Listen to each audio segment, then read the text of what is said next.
At these words he gave a signal, and, as if only awaiting this signal, the yacht instantly put out to sea. Chapter 31. Italy, Sinbad. The Sailor. Towards the beginning of the year 1838, two young men belonging to the First Society of Paris, the Viscount Albert de Morcerf and the Baron Franz d'Épinay, were at Florence. They had agreed to see the carnival at Rome that year, and that Franz, who for the last 3 or 4 years had inhabited Italy, should act as cicerone to Albert. As it is no inconsiderable affair to spend the carnival at Rome, especially when you have no great desire to sleep on the Piazza del Popolo, or the Campo Vaccino, they wrote to Signor Pastrini, the proprietor of the Hotel de Londres, Piazza di Spagna, to reserve comfortable apartments for them. Signor Pastrini replied that he had only 2 rooms and a parlor on the 3rd floor, which he offered at the low charge of a louis per diem. They accepted his offer. But wishing to make the best use of the time that was left, Albert started for Naples. As for Franz, he remained at Florence, and after having passed a few days in exploring the paradise of the Cascine, and spending 2 or 3 evenings at the houses of the Florentine nobility, he took a fancy into his head, having already visited Corsica, the cradle of Bonaparte, to visit Elba, the waiting place of Napoleon. One evening he cast off the painter of a sailboat from the iron ring that secured it to the dock at Leghorn, wrapped himself in his coat and lay down, and said to the crew, "To the island of Elba." The boat shot out of the harbor like a bird, and the next morning Franz disembarked at Portoferraggio. He traversed the island, after having followed the traces which the footsteps of the giant have left, and re-embarked for Marciana. 2 hours after he again landed at Pianosa, where he was assured that red partridges abounded. The sport was bad. Franz only succeeded in killing a few partridges, and, like every unsuccessful sportsman, he returned to the boat very much out of temper. "Ah, if your excellency chose," said the captain, "you might have capital sport." "Where? Do you see that island?" continued the captain, pointing to a conical pile rising from the Indigo Sea. "Well, what is this island?" "The island of Monte Cristo." "But I have no permission to shoot over this island." "Your excellency does not require a permit, for the island is uninhabited." "Ah, indeed," said the young man. "A desert island in the midst of the Mediterranean must be a curiosity." "It is very natural. This island is a mass of rocks, and does not contain an acre of land capable of cultivation." "To whom does this island belong?" "To Tuscany." "What game shall I find there?" "Thousands of wild goats." "Who live upon the stones, I suppose," said Franz with an incredulous smile. "No, but by browsing the shrubs and trees that grow out of the crevices of the rocks." "Where can I sleep?" "On shore in the grottos, or on board in your cloak. Besides, if your excellency pleases, we can leave as soon as you like, we can sail as well by night as by day, and if the wind drops we can use our oars." As Franz had sufficient time, and his apartments at Rome were not yet available, he accepted the proposition. Upon his answer in the affirmative, the sailors exchanged a few words together in a low tone. "Well," asked he, "what now? Is there any difficulty in the way?" "No," replied the captain, "but we must warn your excellency that the island is an infected port." "What do you mean?" "Monte Cristo, although uninhabited, yet serves occasionally as a refuge for the smugglers and pirates who come from Corsica, Sardinia, and Africa, and if it becomes known that we have been there, we shall have to perform quarantine for 6 days on our return to Leghorn." "The deuce! That puts a different face on the matter." 6 days. Why, that's as long as the Almighty took to make the world. Too long a wait, too long. But who will say your excellency has been to Monte Cristo? "Oh, I shall not," cried Franz. Nor I," chorused the sailors. "Then steer for Monte Cristo." The captain gave his orders, the helm was put up, and the boat was soon sailing in the direction of the island. Franz waited until all was in order, and when the sail was filled, and the 4 sailors had taken their places, 3 forward, and 1 at the helm, he resumed the conversation. Gaetano, said he to the captain, you tell me Monte Cristo serves as a refuge for pirates, who are, it seems to me, a very different kind of game from the goats. Yes, your excellency, and it is true. I knew there were smugglers, but I thought that since the capture of Algiers, and the destruction of the Regency, pirates existed only in the romances of Cooper and Captain Marryat. Your excellency is mistaken. There are pirates, like the bandits who were believed to have been exterminated by Pope Leo XII, and who yet, every day, rob travelers at the gates of Rome. Has not your excellency heard that the French charge d'affaires was robbed 6 months ago within 500 paces of Velletri? Oh, yes, I heard that. Well, then, if, like us, your excellency lived at Leghorn, you would hear, from time to time, that a little merchant vessel, or an English yacht that was expected at Bastia, at Portoferraggio, or at Civita Vecchia, has not arrived. No one knows what has become of it, but, doubtless, it has struck on a rock and foundered. Now this rock it has met has been a long and narrow boat, manned by 6 or 8 men, who have surprised and plundered it, some dark and stormy night, near some desert and gloomy island, as bandits plunder a carriage in the recesses of a forest. But, asked Franz, who lay wrapped in his cloak at the bottom of the boat, why do not those who have been plundered complain to the French, Sardinian, or Tuscan governments? Why, said Gaetano with a smile. Yes, why? Because, in the first place, they transfer from the vessel to their own boat whatever they think worth taking, then they bind the crew hand and foot, they attach to everyone's neck a 24-pound ball. A large hole is chopped in the vessel's bottom, and then they leave her. At the end of 10 minutes the vessel begins to roll heavily and settle down. First one gunwale goes under, then the other. Then they lift and sink again, and both go under at once. All at once there's a noise like a cannon, that's the air blowing up the deck. Soon the water rushes out of the scupperholes like a whale spouting, the vessel gives a last groan, spins round, and disappears, forming a vast whirlpool in the ocean, and then all is over. So that in 5 minutes nothing but the eye of God can see the vessel where she lies at the bottom of the sea. Do you understand now, said the captain, why no complaints are made to the government, and why the vessel never reaches port? It is probable that if Gaetano had related this previous to proposing the expedition, Franz would have hesitated, but now that they had started, he thought it would be cowardly to draw back. He was one of those men who do not rashly court danger, but if danger presents itself, combat it with the most unalterable coolness. Calm and resolute, he treated any peril as he would an adversary in a duel, calculated its probable method of approach, retreated, if at all, as a point of strategy and not from cowardice. Was quick to see an opening for attack, and won victory at a single thrust.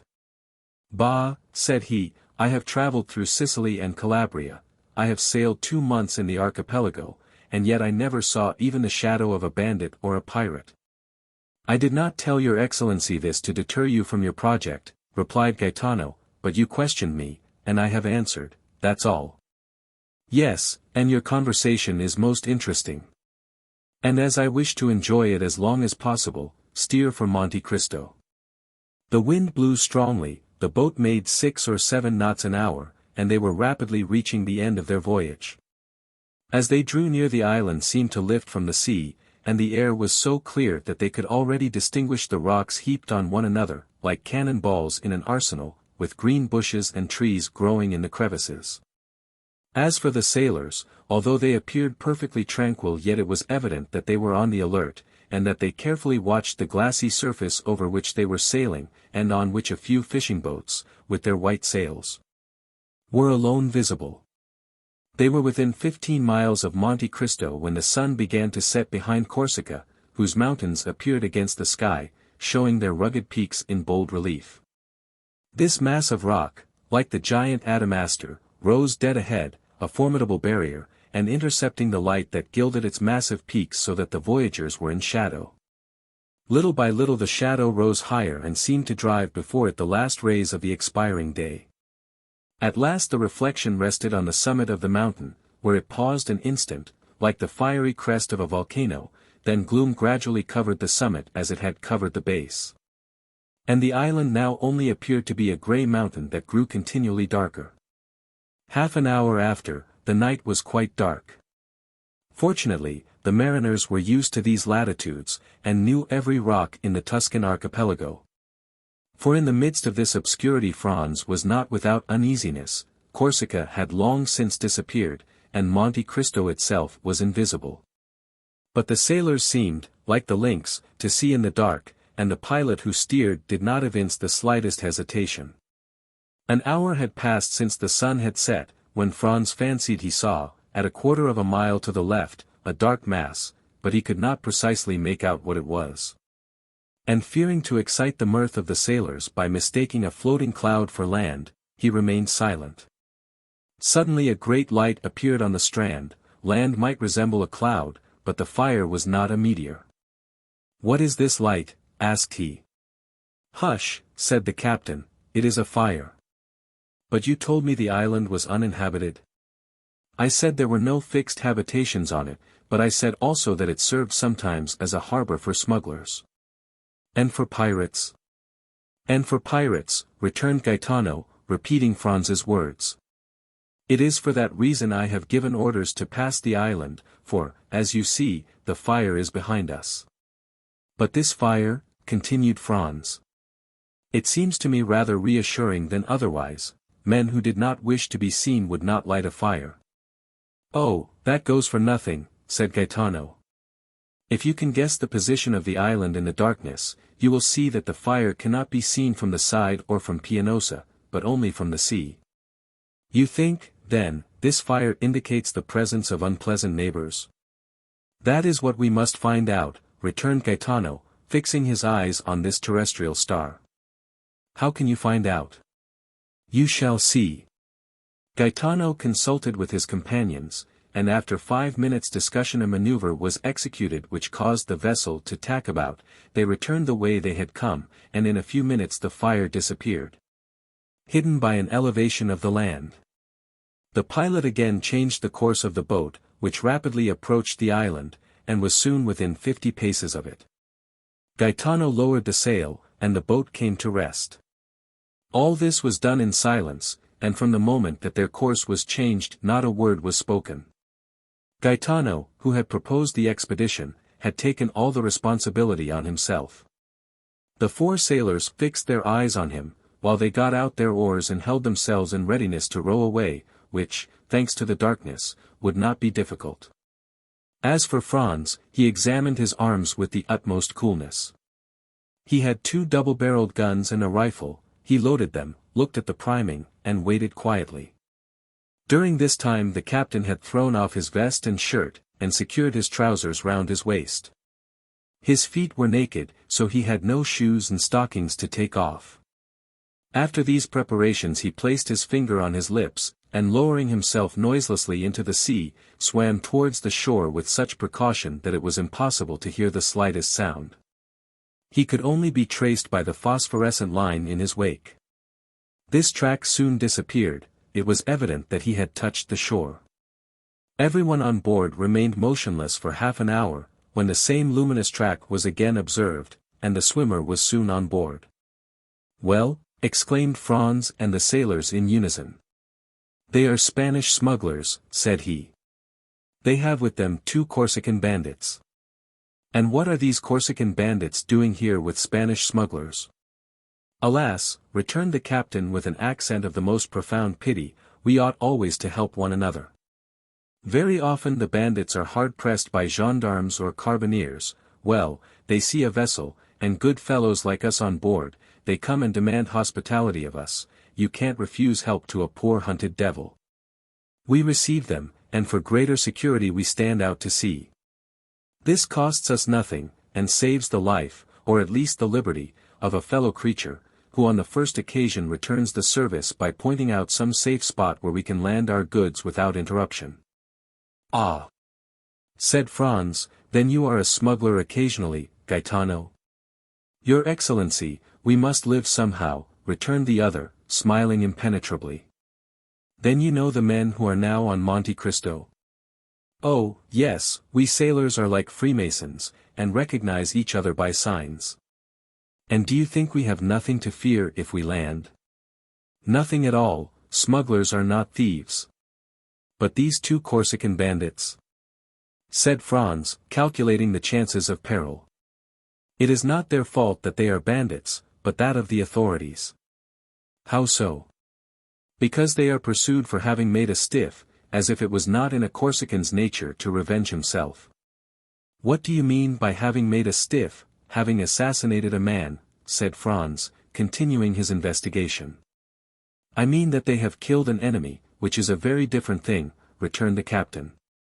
Well, said the young man, let us demand hospitality of these smugglers and bandits. Do you think they will grant it? Without doubt. How many are they?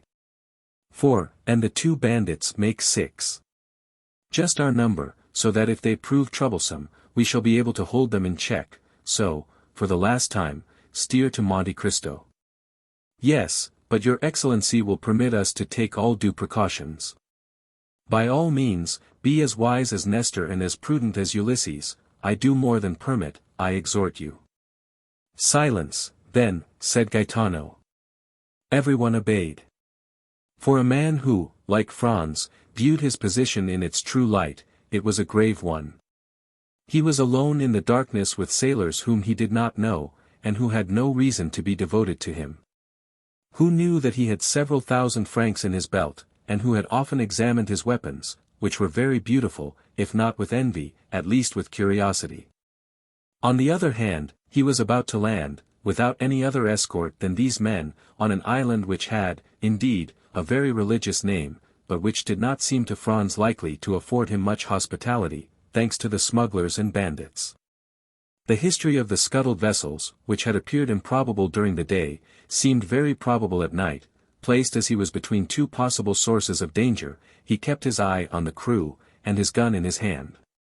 The sailors had again hoisted sail, and the vessel was once more cleaving the waves. Through the darkness Franz, whose eyes were now more accustomed to it, could see the looming shore along which the boat was sailing, and then, as they rounded a rocky point, he saw the fire more brilliant than ever. And about it 5 or 6 persons seated. The blaze illumined the sea for 100 paces around. Gaetano skirted the light, carefully keeping the boat in the shadow. Then, when they were opposite the fire, he steered to the center of the circle, singing a fishing song, of which his companions sung the chorus. At the first words of the song the men seated round the fire arose and approached the landing place, their eyes fixed on the boat, evidently seeking to know who the newcomers were and what were their intentions. They soon appeared satisfied and returned, with the exception of one, who remained at the shore, to their fire, at which the carcass of a goat was roasting. When the boat was within 20 paces of the shore, the man on the beach, who carried a carbine, presented arms after the manner of a sentinel, and cried, "Who comes there?" in Sardinian. Franz coolly cocked both barrels. Gaetano then exchanged a few words with this man which the traveller did not understand, but which evidently concerned him. "Will your excellency give your name, or remain incognito?" asked the captain. "My name must rest unknown," replied Franz. "Merely say I am a Frenchman traveling for pleasure." As soon as Gaetano had transmitted this answer, the sentinel gave an order to one of the men seated round the fire, who rose and disappeared among the rocks. Not a word was spoken, everyone seemed occupied, Franz with his disembarkment, the sailors with their sails, the smugglers with their goat, but in the midst of all this carelessness it was evident that they mutually observed each other. The man who had disappeared returned suddenly on the opposite side to that by which he had left. He made a sign with his head to the sentinel, who, turning to the boat, said, "S'accomodi." The Italian "s'accomodi" is untranslatable. It means at once, "Come, enter, you are welcome, make yourself at home, you are the master." It is like that Turkish phrase of Molière's that so astonished the bourgeois gentleman by the number of things implied in its utterance. The sailors did not wait for a second invitation, for strokes of the oar brought them to land. Gaetano sprang to shore, exchanged a few words with the sentinel, then his comrades disembarked, and lastly came Franz. One of his guns was swung over his shoulder, Gaetano had the other, and a sailor held his rifle. His dress, half artist, half dandy, did not excite any suspicion, and, consequently, no disquietude. The boat was moored to the shore, and they advanced a few paces to find a comfortable bivouac, but, doubtless, the spot they chose did not suit the smuggler who filled the post of sentinel, for he cried out, "Not that way, if you please." Gaetano faltered an excuse, and advanced to the opposite side, while two sailors kindled torches at the fire to light them on their way. They advanced about 30 paces, and then stopped at a small esplanade surrounded with rocks, in which seats had been cut. Not unlike sentry boxes around in the crevices of the rocks grew a few dwarf oaks and thick bushes of myrtles. Franz lowered a torch, and saw by the mass of cinders that had accumulated that he was not the first to discover this retreat, which was, doubtless, one of the halting places of the wandering visitors of Monte Cristo. As for his suspicions, once on terra firma, once that he had seen the indifferent, if not friendly, appearance of his hosts, his anxiety had quite disappeared, or rather, at sight of the goat, had turned to appetite. He mentioned this to Gaetano, who replied that nothing could be more easy than to prepare a supper when they had in their boat, bread, wine, half a dozen partridges, and a good fire to roast them by.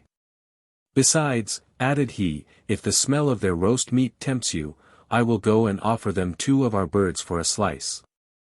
You are a born diplomat, returned Franz, go and try. Meanwhile the sailors had collected dried sticks and branches with which they made a fire. Franz waited impatiently, inhaling the aroma of the roasted meat, when the captain returned with a mysterious air. Well, said Franz, anything new? Do they refuse? On the contrary, returned Gaetano, the chief, who was told you were a young Frenchman, invites you to sup with him. Well, observed Franz, this chief is very polite, and I see no objection, the more so as I bring my share of the supper. Oh, it is not that, he has plenty, and to spare, for supper. But he makes one condition, and rather a peculiar one, before he will receive you at his house. His house? Has he built one here, then? No, but he has a very comfortable one all the same, so they say. You know this chief, then? I have heard talk of him. Favorably or otherwise? Both. The deuce, and what is this condition? That you are blindfolded, and do not take off the bandage until he himself bids you. Franz looked at Gaetano, to see, if possible, what he thought of this proposal. Ah, replied he, guessing Franz's thought, I know this is a serious matter. What should you do in my place?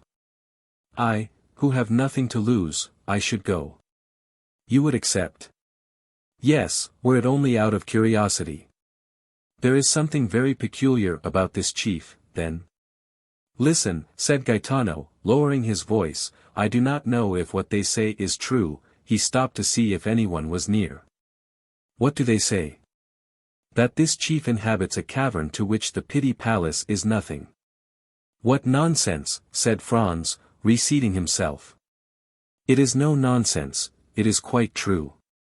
The pilot of the Saint Ferdinand, went in once, and he came back amazed, vowing that such treasures were only to be heard of in fairy tales. Do you know, observed Franz, that with such stories you make me think of Ali Baba's enchanted cavern? I tell you what I have been told. Then you advise me to accept? Oh, I don't say that, your excellency will do as you please. I should be sorry to advise you in the matter.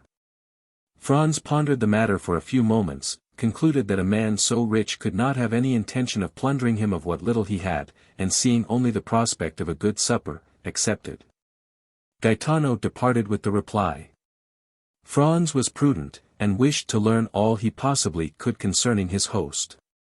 He turned towards the sailor, who, during this dialogue, had sat gravely plucking the partridges with the air of a man proud of his office, and asked him how these men had landed, as no vessel of any kind was visible. Never mind that, returned the sailor, I know their vessel. Is it a very beautiful vessel? I would not wish for a better to sail round the world. Of what burden is she? About 100 tons, but she is built to stand any weather. She is what the English call a yacht. Where was she built? I know not, but my own opinion is she is a Genoese. And how did a leader of smugglers, continued Franz, venture to build a vessel designed for such a purpose at Genoa? I did not say that the owner was a smuggler, replied the sailor. No, but Gaetano did, I thought. Gaetano had only seen the vessel from a distance, he had not then spoken to anyone. And if this person be not a smuggler, who is he? A wealthy senior, who travels for his pleasure. Come, thought Franz, he is still more mysterious, since the two accounts do not agree. What is his name? If you ask him, he says Sinbad the sailor, but I doubt if it be his real name. Sinbad the sailor? Yes. And where does he reside? On the sea. What country does he come from? I do not know. Have you ever seen him? Sometimes. What sort of a man is he? Your Excellency will judge for yourself. Where will he receive me? No doubt in the subterranean palace Gaetano told you of. Have you never had the curiosity, when you have landed and found this island deserted, to seek for this enchanted palace?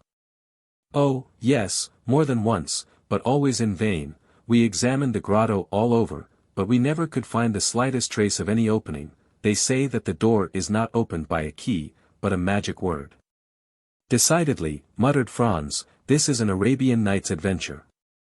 His Excellency waits for you, said a voice, which he recognized as that of the sentinel.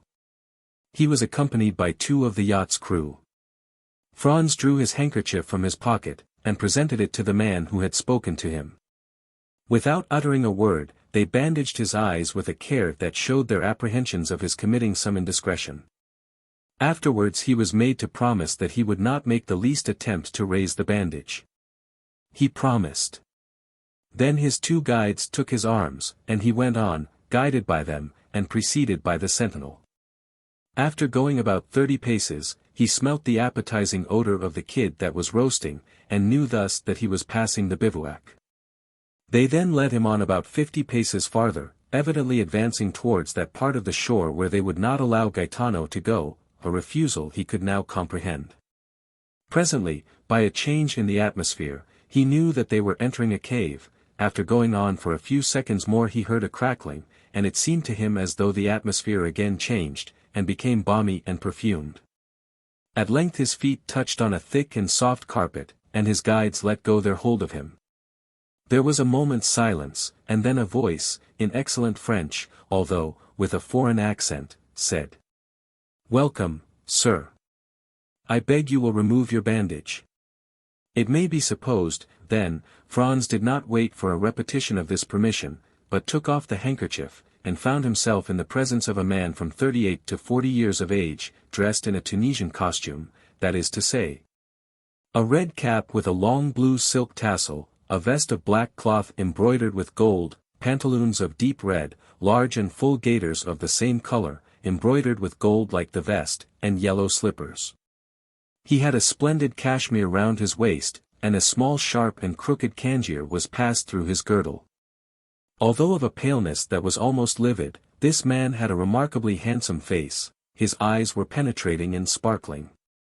His nose, quite straight, and projecting direct from the brow, was of the pure Greek type, while his teeth, as white as pearls, were set off to admiration by the black mustache that encircled them.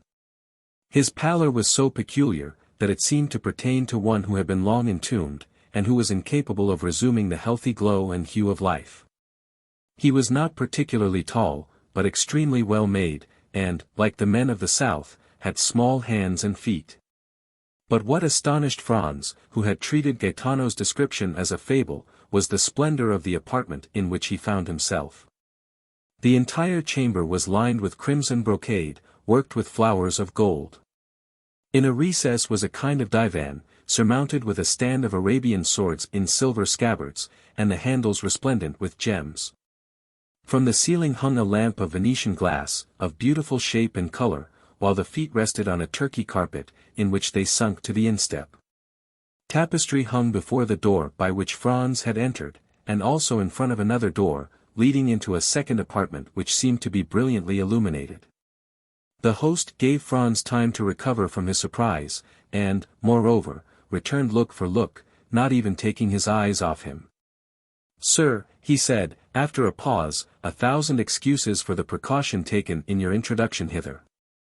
But as, during the greater portion of the year, this island is deserted, if the secret of this abode were discovered, I should doubtless find on my return my temporary retirement in a state of great disorder, which would be exceedingly annoying.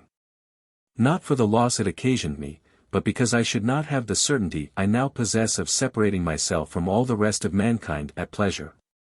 Let me now endeavor to make you forget this temporary unpleasantness, and offer you what no doubt you did not expect to find here, that is to say, a tolerable supper and pretty comfortable beds."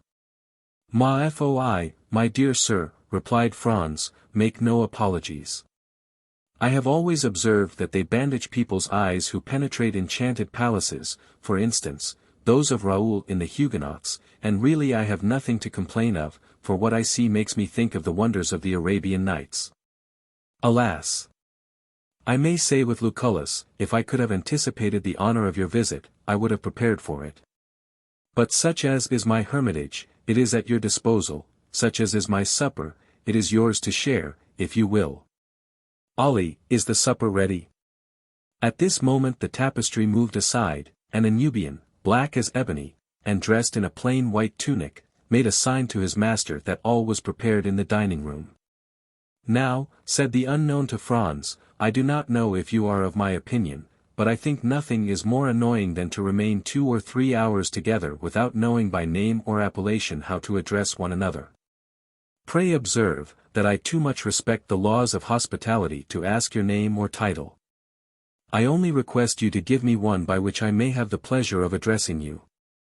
As for myself, that I may put you at your ease, I tell you that I am generally called Sinbad the Sailor." "And I," replied Franz, "will tell you, as I only require his wonderful lamp to make me precisely like Aladdin, that I see no reason why at this moment I should not be called Aladdin. That will keep us from going away from the East whither I am tempted to think I have been conveyed by some good genius." "Well, then, Signor Aladdin," replied the singular amphitryon, "you heard our repast announced, will you now take the trouble to enter the dining-room, your humble servant going first to show the way?" At these words, moving aside the tapestry, Sinbad preceded his guest. Franz now looked upon another scene of enchantment. The table was splendidly covered, and once convinced of this important point he cast his eyes around him. The dining-room was scarcely less striking than the room he had just left. It was entirely of marble, with antique bas-reliefs of priceless value. And at the 4 corners of this apartment, which was oblong, were 4 magnificent statues, having baskets in their hands. These baskets contained 4 pyramids of most splendid fruit. There were Sicily pineapples, pomegranates from Malaga, oranges from the Balearic Isles, peaches from France, and dates from Tunis. The supper consisted of a roast pheasant garnished with Corsican blackbirds, a boar's ham with jelly, a quarter of a kid with tartar sauce, a glorious turbot, and a gigantic lobster. Between these large dishes were smaller ones containing various dainties. The dishes were of silver, and the plates of Japanese china. Franz rubbed his eyes in order to assure himself that this was not a dream. Ali alone was present to wait at table, and acquitted himself so admirably, that the guest complimented his host thereupon. "Yes," replied he, while he did the honors of the supper with much ease and grace, "yes, he is a poor devil who is much devoted to me, and does all he can to prove it. He remembers that I saved his life, and as he has a regard for his head, he feels some gratitude towards me for having kept it on his shoulders." Ali approached his master, took his hand, and kissed it. "Would it be impertinent, Signor Sinbad," said Franz, "to ask you the particulars of this kindness?" "Oh, they are simple enough," replied the host. "It seems the fellow had been caught wandering nearer to the harem of the Bey of Tunis than etiquette permits to one of his color, and he was condemned by the Bey to have his tongue cut out, and his hand and head cut off. The tongue the first day, the hand the second, and the head the third. I always had a desire to have a mute in my service, so learning the day his tongue was cut out, I went to the Bey, and proposed to give him for Ali a splendid double-barreled gun, which I knew he was very desirous of having. He hesitated a moment, he was so very desirous to complete the poor devil's punishment. But when I added to the gun an English cutlass with which I had shivered his highness's yataghan to pieces, the bey yielded, and agreed to forgive the hand and head, but on condition that the poor fellow never again set foot in Tunis. This was a useless clause in the bargain, for whenever the coward sees the first glimpse of the shores of Africa, he runs down below, and can only be induced to appear again when we are out of sight of that quarter of the globe. Franz remained a moment silent and pensive, hardly knowing what to think of the half-kindness, half-cruelty, with which his host related the brief narrative. And like the celebrated sailor whose name you have assumed, he said, by way of changing the conversation, you pass your life in traveling? Yes. I made a vow at a time when I little thought I should ever be able to accomplish it, said the unknown with a singular smile, and I made some others also which I hope I may fulfill in due season. Although Sinbad pronounced these words with much calmness, his eyes gave forth gleams of extraordinary ferocity. You have suffered a great deal, sir, said Franz inquiringly. Sinbad started and looked fixedly at him, as he replied, what makes you suppose so? Everything, answered Franz, your voice, your look, your pallid complexion, and even the life you lead. I live the happiest life possible, the real life of a pasha. I am king of all creation. I am pleased with one place, and stay there, I get tired of it, and leave it, I am free as a bird and have wings like one, my attendants obey my slightest wish. Sometimes I amuse myself by delivering some bandit or criminal from the bonds of the law. Then I have my mode of dispensing justice, silent and sure, without respite or appeal, which condemns or pardons, and which no one sees. Ah, if you had tasted my life, you would not desire any other, and would never return to the world unless you had some great project to accomplish there. Revenge, for instance, observed Franz. The unknown fixed on the young man one of those looks which penetrate into the depth of the heart and thoughts. And why revenge? He asked. Because, replied Franz, you seem to me like a man who, persecuted by society, has a fearful account to settle with it. Ah, responded Sinbad, laughing with his singular laugh, which displayed his white and sharp teeth. You have not guessed rightly. Such as you see me I am, a sort of philosopher, and one day perhaps I shall go to Paris to rival Monsieur Appert, and the man in the little blue cloak. And will that be the first time you ever took that journey? Yes, it will. I must seem to you by no means curious, but I assure you that it is not my fault I have delayed it so long, it will happen one day or the other. And do you propose to make this journey very shortly? I do not know. It depends on circumstances which depend on certain arrangements. I should like to be there at the time you come, and I will endeavor to repay you, as far as lies in my power, for your liberal hospitality displayed to me at Monte Cristo. I should avail myself of your offer with pleasure, replied the host, but, unfortunately, if I go there, it will be, in all probability, incognito. The supper appeared to have been supplied solely for Franz, for the unknown scarcely touched one or two dishes of the splendid banquet to which his guest did ample justice. Then Ali brought on the dessert, or rather took the baskets from the hands of the statues and placed them on the table.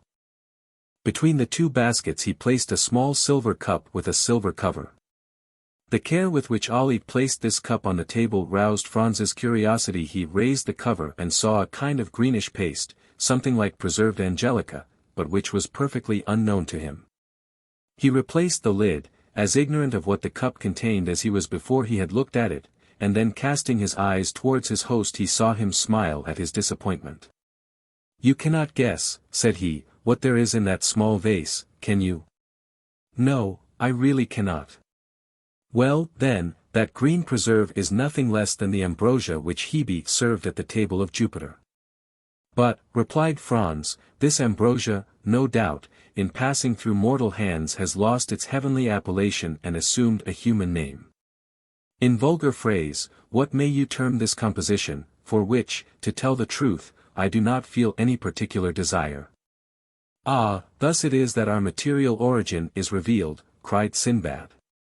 We frequently pass so near to happiness without seeing, without regarding it, or if we do see and regard it, yet without recognizing it? Are you a man for the substantials, and is gold your god? Taste this, and the mines of Peru, Gujarat, and Golconda are open to you. Are you a man of imagination, a poet? Taste this, and the boundaries of possibility disappear. The fields of infinite space open to you, you advance free in heart, free in mind, into the boundless realms of unfettered reverie. Are you ambitious, and do you seek after the greatnesses of the earth?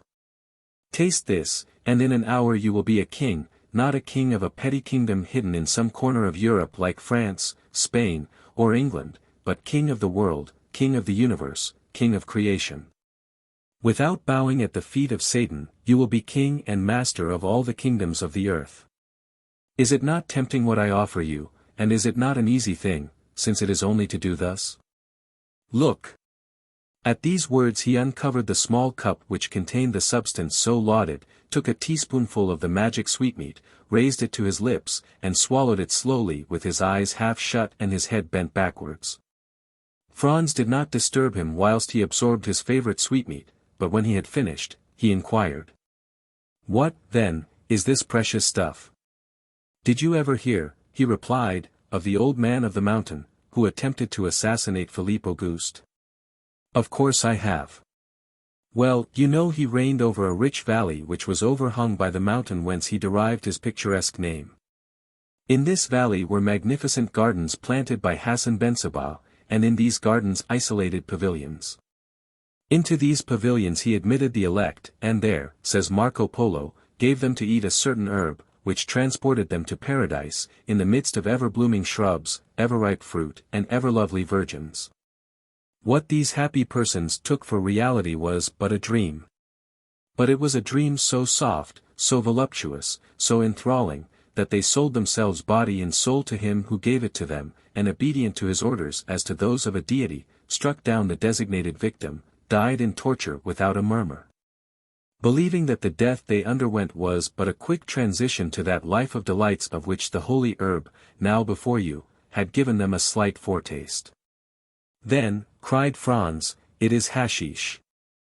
I know that, by name at least. That is it precisely, Signor Aladdin. It is hashish, the purest and most unadulterated hashish of Alexandria, the hashish of Abu Ghor, the celebrated maker, the only man, the man to whom there should be built a palace, inscribed with these words. A grateful world to the dealer in happiness. Do you know, said Franz, I have a very great inclination to judge for myself of the truth or exaggeration of your eulogies. Judge for yourself, Signor Aladdin, judge, but do not confine yourself to one trial. Like everything else, we must habituate the senses to a fresh impression, gentle or violent, sad or joyous. There is a struggle in nature against this divine substance, in nature which is not made for joy and clings to pain.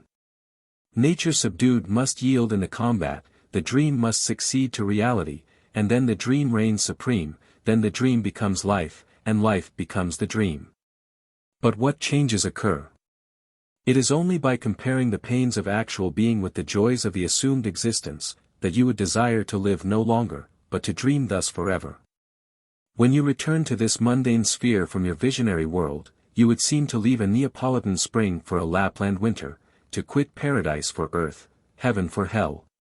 Taste the hashish, guest of mine, taste the hashish.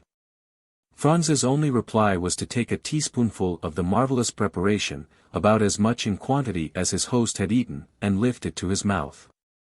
Diable, he said, after having swallowed the divine preserve. I do not know if the result will be as agreeable as you describe, but the thing does not appear to me as palatable as you say. Because your palate has not yet been attuned to the sublimity of the substances it flavors. Tell me, the first time you tasted oysters, tea, porter, truffles, and sundry other dainties which you now adore, did you like them? Could you comprehend how the Romans stuffed their pheasants with asafoetida, and the Chinese eat swallows' nests? No. Well, it is the same with hashish, only eat for a week, and nothing in the world will seem to you to equal the delicacy of its flavor, which now appears to you flat and distasteful. Let us now go into the adjoining chamber, which is your apartment, and Ali will bring us coffee and pipes. They both arose, and while he who called himself Sinbad, and whom we have occasionally named so, that we might, like his guest, have some title by which to distinguish him, gave some orders to the servant, Franz entered still another apartment. It was simply yet richly furnished. It was round, and a large divan completely encircled it. Divan, walls, ceiling, floor, were all covered with magnificent skins as soft and downy as the richest carpets. There were heavy-maned lion skins from Atlas, striped tiger skins from Bengal, panther skins from the Cape, spotted beautifully, like those that appeared to Dante, bear skins from Siberia, fox skins from Norway, and so on. And all these skins were strewn in profusion one on the other, so that it seemed like walking over the most mossy turf, or reclining on the most luxurious bed. Both laid themselves down on the divan. Chabuks with jasmine tubes and amber mouthpieces were within reach, and all prepared so that there was no need to smoke the same pipe twice. Each of them took one, which Ali lighted and then retired to prepare the coffee. There was a moment's silence, during which Sinbad gave himself up to thoughts that seemed to occupy him incessantly, even in the midst of his conversation. And Franz abandoned himself to that mute reverie, into which we always sink when smoking excellent tobacco, which seems to remove with its fume all the troubles of the mind, and to give the smoker in exchange all the visions of the soul. Ali brought in the coffee. "How do you take it?" inquired the unknown, "in the French or Turkish style, strong or weak, sugar or none, cool or boiling?" "As you please, it is ready in all ways." "I will take it in the Turkish style," replied Franz. "And you are right," said his host, "it shows you have a tendency for an Oriental life." "Ah, those Orientals, they are the only men who know how to live. As for me," he added, with one of those singular smiles which did not escape the young man, "when I have completed my affairs in Paris, I shall go and die in the East. And should you wish to see me again, you must seek me at Cairo, Baghdad, or Ispahan." "Ma foi," said Franz, "it would be the easiest thing in the world. For I feel eagle's wings springing out at my shoulders, and with those wings I could make a tour of the world in 24 hours. Ah, yes, the hashish is beginning its work. Well, unfurl your wings, and fly into superhuman regions. Fear nothing, there is a watch over you, and if your wings, like those of Icarus, melt before the sun, we are here to ease your fall." He then said something in Arabic to Ali, who made a sign of obedience and withdrew, but not to any distance. As to Franz, a strange transformation had taken place in him. All the bodily fatigue of the day, all the preoccupation of mind which the events of the evening had brought on, disappeared as they do at the first approach of sleep, when we are still sufficiently conscious to be aware of the coming of slumber. His body seemed to acquire an airy lightness, his perception brightened in a remarkable manner, his senses seemed to redouble their power, the horizon continued to expand.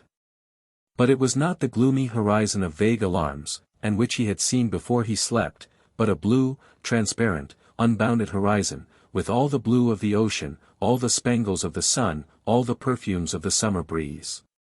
Then, in the midst of the songs of his sailors, songs so clear and sonorous, that they would have made a divine harmony had their notes been taken down, he saw the island of Monte Cristo, no longer as a threatening rock in the midst of the waves, but as an oasis in the desert. Then, as his boat drew nearer, the songs became louder, for an enchanting and mysterious harmony rose to heaven, as if some lordly had decreed to attract a soul thither, or Amphion, the enchanter, intended there to build a city.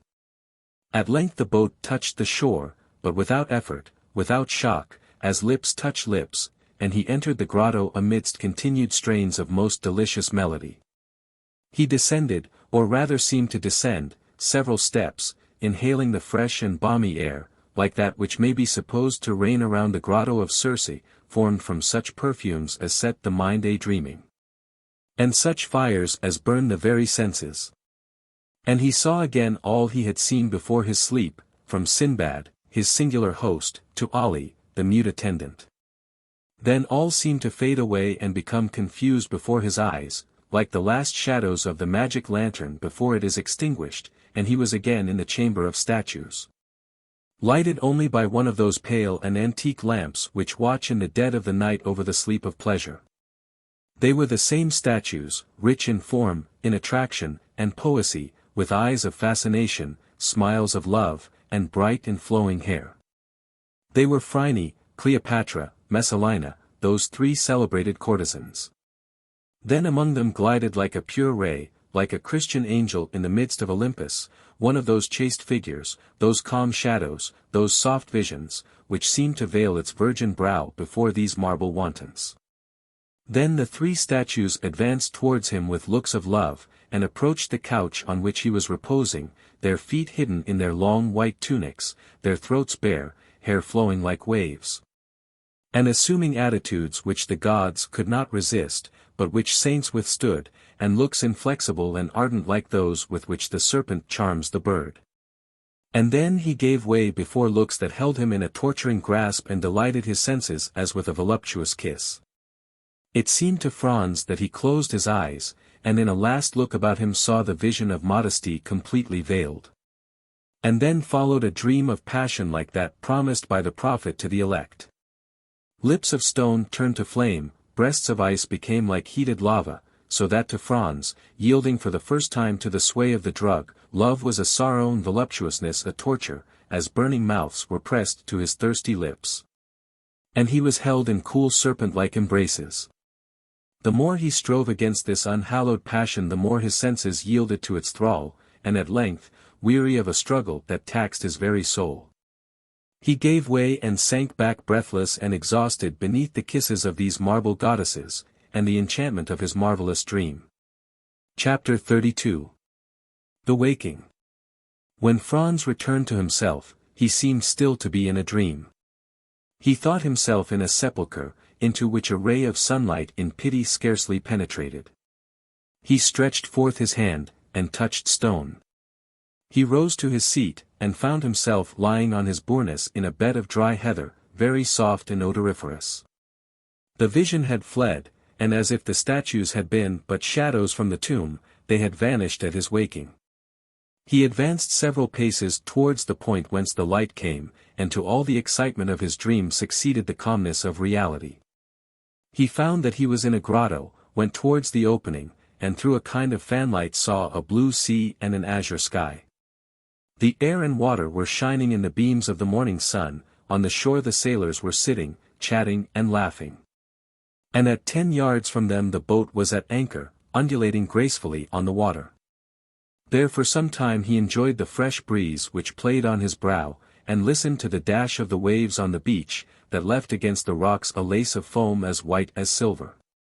He was for some time without reflection or thought for the divine charm which is in the things of nature, specially after a fantastic dream. Then gradually this view of the outer world, so calm, so pure, so grand, reminded him of the elusiveness of his vision, and once more awakened memory.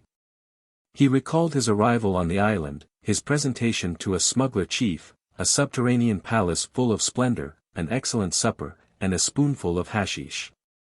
It seemed, however, even in the very face of open day, that at least a year had elapsed since all these things had passed, so deep was the impression made in his mind by the dream, and so strong a hold had it taken of his imagination. Thus every now and then he saw in fancy amid the sailors, seated on a rock, or undulating in the vessel, one of the shadows which had shared his dream with looks and kisses. Otherwise, his head was perfectly clear, and his body refreshed. He was free from the slightest headache. On the contrary, he felt a certain degree of lightness, a faculty for absorbing the pure air, and enjoying the bright sunshine more vividly than ever. He went gaily up to the sailors, who rose as soon as they perceived him. And the patron, accosting him, said, "The Senior Sinbad has left his compliments for your Excellency, and desires us to express the regret he feels at not being able to take his leave in person. But he trusts you will excuse him, as very important business calls him to Malaga." "So, then, Gaetano," said Franz, "this is, then, all reality. There exists a man who has received me in this island, entertained me right royally, and has departed while I was asleep?" He exists as certainly as that you may see his small yacht with all her sails spread. And if you will use your glass, you will, in all probability, recognize your host in the midst of his crew. So saying, Gaetano pointed in a direction in which a small vessel was making sail towards the southern point of Corsica. Franz adjusted his telescope, and directed it towards the yacht. Gaetano was not mistaken. At the stern the mysterious stranger was standing up looking towards the shore, and holding a spyglass in his hand. He was attired as he had been on the previous evening, and waved his pocket handkerchief to his guest in token of adieu. Franz returned the salute by shaking his handkerchief as an exchange of signals. After a second, a slight cloud of smoke was seen at the stern of the vessel, which rose gracefully as it expanded in the air, and then Franz heard a slight report. "There, do you hear?" observed Gaetano, "he is bidding you adieu." The young man took his carbine and fired it in the air, but without any idea that the noise could be heard at the distance which separated the yacht from the shore. "What are your Excellency's orders?" inquired Gaetano. "In the first place, light me a torch." "Ah, yes, I understand," replied the patron, "to find the entrance to the enchanted apartment." "With much pleasure, your Excellency, if it would amuse you, and I will get you the torch you ask for. But I too have had the idea you have, and 2 or 3 times the same fancy has come over me, but I have always given it up. Giovanni, light a torch," he added, "and give it to his Excellency." Giovanni obeyed.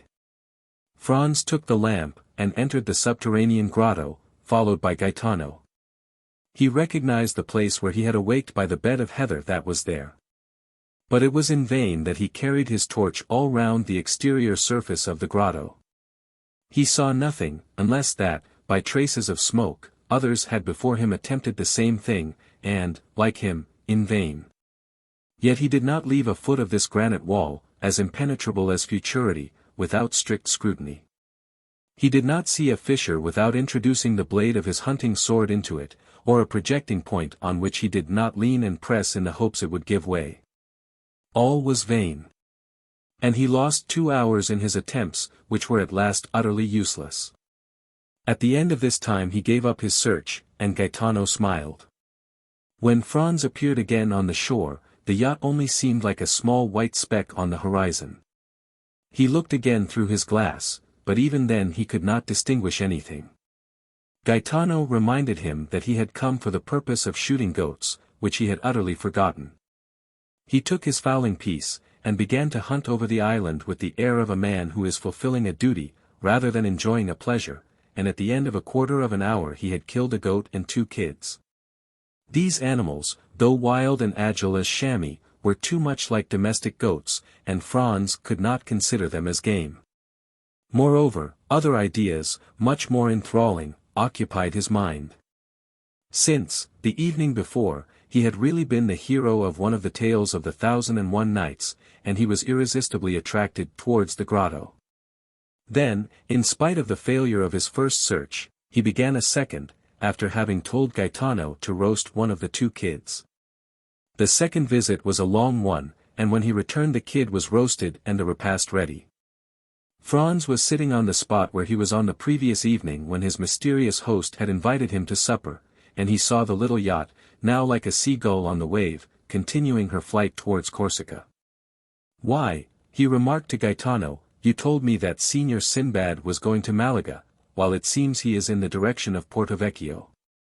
"Don't you remember," said the patron, "I told you that among the crew there were 2 Corsican brigands?" "True, and he is going to land them," added Franz. "Precisely so," replied Gaetano. "Ah, he is one who fears neither God nor Satan, they say, and would at any time run 50 leagues out of his course to do a poor devil a service. But such services as these might involve him with the authorities of the country in which he practices this kind of philanthropy," said Franz. "And what cares he for that," replied Gaetano with a laugh, "or any authorities? He smiles at them. Let them try to pursue him. Why, in the first place, his yacht is not a ship, but a bird, and he would beat any frigate 3 knots in every 9, and if he were to throw himself on the coast, why, is he not certain of finding friends everywhere? It was perfectly clear that the senior Sinbad, Franz's host, had the honor of being on excellent terms with the smugglers and bandits along the whole coast of the Mediterranean, and so enjoyed exceptional privileges. As to Franz, he had no longer any inducement to remain at Monte Cristo. He had lost all hope of detecting the secret of the grotto. He consequently dispatched his breakfast, and, his boat being ready, he hastened on board, and they were soon under way. At the moment the boat began her course they lost sight of the yacht, as it disappeared in the Gulf of Porto-Vecchio. With it was effaced the last trace of the preceding night, and then supper, Sinbad, hashish, statues, all became a dream for Franz. The boat sailed on all day and all night, and next morning, when the sun rose, they had lost sight of Monte Cristo. When Franz had once again set foot on shore, he forgot, for the moment at least, the events which had just passed, while he finished his affairs of pleasure at Florence, and then thought of nothing but how he should rejoin his companion, who was awaiting him at Rome. He set out, and on the Saturday evening reached the Place de la Douane by the mail coach. An apartment, as we have said, had been retained beforehand, and thus he had but to go to Signor Pastrini's hotel.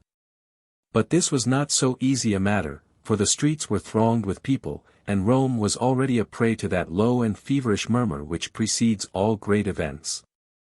And at Rome there are 4 great events in every year: the Carnival, Holy Week, Corpus Christi, and the Feast of St. Peter.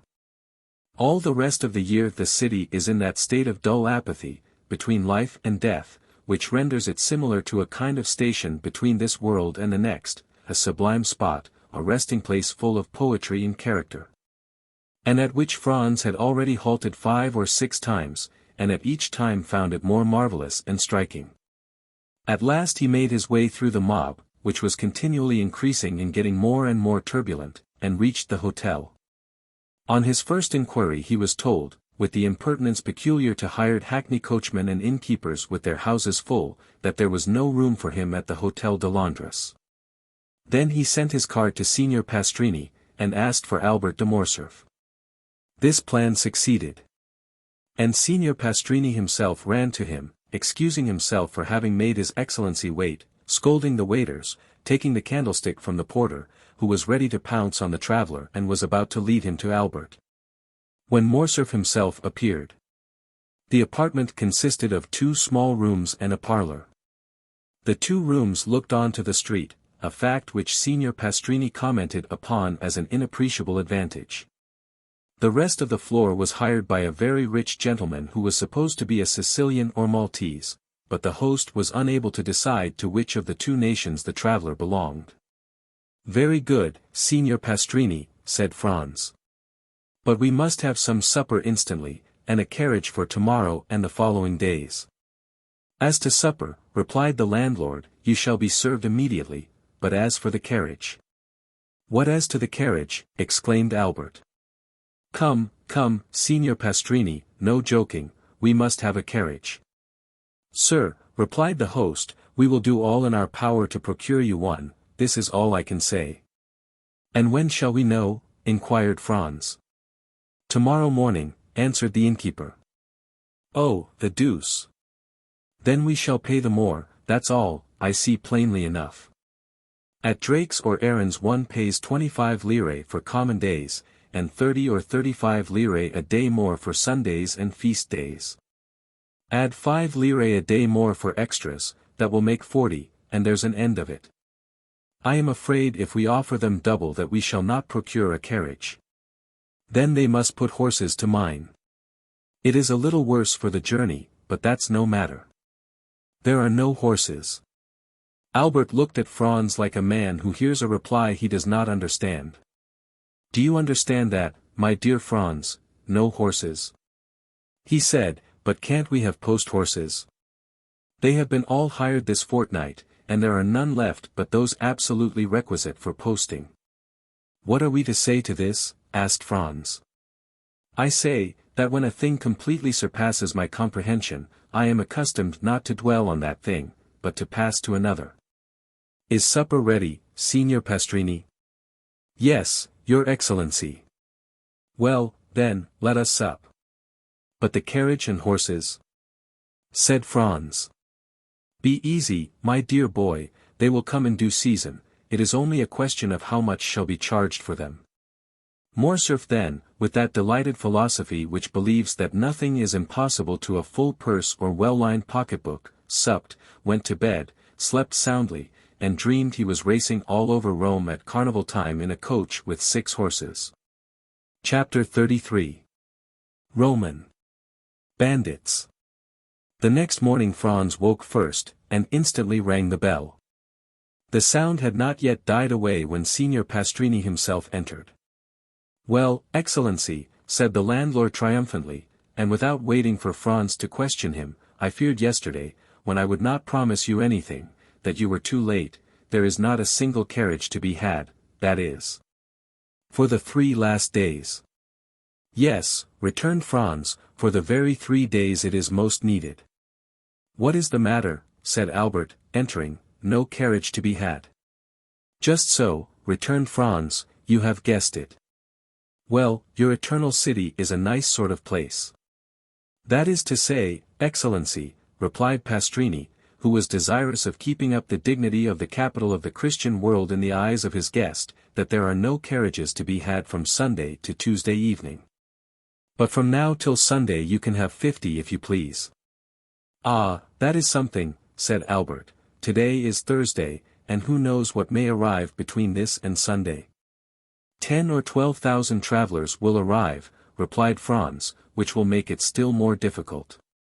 My friend, said Morcerf, let us enjoy the present without gloomy forebodings for the future. At least we can have a window. Where? In the Corso. Ah, a window, exclaimed Signor Pastrini, utterly impossible.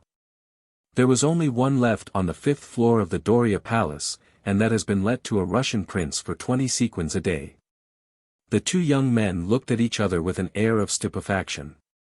Well, said Franz to Albert, do you know what is the best thing we can do? It is to pass the carnival at Venice, there we are sure of obtaining gondolas if we cannot have carriages. Ah, the devil, no, cried Albert. I came to Rome to see the carnival, and I will, though I see it on stilts. Bravo! An excellent idea. We will disguise ourselves as monster pulcinellos or shepherds of the Landis, and we shall have complete success. Do your Excellencies still wish for a carriage from now to Sunday morning? Parbleu, said Albert, do you think we are going to run about on foot in the streets of Rome, like lawyers' clerks? I hasten to comply with your Excellency's wishes. Only, I tell you beforehand, the carriage will cost you 6 piastres a day. And, as I am not a millionaire, like the gentleman in the next apartments, said Franz, I warn you, that as I have been 4 times before at Rome, I know the prices of all the carriages. We will give you 12 piastres for today, tomorrow, and the day after, and then you will make a good profit. But, Excellency, said Pastrini, still striving to gain his point. Now go, returned Franz, or I shall go myself and bargain with your affeditor, who is mine also. He is an old friend of mine, who has plundered me pretty well already, and, in the hope of making more out of me, he will take a less price than the one I offer you, you will lose the preference, and that will be your fault. Do not give yourselves the trouble, Excellency, returned Signor Pastrini, with the smile peculiar to the Italian speculator when he confesses defeat, I will do all I can, and I hope you will be satisfied. And now we understand each other. When do you wish the carriage to be here? In an hour. In an hour it will be at the door. An hour after the vehicle was at the door. It was a hack conveyance which was elevated to the rank of a private carriage in honor of the occasion, but, in spite of its humble exterior, the young men would have thought themselves happy to have secured it for the last 3 days of the carnival. Excellency, cried the cicerone, seeing Franz approach the window, shall I bring the carriage nearer to the palace?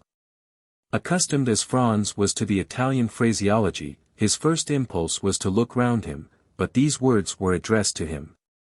Franz was the Excellency, the vehicle was the carriage, and the Hotel de Londres was the palace. The genius for laudation characteristic of the race was in that phrase. Franz and Albert descended, the carriage approached the palace, their excellencies stretched their legs along the seats, the cicerone sprang into the seat behind. "Where do your excellencies wish to go?" asked he. "To St. Peter's first, and then to the Colosseum," returned Albert. But Albert did not know that it takes a day to see St. Peter's, and a month to study it. The day was passed at St. Peter's alone. Suddenly the daylight began to fade away. Franz took out his watch. It was 4:30. They returned to the hotel. At the door Franz ordered the coachman to be ready at 8. He wished to show Albert the Colosseum by moonlight, as he had shown him St. Peter's by daylight. When we show a friend a city one has already visited, we feel the same pride as when we point out a woman whose lover we have been. He was to leave the city by the Porta del Popolo, skirt the outer wall, and re-enter by the Porta San Giovanni. Thus they would behold the Colosseum without finding their impressions dulled by first looking on the Capitol, the Forum, the Arch of Septimus Severus, the Temple of Antoninus and Faustina, and the Via Sacra. They sat down to dinner. Signor Pastrini had promised them a banquet. He gave them a tolerable repast. At the end of the dinner he entered in person. Franz thought that he came to hear his dinner praised, and began accordingly, but at the first words he was interrupted. "Excellency," said Pastrini, "I am delighted to have your approbation, but it was not for that I came." "Did you come to tell us you have procured a carriage?" asked Albert, lighting his cigar. "No. And your excellencies will do well not to think of that any longer. At Rome things can or cannot be done. When you are told anything cannot be done, there is an end of it. It is much more convenient at Paris. When anything cannot be done, you pay double, and it is done directly." "That is what all the French say," returned Signor Pastrini, somewhat piqued. "For that reason, I do not understand why they travel." "But," said Albert, emitting a volume of smoke and balancing his chair on its hind legs, "only madmen, or blockheads like us, ever do travel. Men in their senses do not quit their hotel in the Rue du Helder, their walk on the Boulevard de Gand, and the Café de Paris." It is of course understood that Albert resided in the aforesaid street, appeared every day on the fashionable walk, and dined frequently at the only restaurant where you can really dine, that is, if you are on good terms with its waiters. Signor Pastrini remained silent a short time. It was evident that he was musing over this answer, which did not seem very clear. "But," said Franz, in his turn interrupting his host's meditations, "you had some motive for coming here. May I beg to know what it was?" "Ah, yes, you have ordered your carriage at 8 o'clock precisely?" "I have." "You intend visiting Il Colosseo?" "You mean the Colosseum?" "It is the same thing." "You have told your coachman to leave the city by the Porta del Popolo, to drive round the walls, and re-enter by the Porta San Giovanni?" "These are my words exactly." "Well, this route is impossible." "Impossible." "Very dangerous, to say the least." "Dangerous, and why?" "On account of the famous Luigi Vampa." "Pray, who may this famous Luigi Vampa be?" inquired Albert. "He may be very famous at Rome, but I can assure you he is quite unknown at Paris." "What? Do you not know him?" "I have not that honor." "You have never heard his name?" "Never." "Well, then, he is a bandit, compared to whom the Decessoris and the Gasperones were mere children." "Now then, Albert," cried Franz, "here is a bandit for you at last." "I forewarn you, Signor Pastrini, that I shall not believe one word of what you are going to tell us. Having told you this, begin." "Once upon a time." "Well, go on." Signor Pastrini turned toward Franz, who seemed to him the more reasonable of the two. We must do him justice, he had had a great many Frenchmen in his house, but had never been able to comprehend them. "Excellency," said he gravely, addressing Franz, "if you look upon me as a liar, it is useless for me to say anything. It was for your interest Albert does not say you are a liar, Signor Pastrini," said Franz, "but that he will not believe what you are going to tell us, but I will believe all you say, so proceed." "But if your excellency doubt my veracity?" "Signor Pastrini," returned Franz, "you are more susceptible than Cassandra, who was a prophetess, and yet no one believed her, while you, at least, are sure of the credence of half your audience. Come, sit down, and tell us all about this Signor Vampa. I had told your Excellency he is the most famous bandit we have had since the days of Mastrilla. Well, what has this bandit to do with the order I have given the coachman to leave the city by the Porta del Popolo, and to re-enter by the Porta San Giovanni? This, replied Signor Pastrini, that you will go out by one, but I very much doubt your returning by the other. Why? Asked Franz. Because, after nightfall, you are not safe 50 yards from the gates. On your honor, is that true? Cried Albert. Count, returned Signor Pastrini, hurt at Albert's repeated doubts of the truth of his assertions, I do not say this to you, but to your companion, who knows Rome, and knows, too, that these things are not to be laughed at. My dear fellow, said Albert, turning to Franz, here is an admirable adventure, we will fill our carriage with pistols, blunderbusses, and double-barreled guns. Luigi Vampa comes to take us, and we take him, we bring him back to Rome, and present him to His Holiness the Pope, who asks how he can repay so great a service. Then we merely ask for a carriage and a pair of horses, and we see the carnival in the carriage, and doubtless the Roman people will crown us at the Capitol, and proclaim us, like Curtius and Horatius Cockles, the preservers of their country. Whilst Albert proposed this scheme, Signor Pastrini's face assumed an expression impossible to describe. And pray, asked Franz, where are these pistols, blunderbusses, and other deadly weapons with which you intend filling the carriage? Not out of my armory, for at Terracina I was plundered even of my hunting knife. And you? I shared the same fate at Aquapendent. Do you know, Signor Pastrini, said Albert, lighting a second cigar at the first, that this practice is very convenient for bandits, and that it seems to be due to an arrangement of their own. Doubtless Signor Pastrini found this pleasantry compromising, for he only answered half the question, and then he spoke to Franz, as the only one likely to listen with attention. Your Excellency knows that it is not customary to defend yourself when attacked by bandits.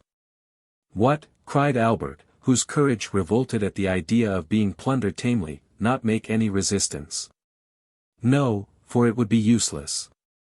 What could you do against a dozen bandits who spring out of some pit, ruin, or aqueduct, and level their pieces at you? Parbleu, they should kill me. The innkeeper turned to Franz with an air that seemed to say, your friend is decidedly mad. My dear Albert, returned Franz, your answer is sublime, and worthy the let him die, of Corneille, only, when Horace made that answer, the safety of Rome was concerned. But, as for us, it is only to gratify a whim, and it would be ridiculous to risk our lives for so foolish a motive. Albert poured himself out a glass of Lacrima Christi, which he sipped at intervals, muttering some unintelligible words. Well, Signor Pastrini, said Franz, now that my companion is quieted, and you have seen how peaceful my intentions are, tell me who is this Luigi Vampa? Is he a shepherd or a nobleman, young or old, tall or short? Describe him, in order that, if we meet him by chance, like Jean Spogar or Lara, we may recognize him. You could not apply to anyone better able to inform you on all these points, for I knew him when he was a child, and one day that I fell into his hands, going from Ferentino to Alatri, he, fortunately for me, recollected me, and set me free. Not only without ransom, but made me a present of a very splendid watch, and related his history to me. Let us see the watch, said Albert.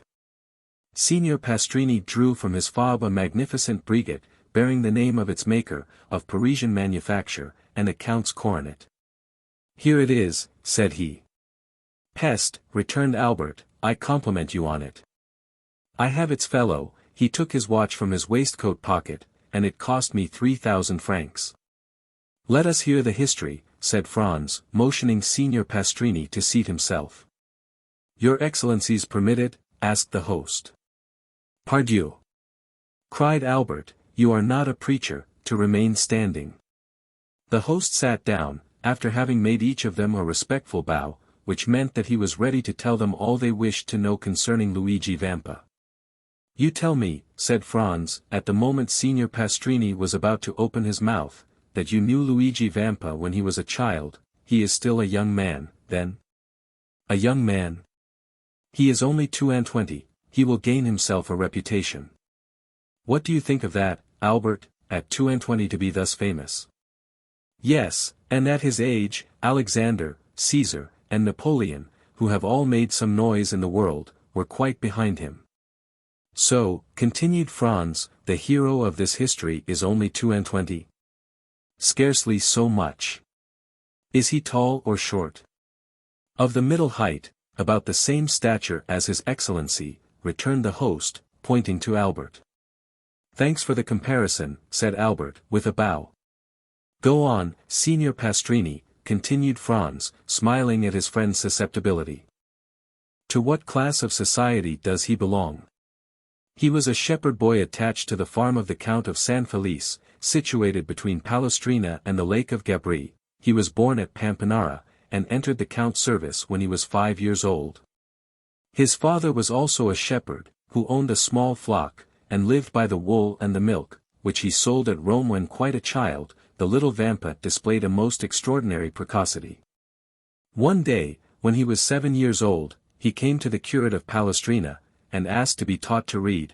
It was somewhat difficult, for he could not quit his flock. But the good curate went every day to say mass at a little hamlet too poor to pay a priest and which, having no other name, was called Borgo.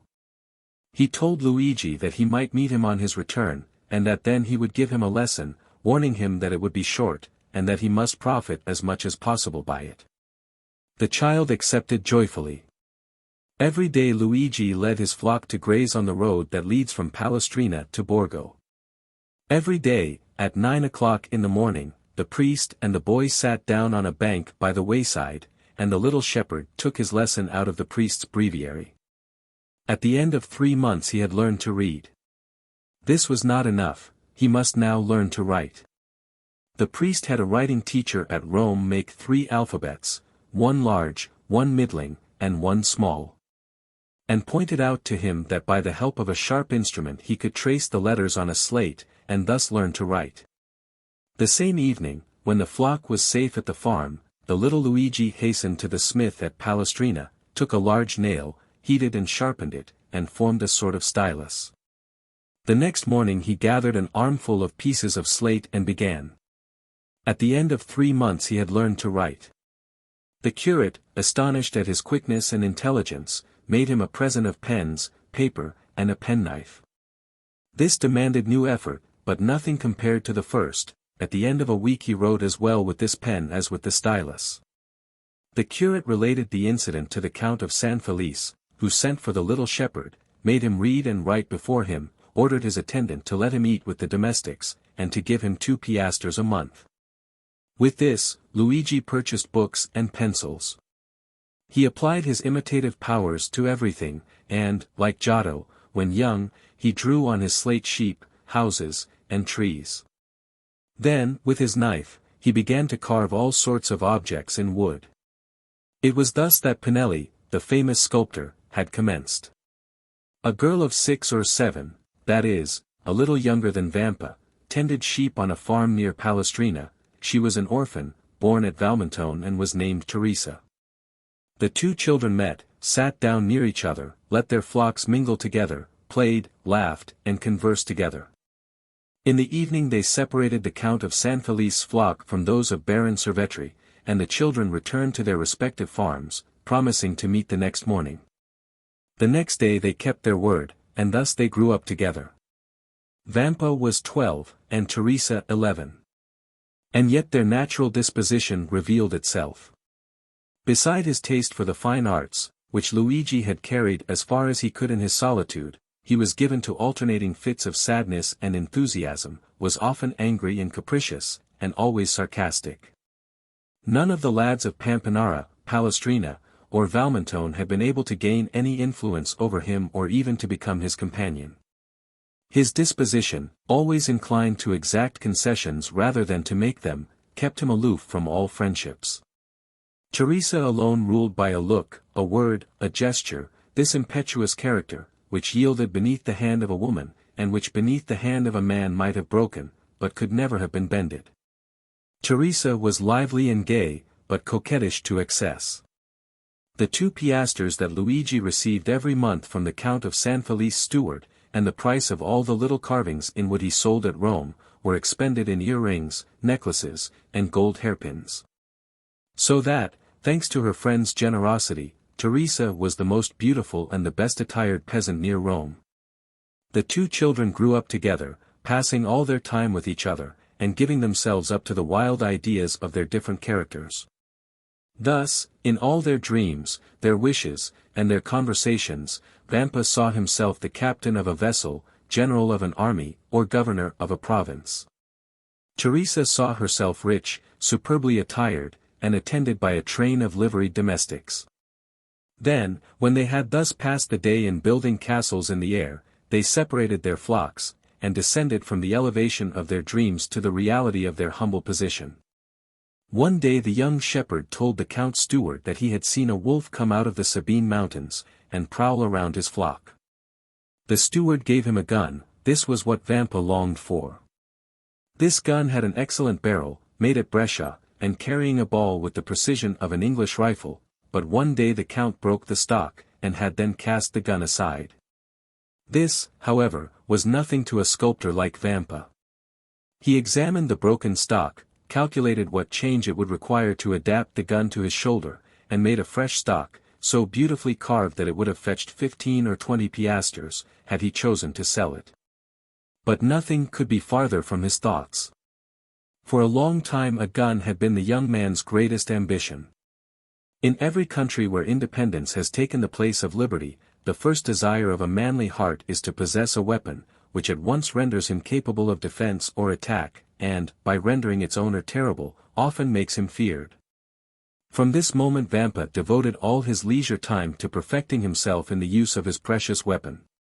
He purchased powder and ball, and everything served him for a mark, the trunk of some old and moss-grown olive tree, that grew on the Sabine mountains, the fox, as he quitted his earth on some marauding excursion, the eagle that soared above their heads, and thus he soon became so expert, that Teresa overcame the terror she at first felt at the report, and amused herself by watching him direct the ball wherever he pleased, with as much accuracy as if he placed it by hand. One evening a wolf emerged from a pine wood near which they were usually stationed, but the wolf had scarcely advanced 10 yards ere he was dead. Proud of this exploit, Vampa took the dead animal on his shoulders, and carried him to the farm. These exploits had gained Luigi considerable reputation. The man of superior abilities always finds admirers, go where he will. He was spoken of as the most adroit, the strongest, and the most courageous contadino for 10 leagues around. And although Teresa was universally allowed to be the most beautiful girl of the Sabines, no one had ever spoken to her of love, because it was known that she was beloved by Vampa. And yet the 2 young people had never declared their affection. They had grown together like 2 trees whose roots are mingled, whose branches intertwined, and whose intermingled perfume rises to the heavens. Only their wish to see each other had become a necessity, and they would have preferred death to a day's separation. Teresa was 16, and Vampa 17. About this time, a band of brigands that had established itself in the Lepini mountains began to be much spoken of. The brigands have never been really extirpated from the neighborhood of Rome.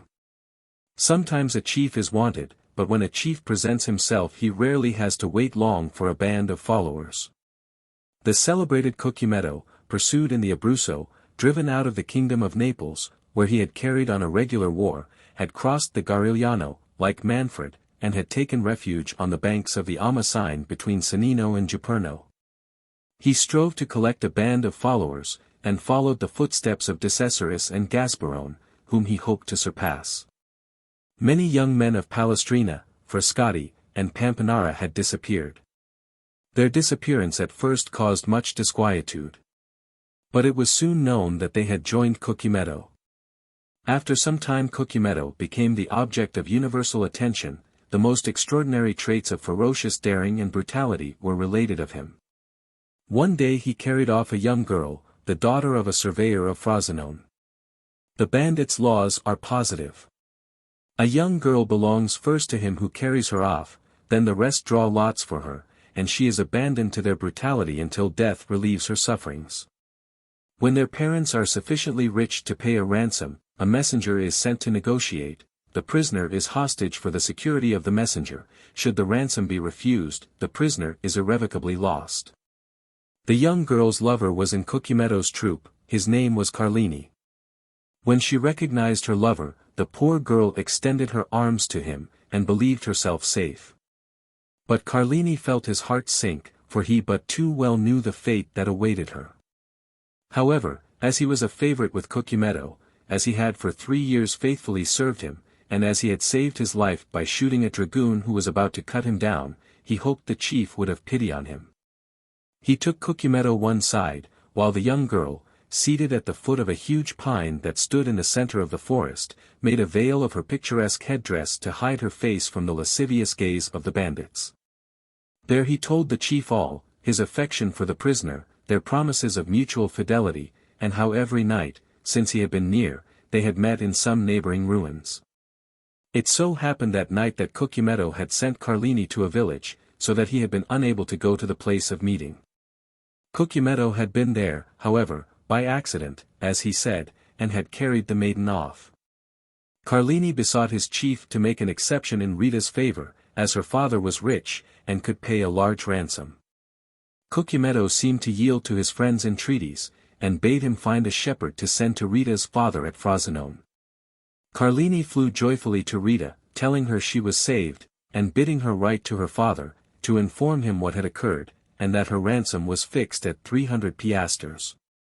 12 hours' delay was all that was granted, that is, until 9 the next morning. The instant the letter was written, Carlini seized it, and hastened to the plain to find a messenger. He found a young shepherd watching his flock. The natural messengers of the bandits are the shepherds who live between the city and the mountains, between civilized and savage life. The boy undertook the commission, promising to be in Frosinone in less than an hour. Carlini returned, anxious to see his mistress, and announced the joyful intelligence. He found the troop in the glade, supping off the provisions exacted as contributions from the peasants, but his eye vainly sought Rita and Cucumetto among them. He inquired where they were, and was answered by a burst of laughter. A cold perspiration burst from every pore, and his hair stood on end. He repeated his question. One of the bandits rose, and offered him a glass filled with Orvieto, saying, "To the health of the brave Cucumetto and the fair Rita." At this moment Carlini heard a woman's cry. He divined the truth, seized the glass, broke it across the face of him who presented it, and rushed towards the spot whence the cry came. After 100 yards he turned the corner of the thicket, he found Rita senseless in the arms of Cucumetto. At the sight of Carlini, Cucumetto rose, a pistol in each hand. The two brigands looked at each other for a moment, the one with a smile of lasciviousness on his lips, the other with the pallor of death on his brow. A terrible battle between the two men seemed imminent, but by degrees Carlini's features relaxed, his hand, which had grasped one of the pistols in his belt, fell to his side. Rita lay between them. The moon lighted the group. "Well," said Cucumetto, "have you executed your commission?" "Yes, Captain," returned Carlini. "At 9 o'clock tomorrow Rita's father will be here with the money. It is well, in the meantime, we will have a merry night. This young girl is charming, and does credit to your taste. Now, as I am not egotistical, we will return to our comrades and draw lots for her." "You have determined, then, to abandon her to the common law," said Carlini. "Why should an exception be made in her favor? I thought that my entreaties—" "What right have you, any more than the rest, to ask for an exception?" "It is true. But never mind," continued Cucumetto, laughing, "sooner or later your turn will come." Carlini's teeth clenched convulsively. "Now, then," said Cucumetto, advancing towards the other bandits, "are you coming? I follow you." Cucumetto departed, without losing sight of Carlini, for, doubtless, he feared lest he should strike him unawares, but nothing betrayed a hostile design on Carlini's part. He was standing, his arms folded, near Rita, who was still insensible. Cucumetto fancied for a moment the young man was about to take her in his arms and fly, but this mattered little to him now Rita had been his. And as for the money, 300 piastres distributed among the band was so small a sum that he cared little about it. He continued to follow the path to the glade, but, to his great surprise, Carlini arrived almost as soon as himself. "Let us draw lots. Let us draw lots," cried all the brigands, when they saw the chief. Their demand was fair, and the chief inclined his head in sign of acquiescence. The eyes of all shone fiercely as they made their demand, and the red light of the fire made them look like demons. The names of all, including Carlini, were placed in a hat, and the youngest of the band drew forth a ticket. The ticket bore the name of Diavolaccio. He was the man who had proposed to Carlini the health of their chief, and to whom Carlini replied by breaking the glass across his face. A large wound, extending from the temple to the mouth, was bleeding profusely. Diavolaccio, seeing himself thus favored by fortune, burst into a loud laugh. "Captain," said he, "just now Carlini would not drink your health when I proposed it to him. Propose mine to him, and let us see if he will be more condescending to you than to me." Everyone expected an explosion on Carlini's part. But to their great surprise, he took a glass in one hand and a flask in the other, and filling it. "Your health, Diavolaccio," said he calmly, and he drank it off, without his hand trembling in the least. Then sitting down by the fire, "My supper," said he, "my expedition has given me an appetite." "Well done, Carlini," cried the brigands, "that is acting like a good fellow." And they all formed a circle round the fire, while Diavolaccio disappeared. Carlini ate and drank as if nothing had happened. The bandits looked on with astonishment at this singular conduct until they heard footsteps. They turned round, and saw Diavolaccio bearing the young girl in his arms. Her head hung back, and her long hair swept the ground. As they entered the circle, the bandits could perceive, by the firelight, the unearthly pallor of the young girl and of Diavolaccio. This apparition was so strange and so solemn, that everyone rose, with the exception of Carlini, who remained seated, and ate and drank calmly. Diavolaccio advanced amidst the most profound silence, and laid Rita at the captain's feet. Then everyone could understand the cause of the unearthly pallor in the young girl and the bandit. A knife was plunged up to the hilt in Rita's left breast. Everyone looked at Carlini, the sheath at his belt was empty. Ah, said the chief, "I now understand why Carlini stayed behind." All savage natures appreciate a desperate deed. No other of the bandits would, perhaps, have done the same, but they all understood what Carlini had done. "Now, then," cried Carlini, rising in his turn, and approaching the corpse, his hand on the butt of one of his pistols, "does anyone dispute the possession of this woman with me?" "No," returned the chief, "she is thine."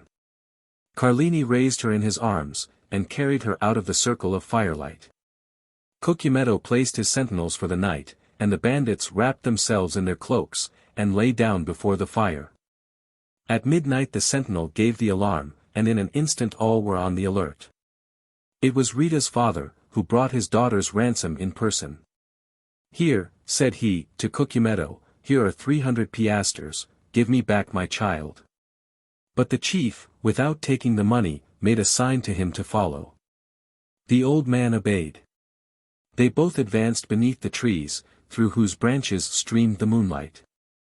Cucumetto stopped at last, and pointed to two persons grouped at the foot of a tree. "There," said he, "demand thy child of Carlini, he will tell thee what has become of her," and he returned to his companions. The old man remained motionless.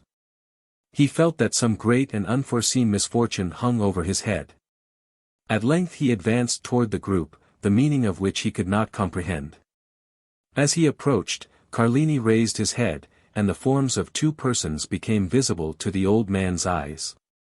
A woman lay on the ground, her head resting on the knees of a man, who was seated by her. As he raised his head, the woman's face became visible. The old man recognized his child, and Carlini recognized the old man. "I expected thee," said the bandit to Rita's father. "Wretch," returned the old man, "what hast thou done?" And he gazed with terror on Rita, pale and bloody, a knife buried in her bosom. A ray of moonlight poured through the trees, and lighted up the face of the dead. Cucumetto had violated thy daughter, said the bandit. I loved her, therefore I slew her, for she would have served as the sport of the whole band.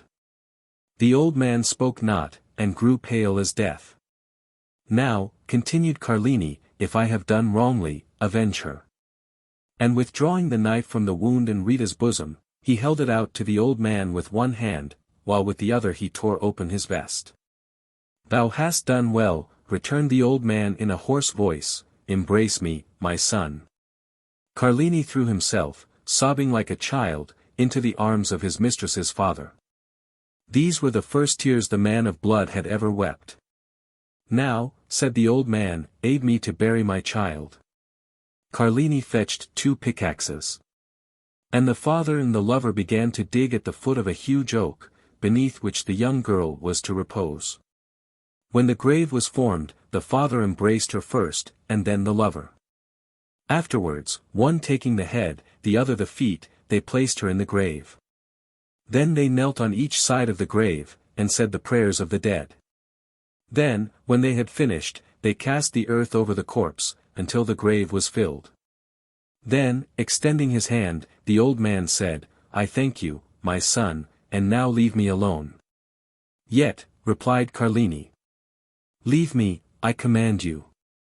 Carlini obeyed, rejoined his comrades, folded himself in his cloak, and soon appeared to sleep as soundly as the rest. It had been resolved the night before to change their encampment. An hour before daybreak, Cucumetto aroused his men, and gave the word to march. But Carlini would not quit the forest. Without knowing what had become of Rita's father he went toward the place where he had left him. He found the old man suspended from one of the branches of the oak which shaded his daughter's grave.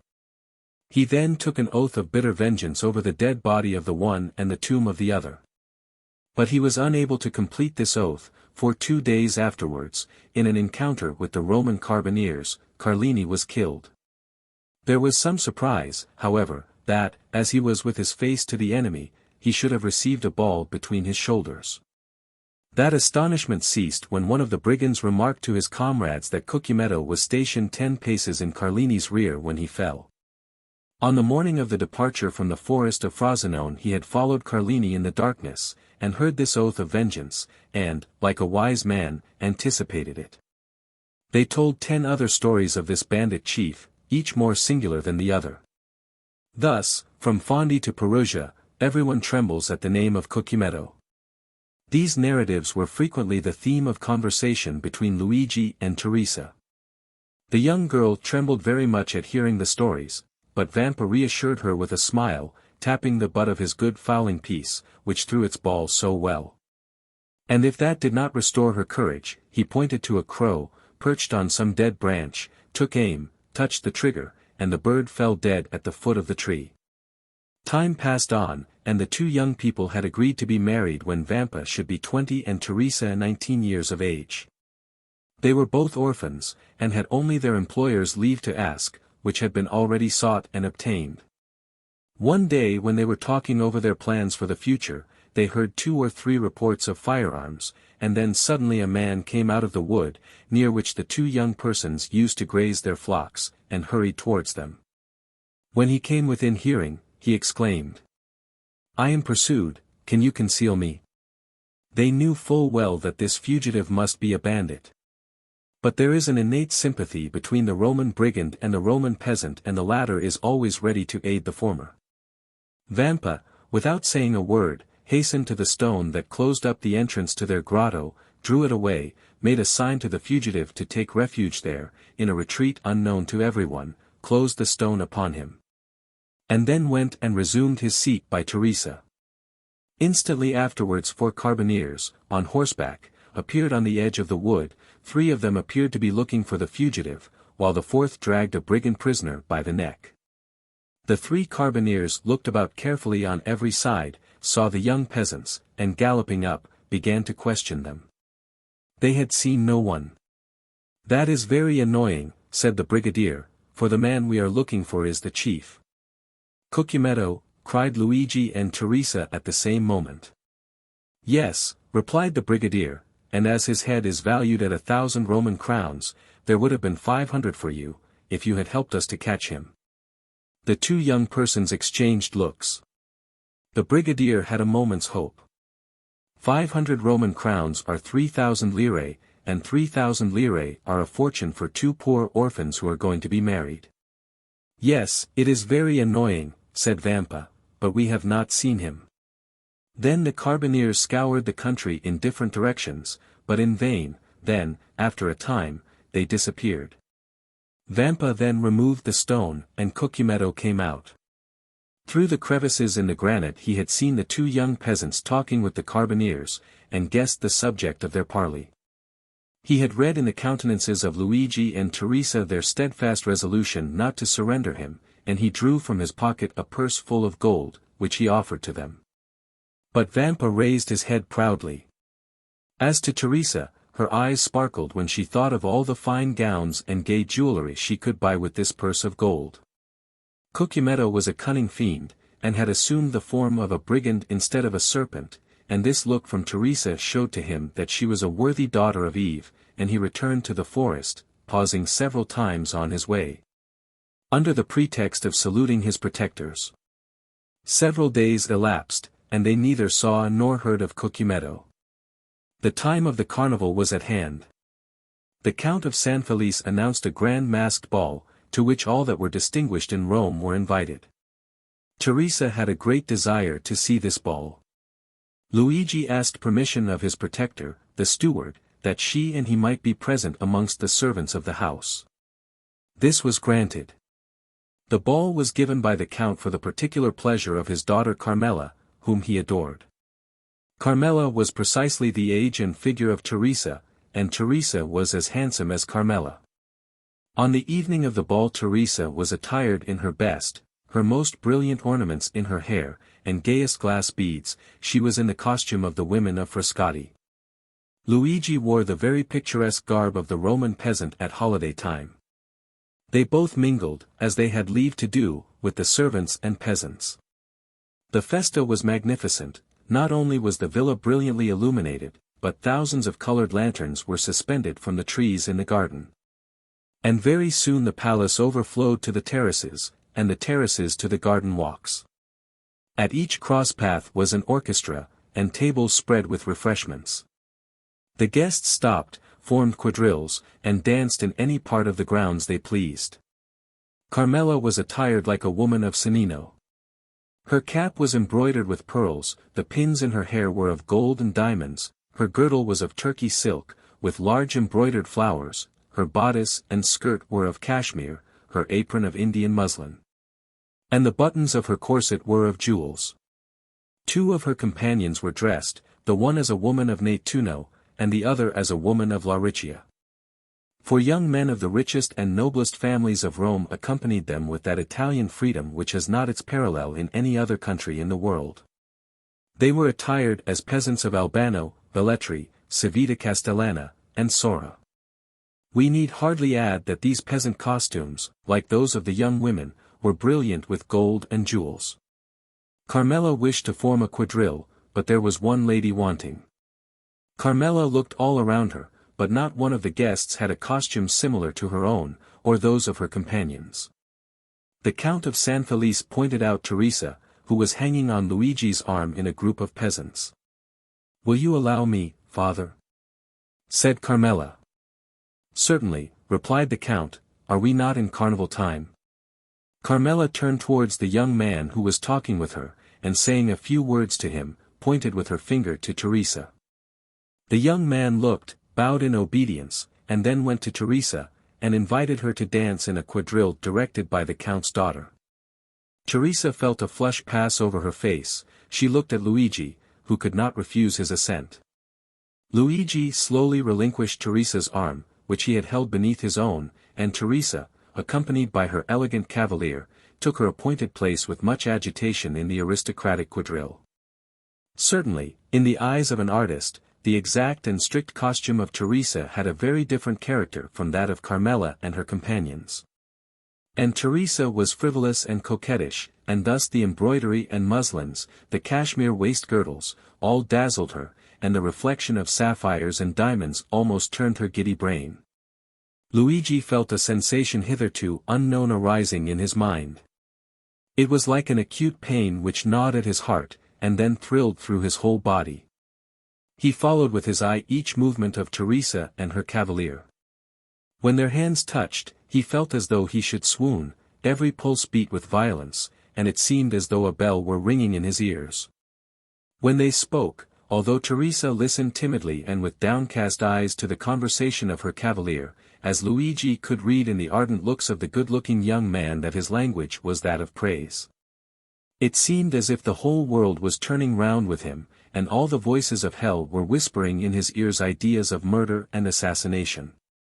Then fearing that his paroxysm might get the better of him, he clutched with one hand the branch of a tree against which he was leaning, and with the other convulsively grasped the dagger with a carved handle which was in his belt and which, unwittingly, he drew from the scabbard from time to time. Luigi was jealous. He felt that, influenced by her ambitions and coquettish disposition, Teresa might escape him. The young peasant girl, at first timid and scared, soon recovered herself. We have said that Teresa was handsome, but this is not all. Teresa was endowed with all those wild graces which are so much more potent than our affected and studied elegancies. She had almost all the honors of the quadrille, and if she were envious of the Count of San Felice's daughter, we will not undertake to say that Carmela was not jealous of her. And with overpowering compliments her handsome cavalier led her back to the place whence he had taken her, and where Luigi awaited her. Twice or thrice during the dance the young girl had glanced at Luigi, and each time she saw that he was pale and that his features were agitated, once even the blade of his knife, half drawn from its sheath, had dazzled her eyes with its sinister glare. Thus, it was almost tremblingly that she resumed her lover's arm. The quadrille had been most perfect, and it was evident there was a great demand for a repetition, Carmela alone objecting to it, but the Count of San Felice besought his daughter so earnestly, that she acceded. One of the cavaliers then hastened to invite Teresa, without whom it was impossible for the quadrille to be formed, but the young girl had disappeared. The truth was, that Luigi had not felt the strength to support another such trial, and, half by persuasion and half by force, he had removed Teresa toward another part of the garden. Teresa had yielded in spite of herself, but when she looked at the agitated countenance of the young man, she understood by his silence and trembling voice that something strange was passing within him. She herself was not exempt from internal emotion, and without having done anything wrong, yet fully comprehended that Luigi was right in reproaching her. Why, she did not know, but yet she did not the less feel that these reproaches were merited. However, to Teresa's great astonishment, Luigi remained mute, and not a word escaped his lips the rest of the evening. When the chill of the night had driven away the guests from the gardens, and the gates of the villa were closed on them for the festa indoors, he took Teresa quite away, and as he left her at her home, he said, "Teresa, what were you thinking of as you danced opposite the young Countess of San Felice?" "I thought," replied the young girl, with all the frankness of her nature, "that I would give half my life for a costume such as she wore." "And what said your cavalier to you?" "He said it only depended on myself to have it, and I had only one word to say." "He was right," said Luigi. "Do you desire it as ardently as you say?" "Yes." "Well, then, you shall have it." The young girl, much astonished, raised her head to look at him, but his face was so gloomy and terrible that her words froze to her lips. As Luigi spoke thus, he left her. Teresa followed him with her eyes into the darkness as long as she could, and when he had quite disappeared, she went into the house with a sigh. That night a memorable event occurred, due, no doubt, to the imprudence of some servant who had neglected to extinguish the lights. The villa of San Felice took fire in the rooms adjoining the very apartment of the lovely Carmela. Awakened in the night by the light of the flames, she sprang out of bed, wrapped herself in a dressing gown, and attempted to escape by the door, but the corridor by which she hoped to fly was already a prey to the flames. She then returned to her room, calling for help as loudly as she could, when suddenly her window, which was 20 feet from the ground, was opened, a young peasant jumped into the chamber, seized her in his arms, and with superhuman skill and strength conveyed her to the turf of the grass plot, where she fainted. When she recovered, her father was by her side.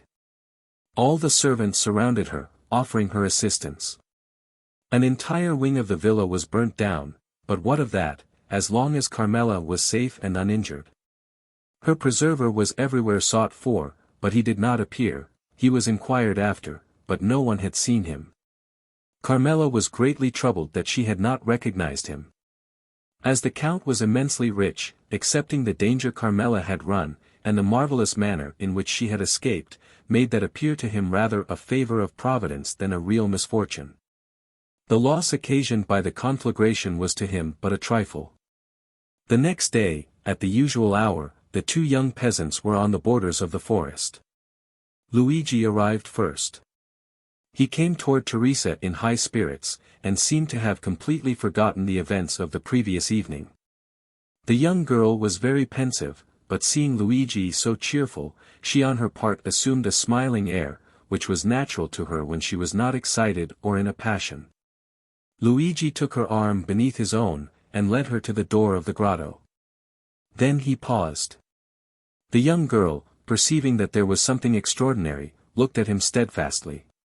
"Teresa," said Luigi, "yesterday evening you told me you would give all the world to have a costume similar to that of the Count's daughter." "Yes," replied Teresa with astonishment, "but I was mad to utter such a wish." And I replied, "Very well, you shall have it."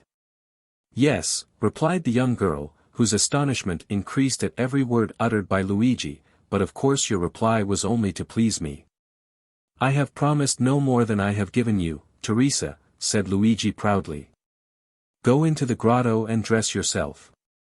At these words he drew away the stone, and showed Teresa the grotto, lighted up by 2 wax lights, which burnt on each side of a splendid mirror. On a rustic table, made by Luigi, were spread out the pearl necklace and the diamond pins, and on a chair at the side was laid the rest of the costume.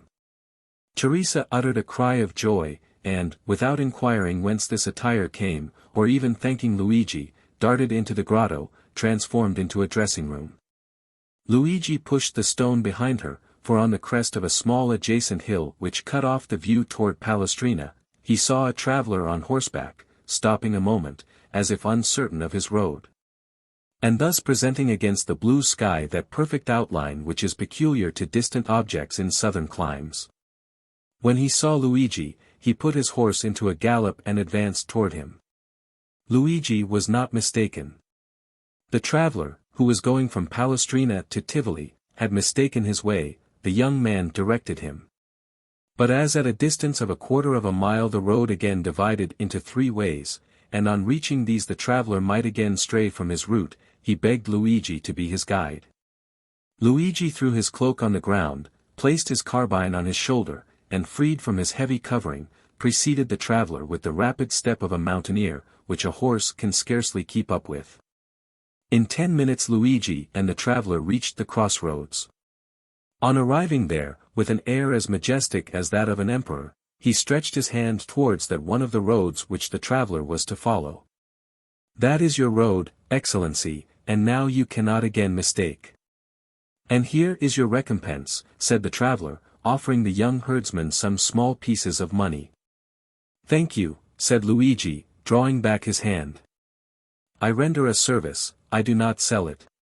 "Well," replied the traveller, who seemed used to this difference between the servility of a man of the cities and the pride of the mountaineer, "if you refuse wages, you will, perhaps, accept a gift."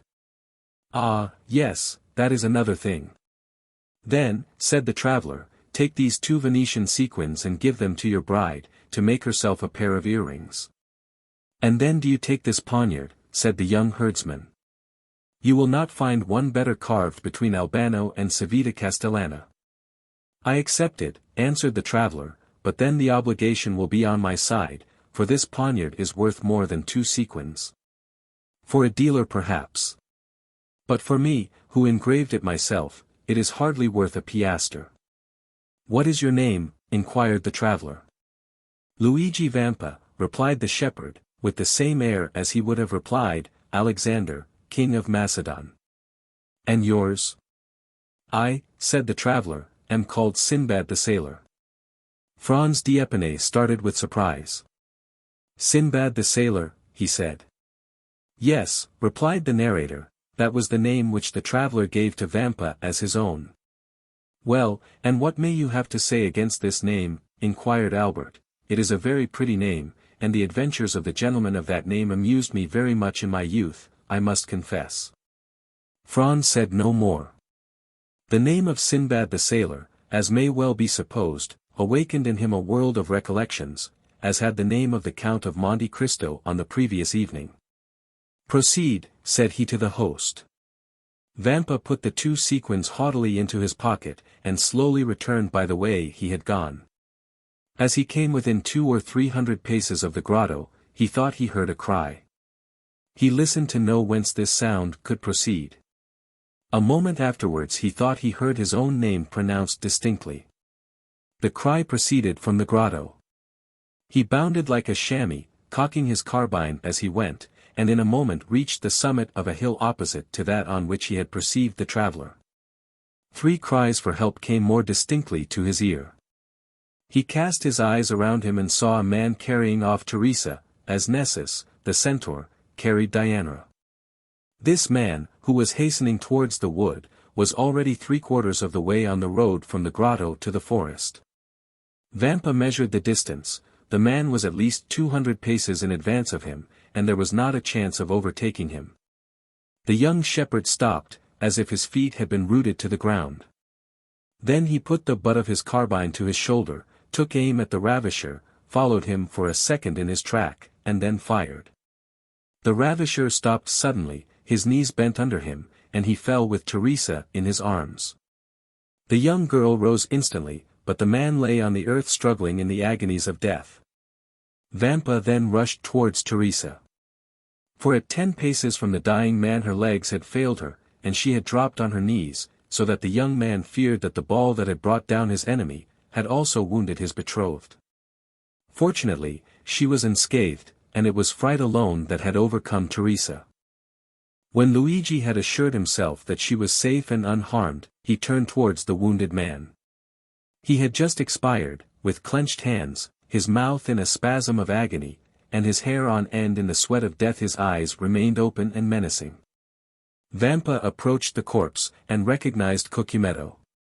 From the day on which the bandit had been saved by the 2 young peasants, he had been enamored of Teresa, and had sworn she should be his.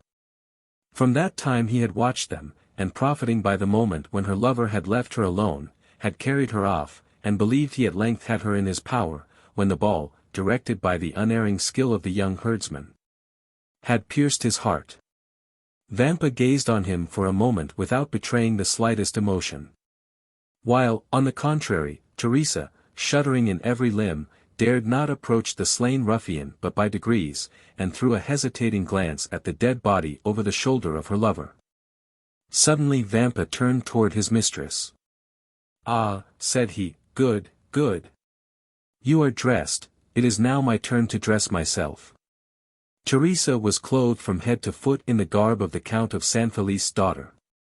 Vampa took Cucumetto's body in his arms and conveyed it to the grotto, while in her turn Teresa remained outside. If a second traveller had passed, he would have seen a strange thing, a shepherdess watching her flock, clad in a cashmere gown, with earrings and necklace of pearls, diamond pins, and buttons of sapphires, emeralds, and rubies. He would, no doubt, have believed that he had returned to the times of Florian, and would have declared, on reaching Paris, that he had met an Alpine shepherdess seated at the foot of the Sabine hill. At the end of a quarter of an hour Vampa quitted the grotto. His costume was no less elegant than that of Teresa. He wore a vest of garnet-colored velvet, with buttons of cut gold, a silk waistcoat covered with embroidery, a Roman scarf tied round his neck, a cartridge-box worked with gold, and red and green silk, sky-blue velvet breeches, fastened above the knee with diamond buckles, garters of deerskin, worked with 1,000 arabesques, and a hat whereon hung ribbons of all colors. 2 watches hung from his girdle, and a splendid poniard was in his belt. Teresa uttered a cry of admiration. Vampa in this attire resembled a painting by Leopold Robert or Schnetz.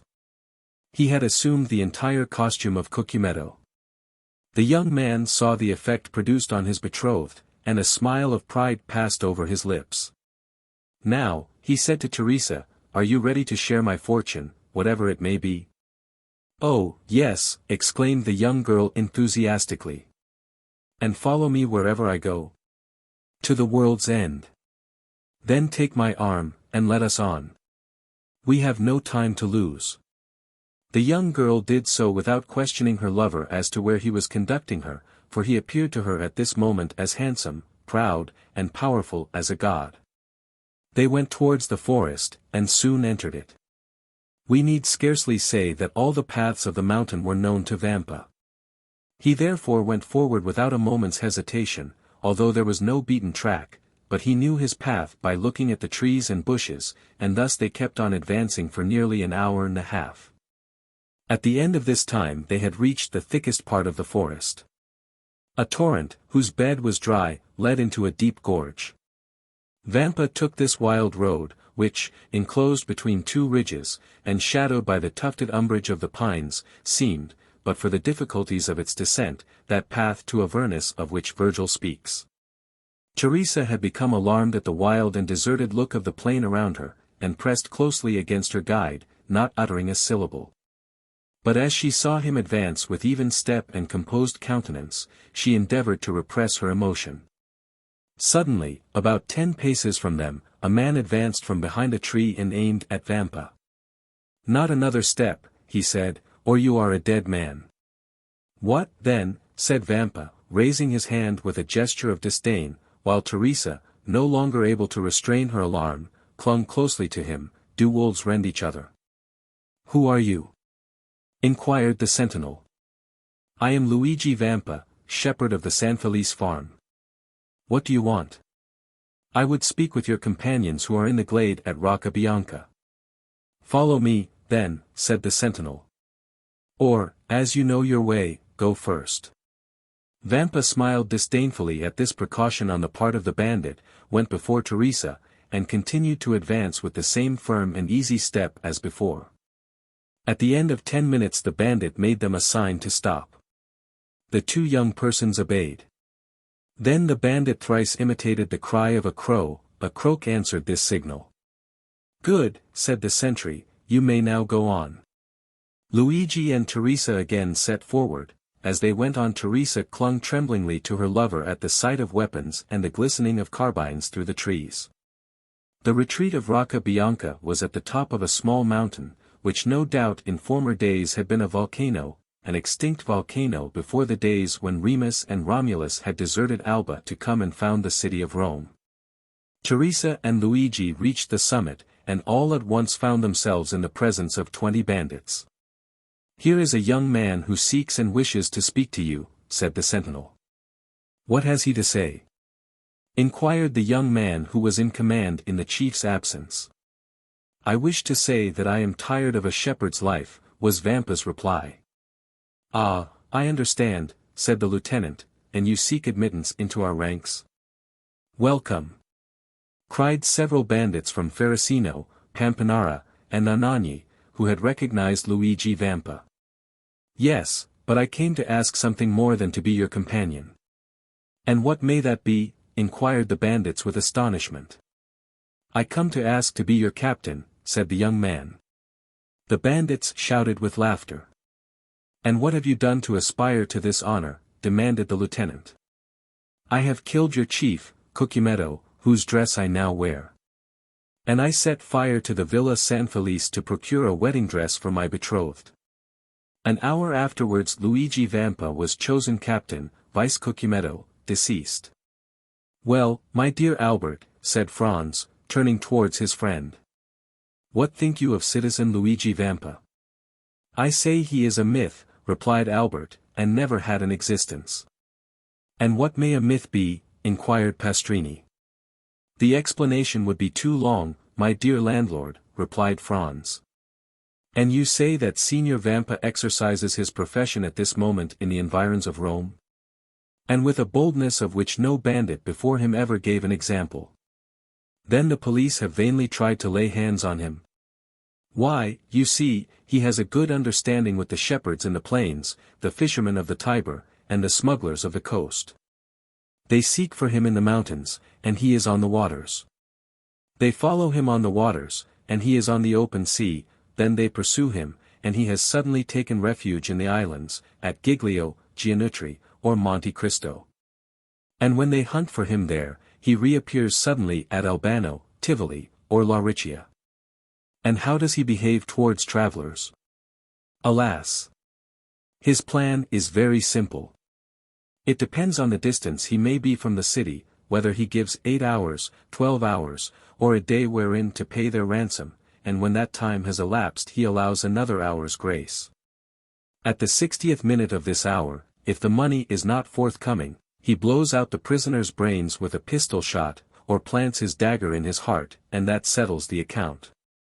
Well, Albert, inquired Franz of his companion, are you still disposed to go to the Colosseum by the outer wall? Quite so, said Albert, if the way be picturesque. The clock struck 9 as the door opened, and a coachman appeared. Excellencies, said he, the coach is ready. Well, then, said Franz, let us to the Colosseum. By the Porta del Popolo or by the streets, your excellencies? By the streets, morbleu. By the streets, cried Franz. Ah, my dear fellow, said Albert, rising, and lighting his third cigar, really, I thought you had more courage. So saying, the two young men went down the staircase, and got into the carriage. Chapter 34. The Colosseum. Franz had so managed his route, that during the ride to the Colosseum they passed not a single ancient ruin. So that no preliminary impression interfered to mitigate the colossal proportions of the gigantic building they came to admire. The road selected was a continuation of the Via Sistina. Then, by cutting off the right angle of the street in which stands Santa Maria Maggiore and proceeding by the Via Urbana and San Pietro in Vincoli, the travelers would find themselves directly opposite the Colosseum. This itinerary possessed another great advantage, that of leaving Franz at full liberty to indulge his deep reverie upon the subject of Signor Pastrini's story, in which his mysterious host of Monte Cristo was so strangely mixed up. Seated with folded arms in a corner of the carriage, he continued to ponder over the singular history he had so lately listened to, and to ask himself an interminable number of questions touching its various circumstances without, however, arriving at a satisfactory reply to any of them. One fact more than the rest brought his friend, Sinbad the sailor, back to his recollection, and that was the mysterious sort of intimacy that seemed to exist between the brigands and the sailors. And Pastrini's account of Vampa's having found refuge on board the vessels of smugglers and fishermen, reminded Franz of the 2 Corsican bandits he had found supping so amicably with the crew of the little yacht, which had even deviated from its course and touched at Porto Vecchio for the sole purpose of landing them. The very name assumed by his host of Monte Cristo and again repeated by the landlord of the Hotel de Londres, abundantly proved to him that his island friend was playing his philanthropic part on the shores of Piombino, Civita Vecchia, Ostia, and Gaeta, as on those of Corsica, Tuscany, and Spain. And further, Franz bethought him of having heard his singular entertainer speak both of Tunis and Palermo, proving thereby how largely his circle of acquaintances extended. But however the mind of the young man might be absorbed in these reflections, they were at once dispersed at the sight of the dark frowning ruins of the stupendous Colosseum, through the various openings of which the pale moonlight played and flickered like the unearthly gleam from the eyes of the wandering dead. The carriage stopped near the Meta Sudans, the door was opened, and the young men, eagerly alighting, found themselves opposite a cicerone, who appeared to have sprung up from the ground, so unexpected was his appearance. The usual guide from the hotel having followed them, they had paid 2 conductors, nor is it possible, at Rome, to avoid this abundant supply of guides. Besides the ordinary cicerone, who seizes upon you directly you set foot in your hotel, and never quits you while you remain in the city, there is also a special cicerone belonging to each monument, nay, almost to each part of a monument. It may, therefore, be easily imagined there is no scarcity of guides at the Colosseum, that wonder of all ages, which Martial thus eulogizes. Let Memphis cease to boast the barbarous miracles of her pyramids. And the wonders of Babylon be talked of no more among us. All must bow to the superiority of the gigantic labor of the Caesars, and the many voices of fame spread far and wide the surpassing merits of this incomparable monument. As for Albert and Franz, they essayed not to escape from their Ciceronian tyrants.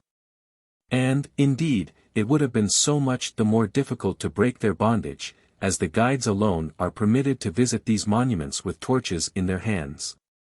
Thus, then, the young men made no attempt at resistance, but blindly and confidingly surrendered themselves into the care and custody of their conductors. Franz had already made 7 or 8 similar excursions to the Colosseum, while his less favored companion trod for the first time in his life the classic ground forming the monument of Flavius Vespasian. And, to his credit be it spoken, his mind, even amid the glib loquacity of the guides, was duly and deeply touched with awe and enthusiastic admiration of all he saw. And certainly no adequate notion of these stupendous ruins can be formed save by such as have visited them, and more especially by moonlight. At which time the vast proportions of the building appear twice as large when viewed by the mysterious beams of a southern moonlit sky, whose rays are sufficiently clear and vivid to light the horizon with a glow equal to the soft twilight of a western clime. Scarcely, therefore, had the reflective Franz walked 100 steps beneath the interior porticos of the ruin, when, abandoning Albert to the guides, who would by no means yield their prescriptive right of carrying their victims through the routine regularly laid down, and as regularly followed by them, but dragged the unconscious visitor to the various objects with a pertinacity that admitted of no appeal, beginning, as a matter of course, with the Lion's Den, the Hall of the Gladiators, and finishing with Caesar's Podium. To escape a jargon and mechanical survey of the wonders by which he was surrounded, Franz ascended a half-dilapidated staircase, and, leaving them to follow their monotonous round, seated himself at the foot of a column. And immediately opposite a large aperture, which permitted him to enjoy a full and undisturbed view of the gigantic dimensions of the majestic ruin. Franz had remained for nearly a quarter of an hour perfectly hidden by the shadow of the vast column at whose base he had found a resting place, and from whence his eyes followed the motions of Albert and his guides, who, holding torches in their hands, had emerged from a vomitorium at the opposite extremity of the Colosseum, and then again disappeared down the steps conducting to the seats reserved for the Vestal Virgins, resembling, as they glided along, some restless shades following the flickering glare of so many ignes fatui. All at once his ear caught a sound resembling that of a stone rolling down the staircase opposite the one by which he had himself ascended. There was nothing remarkable in the circumstance of a fragment of granite giving way and falling heavily below. But it seemed to him that the substance that fell gave way beneath the pressure of a foot, and also that someone, who endeavored as much as possible to prevent his footsteps from being heard, was approaching the spot where he sat. Conjecture soon became certainty, for the figure of a man was distinctly visible to Franz, gradually emerging from the staircase opposite, upon which the moon was at that moment pouring a full tide of silvery brightness. The stranger thus presenting himself was probably a person who, like Franz, preferred the enjoyment of solitude and his own thoughts to the frivolous gabble of the guides. And his appearance had nothing extraordinary in it. But the hesitation with which he proceeded, stopping and listening with anxious attention at every step he took, convinced Franz that he expected the arrival of some person. By a sort of instinctive impulse, Franz withdrew as much as possible behind his pillar. About 10 feet from the spot where he and the stranger were, the roof had given way, leaving a large round opening, through which might be seen the blue vault of heaven, thickly studded with stars. Around this opening, which had, possibly, for ages permitted a free entrance to the brilliant moonbeams that now illumined the vast pile, grew a quantity of creeping plants, whose delicate green branches stood out in bold relief against the clear azure of the firmament, while large masses of thick, strong fibrous shoots forced their way through the chasm, and hung floating to and fro, like so many waving strings. The person whose mysterious arrival had attracted the attention of Franz stood in a kind of half-light, that rendered it impossible to distinguish his features, although his dress was easily made out. He wore a large brown mantle, one fold of which, thrown over his left shoulder, served likewise to mask the lower part of his countenance, while the upper part was completely hidden by his broad-brimmed hat. The lower part of his dress was more distinctly visible by the bright rays of the moon, which, entering through the broken ceiling, shed their refulgent beams on feet cased in elegantly made boots of polished leather, over which descended fashionably cut trousers of black cloth. From the imperfect means Franz had of judging, he could only come to one conclusion, that the person whom he was thus watching certainly belonged to no inferior station of life. Some few minutes had elapsed, and the stranger began to show manifest signs of impatience, when a slight noise was heard outside the aperture in the roof. And almost immediately a dark shadow seemed to obstruct the flood of light that had entered it, and the figure of a man was clearly seen gazing with eager scrutiny on the immense space beneath him. Then, as his eye caught sight of him in the mantle, he grasped a floating mass of thickly matted boughs, and glided down by their help to within 3 or 4 feet of the ground, and then leaped lightly on his feet.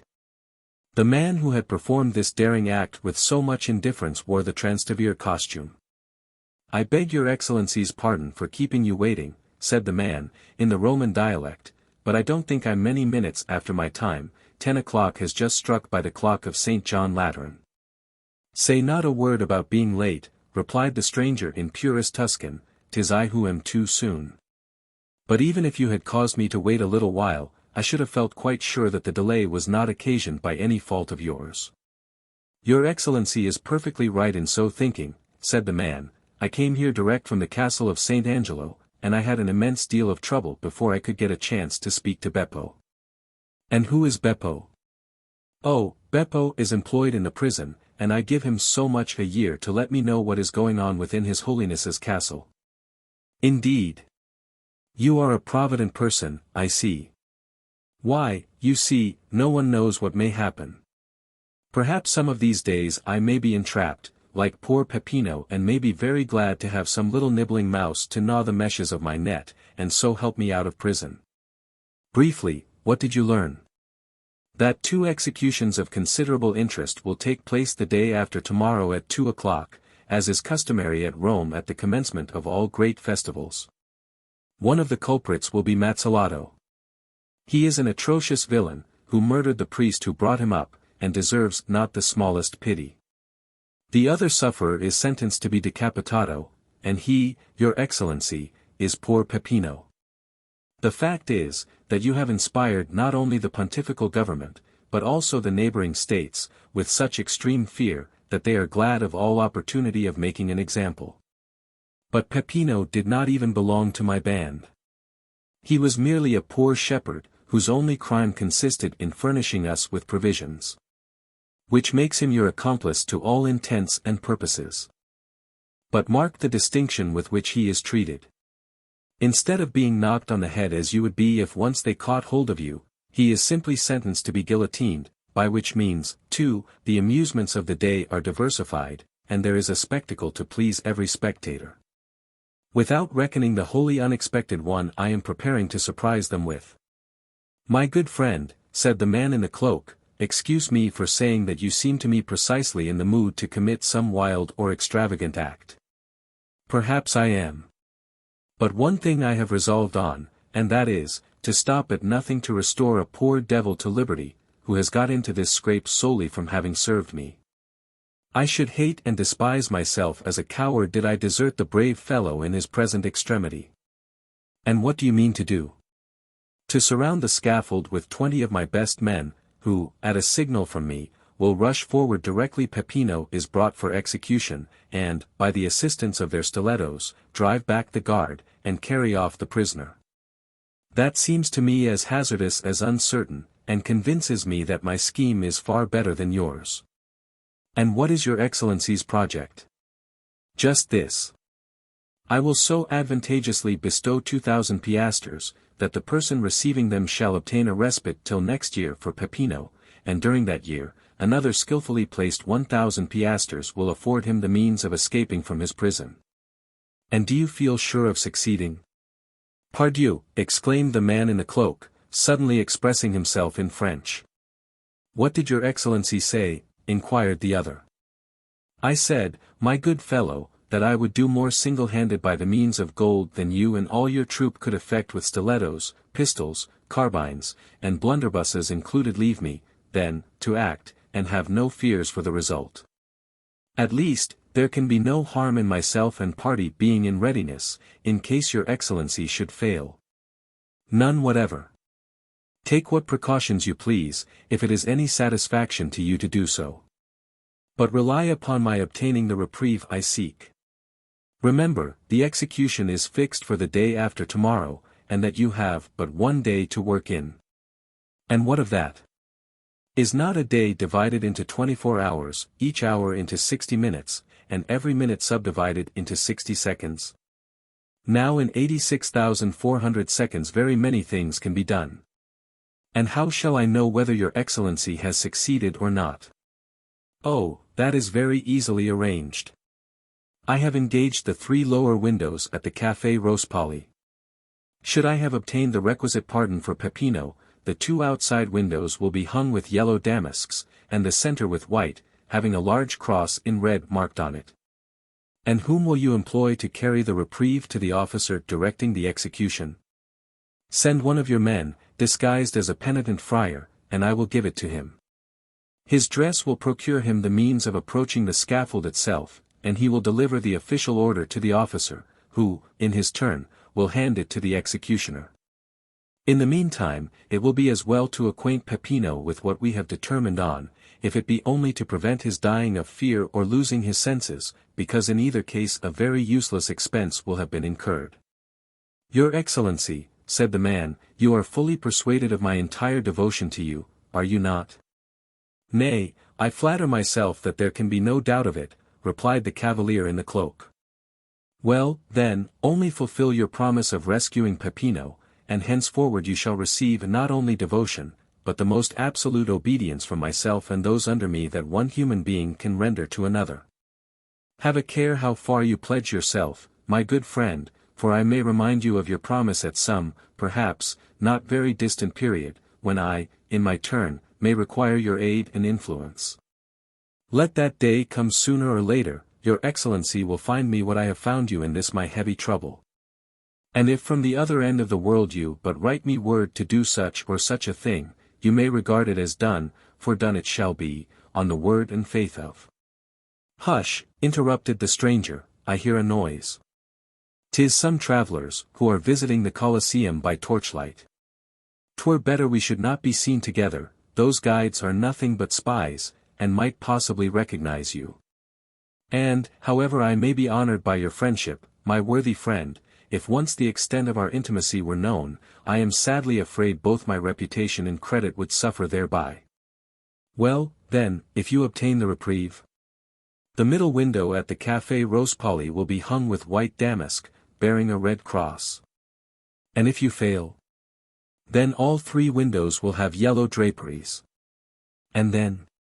And then, my good fellow, use your daggers in any way you please, and I further promise you to be there as a spectator of your prowess. We understand each other perfectly, then. Adieu, your Excellency, depend upon me as firmly as I do upon you. Saying these words, the Transteverin disappeared down the staircase, while his companion, muffling his features more closely than before in the folds of his mantle, passed almost close to Franz. And descended to the arena by an outward flight of steps.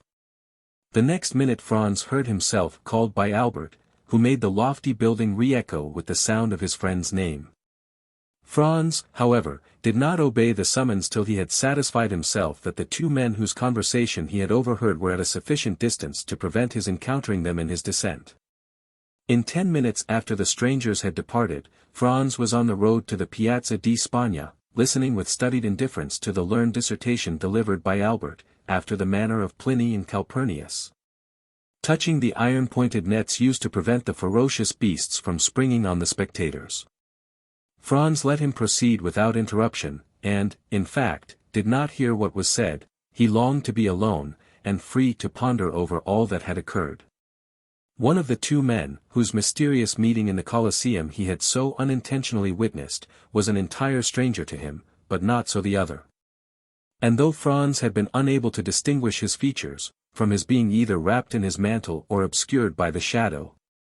The tones of his voice had made too powerful an impression on him the first time he had heard them for him ever again to forget them, hear them when or where he might. It was more especially when this man was speaking in a manner half jesting, half bitter, that Franz's ear recalled most vividly the deep sonorous, yet well-pitched voice that had addressed him in the Grotto of Monte Cristo, and which he heard for the second time amid the darkness and ruined grandeur of the Colosseum. And the more he thought, the more entire was his conviction, that the person who wore the mantle was no other than his former host and entertainer, Sinbad the sailor. Under any other circumstances, Franz would have found it impossible to resist his extreme curiosity to know more of so singular a personage, and with that intent have sought to renew their short acquaintance. But in the present instance, the confidential nature of the conversation he had overheard made him, with propriety, judge that his appearance at such a time would be anything but agreeable. As we have seen, therefore, he permitted his former host to retire without attempting a recognition, but fully promising himself a rich indemnity for his present forbearance should chance afford him another opportunity. In vain did Franz endeavor to forget the many perplexing thoughts which assailed him, in vain did he court the refreshment of sleep.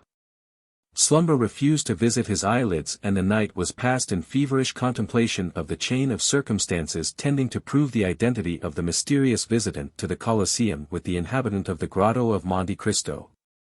And the more he thought, the firmer grew his opinion on the subject. Worn out at length, he fell asleep at daybreak, and did not awake till late. Like a genuine Frenchman, Albert had employed his time in arranging for the evening's diversion. He had sent to engage a box at the Teatro Argentina, and Franz, having a number of letters to write, relinquished the carriage to Albert for the whole of the day. At 5 o'clock Albert returned, delighted with his day's work. He had been occupied in leaving his letters of introduction, and had received in return more invitations to balls and routs than it would be possible for him to accept. Besides this, he had seen, as he called it, all the remarkable sights at Rome. Yes, in a single day he had accomplished what his more serious-minded companion would have taken weeks to effect. Neither had he neglected to ascertain the name of the piece to be played that night at the Teatro Argentina, and also what performers appeared in it. The opera of Parisina was announced for representation, and the principal actors were Coselli, Moriani, and La Specchia. The young men, therefore, had reason to consider themselves fortunate in having the opportunity of hearing one of the best works by the composer of Lucia di Lammermoor, supported by three of the most renowned vocalists of Italy. Albert had never been able to endure the Italian theatres, with their orchestras from which it is impossible to see, and the absence of balconies, or open boxes. All these defects pressed hard on a man who had had his stall at the Bouffes, and had shared a lower box at the opera. Still, in spite of this, Albert displayed his most dazzling and effective costumes each time he visited the theatres. But, alas, his elegant toilet was wholly thrown away, and one of the most worthy representatives of Parisian fashion had to carry with him the mortifying reflection that he had nearly overrun Italy without meeting with a single adventure. Sometimes Albert would affect to make a joke of his want of success. But internally he was deeply wounded, and his self-love immensely piqued, to think that Albert de Morcerf, the most admired and most sought after of any young person of his day, should thus be passed over, and merely have his labor for his pains. And the thing was so much the more annoying, as, according to the characteristic modesty of a Frenchman, Albert had quitted Paris with the full conviction that he had only to show himself in Italy to carry all before him. And that upon his return he should astonish the Parisian world with the recital of his numerous love affairs. Alas, poor Albert! None of those interesting adventures fell in his way. The lovely Genoese, Florentines, and Neapolitans were all faithful, if not to their husbands, at least to their lovers, and thought not of changing even for the splendid appearance of Albert de Morcerf. And all he gained was the painful conviction that the ladies of Italy have this advantage over those of France, that they are faithful even in their infidelity. Yet he could not restrain a hope that in Italy, as elsewhere, there might be an exception to the general rule. Albert, besides being an elegant, well-looking young man, was also possessed of considerable talent and ability. Moreover, he was a viscount, a recently created one, certainly, but in the present day it is not necessary to go as far back as Noah in tracing a descent, and a genealogical tree is equally estimated, whether dated from 1399 or merely 1815. But to crown all these advantages, Albert de Morcerf commanded an income of 50,000 livres, a more than sufficient sum to render him a personage of considerable importance in Paris. It was therefore no small mortification to him to have visited most of the principal cities in Italy without having excited the most trifling observation. Albert, however, hoped to indemnify himself for all these slights and indifferences during the carnival, knowing full well that among the different states and kingdoms in which this festivity is celebrated, Rome is the spot where even the wisest and gravest throw off the usual rigidity of their lives, and deign to mingle in the follies of this time of liberty and relaxation. The carnival was to commence on the morrow, therefore Albert had not an instant to lose in setting forth the programme of his hopes, expectations, and claims to notice. With this design he had engaged a box in the most conspicuous part of the theatre, and exerted himself to set off his personal attractions by the aid of the most rich and elaborate toilet. The box taken by Albert was in the first circle. Although each of the 3 tiers of boxes is deemed equally aristocratic and is, for this reason, generally styled the nobility's boxes. And although the box engaged for the 2 friends was sufficiently capacious to contain at least a dozen persons, it had cost less than would be paid at some of the French theatres for one admitting merely 4 occupants. Another motive had influenced Albert's selection of his seat, who knew but that, thus advantageously placed, he might not in truth attract the notice of some fair Roman. And an introduction might ensue that would procure him the offer of a seat in a carriage, or a place in a princely balcony, from which he might behold the gaieties of the carnival. These united considerations made Albert more lively and anxious to please than he had hitherto been. Totally disregarding the business of the stage, he leaned from his box and began attentively scrutinizing the beauty of each pretty woman, aided by a powerful opera-glass, but, alas, this attempt to attract notice wholly failed.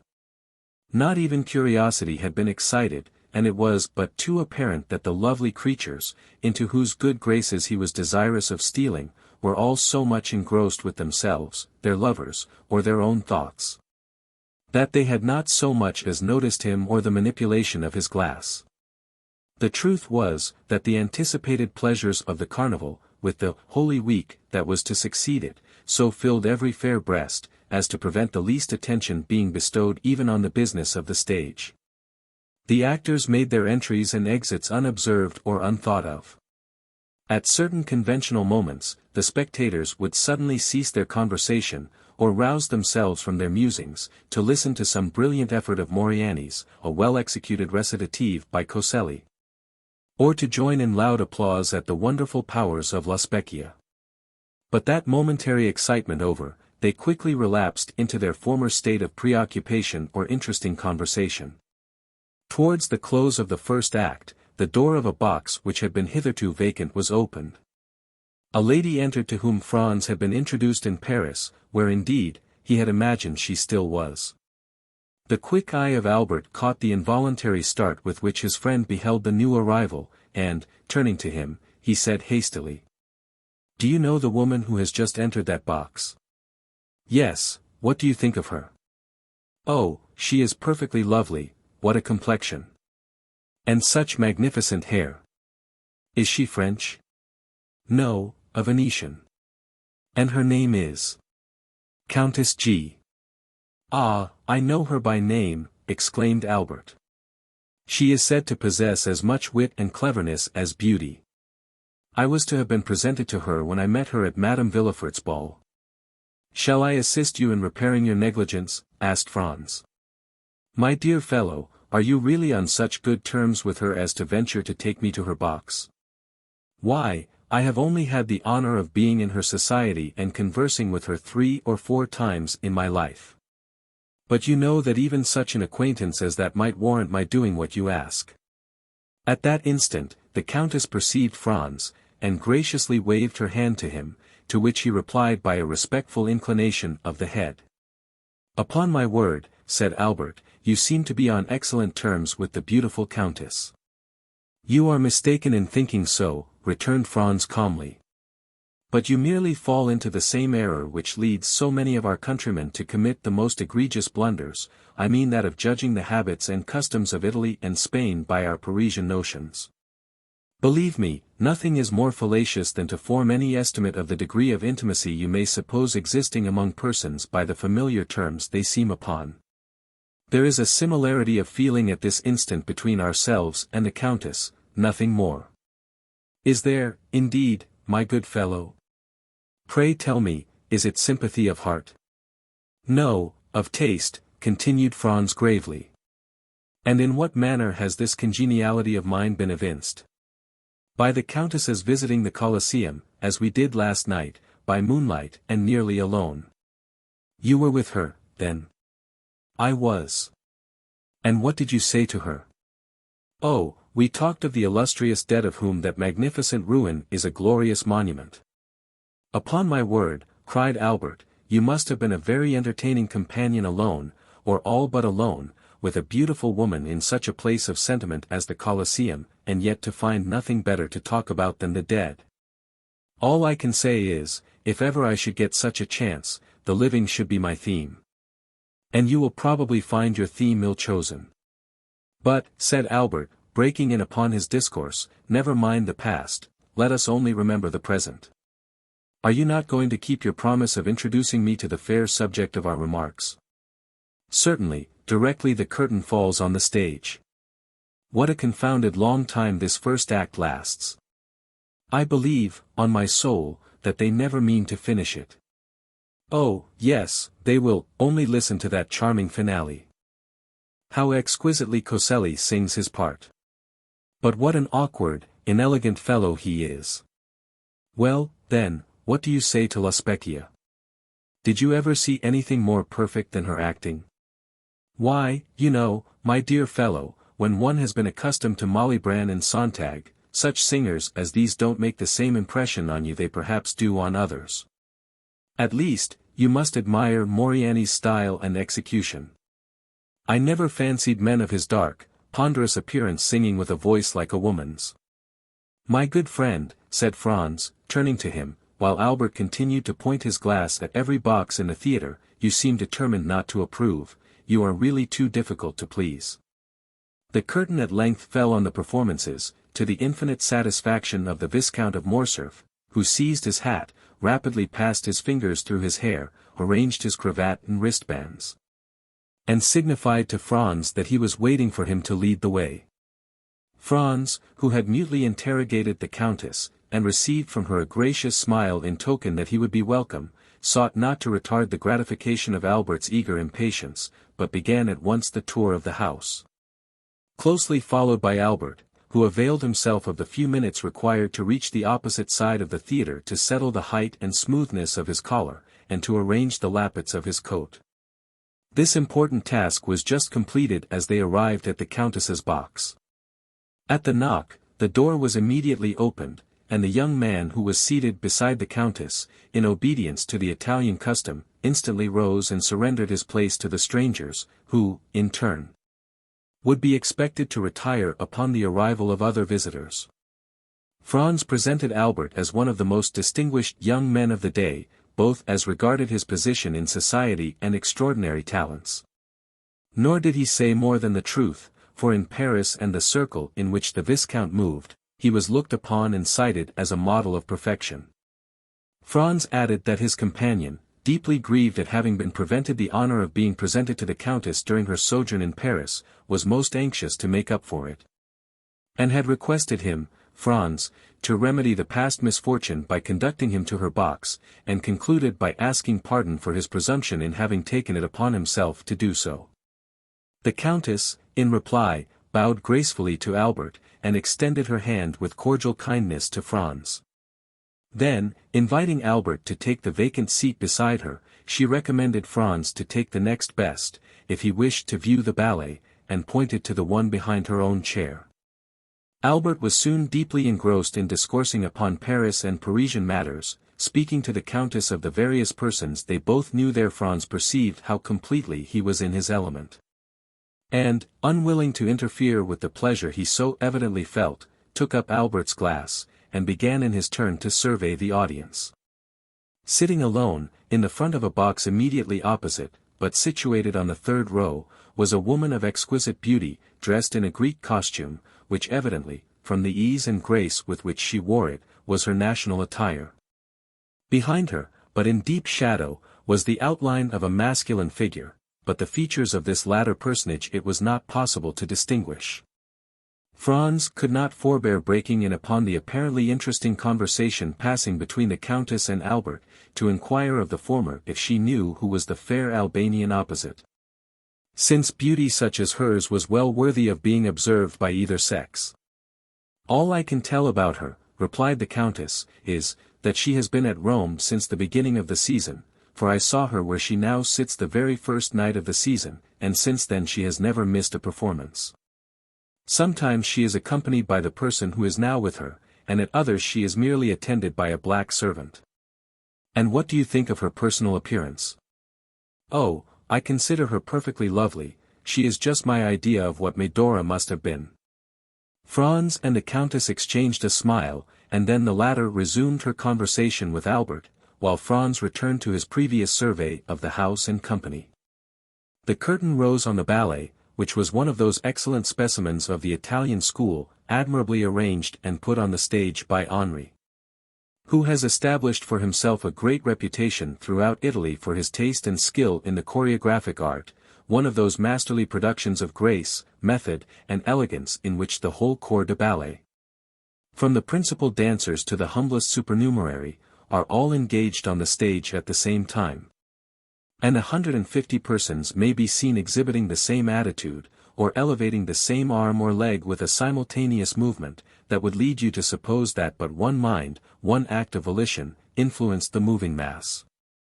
The ballet was called Poliska. However much the ballet might have claimed his attention, Franz was too deeply occupied with the beautiful Greek to take any note of it. While she seemed to experience an almost childlike delight in watching it, her eager, animated looks contrasting strongly with the utter indifference of her companion, who, during the whole time the piece lasted, never even moved. Not even when the furious, crashing din produced by the trumpets, cymbals, and Chinese bells sounded their loudest from the orchestra. Of this he took no heed, but was, as far as appearances might be trusted, enjoying soft repose and bright celestial dreams. The ballet at length came to a close, and the curtain fell amid the loud, unanimous plaudits of an enthusiastic and delighted audience. Owing to the very judicious plan of dividing the two acts of the opera with a ballet, the pauses between the performances are very short, the singers in the opera having time to repose themselves and change their costume, when necessary, while the dancers are executing their pirouettes and exhibiting their graceful steps. The overture to the second act began. And, at the first sound of the leader's bow across his violin, Franz observed the sleeper slowly arise and approach the Greek girl, who turned around to say a few words to him, and then, leaning forward again on the railing of her box, she became as absorbed as before in what was going on. The countenance of the person who had addressed her remained so completely in the shade, that, though Franz tried his utmost, he could not distinguish a single feature. The curtain rose, and the attention of Franz was attracted by the actors, and his eyes turned from the box containing the Greek girl and her strange companion to watch the business of the stage. Most of my readers are aware that the second act of Parisina opens with the celebrated and effective duet in which Parisina, while sleeping, betrays to Azo the secret of her love for Hugo. The injured husband goes through all the emotions of jealousy, until conviction seizes on his mind, and then, in a frenzy of rage and indignation, he awakens his guilty wife to tell her that he knows her guilt and to threaten her with his vengeance. This duet is one of the most beautiful, expressive and terrible conceptions that has ever emanated from the fruitful pen of Donizetti. Franz now listened to it for the third time. Yet its notes, so tenderly expressive and fearfully grand as the wretched husband and wife give vent to their different griefs and passions, thrilled through the soul of Franz with an effect equal to his first emotions upon hearing it. Excited beyond his usual calm demeanor, Franz rose with the audience, and was about to join the loud, enthusiastic applause that followed. But suddenly his purpose was arrested, his hands fell by his sides, and the half-uttered "bravos" expired on his lips. The occupant of the box in which the Greek girl sat appeared to share the universal admiration that prevailed. For he left his seat to stand up in front, so that, his countenance being fully revealed, Franz had no difficulty in recognizing him as the mysterious inhabitant of Monte Cristo. And the very same person he had encountered the preceding evening in the ruins of the Colosseum, and whose voice and figure had seemed so familiar to him. All doubt of his identity was now at an end. His singular host evidently resided at Rome. The surprise and agitation occasioned by this full confirmation of Franz's former suspicion had no doubt imparted a corresponding expression to his features. For the Countess, after gazing with a puzzled look at his face, burst into a fit of laughter, and begged to know what had happened. "Countess," returned Franz, totally unheeding her raillery, "I asked you a short time since if you knew any particulars respecting the Albanian lady opposite. I must now beseech you to inform me who and what is her husband." "Nay," answered the Countess, "I know no more of him than yourself. Perhaps you never before noticed him." "What a question, so truly French! Do you not know that we Italians have eyes only for the man we love?" "True," replied Franz. "All I can say is," continued the Countess, taking up the lorgnette, and directing it toward the box in question, "that the gentleman, whose history I am unable to furnish, seems to me as though he had just been dug up. He looks more like a corpse permitted by some friendly grave-digger to quit his tomb for a while, and revisit this earth of ours, than anything human. How ghastly pale he is!" "Oh, he is always as colorless as you now see him," said Franz. "Then you know him?" almost screamed the Countess. "Oh, pray do, for heaven's sake, tell us all about. Is he a vampire, or a resuscitated corpse, or what? I fancy I have seen him before, and I even think he recognizes me." "And I can well understand," said the Countess, shrugging up her beautiful shoulders, as though an involuntary shudder passed through her veins, "that those who have once seen that man will never be likely to forget him." The sensation experienced by Franz was evidently not peculiar to himself. Another, and wholly uninterested person, felt the same unaccountable awe and misgiving. "Well?" inquired Franz, after the Countess had a second time directed her lorgnette at the box, "what do you think of our opposite neighbor?" "Why, that he is no other than Lord Ruthven himself in a living form." This fresh allusion to Byron drew a smile to Franz's countenance, although he could but allow that if anything was likely to induce belief in the existence of vampires, it would be the presence of such a man as the mysterious personage before him. "I must positively find out who and what he is," said Franz, rising from his seat. "No, no," cried the Countess, "you must not leave me. I depend upon you to escort me home." "Oh, indeed, I cannot permit you to go." "Is it possible," whispered Franz, "that you entertain any fear?" "I'll tell you," answered the Countess. "Byron had the most perfect belief in the existence of vampires, and even assured me that he had seen them. The description he gave me perfectly corresponds with the features and character of the man before us. Oh, he is the exact personification of what I have been led to expect. The coal-black hair, large bright, glittering eyes, in which a wild, unearthly fire seems burning, the same ghastly paleness. Then observe, too, that the woman with him is altogether unlike all others of her sex. She is a foreigner, a stranger. Nobody knows who she is, or where she comes from. No doubt she belongs to the same horrible race he does, and is, like himself, a dealer in magical arts.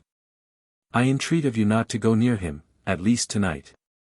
And if tomorrow your curiosity still continues as great, pursue your researches if you will, but tonight you neither can nor shall. For that purpose I mean to keep you all to myself." Franz protested he could not defer his pursuit till the following day, for many reasons. "Listen to me," said the Countess, "and do not be so very headstrong. I am going home. I have a party at my house tonight, and therefore cannot possibly remain till the end of the opera. Now, I cannot for one instant believe you so devoid of gallantry as to refuse a lady your escort when she even condescends to ask you for it. There was nothing else left for Franz to do but to take up his hat, open the door of the box, and offer the Countess his arm. It was quite evident, by her manner, that her uneasiness was not feigned.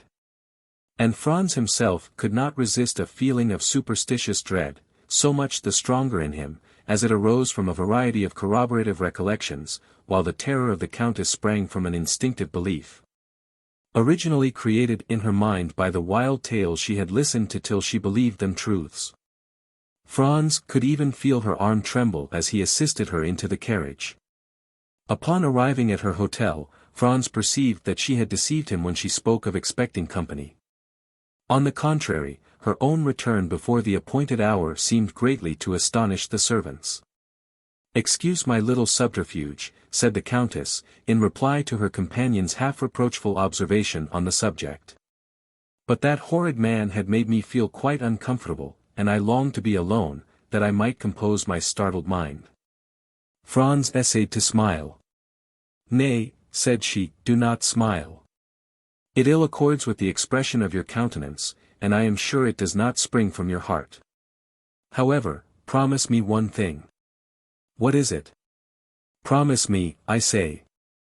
"I will do anything you desire, except relinquish my determination of finding out who this man is. I have more reasons than you can imagine for desiring to know who he is, from whence he came, and whither he is going. Where he comes from I am ignorant, but I can readily tell you where he is going to, and that is down below, without the least doubt." "Let us only speak of the promise you wished me to make," said Franz. "Well, then, you must give me your word to return immediately to your hotel, and make no attempt to follow this man tonight.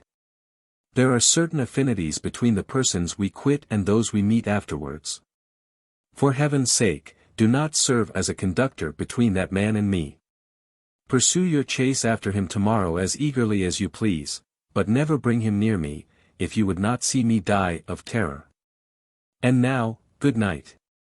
Go to your rooms, and try to sleep away all recollections of this evening. For my own part, I am quite sure I shall not be able to close my eyes." So saying, the Countess quitted Franz, leaving him unable to decide whether she were merely amusing herself at his expense, or whether her fears and agitations were genuine. Upon his return to the hotel, Franz found Albert in his dressing gown and slippers, listlessly extended on a sofa, smoking a cigar. "My dear fellow," cried he, springing up, "is it really you? Why, I did not expect to see you before tomorrow."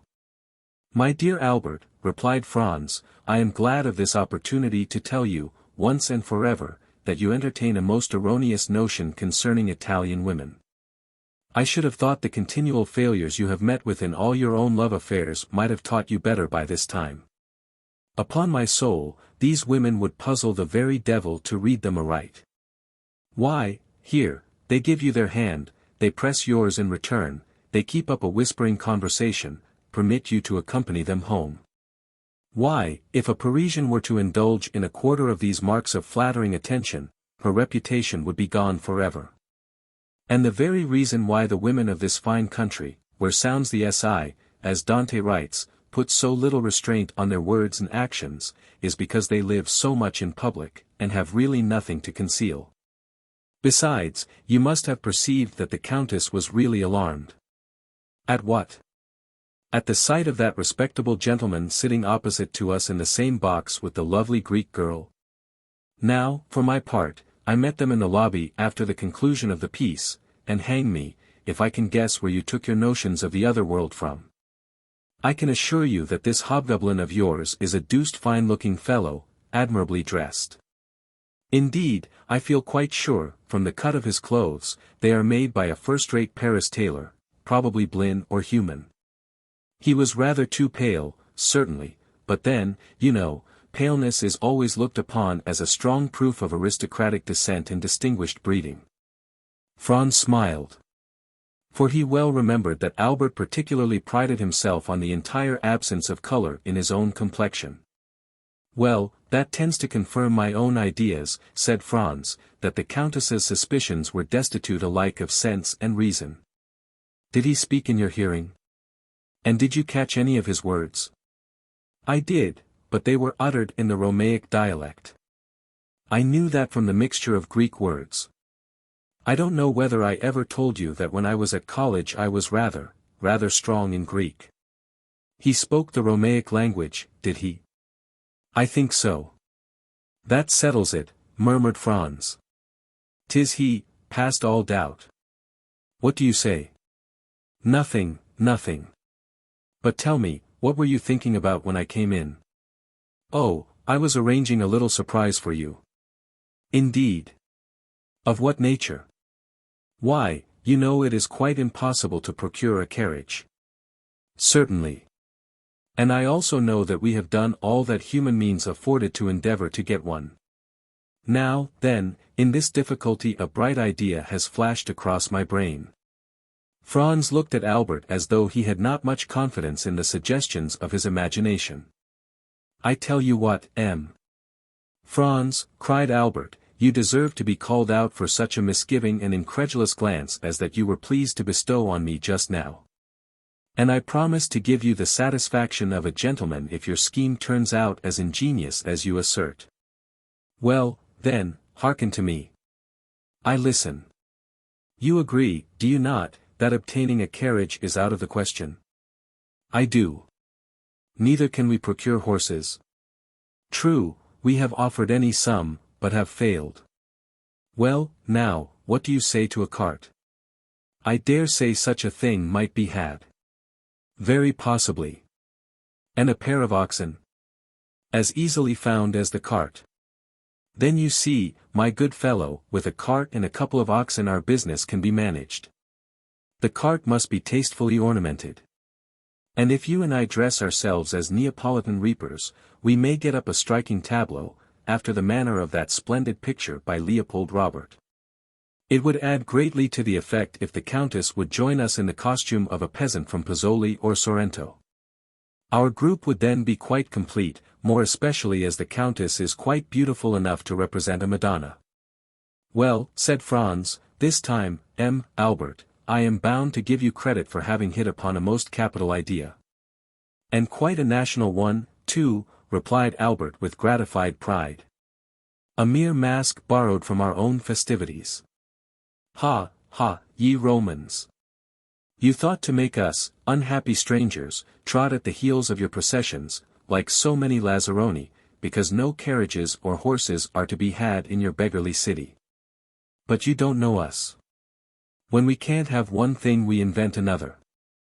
And have you communicated your triumphant idea to anybody? Only to our host. Upon my return home I sent for him, and I then explained to him what I wished to procure. He assured me that nothing would be easier than to furnish all I desired. One thing I was sorry for, when I bade him have the horns of the oxen gilded, he told me there would not be time, as it would require 3 days to do that. So you see we must do without this little superfluity. And where is he now? Who? Our host. Gone out in search of our equipage. By tomorrow it might be too late. Then he will be able to give us an answer tonight. Oh, I expect him every minute. At this instant the door opened, and the head of Signor Pastrini appeared. Permesso? Inquired he. Certainly, certainly, cried Franz. Come in, my host. Now, then, asked Albert eagerly, have you found the desired cart and oxen? Better than that, replied Signor Pastrini, with the air of a man perfectly well satisfied with himself. Take care, my worthy host, said Albert, better is a sure enemy to well. Let your excellencies only leave the matter to me, returned Signor Pastrini in a tone indicative of unbounded self-confidence. But what have you done? Asked Franz. Speak out, there's a worthy fellow. Your excellencies are aware, responded the landlord, swelling with importance, that the Count of Monte Cristo is living on the same floor with yourselves. I should think we did know it, exclaimed Albert, since it is owing to that circumstance that we are packed into these small rooms, like two poor students in the back streets of Paris. When, then, the Count of Monte Cristo, hearing of the dilemma in which you are placed, has sent to offer you seats in his carriage and 2 places at his windows in the Palazzo Rospoli. The friends looked at each other with unutterable surprise. But do you think, asked Albert, that we ought to accept such offers from a perfect stranger. "What sort of person is this Count of Monte Cristo?" asked Franz of his host.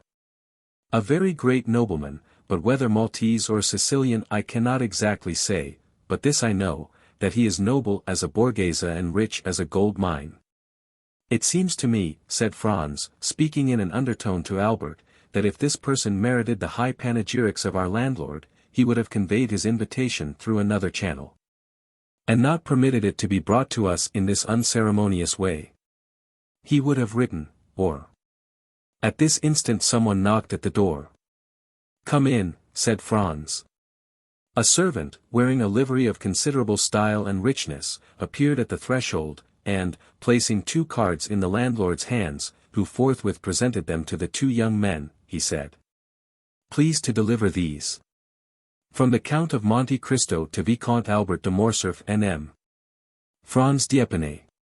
"The Count of Monte Cristo," continued the servant, "begs these gentlemen's permission to wait upon them as their neighbor, and he will be honored by an intimation of what time they will please to receive him."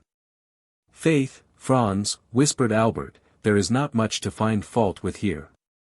"Tell the Count," replied Franz, "that we will do ourselves the pleasure of calling on him." The servant bowed and retired. "That is what I call an elegant mode of attack," said Albert. "You were quite correct in what you said, Signor Pastrini. The Count of Monte Cristo is unquestionably a man of first-rate breeding and knowledge of the world." "Then you accept his offer," said the host. "Of course we do," replied Albert. "Still, I must own I am sorry to be obliged to give up the cart and the group of reapers, it would have produced such an effect. And were it not for the windows at the Palazzo Rospoli, by way of recompense for the loss of our beautiful scheme, I don't know but what I should have held on by my original plan. What say you, Franz?" "Oh, I agree with you. The windows in the Palazzo Rospoli alone decided me."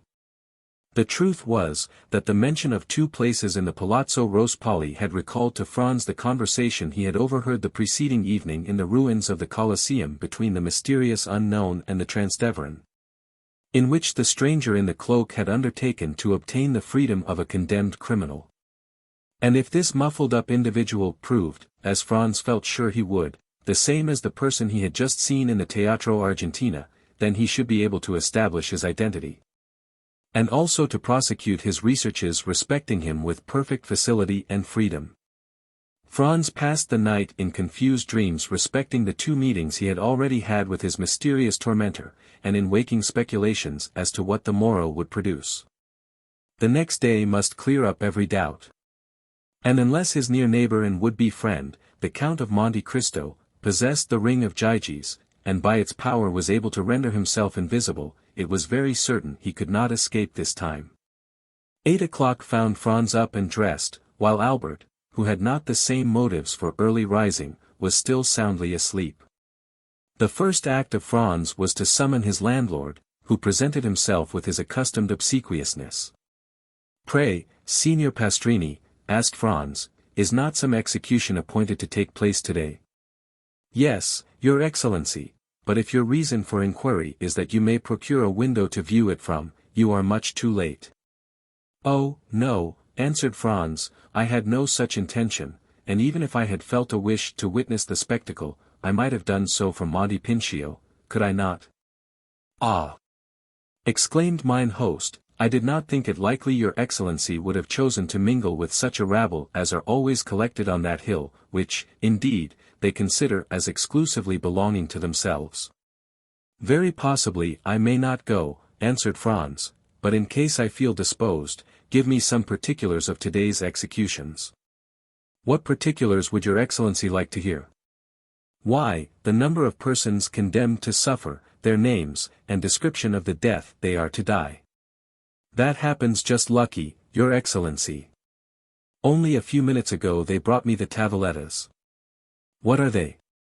"Sort of wooden tablets hung up at the corners of streets the evening before an execution, on which is pasted up a paper containing the names of the condemned persons, their crimes, and mode of punishment.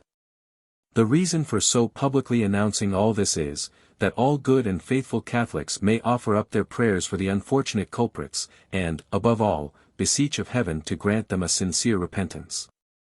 And these tablets are brought to you that you may add your prayers to those of the faithful, are they? Asked Fernand somewhat incredulously. Oh, dear, no, your excellency. I have not time for anybody's affairs but my own and those of my honorable guests. But I make an agreement with the man who pastes up the papers, and he brings them to me as he would the playbills, that in case any person staying at my hotel should like to witness an execution, he may obtain every requisite information concerning the time and place etc. Upon my word, that is a most delicate attention on your part, Signor Pastrini, cried Franz. Why, your excellency, returned the landlord, chuckling and rubbing his hands with infinite complacency, I think I may take upon myself to say I neglect nothing to deserve the support and patronage of the noble visitors to this poor hotel. I see that plainly enough, my most excellent host, and you may rely upon me to proclaim so striking a proof of your attention to your guests wherever I go. Meanwhile, oblige me by a sight of one of these tavelettas. Nothing can be easier than to comply with your excellency's wish, said the landlord, opening the door of the chamber. I have caused one to be placed on the landing, close by your apartment. Then, taking the tablet from the wall, he handed it to Franz, who read as follows. The public is informed that on Wednesday, February 23, being the first day of the carnival, executions will take place in the Piazza del Popolo. By order of the Tribunal of the Rota, of two persons, named Andrea Rondolo, and Peppino, otherwise called Rocca Priori. The former found guilty of the murder of a venerable and exemplary priest, named Don Cesare Torlini, canon of the Church of St. John Lateran. And the latter convicted of being an accomplice of the atrocious and sanguinary bandit, Luigi Vampa, and his band. The first named malefactor will be Mazzolatto, the second culprit decapitado. The prayers of all good Christians are entreated for these unfortunate men, that it may please God to awaken them to a sense of their guilt, and to grant them a hearty and sincere repentance for their crimes. This was precisely what Franz had heard the evening before in the ruins of the Colosseum. No part of the program differed, the names of the condemned persons, their crimes, and mode of punishment, all agreed with his previous information. In all probability, therefore, the Transteverin was no other than the bandit Luigi Vampa himself, and the man shrouded in the mantle the same he had known as Sinbad the Sailor, but who, no doubt, was still pursuing his philanthropic expedition in Rome, as he had already done at Porto Vecchio and Tunis. Time was getting on, however, and Franz deemed it advisable to awaken Albert, but at the moment he prepared to proceed to his chamber, his friend entered the room in perfect costume for the day. The anticipated delights of the carnival had so run in his head as to make him leave his pillow long before his usual hour.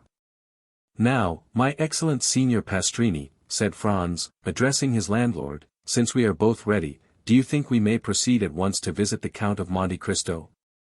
Most assuredly, replied he. The Count of Monte Cristo is always an early riser, and I can answer for his having been up these 2 hours. Then you really consider we shall not be intruding if we pay our respects to him directly? Oh, I am quite sure. I will take all the blame on myself if you find I have led you into an error.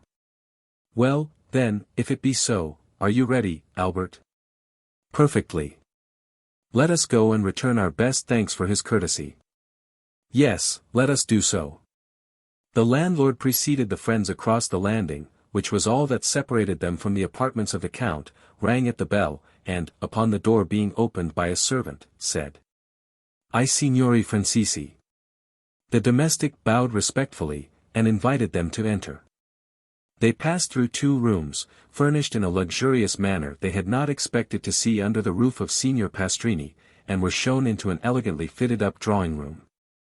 The richest Turkey carpets covered the floor, and the softest and most inviting couches, easy-chairs, and sofas, offered their high-piled and yielding cushions to such as desired repose or refreshment.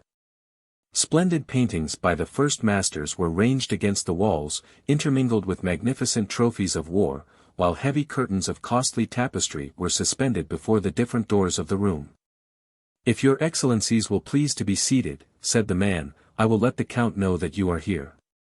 And with these words he disappeared behind one of the tapestried portieres. As the door opened, the sound of a guzla reached the ears of the young men, but was almost immediately lost, for the rapid closing of the door merely allowed one rich swell of harmony to enter. Franz and Albert looked inquiringly at each other, then at the gorgeous furnishings of the apartment. Everything seemed more magnificent at a second view than it had done at their first rapid survey. "Well," said Franz to his friend, "what think you of all this?" "Why, upon my soul, my dear fellow, it strikes me that our elegant and attentive neighbor must either be some successful stock jobber who has speculated in the fall of the Spanish funds, or some prince traveling incognito." "Hush, hush," replied Franz. "We shall ascertain who and what he is. He comes." As Franz spoke, he heard the sound of a door turning on its hinges, and almost immediately afterwards the tapestry was drawn aside, and the owner of all these riches stood before the two young men. Albert instantly rose to meet him, but Franz remained, in a manner, spellbound on his chair. For in the person of him who had just entered he recognized not only the mysterious visitant to the Colosseum, and the occupant of the box at the Teatro Argentina, but also his extraordinary host of Monte Cristo. Chapter 35. La Mazzolata.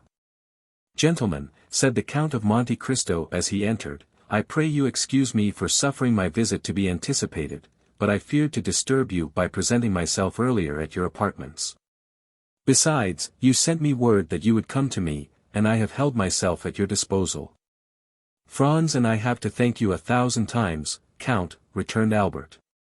"You extricated us from a great dilemma, and we were on the point of inventing a very fantastic vehicle when your friendly invitation reached us." "Indeed," returned the Count, motioning the two young men to sit down. "It was the fault of that blockhead Pastrini, that I did not sooner assist you in your distress. He did not mention a syllable of your embarrassment to me, when he knows that, alone and isolated as I am, I seek every opportunity of making the acquaintance of my neighbors. As soon as I learned I could in any way assist you, I most eagerly seized the opportunity of offering my services." The two young men bowed. Franz had, as yet, found nothing to say. He had come to no determination, and as nothing in the Count's manner manifested the wish that he should recognize him, he did not know whether to make any allusion to the past, or wait until he had more proof. Besides, although sure it was he who had been in the box the previous evening, he could not be equally positive that this was the man he had seen at the Colosseum. He resolved, therefore, to let things take their course without making any direct overture to the Count. Moreover, he had this advantage, he was master of the Count's secret, while the Count had no hold on Franz, who had nothing to conceal. However, he resolved to lead the conversation to a subject which might possibly clear up his doubts. "Count," said he, "you have offered us places in your carriage, and at your windows in the Rospoli Palace. Can you tell us where we can obtain a sight of the Piazza del Popolo?" "Ah," said the Count negligently, looking attentively at Morcerf, "is there not something like an execution upon the Piazza del Popolo?" "Yes," returned Franz, finding that the Count was coming to the point he wished. "Stay, I think I told my steward yesterday to attend to this, perhaps I can render you this slight service also." He extended his hand, and rang the bell thrice. "Did you ever occupy yourself," said he to Franz, "with the employment of time and the means of simplifying the summoning your servants?" "I have.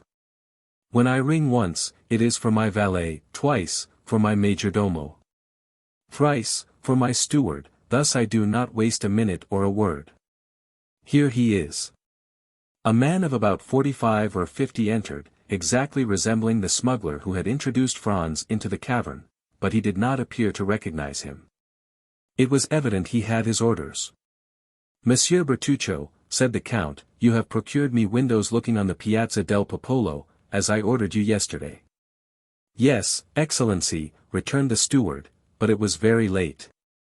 "Did I not tell you I wished for one?" replied the Count, frowning.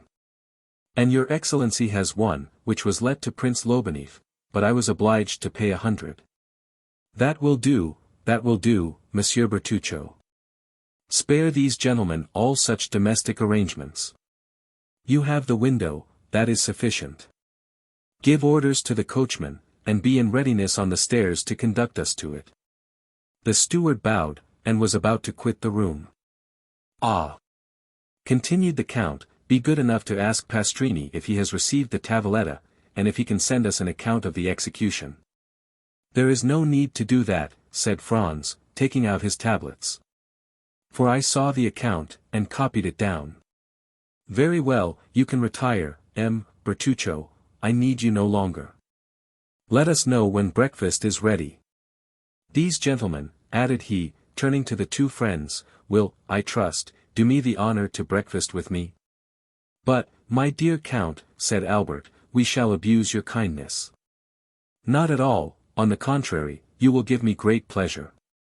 You will, one or other of you, perhaps both, return it to me at Paris. Bertuccio, lay covers for 3. He then took Franz's tablets out of his hand. "We announce," he read, in the same tone with which he would have read a newspaper, "that today, the 23rd of February, will be executed Andrea Rondolo, guilty of murder on the person of the respected and venerated Don Cesare Torlini, canon of the Church of Asti. John Lateran and Peppino, called Rocca Priori, convicted of complicity with the detestable bandit Luigi Vampa, and the men of his band. The first will be Mazzolato, the second Decapitato." "Yes," continued the Count, "it was at first arranged in this way, but I think since yesterday some change has taken place in the order of the ceremony." "Really?" said Franz. "Yes, I passed the evening at the Cardinal Rospigliosi's, and their mention was made of something like a pardon for one of the 2 men." "For Andrea Rondolo?" asked Franz. "No," replied the Count, carelessly. "For the other," he glanced at the tablets as if to recall the name, "for Peppino, called Rocca Priori. You are thus deprived of seeing a man guillotined. But the Mazzolata still remains, which is a very curious punishment when seen for the first time, and even the second, while the other, as you must know, is very simple. The mandaia never fails, never trembles, never strikes 30 times ineffectually, like the soldier who beheaded the Count of Château, and to whose tender mercy Richelieu had doubtless recommended the sufferer.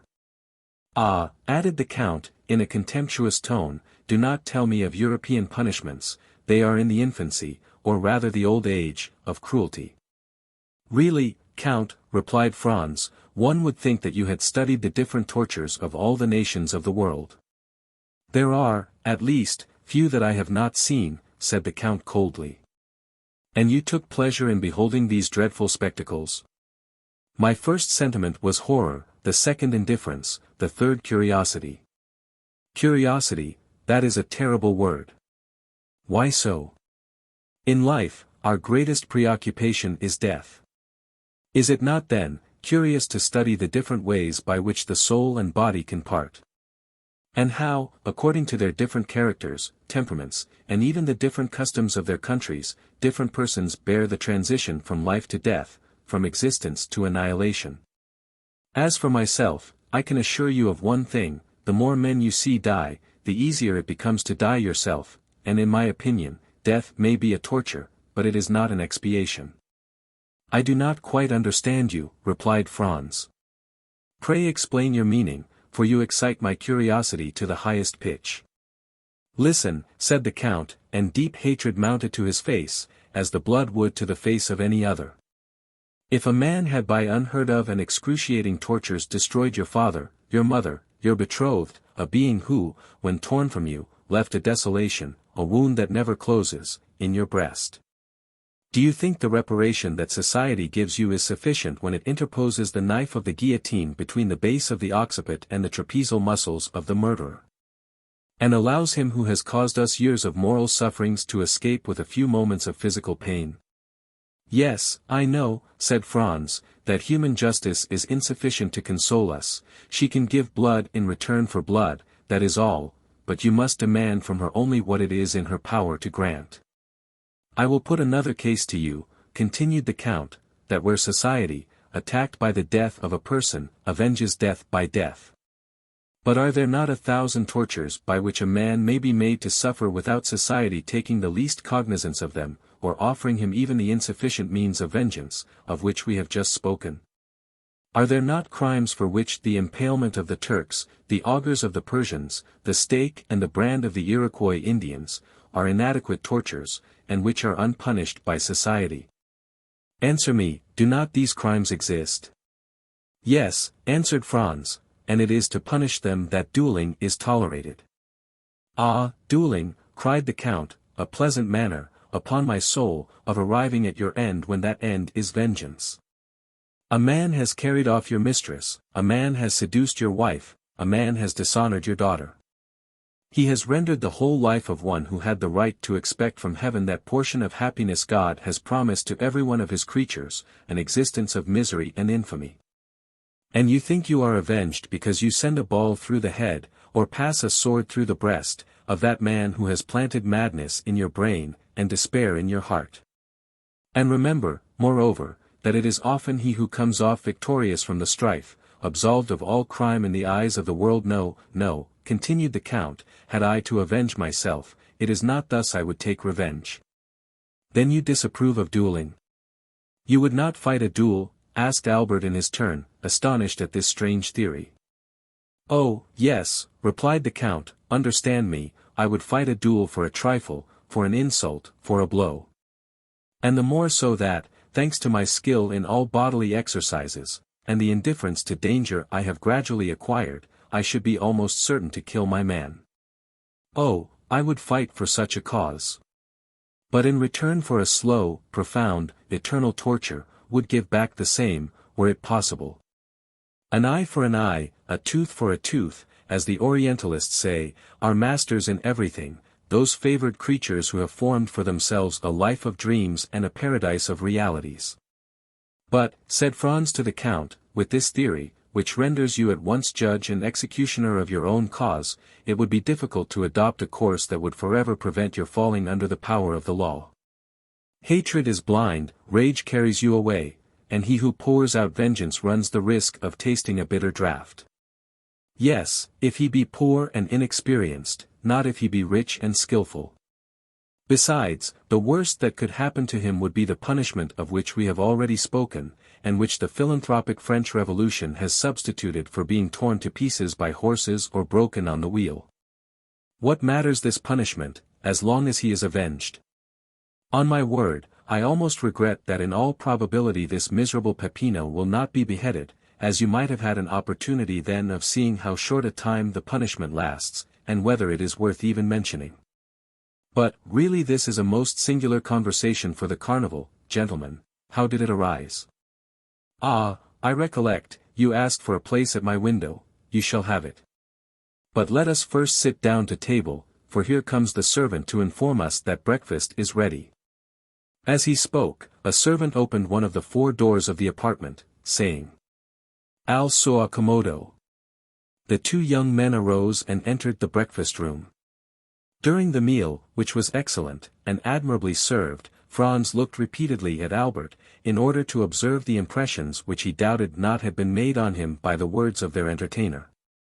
But whether with his usual carelessness he had paid but little attention to him, whether the explanation of the Count of Monte Cristo with regard to dueling had satisfied him, or whether the events which Franz knew of had had their effect on him alone, he remarked that his companion did not pay the least regard to them, but on the contrary ate like a man who for the last 4 or 5 months had been condemned to partake of Italian cookery, that is, the worst in the world. As for the Count, he just touched the dishes, he seemed to fulfill the duties of a host by sitting down with his guests, and awaited their departure to be served with some strange or more delicate food. This brought back to Franz, in spite of himself, the recollection of the terror with which the Count had inspired the Countess G., and her firm conviction that the man in the opposite box was a vampire. At the end of the breakfast Franz took out his watch. Well, said the Count, what are you doing? You must excuse us, Count, returned Franz, but we have still much to do.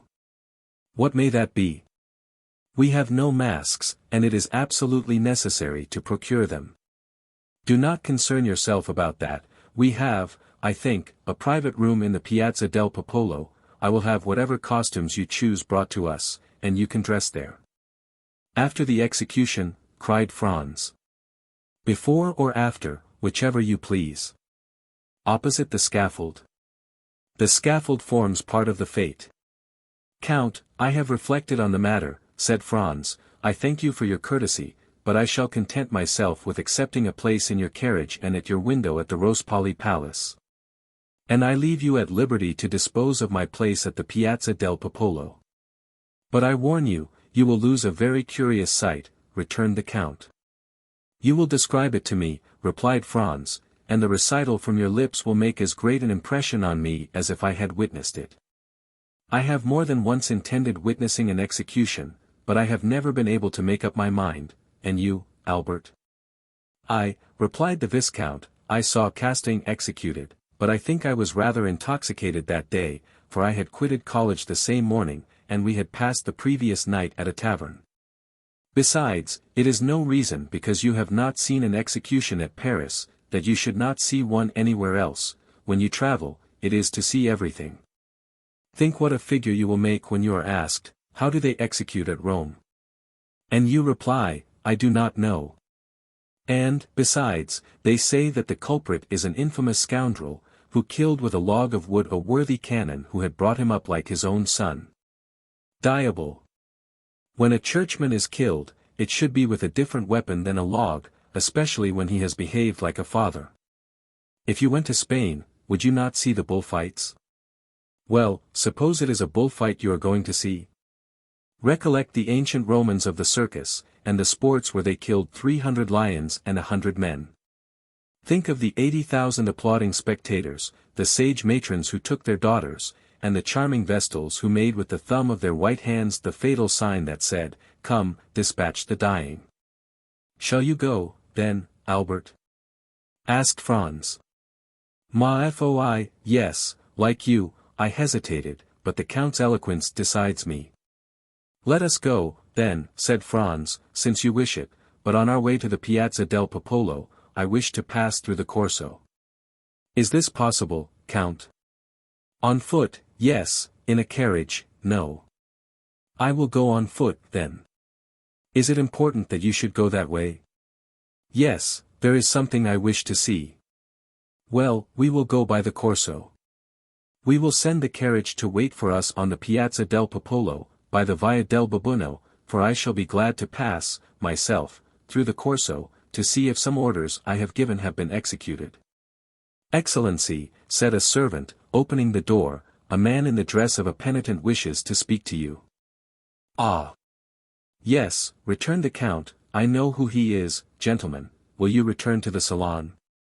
You will find good cigars on the center table. I will be with you directly. The young men rose and returned into the salon, while the Count, again apologizing, left by another door. Albert, who was a great smoker, and who had considered it no small sacrifice to be deprived of the cigars of the Café de Paris, approached the table, and uttered a cry of joy at perceiving some veritable poros. Well, asked Franz, what think you of the Count of Monte Cristo?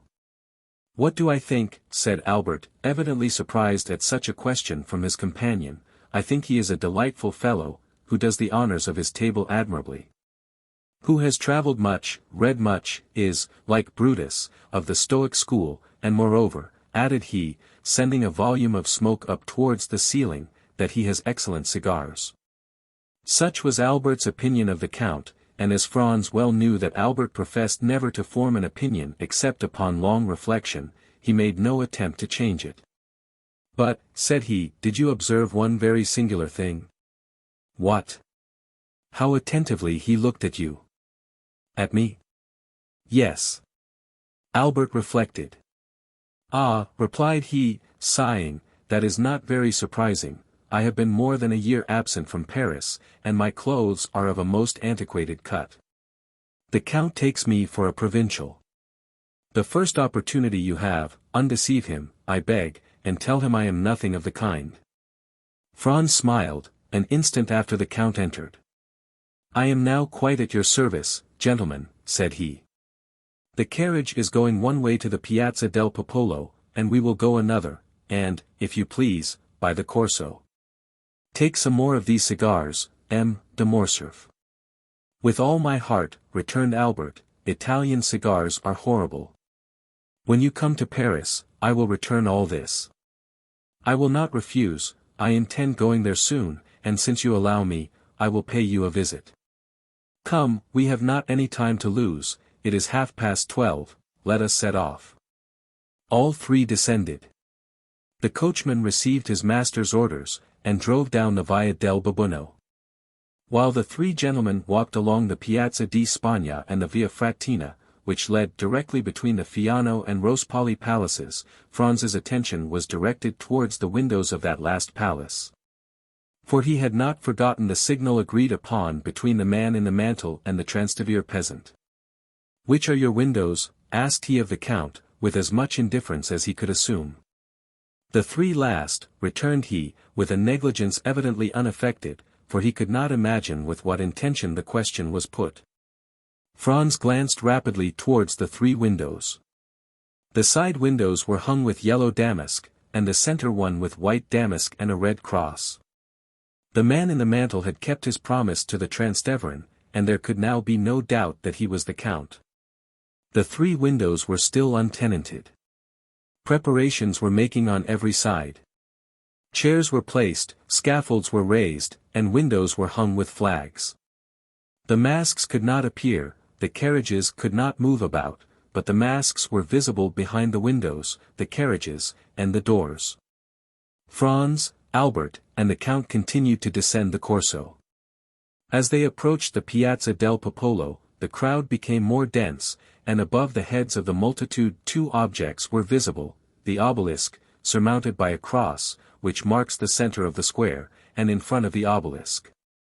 At the point where the three streets, del Babuino, del Corso, and di Ripetta, meet, the two uprights of the scaffold, between which glittered the curved knife of the mandaia. At the corner of the street they met the count's steward, who was awaiting his master. The window, let at an exorbitant price, which the count had doubtless wished to conceal from his guests, was on the second floor of the great palace, situated between the Via del Babuino and the Monte Pincio. It consisted, as we have said, of a small dressing room opening into a bedroom, and, when the door of communication was shut, the inmates were quite alone. On chairs were laid elegant masquerade costumes of blue and white satin. "As you left the choice of your costumes to me," said the count to the two friends, "I have had these brought, as they will be the most worn this year. And they are most suitable, on account of the confetti, sweetmeats, as they do not show the flour."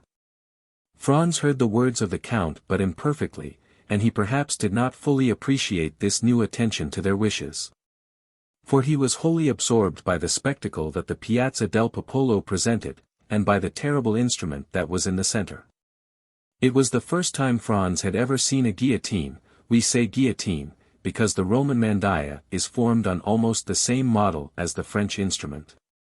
The knife, which is shaped like a crescent, that cuts with the convex side, falls from a less height, and that is all the difference. Two men, seated on the movable plank on which the victim is laid, were eating their breakfasts, while waiting for the criminal. Their repast consisted apparently of bread and sausages. One of them lifted the plank, took out a flask of wine, drank some, and then passed it to his companion. These two men were the executioner's assistants. At this sight Franz felt the perspiration start forth upon his brow.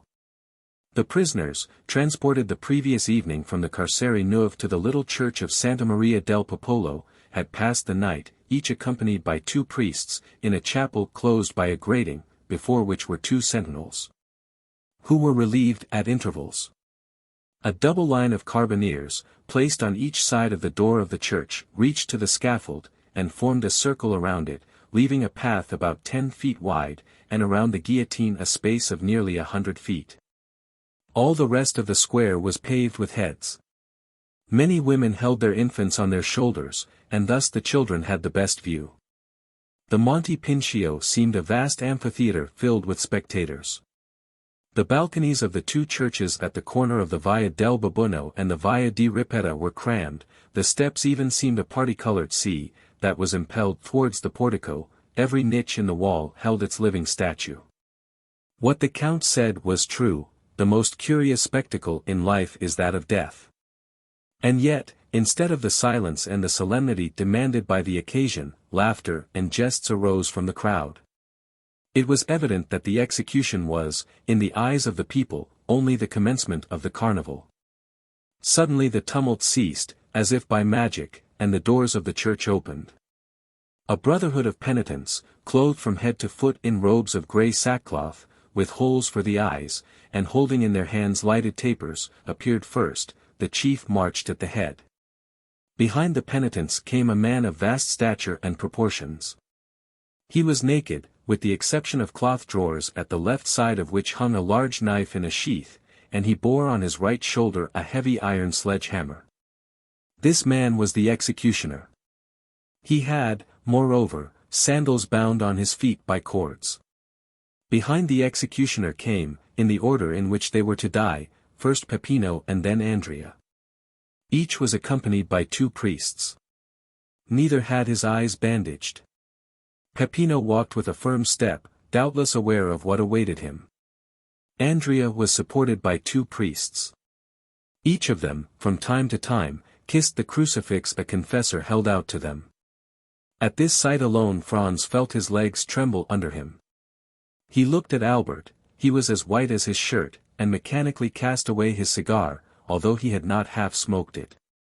The Count alone seemed unmoved, nay, more, a slight color seemed striving to rise in his pale cheeks. His nostrils dilated like those of a wild beast that scents its prey, and his lips, half opened, disclosed his white teeth, small and sharp like those of a jackal. And yet his features wore an expression of smiling tenderness, such as Franz had never before witnessed in them. His black eyes especially were full of kindness and pity. However, the 2 culprits advanced, and as they approached their faces became visible.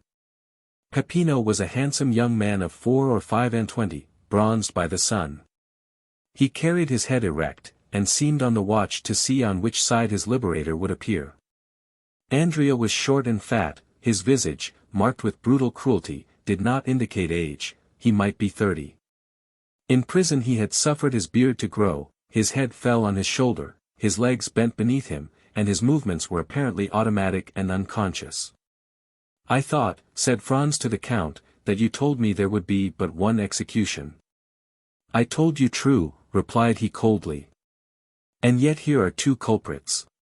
"Yes, but only one of these 2 is about to die, the other has many years to live. If the pardon is to come, there is no time to lose." "And see, here it is," said the Count. At the moment when Peppino reached the foot of the mandaia, a priest arrived in some haste, forced his way through the soldiers, and, advancing to the chief of the brotherhood, gave him a folded paper. The piercing eye of Peppino had noticed all. The chief took the paper, unfolded it, and, raising his hand, "Heaven be praised, and His Holiness also," said he in a loud voice, "here is a pardon for one of the prisoners." "A pardon," cried the people with one voice, "a pardon." At this cry Andrea raised his head. "Pardon for whom?" cried he. Peppino remained breathless. "A pardon for Peppino, called Rocca Priori," said the principal friar. And he passed the paper to the officer commanding the carbineers, who read and returned it to him. "For Peppino," cried Andrea, who seemed roused from the torpor in which he had been plunged. "Why for him and not for me? We ought to die together. I was promised he should die with me. You have no right to put me to death alone. I will not die alone, I will not." And he broke from the priest struggling and raving like a wild beast, and striving desperately to break the cords that bound his hands. The executioner made a sign, and his 2 assistants leaped from the scaffold and seized him. "What is going on?" asked Franz of the Count, for, as all the talk was in the Roman dialect, he had not perfectly understood it. "Do you not see," returned the Count, "that this human creature who is about to die is furious that his fellow sufferer does not perish with him? And, were he able, he would rather tear him to pieces with his teeth and nails than let him enjoy the life he himself is about to be deprived of."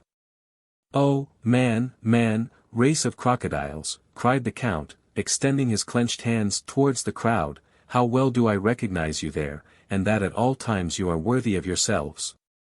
Meanwhile Andrea and the two executioners were struggling on the ground, and he kept exclaiming, "He ought to die, he shall die, I will not die alone."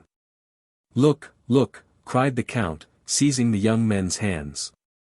"Look, for on my soul it is curious. Here is a man who had resigned himself to his fate, who was going to the scaffold to die, like a coward, it is true, but he was about to die without resistance. Do you know what gave him strength? Do you know what consoled him? It was, that another partook of his punishment, that another partook of his anguish, that another was to die before him. Lead 2 sheep to the butcher's, 2 oxen to the slaughterhouse, and make one of them understand that his companion will not die, the sheep will bleat for pleasure, the ox will bellow with joy. But man, whom God created in his own image, man, upon whom God has laid his first, his sole commandment, to love his neighbor, man, to whom God has given a voice to express his thoughts, what is his first cry when he hears his fellowman is saved? A blasphemy. Honor to man, this masterpiece of nature, this king of the creation." And the Count burst into a laugh, a terrible laugh, that showed he must have suffered horribly to be able thus to laugh. However, the struggle still continued, and it was dreadful to witness.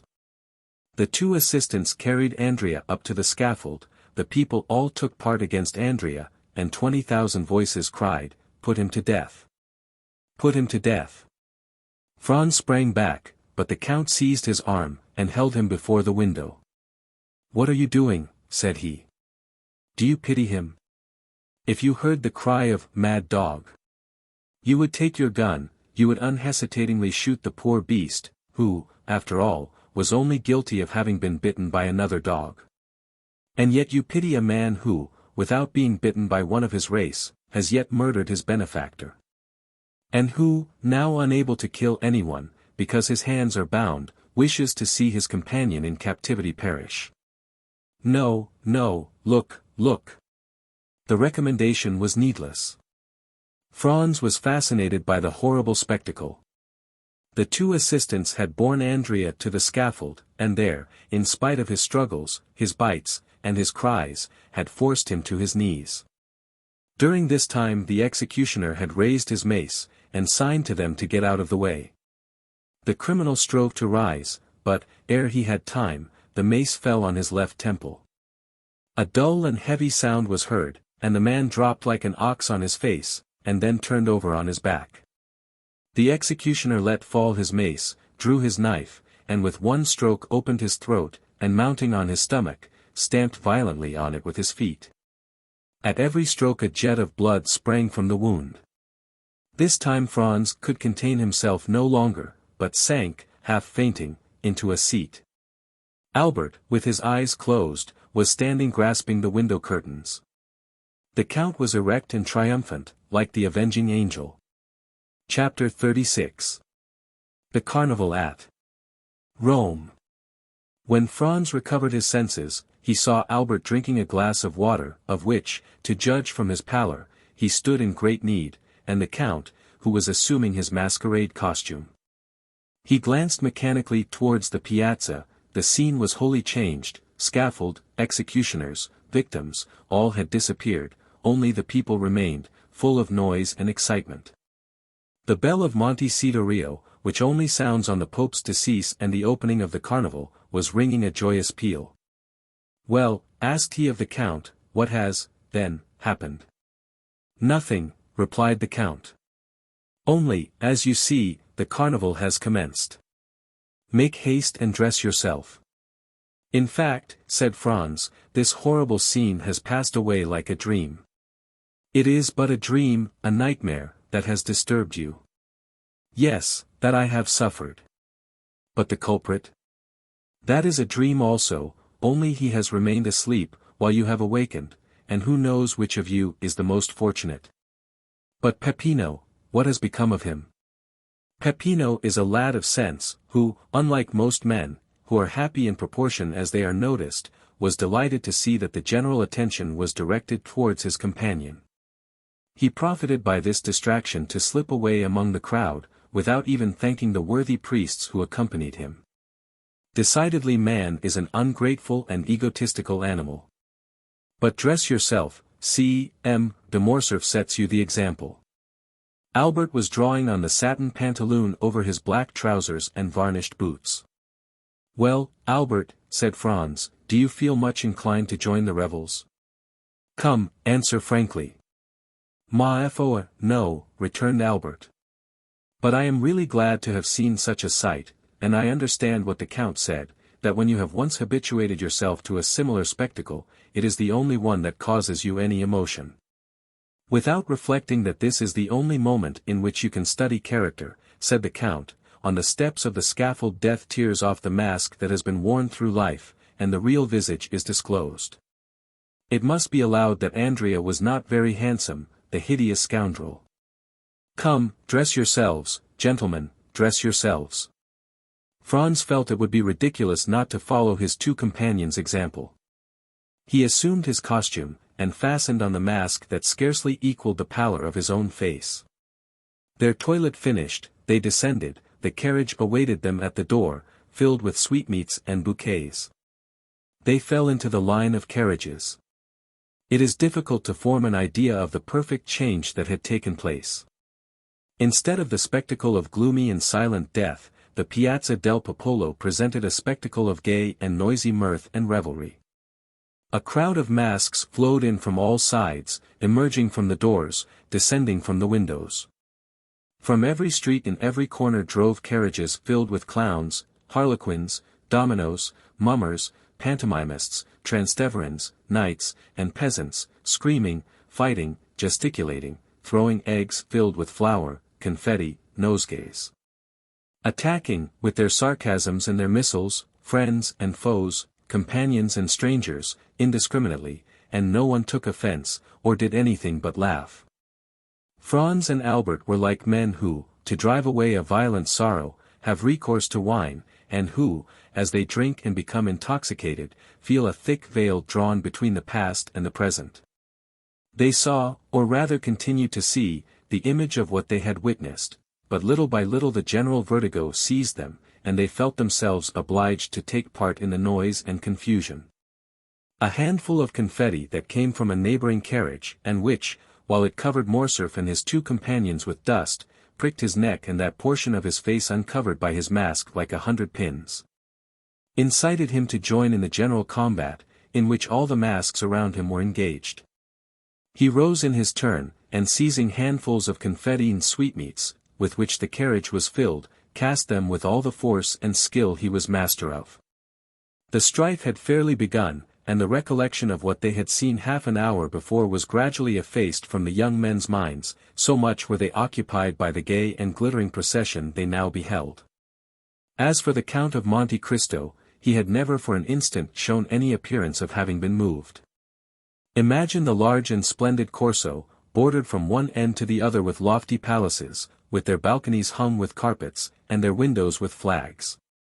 At these balconies are 300,000 spectators, Romans, Italians, strangers from all parts of the world, the united aristocracy of birth, wealth, and genius. Lovely women, yielding to the influence of the scene, bend over their balconies, or lean from their windows, and shower down confetti, which are returned by bouquets. The air seems darkened with the falling confetti and flying flowers. In the streets the lively crowd is dressed in the most fantastic costumes, gigantic cabbages walk gravely about, buffaloes' heads bellow from men's shoulders, dogs walk on their hind legs. In the midst of all this a mask is lifted, and, as in Calit's temptation of Saint Anthony, a lovely face is exhibited, which we would fain follow, but from which we are separated by troops of fiends. This will give a faint idea of the carnival at Rome. At the second turn, the Count stopped the carriage, and requested permission to withdraw, leaving the vehicle at their disposal. Franz looked up. They were opposite the Rospoli Palace. At the center window, the one hung with white damask with a red cross, was a blue domino, beneath which Franz's imagination easily pictured the beautiful Greek of the Argentina. "Gentlemen," said the Count, springing out, "when you are tired of being actors, and wish to become spectators of this scene, you know you have places at my windows." In the meantime, dispose of my coachman, my carriage, and my servants. We have forgotten to mention, that the Count's coachman was attired in a bear skin, exactly resembling Audrey's in the Bear and the Pasha. And the 2 footmen behind were dressed up as green monkeys, with spring masks, with which they made grimaces at everyone who passed. Franz thanked the Count for his attention. As for Albert, he was busily occupied throwing bouquets at a carriage full of Roman peasants that was passing near him. Unfortunately for him, the line of carriages moved on again, and while he descended the Piazza del Popolo, the other ascended towards the Palazzo di Venezia. "Ah, my dear fellow," said he to Franz, "you did not see?" "What?" "There, that calash filled with Roman peasants." "No." "Well, I am convinced they are all charming women." "How unfortunate that you were masked, Albert," said Franz. Here was an opportunity of making up for past disappointments. "Oh," replied he, half laughing, half serious, "I hope the carnival will not pass without some amends in one shape or the other." But, in spite of Albert's hope, the day passed unmarked by any incident, excepting 2 or 3 encounters with the carriage full of Roman peasants. At one of these encounters, accidentally or purposely, Albert's mask fell off. He instantly rose and cast the remainder of the bouquets into the carriage. Doubtless one of the charming females Albert had detected beneath their coquettish disguise was touched by his gallantry. For, as the carriage of the 2 friends passed her, she threw a bunch of violets. Albert seized it, and as Franz had no reason to suppose it was meant for him, he suffered Albert to retain it. Albert placed it in his buttonhole, and the carriage went triumphantly on. "Well," said Franz to him, "there is the beginning of an adventure." "Laugh if you please, I really think so. So I will not abandon this bouquet." "Pardieu," returned Franz, laughing, "in token of your ingratitude." The jest, however, soon appeared to become earnest. For when Albert and Franz again encountered the carriage with the contadini, the one who had thrown the violets to Albert, clapped her hands when she beheld them in his buttonhole. "Bravo, bravo," said Franz, "things go wonderfully. Shall I leave you? Perhaps you would prefer being alone." "No," replied he, "I will not be caught like a fool at a first disclosure by a rendezvous under the clock, as they say at the opera balls. If the fair peasant wishes to carry matters any further, we shall find her, or rather, she will find us tomorrow, then she will give me some sign or other, and I shall know what I have to do." "On my word," said Franz, "you are as wise as Nestor and prudent as Ulysses, and your fair Circe must be very skillful or very powerful if she succeed in changing you into a beast of any kind." Albert was right. The fair unknown had resolved, doubtless, to carry the intrigue no farther, for although the young men made several more turns, they did not again see the calash, which had turned up one of the neighboring streets. Then they returned to the Rospoli Palace, but the Count and the blue domino had also disappeared. The 2 windows, hung with yellow damask, were still occupied by the persons whom the Count had invited. At this moment the same bell that had proclaimed the beginning of the masquerada sounded the retreat. The file on the Corso broke the line, and in a second all the carriages had disappeared. Franz and Albert were opposite the Via del Murat. The coachman, without saying a word, drove up it, passed along the Piazza di Spagna and the Rospoli Palace and stopped at the door of the hotel. Signor Pastrini came to the door to receive his guests. Franz hastened to inquire after the Count, and to express regret that he had not returned in sufficient time. But Pastrini reassured him by saying that the Count of Monte Cristo had ordered a second carriage for himself, and that it had gone at 4 o'clock to fetch him from the Rospoli Palace. The Count had, moreover, charged him to offer the 2 friends the key of his box at the Argentina. Franz questioned Albert as to his intentions, but Albert had great projects to put into execution before going to the theatre. And instead of making any answer, he inquired if Signor Pastrini could procure him a tailor. "A tailor," said the host, "and for what?" "To make us between now and tomorrow 2 Roman peasant costumes," returned Albert. The host shook his head. "To make you 2 costumes between now and tomorrow? I ask your Excellency's pardon, but this is quite a French demand." For the next week you will not find a single tailor who would consent to sew 6 buttons on a waistcoat if you paid him a crown apiece for each button. Then I must give up the idea. No, we have them ready-made. Leave all to me. And tomorrow, when you awake, you shall find a collection of costumes with which you will be satisfied. My dear Albert, said Franz, leave all to our host, he has already proved himself full of resources. Let us dine quietly, and afterwards go and see l'Italien à Alger. Agreed, returned Albert, but remember, Signor Pastrini, that both my friend and myself attach the greatest importance to having tomorrow the costumes we have asked for. The host again assured them they might rely on him, and that their wishes should be attended to, upon which Franz and Albert mounted to their apartments, and proceeded to disencumber themselves of their costumes. Albert, as he took off his dress, carefully preserved the bunch of violets, it was his token reserved for the morrow. The two friends sat down to table. But they could not refrain from remarking the difference between the Count of Monte Cristo's table and that of Signor Pastrini. Truth compelled Franz, in spite of the dislike he seemed to have taken to the Count, to confess that the advantage was not on Pastrini's side. During dessert, the servant inquired at what time they wished for the carriage. Albert and Franz looked at each other, fearing really to abuse the Count's kindness. The servant understood them. His Excellency the Count of Monte Cristo had, he said, given positive orders that the carriage was to remain at their lordships' orders all day, and they could therefore dispose of it without fear of indiscretion. They resolved to profit by the Count's courtesy, and ordered the horses to be harnessed, while they substituted evening dress for that which they had on, and which was somewhat the worse for the numerous combats they had sustained. This precaution taken, they went to the theatre, and installed themselves in the Count's box. During the first act, the Countess G. entered. Her first look was at the box where she had seen the Count the previous evening, so that she perceived Franz and Albert in the place of the very person concerning whom she had expressed so strange an opinion to Franz. Her opera-glass was so fixedly directed towards them, that Franz saw it would be cruel not to satisfy her curiosity. And, availing himself of one of the privileges of the spectators of the Italian theatres, who used their boxes to hold receptions, the two friends went to pay their respects to the Countess. Scarcely had they entered, when she motioned to Franz to assume the seat of honor. Albert, in his turn, sat behind.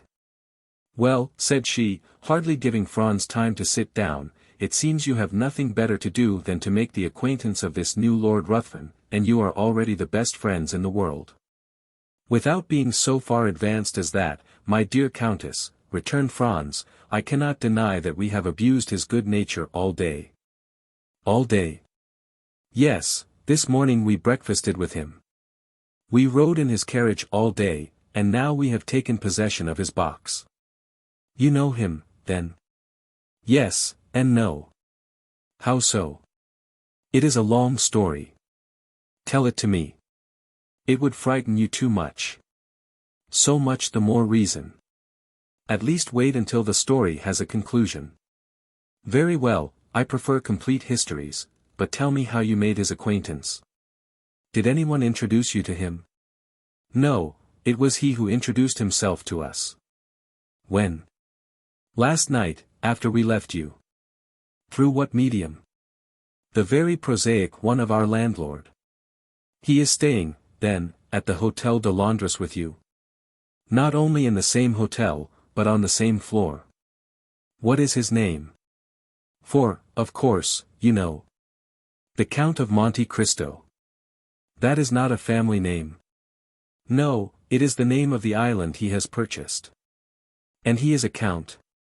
A Tuscan count. Well, we must put up with that, said the Countess, who was herself from one of the oldest Venetian families. What sort of a man is he? Ask the Vicomte de Morcerf.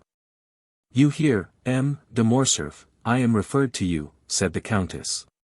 We should be very hard to please, madam, returned Albert, did we not think him delightful.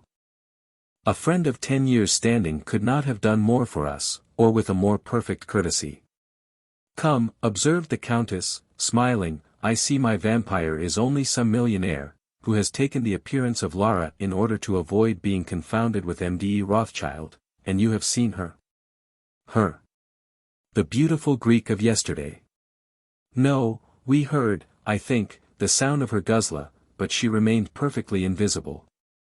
When you say invisible, interrupted Albert, it is only to keep up the mystery. For whom do you take the blue domino at the window with the white curtains? Where was this window with white hangings? Asked the Countess. At the Rospoli Palace. The Count had 3 windows at the Rospoli Palace. Yes. Did you pass through the Corso? Yes. Well, did you notice 2 windows hung with yellow damask, and one with white damask with a red cross? Those were the Count's windows. Why, he must be a nabob. Do you know what those 3 windows were worth? 2 or 300 Roman crowns. 2 or 3,000. The deuce. Does his island produce him such a revenue? It does not bring him a bajocco. Then why did he purchase it? For a whim. He is an original, then. In reality, observed Albert, he seemed to me somewhat eccentric. Were he at Paris, and a frequenter of the theatres, I should say he was a poor devil literally mad. This morning he made 2 or 3 exits worthy of Didier or Anthony. At this moment a fresh visitor entered, and, according to custom, Franz gave up his seat to him. This circumstance had, moreover, the effect of changing the conversation. An hour afterwards the 2 friends returned to their hotel. Signor Pastrini had already set about procuring their disguises for the morrow, and he assured them that they would be perfectly satisfied. The next morning, at 9 o'clock, he entered Franz's room, followed by a tailor, who had 8 or 10 Roman peasant costumes on his arm. They selected 2 exactly alike, and charged the tailor to sew on each of their hats about 20 yards of ribbon, and to procure them 2 of the long silk sashes of different colors with which the lower orders decorate themselves on fête days. Albert was impatient to see how he looked in his new dress, a jacket and breeches of blue velvet, silk stockings with clocks, shoes with buckles, and a silk waistcoat. This picturesque attire set him off to great advantage. And when he had bound the scarf around his waist, and when his hat, placed coquettishly on one side, let fall on his shoulder a stream of ribbons. Franz was forced to confess that costume has much to do with the physical superiority we accord to certain nations. The Turks used to be so picturesque with their long and flowing robes, but are they not now hideous with their blue frocks buttoned up to the chin, and their red caps, which make them look like a bottle of wine with a red seal? Franz complimented Albert, who looked at himself in the glass with an unequivocal smile of satisfaction. They were thus engaged when the Count of Monte Cristo entered. "Gentlemen," said he, "although a companion is agreeable, perfect freedom is sometimes still more agreeable. I come to say that today, and for the remainder of the carnival, I leave the carriage entirely at your disposal. The host will tell you I have 3 or 4 more, so that you will not inconvenience me in any way. Make use of it, I pray you, for your pleasure or your business." The young men wished to decline, but they could find no good reason for refusing an offer which was so agreeable to them. The Count of Monte Cristo remained a quarter of an hour with them, conversing on all subjects with the greatest ease. He was, as we have already said, perfectly well acquainted with the literature of all countries. A glance at the walls of his salon proved to Franz and Albert that he was a connoisseur of pictures. A few words he let fall showed them that he was no stranger to the sciences, and he seemed much occupied with chemistry. The 2 friends did not venture to return the Count the breakfast he had given them.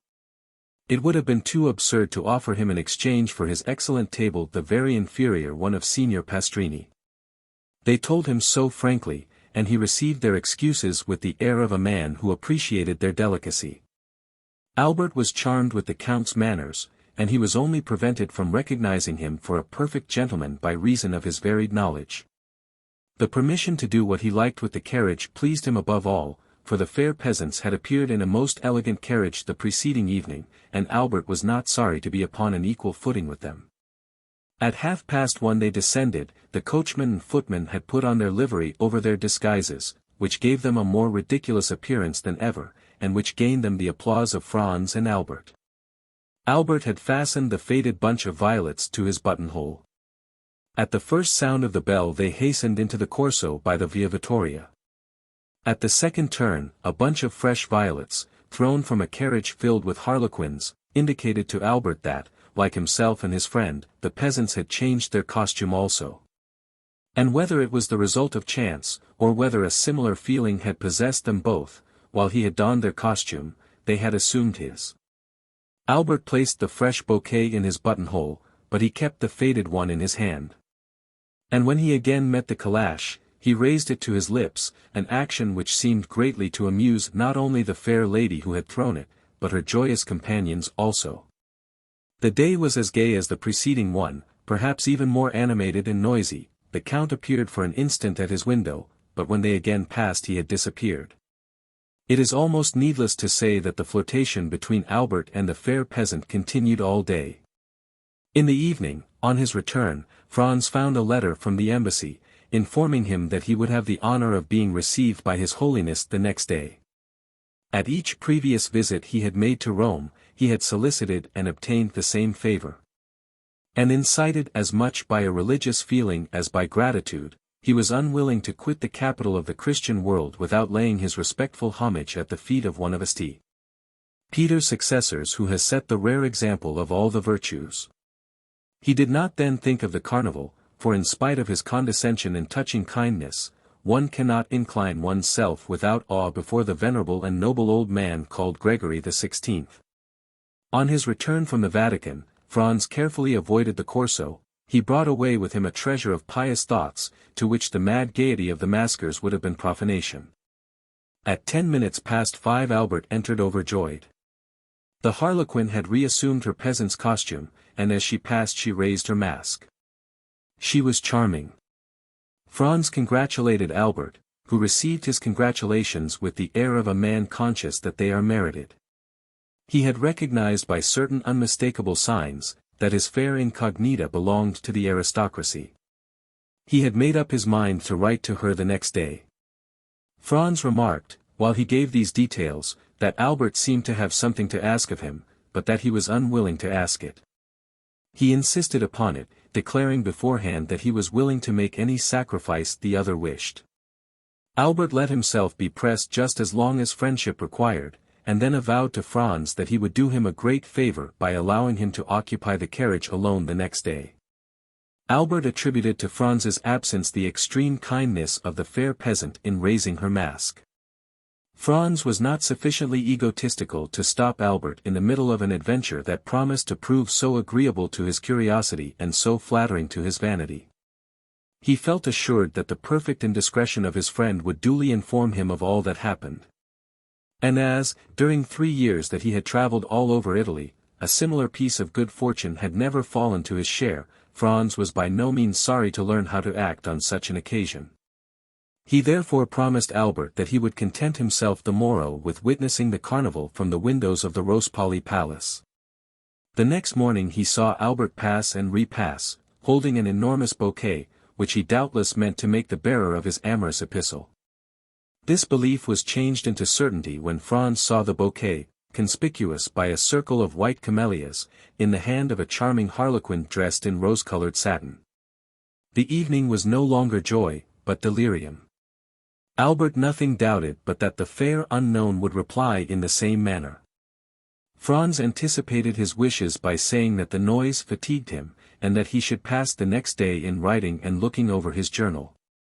Albert was not deceived, for the next evening Franz saw him enter triumphantly shaking a folded paper which he held by one corner. "Well," said he, "was I mistaken?" "She has answered you," cried Franz. "Read." This word was pronounced in a manner impossible to describe. Franz took the letter, and read.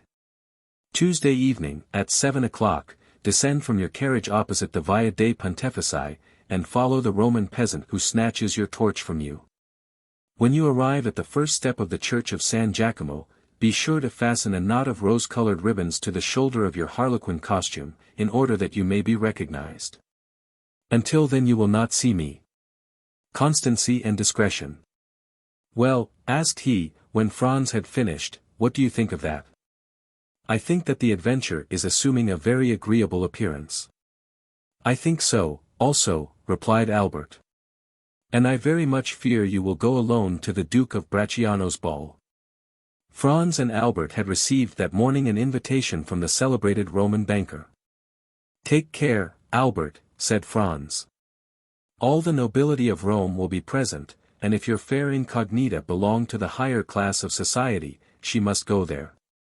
Whether she goes there or not, my opinion is still the same, returned Albert. You have read the letter?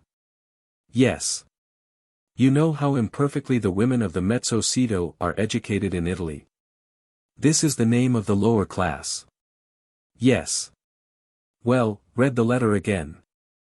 Look at the writing, and find if you can, any blemish in the language or orthography. The writing was, in reality, charming, and the orthography irreproachable. You are born to good fortune, said Franz, as he returned the letter. Laugh as much as you will, replied Albert, I am in love. You alarm me, cried Franz. I see that I shall not only go alone to the Duke of Bracciano's, but also return to Florence alone. If my unknown be as amiable as she is beautiful, said Albert, I shall fix myself at Rome for 6 weeks, at least. I adore Rome, and I have always had a great taste for archaeology. Come, 2 or 3 more such adventures, and I do not despair of seeing you a member of the Academy. Doubtless Albert was about to discuss seriously his right to the academic chair when they were informed that dinner was ready. Albert's love had not taken away his appetite. He hastened with Franz to seat himself, free to recommence the discussion after dinner. After dinner, the Count of Monte Cristo was announced. They had not seen him for 2 days. Signor Pastrini informed them that business had called him to Civita Vecchia. He had started the previous evening, and had only returned an hour since. He was charming. Whether he kept a watch over himself, or whether by accident he did not sound the acrimonious chords that in other circumstances had been touched, he was tonight like everybody else. The man was an enigma to Franz. The Count must feel sure that Franz recognized him, and yet he had not let fall a single word indicating any previous acquaintance between them. On his side, however great Franz's desire was to allude to their former interview, the fear of being disagreeable to the man who had loaded him and his friend with kindness prevented him from mentioning it. The Count had learned that the 2 friends had sent to secure a box at the Argentina Theatre, and were told they were all let. In consequence, he brought them the key of his own, at least such was the apparent motive of his visit. Franz and Albert made some difficulty, alleging their fear of depriving him of it, but the Count replied that, as he was going to the Palais Theatre, the box at the Argentina Theatre would be lost if they did not profit by it. This assurance determined the 2 friends to accept it. Franz had by degrees become accustomed to the Count's pallor, which had so forcibly struck him at their first meeting. He could not refrain from admiring the severe beauty of his features, the only defect, or rather the principal quality of which was the pallor. Truly, a Byronic hero. Franz could not, we will not say see him, but even think of him without imagining his stern head upon Manfred's shoulders, or beneath Lara's helmet. His forehead was marked with the line that indicates the constant presence of bitter thoughts. He had the fiery eyes that seem to penetrate to the very soul, and the haughty and disdainful upper lip that gives to the words it utters a peculiar character that impresses them on the minds of those to whom they are addressed. The Count was no longer young. He was at least 40, and yet it was easy to understand that he was formed to rule the young men with whom he associated at present. And, to complete his resemblance with the fantastic heroes of the English poet, the Count seemed to have the power of fascination. Albert was constantly expatiating on their good fortune in meeting such a man. Franz was less enthusiastic. But the Count exercised over him also the ascendancy a strong mind always acquires over a mind less domineering. He thought several times of the project the Count had of visiting Paris. And he had no doubt but that, with his eccentric character, his characteristic face, and his colossal fortune, he would produce a great effect there. And yet he did not wish to be at Paris when the Count was there. The evening passed as evenings mostly pass at Italian theatres, that is, not in listening to the music, but in paying visits and conversing. The Countess G. wished to revive the subject of the Count, but Franz announced he had something far newer to tell her, and, in spite of Albert's demonstrations of false modesty, he informed the Countess of the great event which had preoccupied them for the last 3 days. As similar intrigues are not uncommon in Italy, if we may credit travelers, the Comtesse did not manifest the least incredulity, but congratulated Albert on his success. They promised, upon separating, to meet at the Duke of Bracciano's ball, to which all Rome was invited. The heroine of the bouquet kept her word. She gave Albert no sign of her existence the morrow or the day after. At length Tuesday came, the last and most tumultuous day of the carnival. On Tuesday, the theatres open at 10 o'clock in the morning, as Lent begins after 8 at night. On Tuesday, all those who through want of money, time, or enthusiasm, have not been to see the carnival before, mingle in the gaiety, and contribute to the noise and excitement. From 2 o'clock till 5 Franz and Albert followed in the fete, exchanging handfuls of confetti with the other carriages and the pedestrians, who crowded amongst the horses' feet and the carriage wheels without a single accident, a single dispute, or a single fight. The fetes are veritable pleasure days to the Italians. The author of this history, who has resided 5 or 6 years in Italy, does not recollect to have ever seen a ceremony interrupted by one of those events so common in other countries. Albert was triumphant in his harlequin costume. A knot of rose-colored ribbons fell from his shoulder almost to the ground. In order that there might be no confusion, Franz wore his peasant's costume. As the day advanced, the tumult became greater. There was not on the pavement, in the carriages, at the windows, a single tongue that was silent, a single arm that did not move. It was a human storm, made up of a thunder of cries, and a hail of sweetmeats, flowers, eggs, oranges, and nosegays. At 3 o'clock the sound of fireworks, let off on the Piazza del Popolo and the Piazza di Venezia, heard with difficulty amid the din and confusion, announced that the races were about to begin. The races, like the Moccoli, are one of the episodes peculiar to the last days of the carnival. At the sound of the fireworks the carriages instantly broke ranks, and retired by the adjacent streets. All these evolutions are executed with an inconceivable address and marvelous rapidity, without the police interfering in the matter. The pedestrians ranged themselves against the walls. Then the trampling of horses and the clashing of steel were heard. A detachment of carbineers, 15 abreast, galloped up the Corso in order to clear it for the Barberi. When the detachment arrived at the Piazza di Venezia, a second volley of fireworks was discharged, to announce that the street was clear. Almost instantly, in the midst of a tremendous and general outcry, 7 or 8 horses, excited by the shouts of 300,000 spectators, passed by like lightning. Then the castle of St. Angelo fired 3 cannon to indicate that number 3 had won. Immediately, without any other signal, the carriages moved on, flowing on towards the Corso, down all the streets, like torrents pent up for a while, which again flow into the parent river. And the immense stream again continued its course between its 2 granite banks. A new source of noise and movement was added to the crowd. The sellers of Moccoletti entered on the scene. The Moccoli, or Moccoletti, are candles which vary in size from the Pascal taper to the rushlight, and which give to each actor in the great final scene of the carnival 2 very serious problems to grapple with: first, how to keep his own Moccoletto alight, and secondly, how to extinguish the Moccoletti of others. The Moccoletto is like life, man has found but one means of transmitting it, and that one comes from God. But he has discovered 1,000 means of taking it away, and the devil has somewhat aided him. The Moccoletto is kindled by approaching it to a light. But who can describe the 1,000 means of extinguishing the Moccoletto? The gigantic bellows, the monstrous extinguishers, the superhuman fans. Everyone hastened to purchase Moccoletti, Franz and Albert among the rest. The night was rapidly approaching, and already, at the cry of Moccoletti, repeated by the shrill voices of 1,000 vendors, 2 or 3 stars began to burn among the crowd. It was a signal.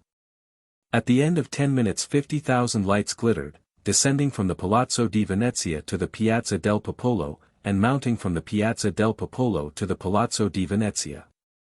It seemed like the fate of jack-o'-lanterns. It is impossible to form any idea of it without having seen it. Suppose that all the stars had descended from the sky and mingled in a wild dance on the face of the earth. The whole accompanied by cries that were never heard in any other part of the world. The Ficino follows the prince, the Transteverin the citizen, everyone blowing, extinguishing, relighting. Had old Aeolus appeared at this moment, he would have been proclaimed king of the Moccoli, and Aquilo the heir presumptive to the throne. This battle of folly and flame continued for 2 hours, the Corso was light as day. The features of the spectators on the third and fourth stories were visible. Every 5 minutes Albert took out his watch, at length it pointed to 7 that 2 friends were in the Via dei Pontefici. Albert sprang out, bearing his Moccoletto in his hand. 2 or 3 masks strove to knock his Moccoletto out of his hand. But Albert, a first-rate pugilist, sent them rolling in the street, one after the other, and continued his course towards the church of San Giacomo. The steps were crowded with masks, who strove to snatch each other's torches. Franz followed Albert with his eyes, and saw him mount the first step. Instantly a mask, wearing the well-known costume of a peasant woman, snatched his Moccoletto from him without his offering any resistance. Franz was too far off to hear what they said, but, without doubt, nothing hostile passed, for he saw Albert disappear arm-in-arm with the peasant girl. He watched them pass through the crowd for some time, but at length he lost sight of them in the Via Macello. Suddenly the bell that gives the signal for the end of the carnival sounded, and at the same instant all the Moccoletti were extinguished as if by enchantment. It seemed as though one immense blast of the wind had extinguished everyone. Franz found himself in utter darkness.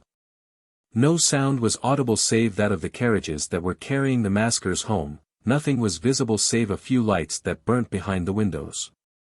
The carnival was over. Chapter 37. The Catacombs of Saint Sebastian. In his whole life, perhaps, Franz had never before experienced so sudden an impression, so rapid a transition from gaiety to sadness, as in this moment. It seemed as though Rome, under the magic breath of some demon of the night, had suddenly changed into a vast tomb. By a chance, which added yet more to the intensity of the darkness, the moon, which was on the wane, did not rise until 11 o'clock, and the streets which the young man traversed were plunged in the deepest obscurity. The distance was short, and at the end of 10 minutes his carriage, or rather the Count's, stopped before the Hôtel de Londres. Dinner was waiting, but as Albert had told him that he should not return so soon, Franz sat down without him. Signor Pastrini, who had been accustomed to see them dine together, inquired into the cause of his absence, but Franz merely replied that Albert had received on the previous evening an invitation which he had accepted. The sudden extinction of the Moccoletti, the darkness which had replaced the light, and the silence which had succeeded the turmoil, had left in Franz's mind a certain depression which was not free from uneasiness. He therefore dined very silently, in spite of the officious attention of his host, who presented himself 2 or 3 times to inquire if he wanted anything. Franz resolved to wait for Albert as late as possible. He ordered the carriage, therefore, for 11 o'clock, desiring Signor Pastrini to inform him the moment that Albert returned to the hotel. At 11 o'clock Albert had not come back. Franz dressed himself, and went out, telling his host that he was going to pass the night at the Duke of Bracciano's. The house of the Duke of Bracciano is one of the most delightful in Rome. The Duchess, one of the last heiresses of the Colonnas, does its honors with the most consummate grace, and thus their fates have a European celebrity. Franz and Albert had brought to Rome letters of introduction to them, and their first question on his arrival was to inquire the whereabouts of his traveling companion. Franz replied that he had left him at the moment they were about to extinguish the Moccoli, and that he had lost sight of him in the Via Macello. "Then he has not returned," said the Duke. "I waited for him until this hour," replied Franz. "And do you know whither he went?" "No, not precisely, however, I think it was something very like a rendezvous." "Diavolo," said the Duke, this is a bad day, or rather a bad night, to be out late, is it not, Countess?" These words were addressed to the Countess G., who had just arrived, and was leaning on the arm of Signor Torlonia, the Duke's brother. "I think, on the contrary, that it is a charming night," replied the Countess, "and those who are here will complain of but one thing, that of its too rapid flight." "I am not speaking," said the Duke with a smile, "of the persons who are here. The men run no other danger than that of falling in love with you, and the women of falling ill of jealousy at seeing you so lovely. I meant persons who were out in the streets of Rome." "Ah," asked the Countess, "who is out in the streets of Rome at this hour, unless it be to go to a ball?" "Our friend, Albert de Morcerf, Countess, whom I left in pursuit of his unknown about 7 o'clock this evening," said Franz, "and whom I have not seen since." "And don't you know where he is?" "Not at all." "Is he armed?" "He is in masquerade." "You should not have allowed him to go," said the Duke to Franz, "you, who know Rome better than he does." "You might as well have tried to stop number 3 of the Barberi, who gained the prize in the race today," replied Franz. "And then moreover, what could happen to him? Who can tell? The night is gloomy, and the Tiber is very near the Via Macello." Franz felt a shudder run through his veins at observing that the feeling of the Duke and the Countess was so much in unison with his own personal disquietude. "I informed them at the hotel that I had the honor of passing the night here, Duke," said Franz, "and desired them to come and inform me of his return." "Ah," replied the Duke, "here I think, is one of my servants who is seeking you." The Duke was not mistaken. When he saw Franz, the servant came up to him.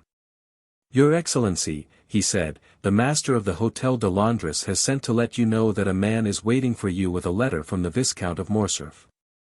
"A letter from the Viscount," exclaimed Franz. "Yes. And who is the man?" "I do not know." "Why did he not bring it to me here?" "The messenger did not say." "And where is the messenger?" "He went away directly he saw me enter the ballroom to find you." "Oh," said the Countess to Franz, "go with all speed, poor young man. Perhaps some accident has happened to him." "I will hasten," replied Franz. "Shall we see you again to give us any information?" inquired the Countess. "Yes, if it is not any serious affair, otherwise I cannot answer as to what I may do myself." "Be prudent, in any event," said the Countess. "Oh. Pray be assured of that." Franz took his hat and went away in haste. He had sent away his carriage with orders for it to fetch him at 2 o'clock. Fortunately the Palazzo Bracciano, which is on one side in the Corso, and on the other in the Square of the Holy Apostles, is hardly 10 minutes' walk from the Hôtel de Londres. As he came near the hotel, Franz saw a man in the middle of the street. He had no doubt that it was the messenger from Albert. The man was wrapped up in a large cloak. He went up to him, but, to his extreme astonishment, the stranger first addressed him. "What wants your Excellency of me?" inquired the man, retreating a step or two, as if to keep on his guard. "Are not you the person who brought me a letter," inquired Franz, "from the Viscount of Morcerf? Your Excellency lodges at Pastrini's hotel?" "I do." "Your Excellency is the traveling companion of the Viscount?" "I am." "Your Excellency's name?" "Is the Baron Franz d'Épinay." "Then it is to your Excellency that this letter is addressed." "Is there any answer?" inquired Franz, taking the letter from him. "Yes, your friend at least hopes so." "Come upstairs with me, and I will give it to you." "I prefer waiting here," said the messenger, with a smile. "And why?" "Your Excellency will know when you have read the letter." "Shall I find you here, then?" "Certainly." Franz entered the hotel. On the staircase he met Signor Pastrini. "Well?" said the landlord. "Well, what?" responded Franz. "You have seen the man who desired to speak with you from your friend?" he asked of Franz. "Yes, I have seen him," he replied, "and he has handed this letter to me." "Light the candles in my apartment, if you please." The innkeeper gave orders to a servant to go before Franz with a light. The young man had found Signor Pastrini looking very much alarmed, and this had only made him the more anxious to read Albert's letter. And so he went instantly towards the wax light and unfolded it. It was written and signed by Albert. Franz read it twice before he could comprehend what it contained. It was thus worded. My dear fellow. The moment you have received this, have the kindness to take the letter of credit from my pocketbook, which you will find in the square drawer of the secrétaire, add your own to it, if it be not sufficient. Run to Torlonia, draw from him instantly 4,000 piastres, and give them to the bearer. It is urgent that I should have this money without delay. I do not say more, relying on you as you may rely on me. Your friend, Albert de Morcerf. P.S. I now believe in Italian banditti. Below these lines were written, in a strange hand, the following in Italian. Se alle se della mattina look 4.000 piastre non sono nelle mie mani, alla set il Conte Alberto avrà cessato di vivere. Luigi Vampa. If by 6 in the morning the 4,000 piastres are not in my hands, by 7 o'clock the Count Albert will have ceased to live. This second signature explained everything to Franz, who now understood the objection of the messenger to coming up into the apartment. The street was safer for him. Albert, then, had fallen into the hands of the famous bandit chief, in whose existence he had for so long a time refused to believe. There was no time to lose.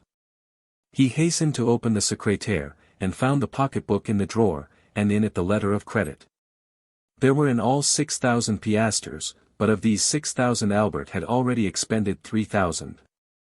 As to Franz, he had no letter of credit, as he lived at Florence, and had only come to Rome to pass 7 or 8 days. He had brought but 100 louis, and of these he had not more than 50 left.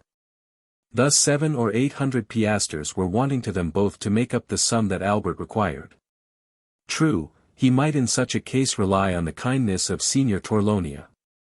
He was, therefore, about to return to the Palazzo Bracciano without loss of time, when suddenly a luminous idea crossed his mind.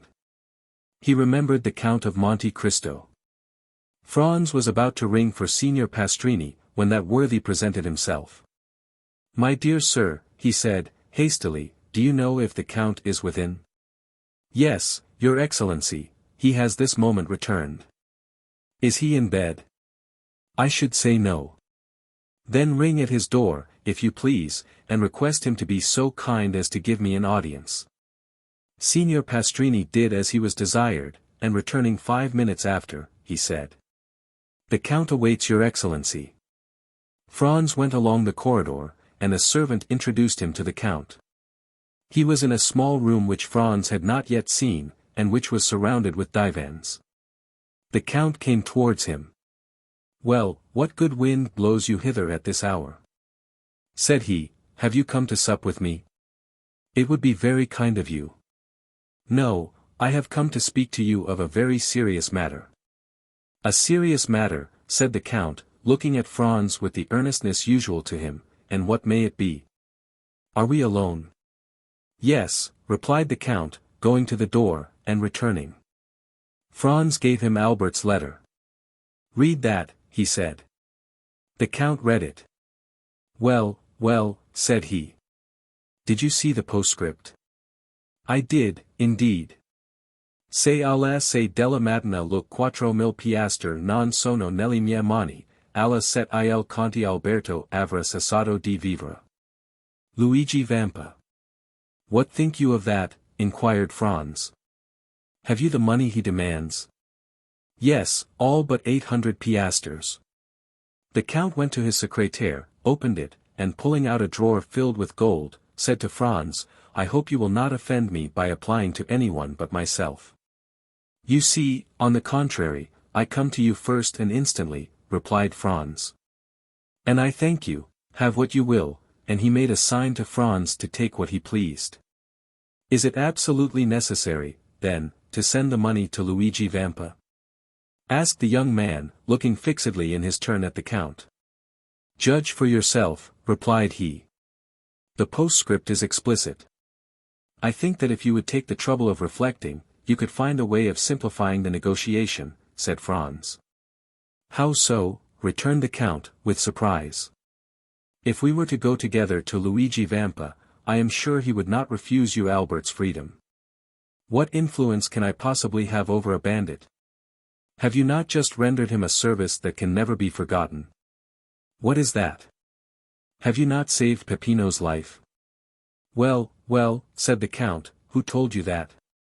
No matter, I know it.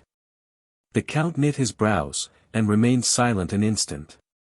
And if I went to seek Vampa, would you accompany me?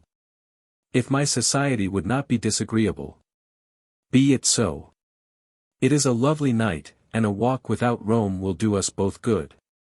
Shall I take any arms? For what purpose? Any money? It is useless. Where is the man who brought the letter? In the street. He awaits the answer. Yes. I must learn where we are going. I will summon him hither. It is useless, he would not come up. To your apartments, perhaps, but he will not make any difficulty at entering mine. The Count went to the window of the apartment that looked on to the street, and whistled in a peculiar manner. The man in the mantle quitted the wall, and advanced into the middle of the street.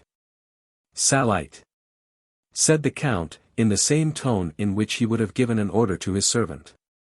The messenger obeyed without the least hesitation, but rather with alacrity, and, mounting the steps at a bound, entered the hotel. 5 seconds afterwards he was at the door of the room. Ah, it is you, Peppino, said the Count. But Peppino, instead of answering, threw himself on his knees, seized the Count's hand, and covered it with kisses. Ah, said the Count, you have, then, not forgotten that I saved your life. That is strange, for it is a week ago. No, Excellency, and never shall I forget it, returned Peppino, with an accent of profound gratitude. Never. That is a long time, but it is something that you believe so. Rise and answer. Peppino glanced anxiously at Franz. Oh, you may speak before His Excellency, said he is one of my friends. You allow me to give you this title? Continued the Count in French, it is necessary to excite this man's confidence. You can speak before me, said Franz, I am a friend of the Count's. Good, returned Peppino. I am ready to answer any questions your Excellency may address to me. How did the Viscount Albert fall into Luigi's hands?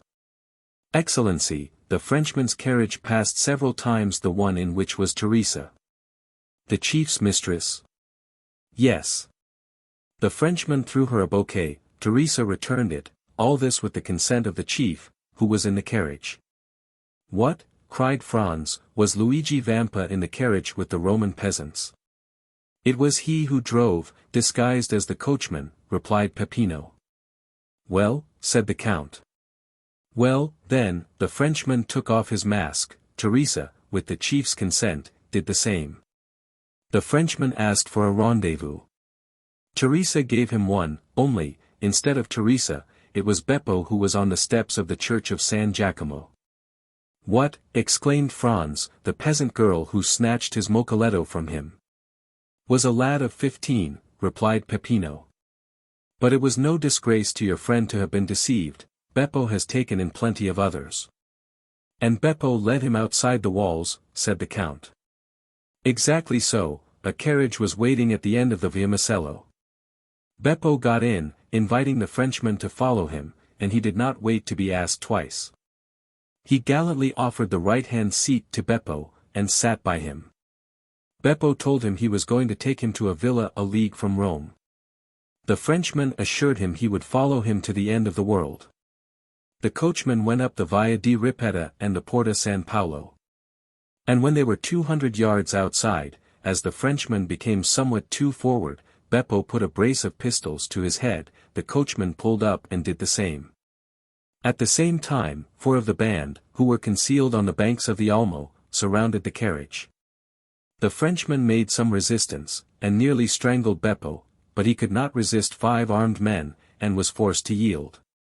They made him get out, walk along the banks of the river, and then brought him to Teresa and Luigi, who were waiting for him in the catacombs of Saint Sebastian. Well, said the Count, turning towards Franz, it seems to me that this is a very likely story. What do you say to it? Why, that I should think it very amusing, replied Franz, if it had happened to anyone but poor Albert. And, in truth, if you had not found me here, said the Count, it might have proved a gallant adventure which would have cost your friend dear, but now, be assured, his alarm will be the only serious consequence. And shall we go and find him? Inquired Franz. Oh, decidedly, sir. He is in a very picturesque place. Do you know the catacombs of Saint Sebastian? I was never in them, but I have often resolved to visit them. Well, here is an opportunity made to your hand, and it would be difficult to contrive a better. Have you a carriage? No. That is of no consequence, I always have one ready, day and night. Always ready? Yes. I am a very capricious being, and I should tell you that sometimes when I rise, or after my dinner, or in the middle of the night, I resolve on starting for some particular point, and away I go. The Count rang, and a footman appeared. Order out the carriage, he said, and remove the pistols which are in the holsters. You need not awaken the coachman, Ollie will drive. In a very short time the noise of wheels was heard, and the carriage stopped at the door. The Count took out his watch. 12:30, he said. We might start at 5 o'clock and be in time, but the delay may cause your friend to pass an uneasy night, and therefore we had better go with all speed to extricate him from the hands of the infidels. Are you still resolved to accompany me? More determined than ever. Well, then, come along. Franz and the Count went downstairs, accompanied by Peppino. At the door they found the carriage. Ollie was on the box, in whom Franz recognized the dumb slave of the Grotto of Monte Cristo. Franz and the Count got into the carriage. Peppino placed himself beside Ollie, and they set off at a rapid pace. Ollie had received his instructions, and went down the Corso, crossed the Campo Vaccino, went up the Strada San Gregorio, and reached the gates of St. Sebastian. Then the porter raised some difficulties, but the Count of Monte Cristo produced a permit from the governor of Rome, allowing him to leave or enter the city at any hour of the day or night. The portcullis was therefore raised, the porter had a louis for his trouble, and they went on their way. The road which the carriage now traversed was the ancient Appian Way, and bordered with tombs. From time to time, by the light of the moon, which began to rise, Franz imagined that he saw something like a sentinel appear at various points among the ruins, and suddenly retreat into the darkness on a signal from Peppino. A short time before they reached the baths of Caracalla the carriage stopped, Peppino opened the door, and the Count and Franz alighted. In 10 minutes, said the Count to his companion, we shall be there. He then took Peppino aside, gave him an order in a low voice, and Peppino went away, taking with him a torch, brought with them in the carriage. 5 minutes elapsed, during which Franz saw the shepherd going along a narrow path that led over the irregular and broken surface of the Campagna. And finally he disappeared in the midst of the tall red herbage, which seemed like the bristling mane of an enormous lion. Now, said the Count, let us follow him. Franz and the Count in their turn then advanced along the same path, which, at the distance of 100 paces, led them over a declivity to the bottom of a small valley. They then perceived 2 men conversing in the obscurity. Ought we to go on? Asked Franz of the Count, or should we pause? Let us go on, Peppino will have warned the sentry of our coming. One of the 2 men was Peppino, and the other a bandit on the lookout. Franz and the Count advanced, and the bandit saluted them. Your Excellency, said Peppino, addressing the Count, if you will follow me, the opening of the catacombs is close at hand. Go on, then, replied the Count. They came to an opening behind a clump of bushes and in the midst of a pile of rocks, by which a man could scarcely pass. Peppino glided first into this crevice. After they got along a few paces the passage widened. Peppino passed, lighted his torch, and turned to see if they came after him. The Count first reached an open space and Franz followed him closely. The passageway sloped in a gentle descent, enlarging as they proceeded. Still Franz and the Count were compelled to advance in a stooping posture, and were scarcely able to proceed abreast of one another. They went on 150 paces in this way, and then were stopped by, "Who comes there?" At the same time they saw the reflection of a torch on a carbine barrel. "A friend," responded Peppino, and, advancing alone towards the sentry, he said a few words to him in a low tone. And then he, like the first, saluted the nocturnal visitors, making a sign that they might proceed. Behind the sentinel was a staircase with 20 steps. Franz and the Count descended these, and found themselves in a mortuary chamber. 5 corridors diverged like the rays of a star, and the walls, dug into niches, which were arranged one above the other in the shape of coffins, showed that they were at last in the catacombs.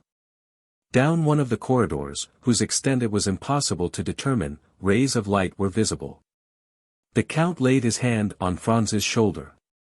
"Would you like to see a camp of bandits in repose?" he inquired. "Exceedingly," replied Franz. "Come with me, then." Peppino, put out the torch. Peppino obeyed, and Franz and the Count were in utter darkness, except that 50 paces in advance of them a reddish glare, more evident since Peppino had put out his torch, was visible along the wall. They advanced silently, the Count guiding Franz as if he had the singular faculty of seeing in the dark. Franz himself, however, saw his way more plainly in proportion as he went on towards the light, which served in some manner as a guide. 3 arcades were before them, and the middle one was used as a door. These arcades opened on one side into the corridor where the Count and Franz were, and on the other into a large square chamber, entirely surrounded by niches similar to those of which we have spoken. In the midst of this chamber were 4 stones, which had formerly served as an altar, as was evident from the cross which still surmounted them. A lamp, placed at the base of a pillar, lighted up with its pale and flickering flame the singular scene which presented itself to the eyes of the 2 visitors concealed in the shadow. A man was seated with his elbow leaning on the column, and was reading with his back turned to the arcades, through the openings of which the newcomers contemplated him. This was the chief of the band, Luigi Vampa. Around him, and in groups, according to their fancy, lying in their mantles, or with their backs against a sort of stone bench, which went all round the columbarium, were to be seen 20 brigands or more, each having his carbine within reach. At the other end, silent, scarcely visible, and like a shadow, was a sentinel, who was walking up and down before a grotto, which was only distinguishable because in that spot the darkness seemed more dense than elsewhere. When the Count thought Franz had gazed sufficiently on this picturesque tableau, he raised his finger to his lips, to warn him to be silent, and, ascending the 3 steps which led to the corridor of the columbarium, entered the chamber by the middle arcade, and advanced towards Vampa, who was so intent on the book before him that he did not hear the noise of his footsteps. "Who comes there?" cried the sentinel, who was less abstracted, and who saw by the lamplight a shadow approaching his chief. At this challenge, Vampa rose quickly, drawing at the same moment a pistol from his girdle. In a moment all the bandits were on their feet, and 20 carbines were leveled at the Count. "Well," said he in a voice perfectly calm, and no muscle of his countenance disturbed, "well, my dear Vampa, it appears to me that you receive a friend with a great deal of ceremony." "Ground arms," exclaimed the chief, with an imperative sign of the hand, while with the other he took off his hat respectfully. Then, turning to the singular personage who had caused this scene, he said, "Your pardon, Your Excellency, but I was so far from expecting the honor of a visit, that I did not really recognize you." "It seems that your memory is equally short in everything, Vampa," said the Count, "and that not only do you forget people's faces, but also the conditions you make with them." "What conditions have I forgotten, Your Excellency?" inquired the bandit, with the air of a man who, having committed an error, is anxious to repair it. "Was it not agreed," asked the Count, "that not only my person, but also that of my friends, should be respected by you? And how have I broken that treaty, Your Excellency? You have this evening carried off and conveyed hither the Viscount Albert de Morcerf." "Well," continued the Count, in a tone that made Franz shudder, "this young gentleman is one of my friends, this young gentleman lodges in the same hotel as myself, this young gentleman has been up and down the Corso for 8 hours in my private carriage, and yet, I repeat to you, you have carried him off. And conveyed him hither, and, added the Count, taking the letter from his pocket, you have set a ransom on him, as if he were an utter stranger. Why did you not tell me all this, you, inquired the brigand chief, turning towards his men, who all retreated before his look. Why have you caused me thus to fail in my word towards a gentleman like the Count, who has all our lives in his hands? By heavens! If I thought one of you knew that the young gentleman was the friend of his Excellency, I would blow his brains out with my own hand. Well, said the Count, turning towards Franz, I told you there was some mistake in this. Are you not alone? Asked Vampa with uneasiness. I am with the person to whom this letter was addressed, and to whom I desired to prove that Luigi Vampa was a man of his word. Come, your Excellency, the Count added, turning to Franz, here is Luigi Vampa, who will himself express to you his deep regret at the mistake he has committed. Franz approached, the chief advancing several steps to meet him.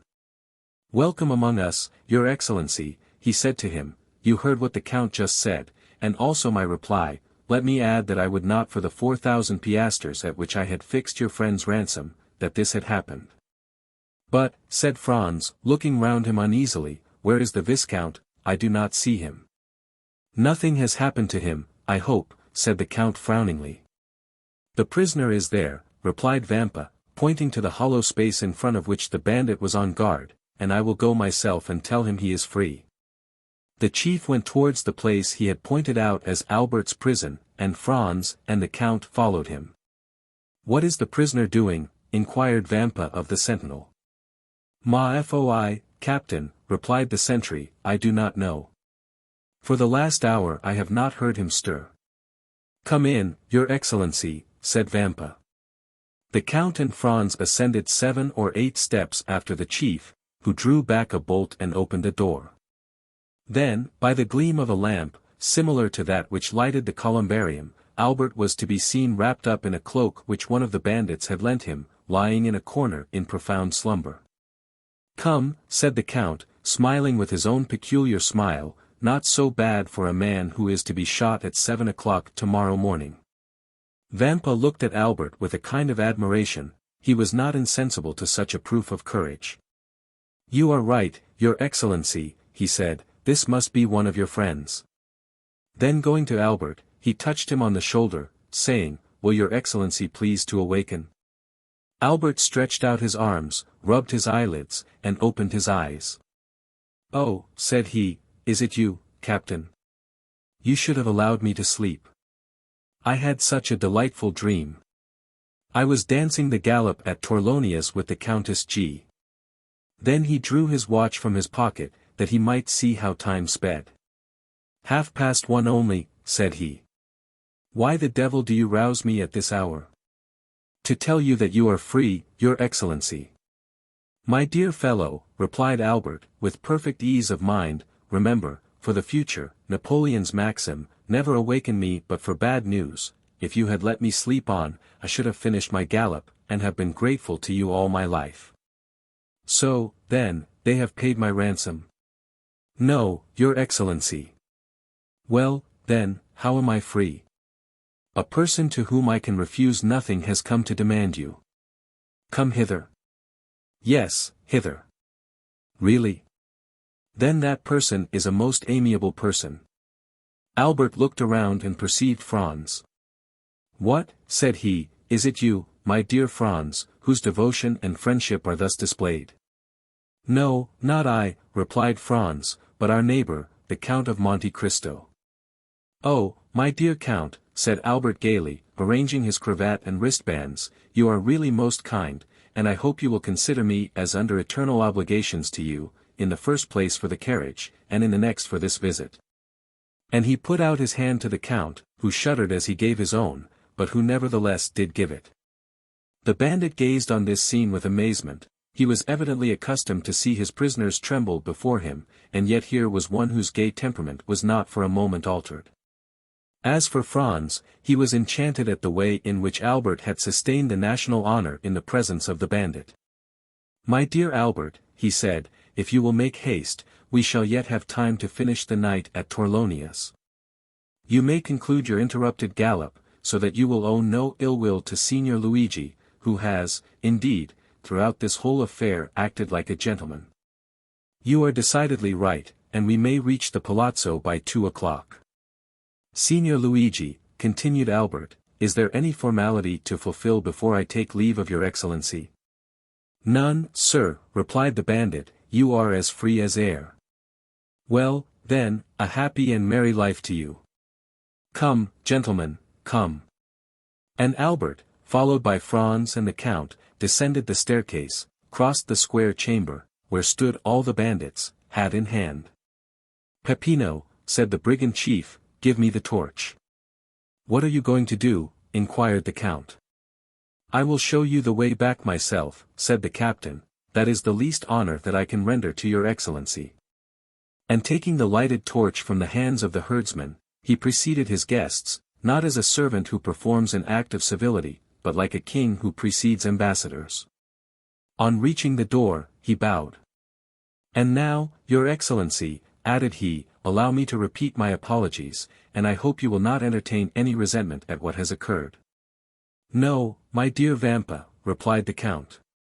Besides, you compensate for your mistakes in so gentlemanly a way, that one almost feels obliged to you for having committed them. Gentlemen, added the chief, turning towards the young men, perhaps the offer may not appear very tempting to you, but if you should ever feel inclined to pay me a second visit, wherever I may be, you shall be welcome. Franz and Albert bowed. The Count went out first, then Albert. Franz paused for a moment. Has your Excellency anything to ask me? Said Vampa with a smile. Yes, I have, replied Franz. I am curious to know what work you were perusing with so much attention as we entered. Caesar's Commentaries, said the bandit, it is my favorite work. Well, are you coming? Asked Albert.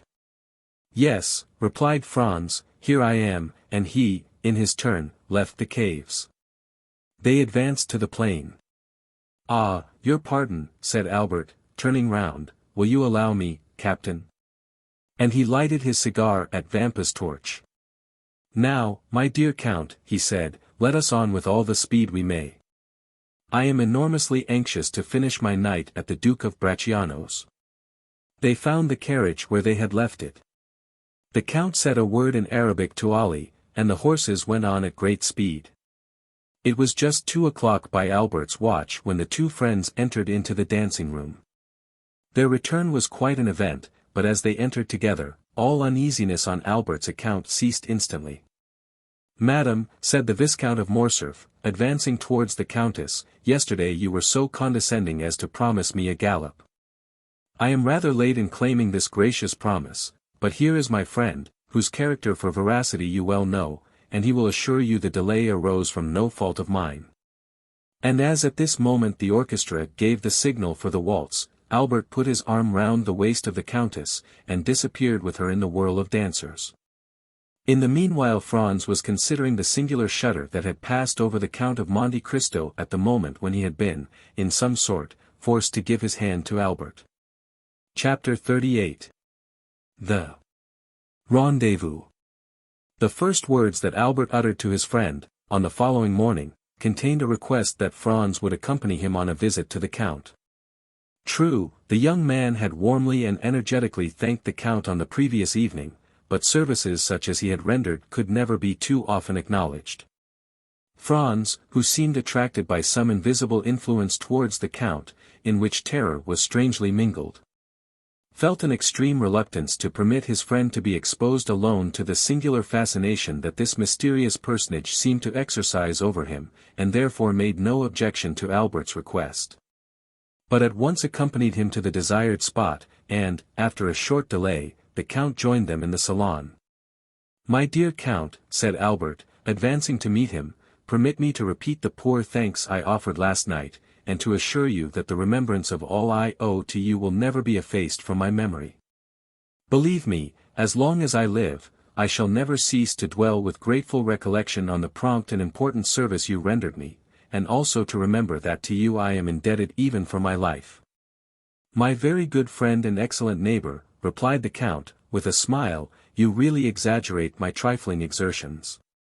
You owe me nothing but some trifle of 20,000 francs, which you have been saved out of your travelling expenses, so that there is not much of a score between us. But you must really permit me to congratulate you on the ease and unconcern with which you resigned yourself to your fate, and the perfect indifference you manifested as to the turn events might take.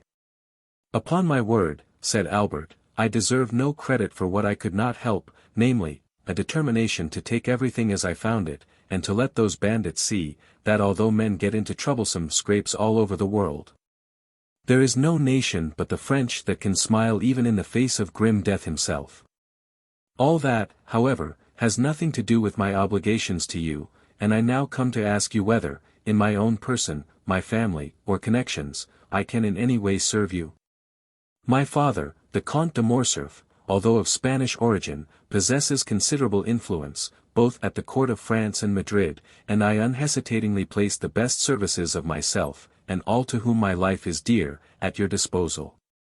Monsieur de Morcerf, replied the Count, your offer, far from surprising me, is precisely what I expected from you, and I accept it in the same spirit of hearty sincerity with which it is made.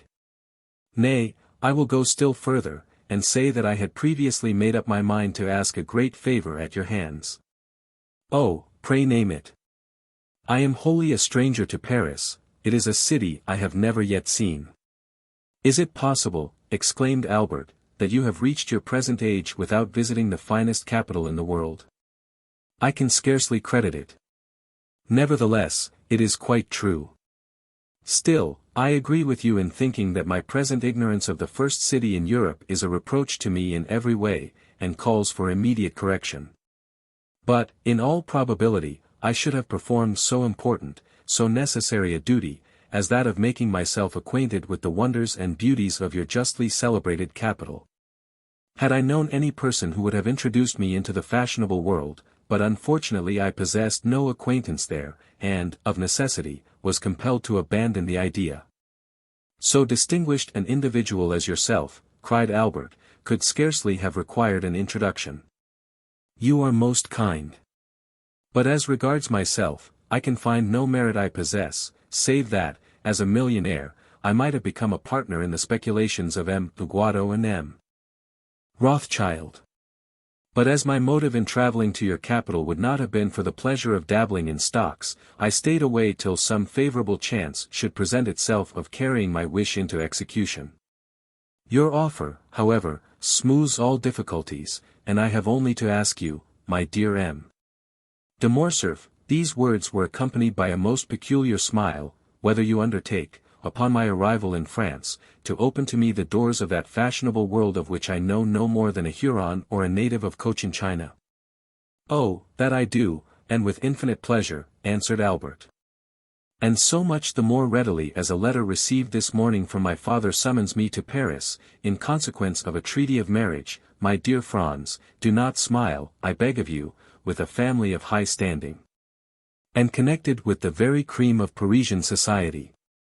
Connected by marriage, you mean, said Franz, laughingly. Well, never mind how it is, answered Albert, it comes to the same thing in the end. Perhaps by the time you return to Paris, I shall be quite a sober, staid father of a family. A most edifying representative I shall make of all the domestic virtues, don't you think so? But as regards your wish to visit our fine city, my dear Count, I can only say that you may command me in mind to any extent you please.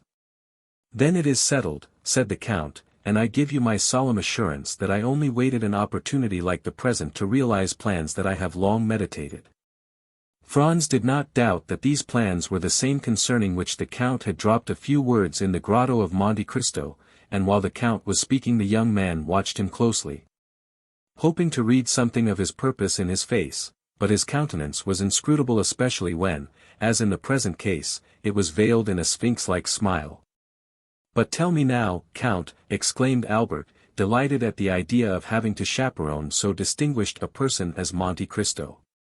Tell me truly whether you are in earnest, or if this project of visiting Paris is merely one of the chimerical and uncertain air castles of which we make so many in the course of our lives, but which, like a house built on the sand, is liable to be blown over by the first puff of wind.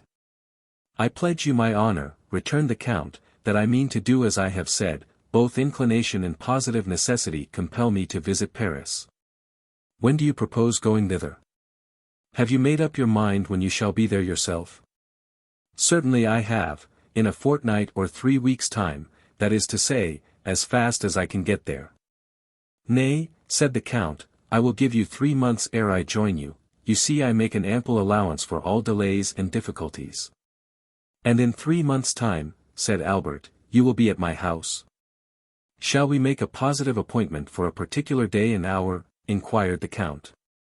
Only let me warn you that I am proverbial for my punctilious exactitude in keeping my engagements. Day for day, hour for hour, said Albert, that will suit me to a dot. So be it, then, replied the Count, and extending his hand towards a calendar, suspended near the chimney-piece, he said, today is the 21st of February, and drawing out his watch, added, it is exactly 10:30 o'clock. Now promise me to remember this, and expect me the 21st of May at the same hour in the forenoon. Capital, exclaimed Albert, your breakfast shall be waiting. Where do you live? Number 27, Rue du Helder. Have you bachelor's apartments there? I hope my coming will not put you to any inconvenience. I reside in my father's house, but occupy a pavilion at the farther side of the courtyard, entirely separated from the main building. Quite sufficient, replied the Count, as, taking out his tablets, he wrote down, number 27, Rue du Helder, May 21st, 10:30 in the morning. Now then, said the Count, returning his tablets to his pocket, make yourself perfectly easy. The hand of your timepiece will not be more accurate in marking the time than myself. Shall I see you again ere my departure? Asked Albert. That depends. When do you leave? Tomorrow evening, at 5 o'clock. In that case I must say adieu to you, as I am compelled to go to Naples, and shall not return hither before Saturday evening or Sunday morning. And you, Baron, pursued the Count, addressing Franz, do you also depart tomorrow? Yes. For France? No, for Venice. I shall remain in Italy for another year or 2. Then we shall not meet in Paris? I fear I shall not have that honor. Well, since we must part, said the Count, holding out a hand to each of the young men, allow me to wish you both a safe and pleasant journey. It was the first time the hand of Franz had come in contact with that of the mysterious individual before him, and unconsciously he shuddered at its touch, for it felt cold and icy as that of a corpse. Let us understand each other, said Albert. It is agreed, is it not, that you are to be at number 27, in the Rue du Helder, on the 21st of May, at 10:30 in the morning, and your word of honor passed for your punctuality?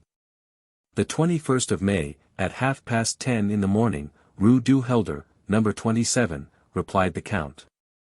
The young men then rose, and bowing to the Count, quitted the room. What is the matter? Asked Albert of Franz, when they had returned to their own apartments. You seem more than commonly thoughtful.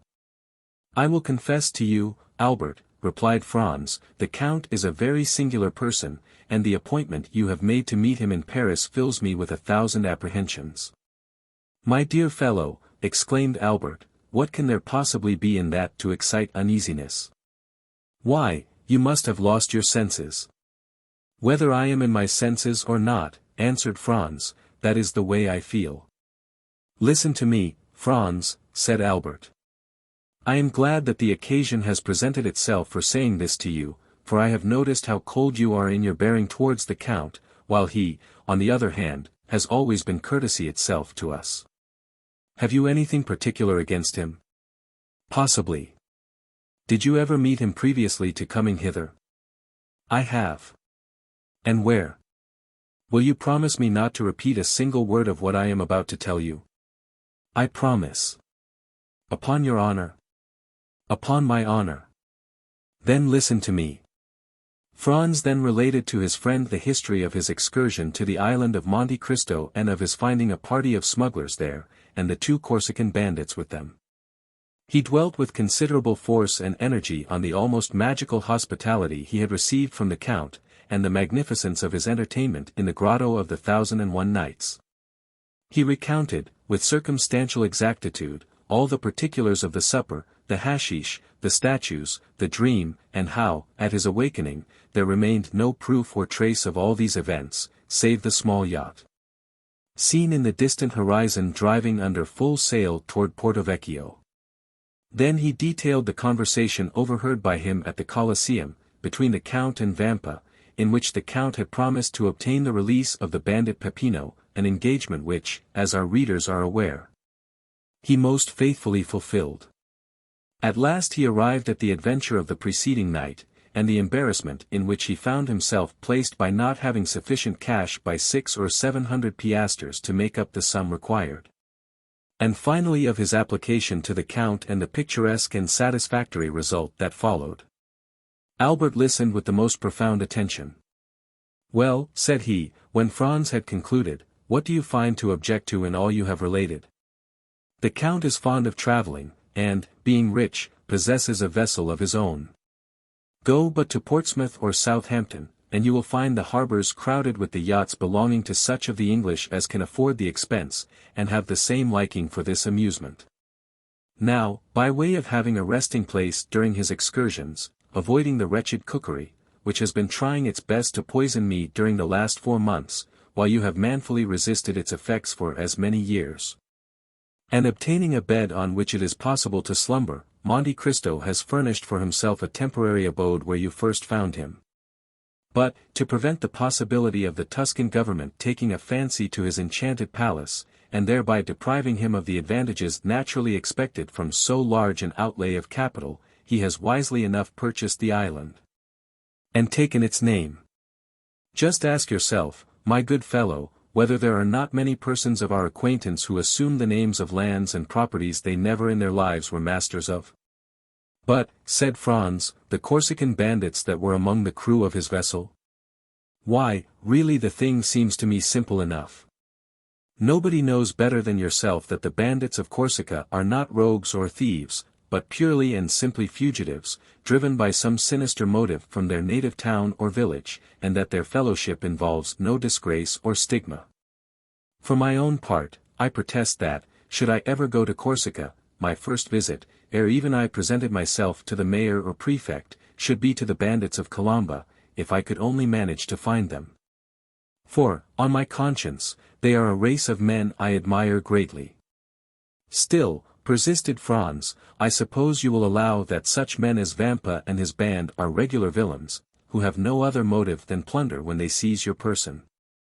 How do you explain the influence the Count evidently possessed over those ruffians?" "My good friend, as in all probability I owe my present safety to that influence, it would ill become me to search too closely into its source. Therefore, instead of condemning him for his intimacy with outlaws, you must give me leave to excuse any little irregularity there may be in such a connection.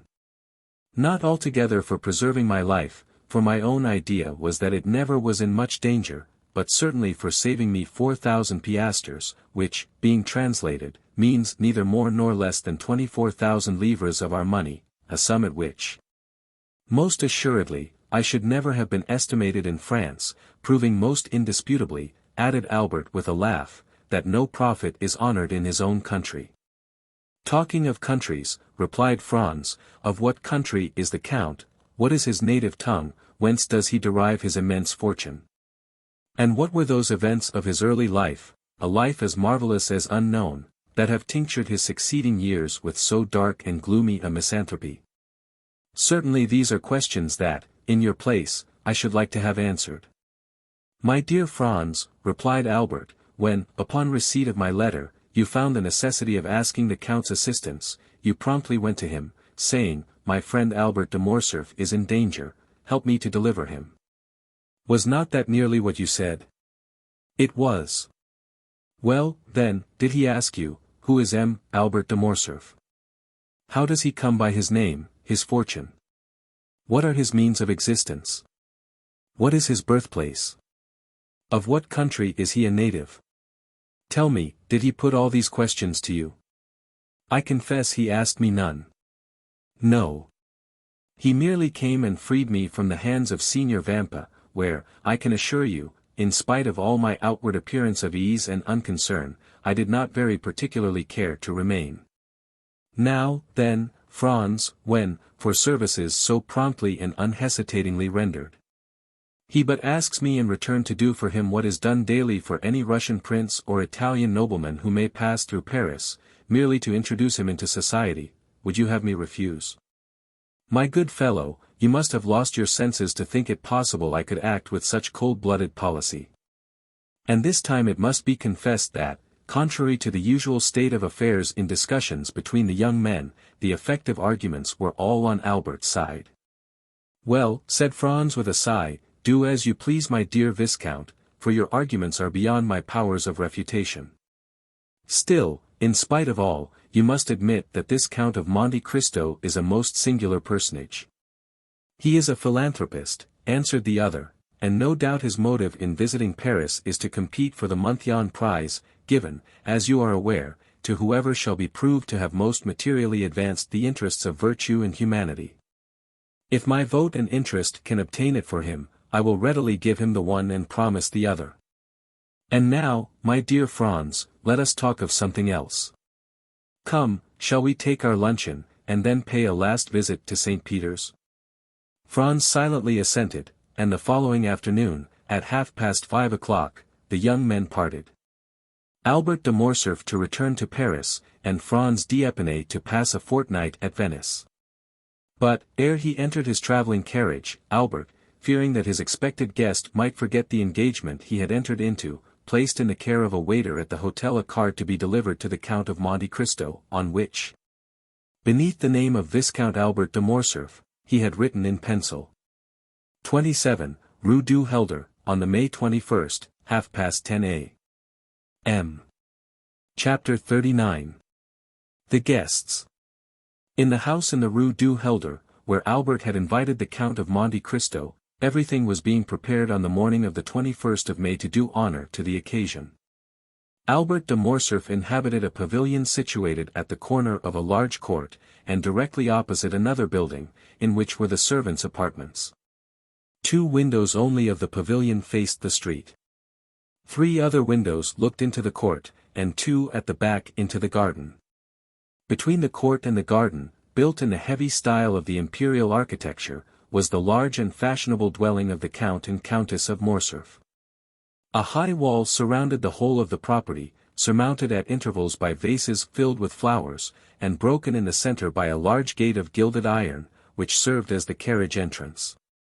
A small door, close to the lodge of the concierge, gave ingress and egress to the servants and masters when they were on foot. It was easy to discover that the delicate care of a mother, unwilling to part from her son, and yet aware that a young man of the Viscount's age required the full exercise of his liberty, had chosen this habitation for Albert. There were not lacking, however, evidences of what we may call the intelligent egoism of a youth who is charmed with the indolent, careless life of an only son, and who lives as it were in a gilded cage. By means of the 2 windows looking into the street, Albert could see all that passed. The sight of what is going on is necessary to young men, who always want to see the world traverse their horizon, even if that horizon is only a public thoroughfare. Then, should anything appear to merit a more minute examination, Albert de Morcerf could follow up his researches by means of a small gate, similar to that close to the concierge's door, and which merits a particular description. It was a little entrance that seemed never to have been opened since the house was built, so entirely was it covered with dust and dirt, but the well-oiled hinges and locks told quite another story. This door was a mockery to the concierge, from whose vigilance and jurisdiction it was free, and, like that famous portal in the Arabian Nights, opening at the Sesame of Ali Baba. It was wont to swing backward at a cabalistic word or a concerted tap from without from the sweetest voices or whitest fingers in the world. At the end of a long corridor, with which the door communicated, and which formed the antechamber, was, on the right, Albert's breakfast room, looking into the court, and on the left the salon, looking into the garden. Shrubs and creeping plants covered the windows, and hid from the garden and court these 2 apartments, the only rooms into which, as they were on the ground floor, the prying eyes of the curious could penetrate. On the floor above were similar rooms, with the addition of a third, formed out of the antechamber. These 3 rooms were a salon, a boudoir, and a bedroom. The salon downstairs was only an Algerian divan, for the use of smokers. The boudoir upstairs communicated with the bedchamber by an invisible door on the staircase. It was evident that every precaution had been taken. Above this floor was a large atelier, which had been increased in size by pulling down the partitions, a pandemonium, in which the artist and the dandy strove for preeminence. There were collected and piled up all Albert's successive caprices, hunting horns, bass viols, flutes, a whole orchestra, for Albert had had not a taste but a fancy for music. Easels, palettes, brushes, pencils, for music had been succeeded by painting. Foils, boxing gloves, broadswords, and single sticks, for, following the example of the fashionable young men of the time, Albert de Morcerf cultivated, with far more perseverance than music and drawing, the 3 arts that complete a dandy's education, i.e., fencing, boxing, and single stick, and it was here that he received Grisier, Cooks, and Charles Labouture. The rest of the furniture of this privileged apartment consisted of old cabinets, filled with Chinese porcelain and Japanese vases, Luca della Robbia faiences, and Palissy platters, of old armchairs, in which perhaps had sat Henry IV. Or Sully, Louis XIII. Or Richelieu, for 2 of these armchairs, adorned with a carved shield, on which were engraved the fleur-de-lis of France on an azure field, evidently came from the Louvre, or, at least, some royal residence. Over these dark and sombre chairs were thrown splendid stuffs, dyed beneath Persia's sun, or woven by the fingers of the women of Calcutta or of Chandernagore. What these stuffs did there, it was impossible to say. They awaited, while gratifying the eyes, a destination unknown to their owner himself. In the meantime they filled the place with their golden and silky reflections. In the center of the room was a Roller and Blanchet baby grand piano in rosewood, but holding the potentialities of an orchestra in its narrow and sonorous cavity, and groaning beneath the weight of the chefs d'oeuvre of Beethoven, Weber, Mozart, Haydn, Grétry, and Porpora. On the walls, over the doors, on the ceiling, were swords, daggers, Malay krises, maces, battle-axes, gilded, damasked, and inlaid suits of armor. Dried plants, minerals, and stuffed birds, their flame-colored wings outspread in motionless flight, and their beaks forever open. This was Albert's favorite lounging place. However, the morning of the appointment, the young man had established himself in the small salon downstairs. There, on a table, surrounded at some distance by a large and luxurious divan, every species of tobacco known, from the yellow tobacco of Petersburg to the black of Sinai, and so on along the scale from Maryland and Puerto Rico, to Latakia, was exposed in pots of crackled earthenware of which the Dutch are so fond. Beside them, in boxes of fragrant wood, were ranged, according to their size and quality, puros, regalias, Havanas, and Manillas. And, in an open cabinet, a collection of German pipes, of chabuks, with their amber mouthpieces ornamented with coral, and of nargilés, with their long tubes of Morocco, awaiting the caprice or the sympathy of the smokers. Albert had himself presided at the arrangement, or, rather, the symmetrical derangement, which, after coffee, the guests at a breakfast of modern days love to contemplate through the vapor that escapes from their mouths, and ascends in long and fanciful wreaths to the ceiling. At 9:45, a valet entered. He composed, with a little groom named John, and who only spoke English, all Albert's establishment, although the cook of the hotel was always at his service, and on great occasions the Count's chasseur also. This valet, whose name was Germain, and who enjoyed the entire confidence of his young master, held in one hand a number of papers, and in the other a packet of letters, which he gave to Albert.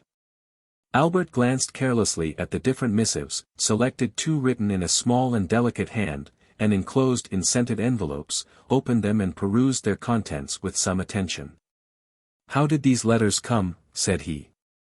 "One by the post, Madame Danglars' footman left the other. Let Madame Danglars know that I accept the place she offers me in her box wait, then, during the day, tell Rosa that when I leave the opera I will sup with her as she wishes.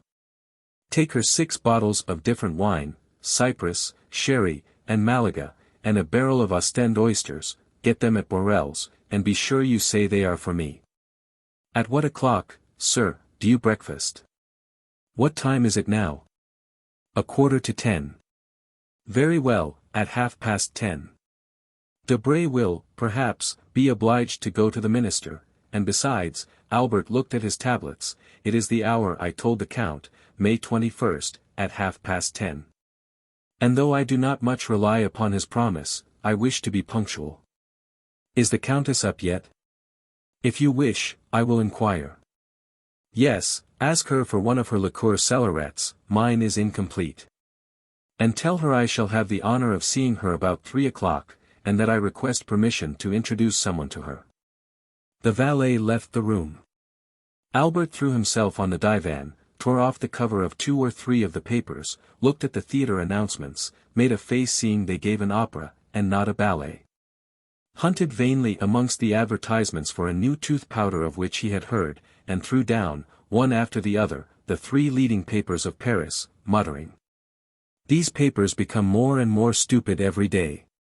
A moment after, a carriage stopped before the door, and the servant announced Lucien Debray.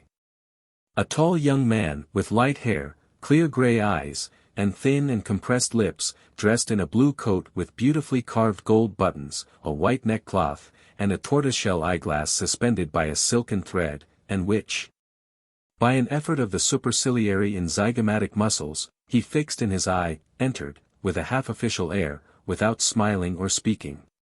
"Good morning, Lucien, good morning," said Albert, "your punctuality really alarms me." "What do I say?" "Punctuality. You, whom I expected last, you arrive at 5 minutes to 10, when the time fixed was half past. Has the ministry resigned?" "No, my dear fellow," returned the young man, seating himself on the divan, "reassure yourself. We are tottering always, but we never fall, and I begin to believe that we shall pass into a state of immobility, and then the affairs of the peninsula will completely consolidate us." "Ah, true, you drive Don Carlos out of Spain." "No, no, my dear fellow, do not confound our plans. We take him to the other side of the French frontier, and offer him hospitality at Bourges." "At Bourges?" "Yes, he has not much to complain of. Bourges is the capital of Charles VII. Do you not know that all Paris knew it yesterday, and the day before it had already transpired on the Bourse, and Danglars, I do not know by what means that man contrives to obtain intelligence as soon as we do, made 1 million. And you another order, for I see you have a blue ribbon at your buttonhole." "Yes, they sent me the order of Charles III, returned Debray carelessly. "Come, do not affect indifference, but confess you were pleased to have it." "Oh, it is very well as a finish to the toilet. It looks very neat on a black coat buttoned up. And makes you resemble the Prince of Wales or the Duke of Reichstadt. It is for that reason you see me so early. Because you have the order of Charles III, and you wish to announce the good news to me?" "No, because I passed the night writing letters, 25 dispatches. I returned home at daybreak, and strove to sleep. But my head ached and I got up to have a ride for an hour. At the Bois de Boulogne, ennui and hunger attacked me at once, 2 enemies who rarely accompany each other, and who are yet leagued against me, a sort of Carlo-Republican alliance. I then recollected you gave a breakfast this morning, and here I am. I am hungry, feed me, I am bored, amuse me." "It is my duty as your host," returned Albert, ringing the bell, while Lucien turned over, with his gold-mounted cane, the papers that lay on the table. "Germain, a glass of sherry and a biscuit. In the meantime, my dear Lucien, here are cigars, contraband, of course, try them, and persuade the minister to sell us such instead of poisoning us with cabbage leaves." "Peste! I will do nothing of the kind. The moment they come from government you would find them execrable. Besides, that does not concern the home but the financial department. Address yourself to Human, section of the indirect contributions, Corridor A, number 26. "On my word," said Albert, "you astonish me by the extent of your knowledge. Take a cigar." Really, my dear Albert, replied Lucien, lighting a manila at a rose-colored taper that burnt in a beautifully enameled stand, how happy you are to have nothing to do. You do not know your own good fortune. And what would you do, my dear diplomatist, replied Morcerf, with a slight degree of irony in his voice, if you did nothing? What? Private secretary to a minister, plunged at once into European cabals and Parisian intrigues. Having kings, and, better still, queens, to protect, parties to unite, elections to direct, making more use of your cabinet with your pen and your telegraph than Napoleon did of his battlefields with his sword and his victories. Possessing 25,000 francs a year, besides your place, a horse, for which Château offered you 400 louis, and which you would not part with, a tailor who never disappoints you. With the opera, the jockey club, and other diversions, can you not amuse yourself? Well, I will amuse you. How? By introducing to you a new acquaintance. A man or a woman? A man. I know so many men already. But you do not know this man. Where does he come from, the end of the world? Farther still, perhaps. The deuce. I hope he does not bring our breakfast with him. Oh, no, our breakfast comes from my father's kitchen. Are you hungry? Humiliating as such a confession is, I am. But I dined at M. de Villefort's, and lawyers always give you very bad dinners. You would think they felt some remorse, did you ever remark that? Ah, depreciate other persons' dinners. You ministers give such splendid ones. Yes, but we do not invite people of fashion. If we were not forced to entertain a parcel of country boobies because they think and vote with us, we should never dream of dining at home, I assure you. Well, take another glass of sherry and another biscuit. Willingly. Your Spanish wine is excellent. You see we were quite right to pacify that country. Yes, but Don Carlos? Well, Don Carlos will drink Bordeaux, and in 10 years we will marry his son to the little queen. You will then obtain the golden fleece, if you are still in the ministry. I think, Albert, you have adopted the system of feeding me on smoke this morning. Well, you must allow it is the best thing for the stomach, but I hear Beauchamp in the next room, you can dispute together, and that will pass away the time. About what? About the papers. My dear friend, said Lucien with an air of sovereign contempt, do I ever read the papers? Then you will dispute the more. Beauchamp, announced the servant.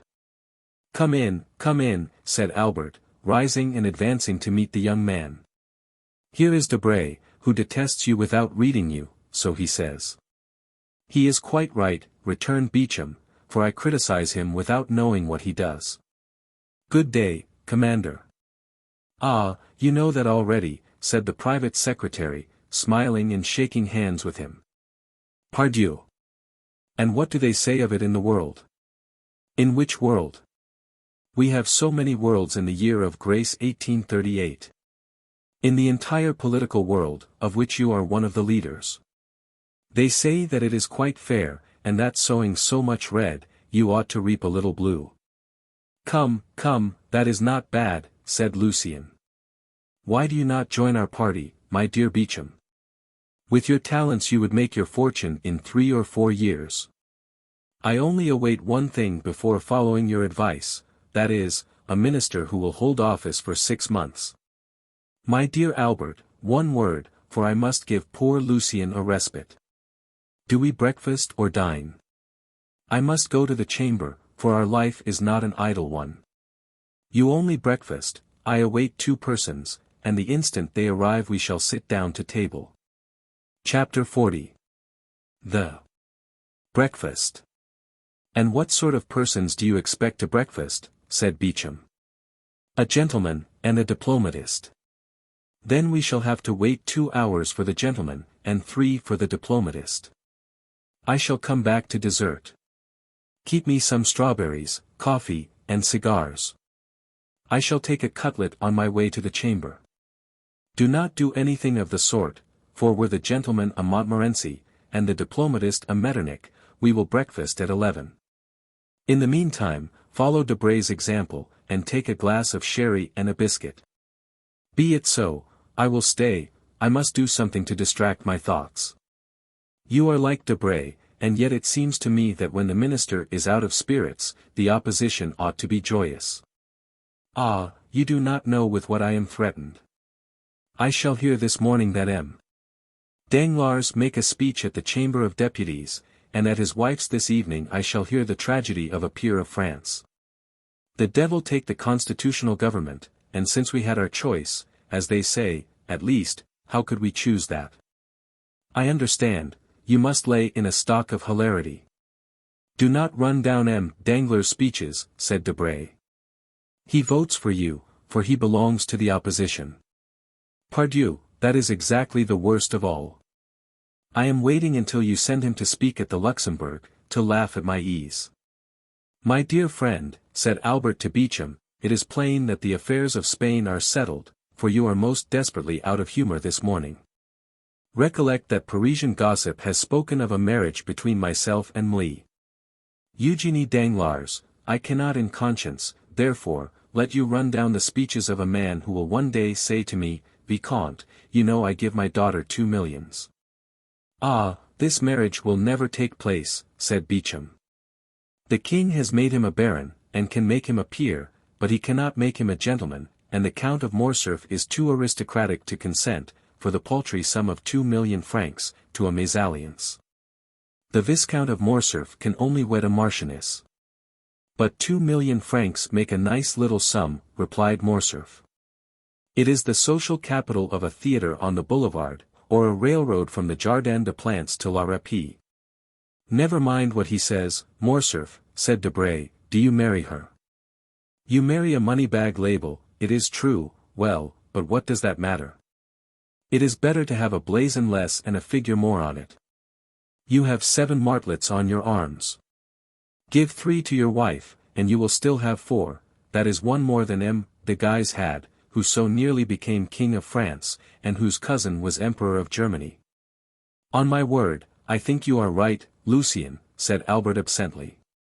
To be sure, besides, every millionaire is as noble as a bastard, that is, he can be. Do not say that, Debray, returned Beauchamp, laughing, for here is Château, who, to cure you of your mania for paradoxes, will pass the sword of Renaud de Montauban, his ancestor, through your body. He will sully it then, returned Lucien, for I am low, very low. Oh, heavens, cried Beauchamp, the minister quotes Béranger, what shall we come to next? M. de Château, M. Maximilian Morel, said the servant, announcing 2 fresh guests. Now, then, to breakfast, said Beauchamp, for, if I remember, you told me you only expected 2 persons, Albert. Morel, muttered Albert, Morel, who is he? But before he had finished, M. de Château, a handsome young man of 30, gentleman all over, that is, with the figure of a Guéchet and the wit of a Mortemart, took Albert's hand. My dear Albert, said he, let me introduce to you M. Maximilian Morel, captain of Spahis, my friend, and what is more, however the man speaks for himself, my preserver. Salute my hero, Viscount. And he stepped on one side to give place to a young man of refined and dignified bearing, with large and open brow, piercing eyes, and black moustache, whom our readers have already seen at Marseille. Under circumstances sufficiently dramatic not to be forgotten. A rich uniform, half French, half Oriental, set off his graceful and stalwart figure, and his broad chest was decorated with the Order of the Legion of Honor. The young officer bowed with easy and elegant politeness. Monsieur, said Albert with affectionate courtesy, the Count of Château knew how much pleasure this introduction would give me, you are his friend, be ours also. Well said, interrupted Château. And pray that, if you should ever be in a similar predicament, he may do as much for you as he did for me. What has he done? Asked Albert. Oh, nothing worth speaking of, said Morel. M. de Château exaggerates. Not worth speaking of? Cried Château, life is not worth speaking of, that is rather too philosophical, on my word, Morel. It is very well for you, who risk your life every day, but for me, who only did so once. We gather from all this, Baron, that Captain Morrel saved your life. Exactly so. On what occasion? Asked Beauchamp. Beauchamp, my good fellow, you know I am starving, said Debray, do not set him off on some long story. Well, I do not prevent your sitting down to table, replied Beauchamp, Château can tell us while we eat our breakfast. Gentlemen, said Morcerf, it is only 10:15, and I expect someone else. Ah, true, a diplomatist, observed Debray. Diplomat or not, I don't know. I only know that he charged himself on my account with a mission, which he terminated so entirely to my satisfaction, that had I been king, I should have instantly created him knight of all my orders. Even had I been able to offer him the golden fleece and the garter. Well, since we are not to sit down to table, said Debray, take a glass of sherry, and tell us all about it. You all know that I had the fancy of going to Africa.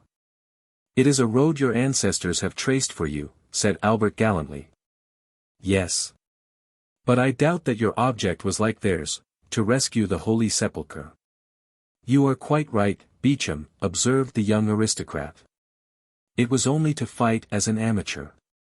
I cannot bear dueling ever since 2 seconds, whom I had chosen to arrange an affair, forced me to break the arm of one of my best friends, one whom you all know, poor Franz d'Épinay. Ah, true, said Debray, you did fight some time ago. About what? The devil take me, if I remember, returned Château. But I recollect perfectly one thing, that, being unwilling to let such talents as mine sleep, I wished to try upon the Arabs the new pistols that had been given to me. In consequence I embarked for Oran, and went from thence to Constantine, where I arrived just in time to witness the raising of the siege. I retreated with the rest, for 48 hours. I endured the rain during the day, and the cold during the night tolerably well, but the third morning my horse died of cold. Poor brute, accustomed to be covered up and to have a stove in the stable, the Arabian finds himself unable to bear 10 degrees of cold in Arabia.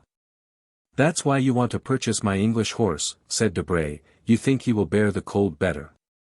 You are mistaken, for I have made a vow never to return to Africa. You were very much frightened, then? Asked Beauchamp. Well, yes, and I had good reason to be so, replied Château. I was retreating on foot, for my horse was dead. 6 Arabs came up, full gallop, to cut off my head. I shot 2 with my double-barreled gun, and 2 more with my pistols, but I was then disarmed, and 2 were still left.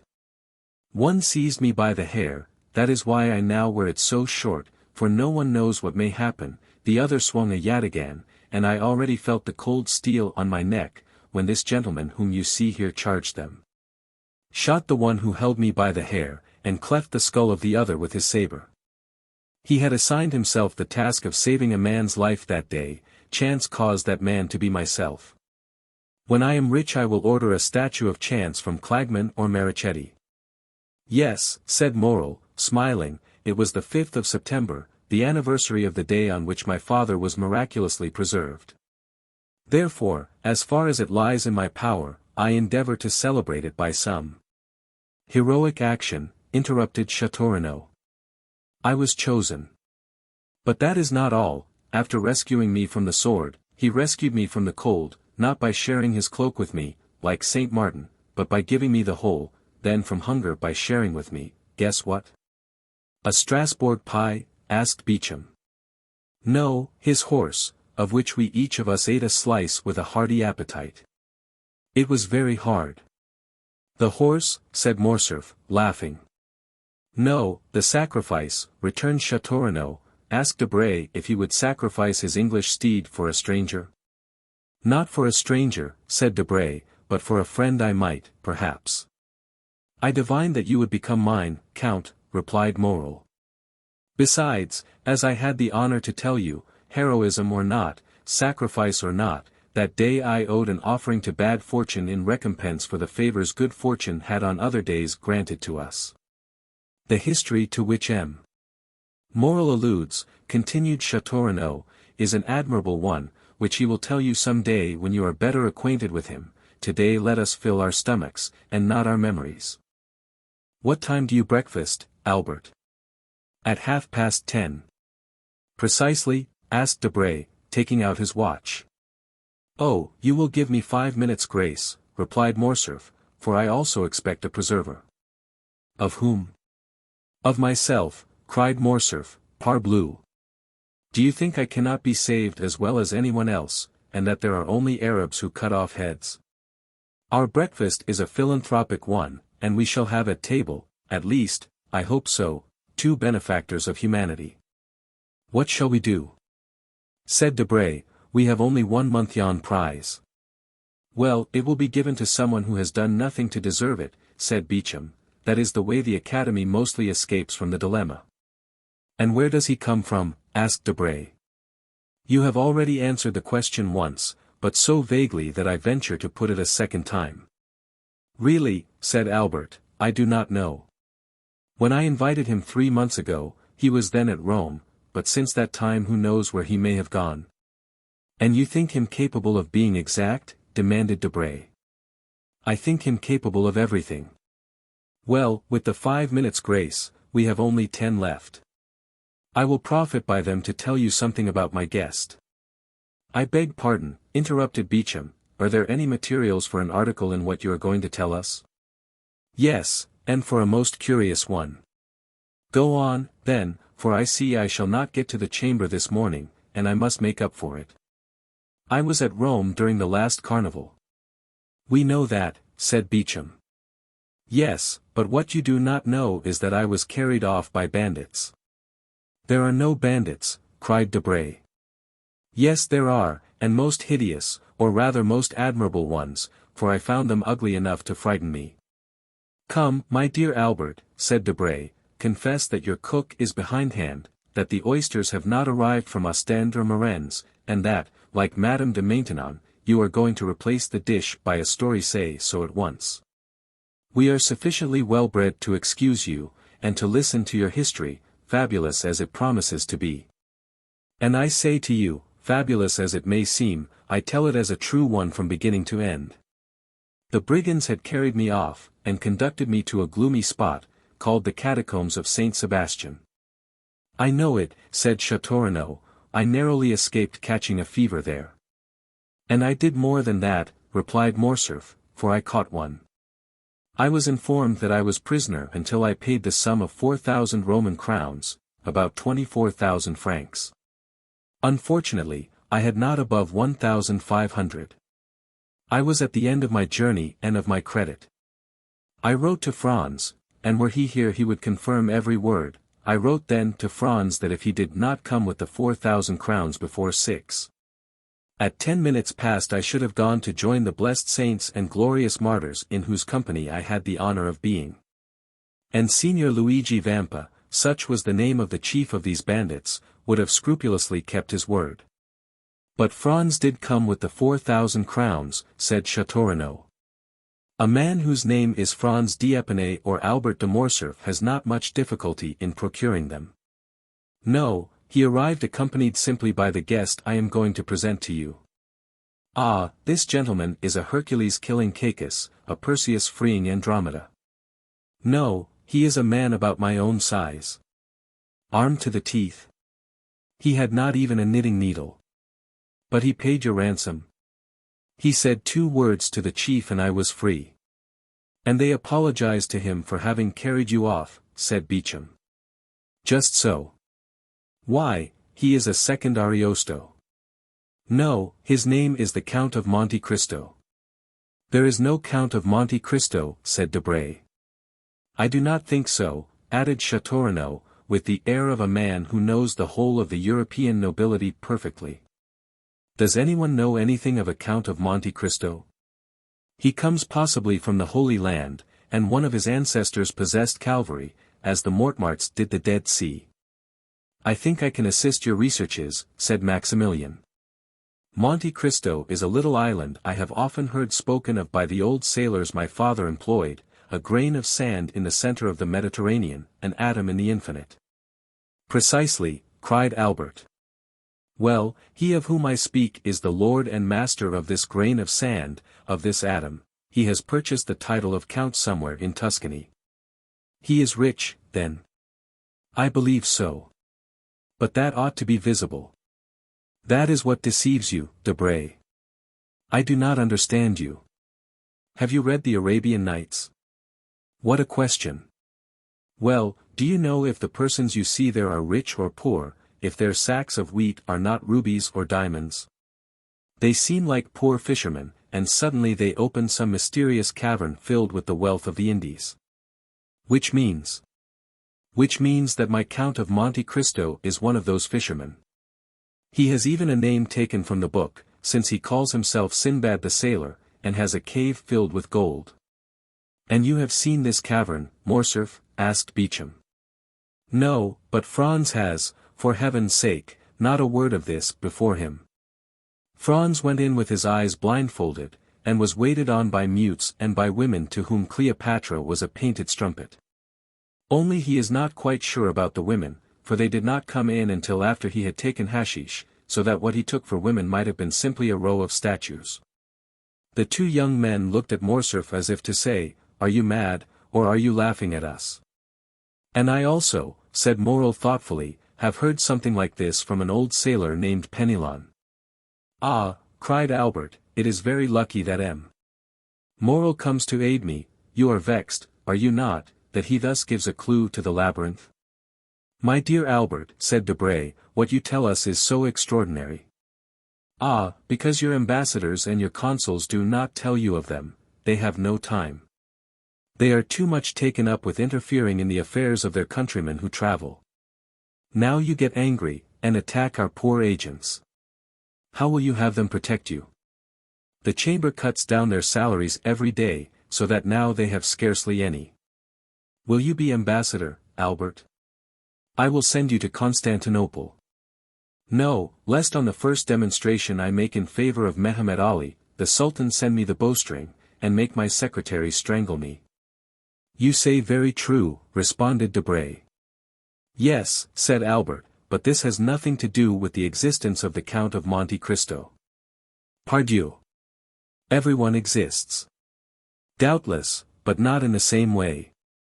Everyone has not black slaves, a princely retinue, an arsenal of weapons that would do credit to an Arabian fortress, horses that cost 6,000 francs apiece, and Greek mistresses. Have you seen the Greek mistress?"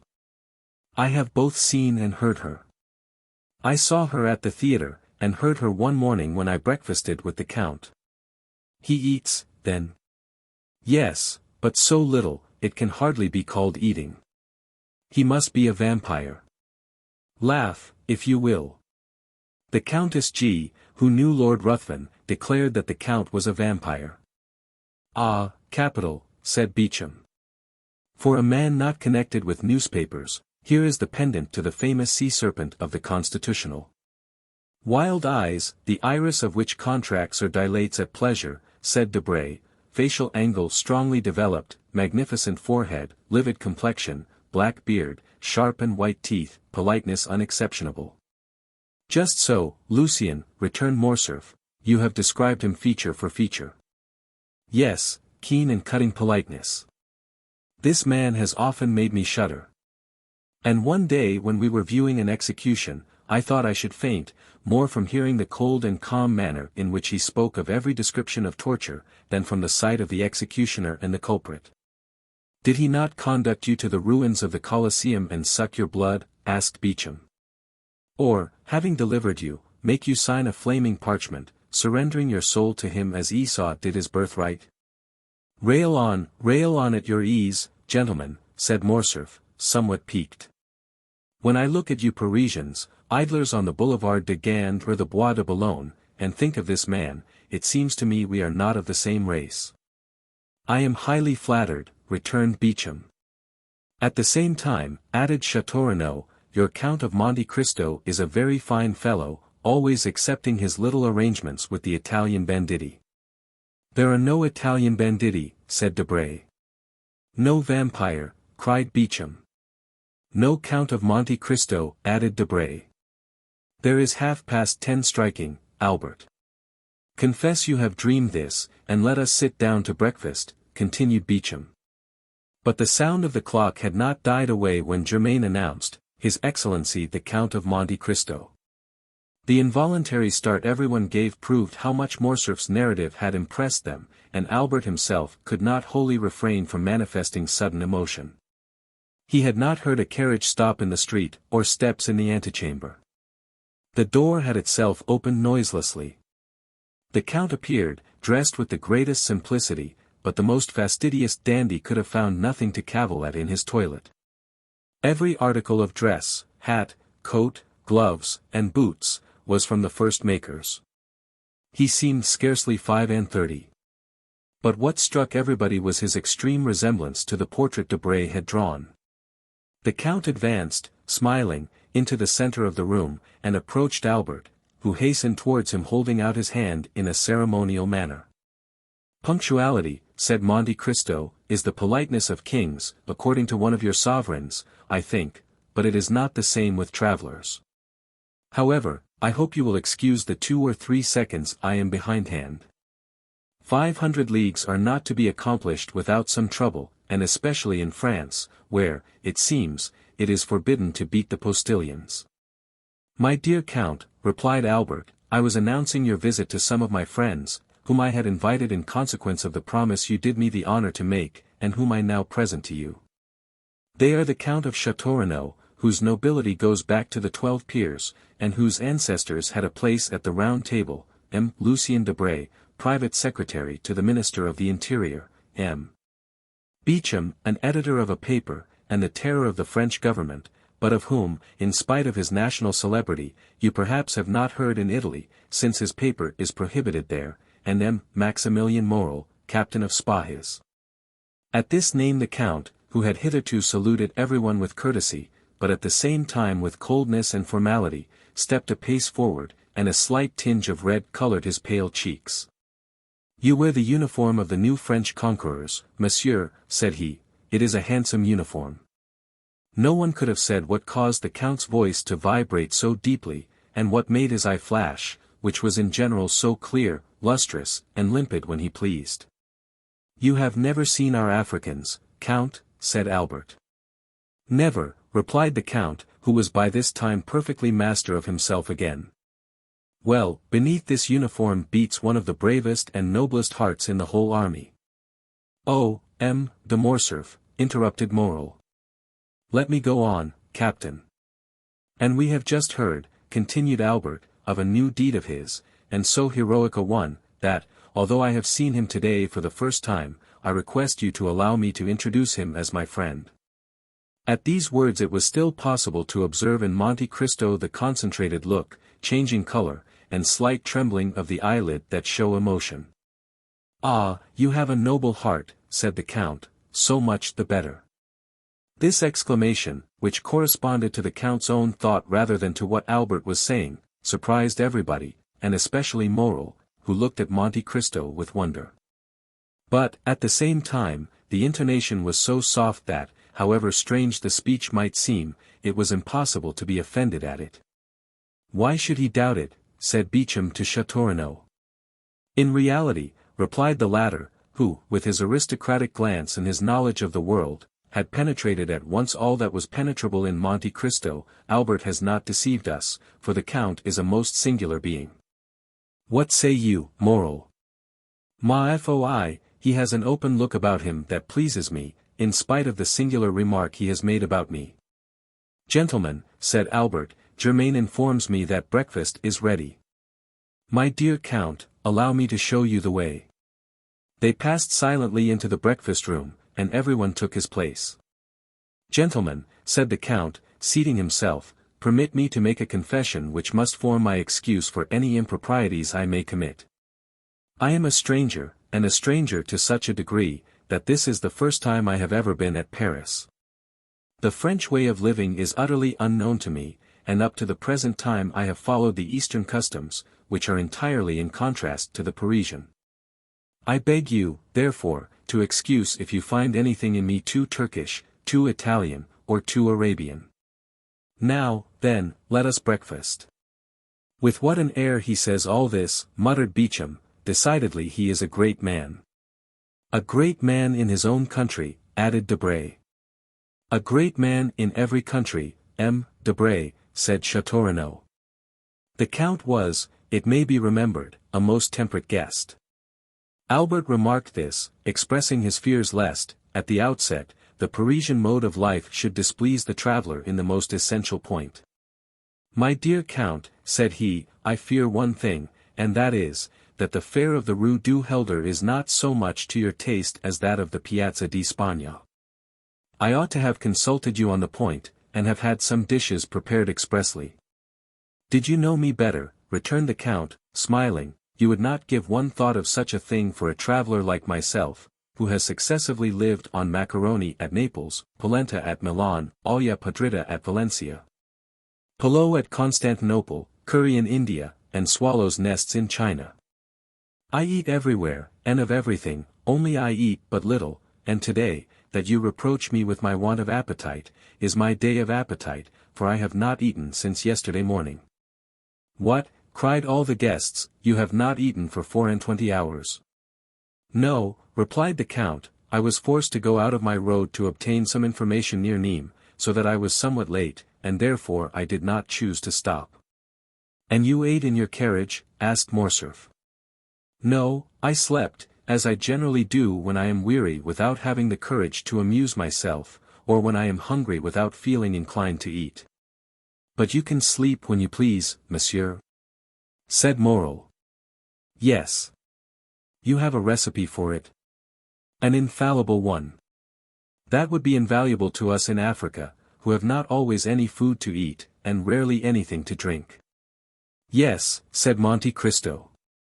But, unfortunately, a recipe excellent for a man like myself would be very dangerous applied to an army, which might not awake when it was needed. May we inquire what is this recipe? Asked Debray. Oh, yes, returned Monte Cristo. I make no secret of it. It is a mixture of excellent opium, which I fetched myself from Canton in order to have it pure, and the best hashish which grows in the East, that is, between the Tigris and the Euphrates. These two ingredients are mixed in equal proportions, and formed into pills. 10 minutes after one is taken, the effect is produced. Ask Baron Franz d'Épinay, I think he tasted them one day. Yes, replied Morcerf, he said something about it to me.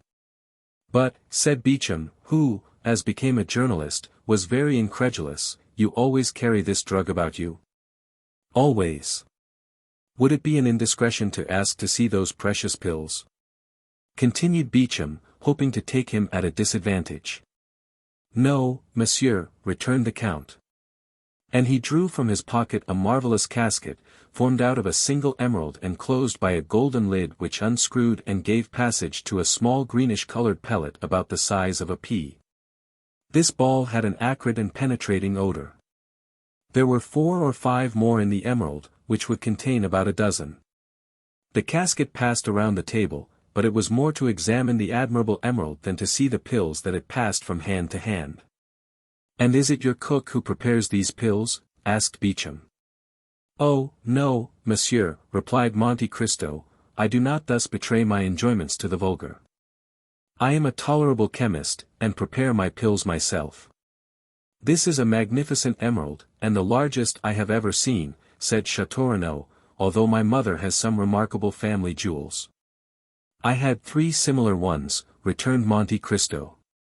I gave one to the Sultan, who mounted it in his sabre, another to our Holy Father the Pope, who had it set in his tiara, opposite to one nearly as large, though not so fine, given by the Emperor Napoleon to his predecessor, Pius VII.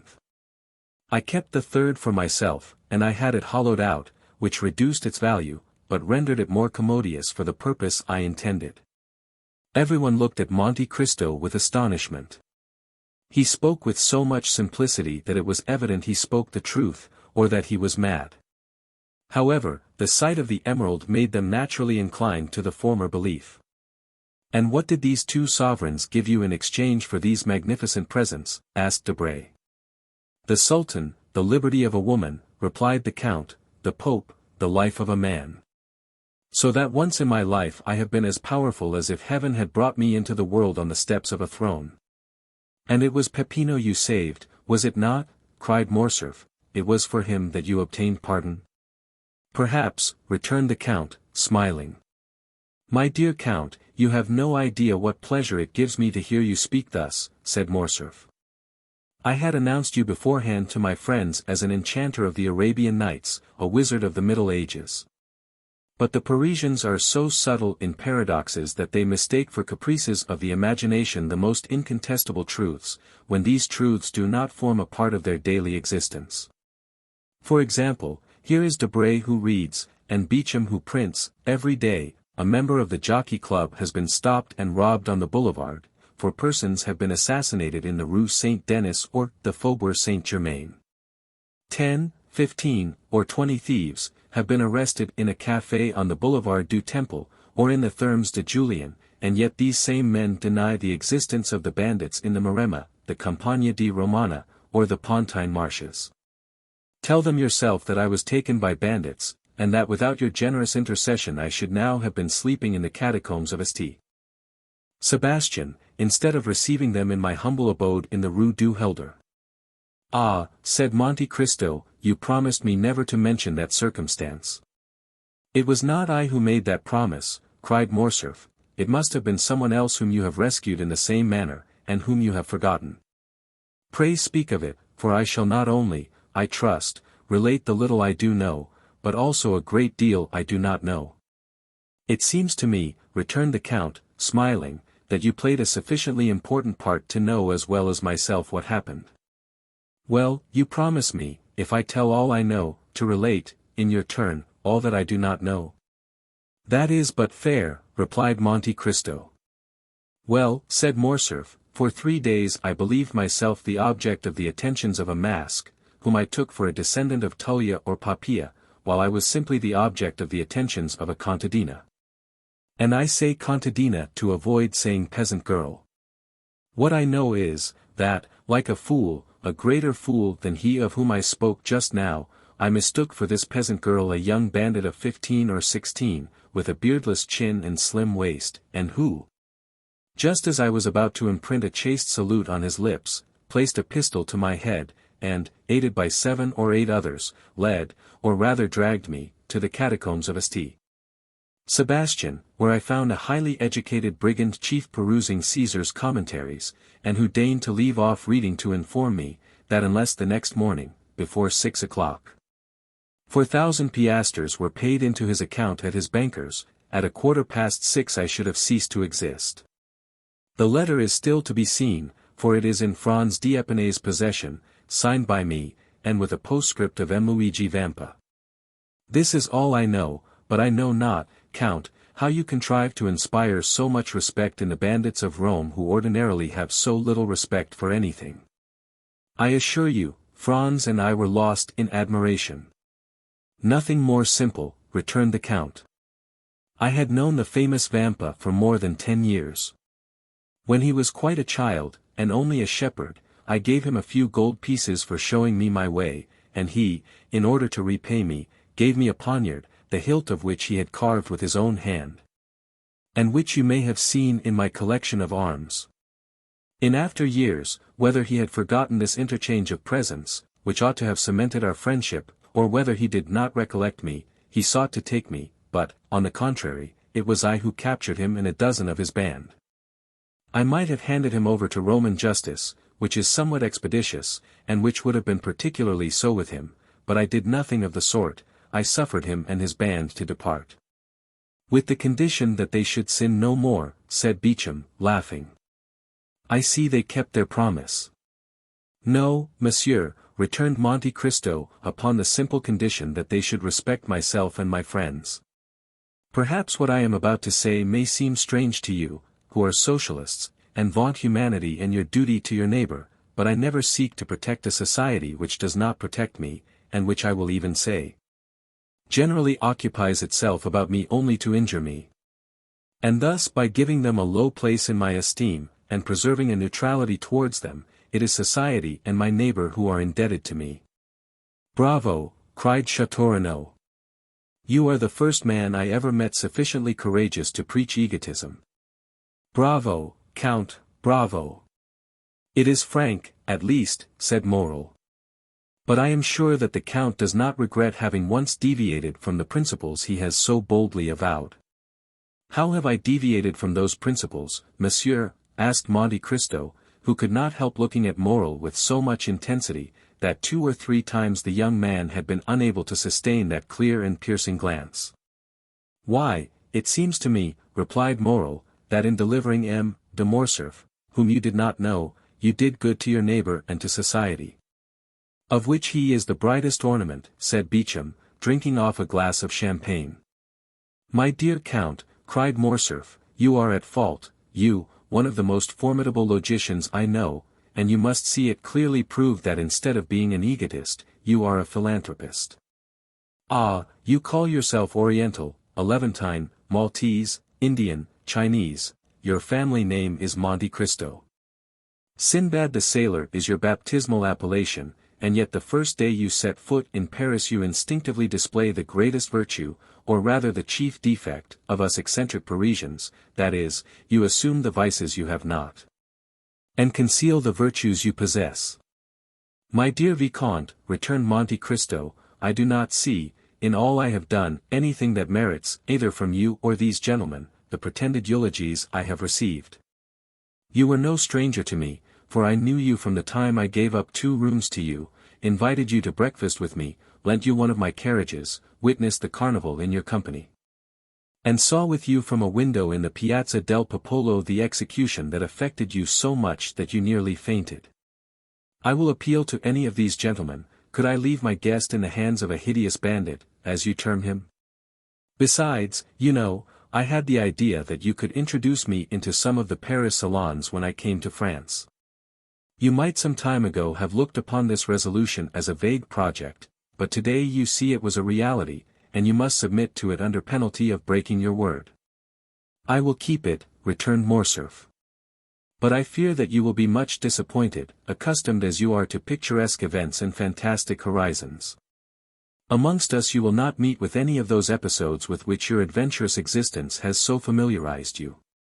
Our Chimborazo is Montmartre, our Himalaya is Mount Valerian, our great desert is the plain of Grenelle, where they are now boring an artesian well to water the caravans. We have plenty of thieves, though not so many as is said. But these thieves stand in far more dread of a policeman than a lord. France is so prosaic, and Paris so civilized a city, that you will not find in its 85 departments, I say 85, because I do not include Corsica, you will not find, then, in these 85 departments a single hill on which there is not a telegraph, or a grotto in which the commissary of police has not put up a gas lamp. There is but one service I can render you, and for that I place myself entirely at your orders, that is, to present, or make my friends present, you everywhere. Besides, you have no need of anyone to introduce you, with your name, and your fortune, and your talent. Monte Cristo bowed with a somewhat ironical smile, you can present yourself everywhere, and be well received. I can be useful in one way only, if knowledge of Parisian habits, of the means of rendering yourself comfortable, or of the bazaars, can assist, you may depend upon me to find you a fitting dwelling here. I do not dare offer to share my apartments with you, as I shared yours at Rome, who do not profess egotism, but am yet egotist par excellence, for, except myself, these rooms would not hold a shadow more, unless that shadow were feminine. Ah, said the Count, that is a most conjugal reservation. I recollect that at Rome you said something of a projected marriage. May I congratulate you? The affair is still in projection. And he who says in projection, means already decided, said Debray. No, replied Morcerf, my father is most anxious about it, and I hope, ere long, to introduce you, if not to my wife, at least to my betrothed, Mademoiselle Eugénie Danglars. Eugénie Danglars, said Monte Cristo, tell me, is not her father Baron Danglars? Yes, returned Morcerf, a baron of a new creation. What matter, said Monte Cristo, if he has rendered the state services which merit this distinction? Enormous ones, answered Beauchamp. Although in reality a liberal, he negotiated a loan of 6 millions for Charles X, in 1829, who made him a baron and chevalier of the Legion of Honor. So that he wears the ribbon, not, as you would think, in his waistcoat pocket, but at his buttonhole. Ah, interrupted Morcerf, laughing, Beauchamp, keep that for the corsair or the chivalry, but spare my future father-in-law before me. Then, turning to Monte Cristo, you just now spoke his name as if you knew the Baron. I do not know him, returned Monte Cristo, but I shall probably soon make his acquaintance, for I have a credit opened with him by the house of Richard and Blunt, of London, Arstein and Escles of Vienna, and Thomson and French at Rome. As he pronounced the two last names, the Count glanced at Maximilien Morrel. If the stranger expected to produce an effect on Morrel, he was not mistaken. Maximilien started as if he had been electrified. Thomson and French, said he. Do you know this house, monsieur? They are my bankers in the capital of the Christian world, returned the Count quietly. Can my influence with them be of any service to you? Oh, Count, you could assist me perhaps in researches which have been, up to the present, fruitless. This house, in past years, did ours a great service, and has, I know not for what reason, always denied having rendered us this service. I shall be at your orders, said Monte Cristo bowing. But, continued Morcerf, apropos of Danglars, we have strangely wandered from the subject. We were speaking of a suitable habitation for the Count of Monte Cristo. Come, gentlemen, let us all propose some place. Where shall we lodge this new guest in our great capital? Faubourg Saint-Germain, said Château.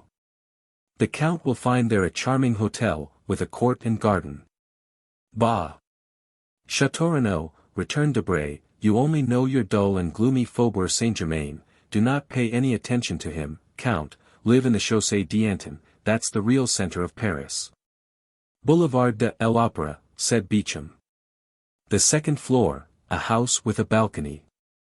The Count will have his cushions of silver cloth brought there, and as he smokes his chibouk, see all Paris pass before him.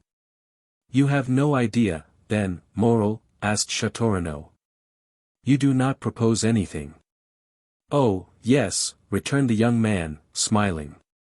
On the contrary, I have one, but I expected the Count would be tempted by one of the brilliant proposals made him, yet as he has not replied to any of them, I will venture to offer him a suite of apartments in a charming hotel.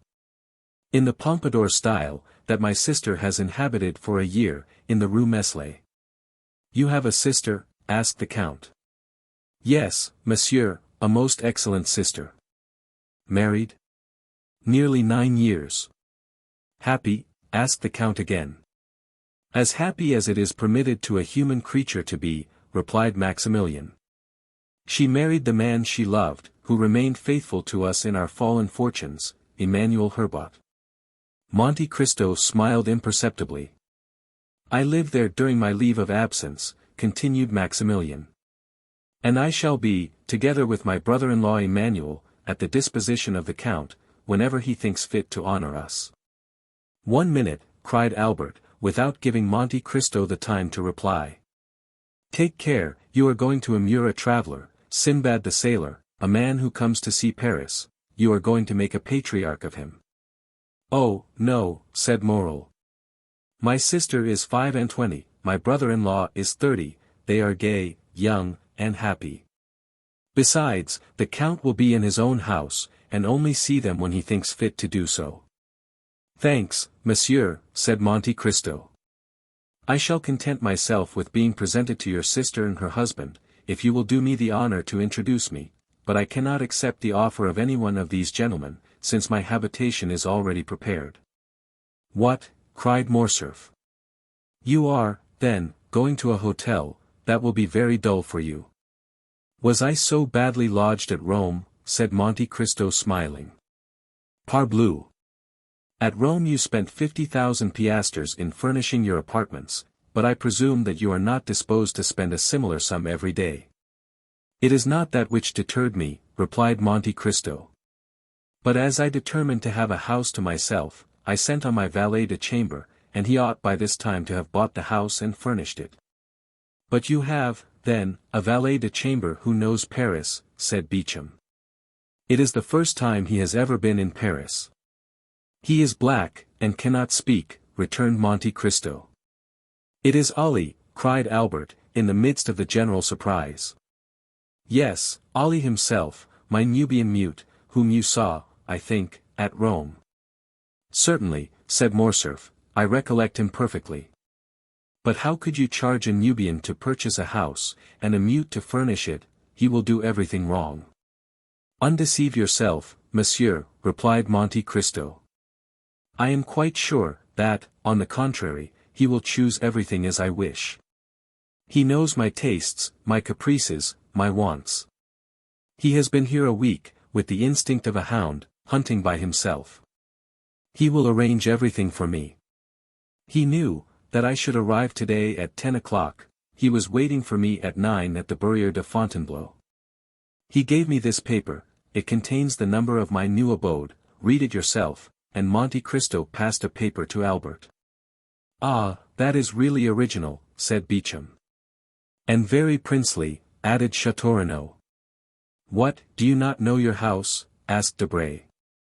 No, said Monte Cristo, I told you I did not wish to be behind my time. I dressed myself in the carriage, and descended at the Viscount's door. The young men looked at each other.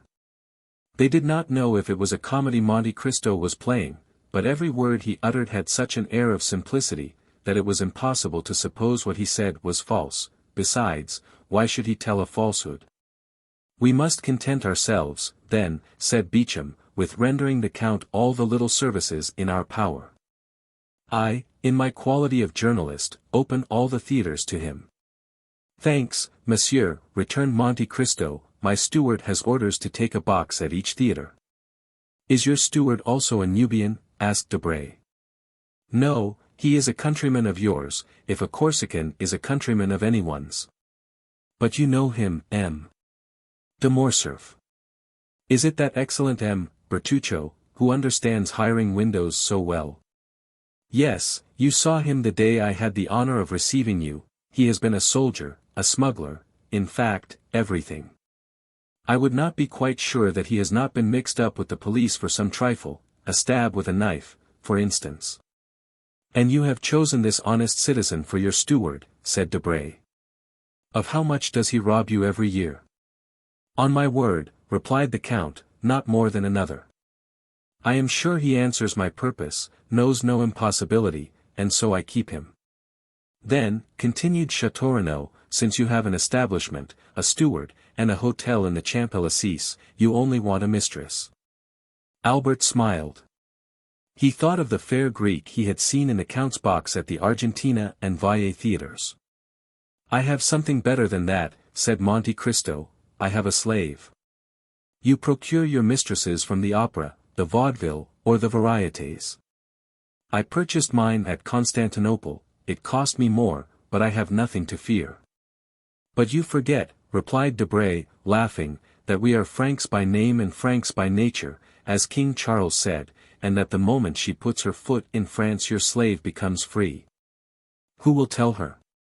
The first person who sees her. She only speaks Romaic. That is different. But at least we shall see her, said Beauchamp, or do you keep eunuchs as well as mutes? Oh, no, replied Monte Cristo, I do not carry brutalism so far.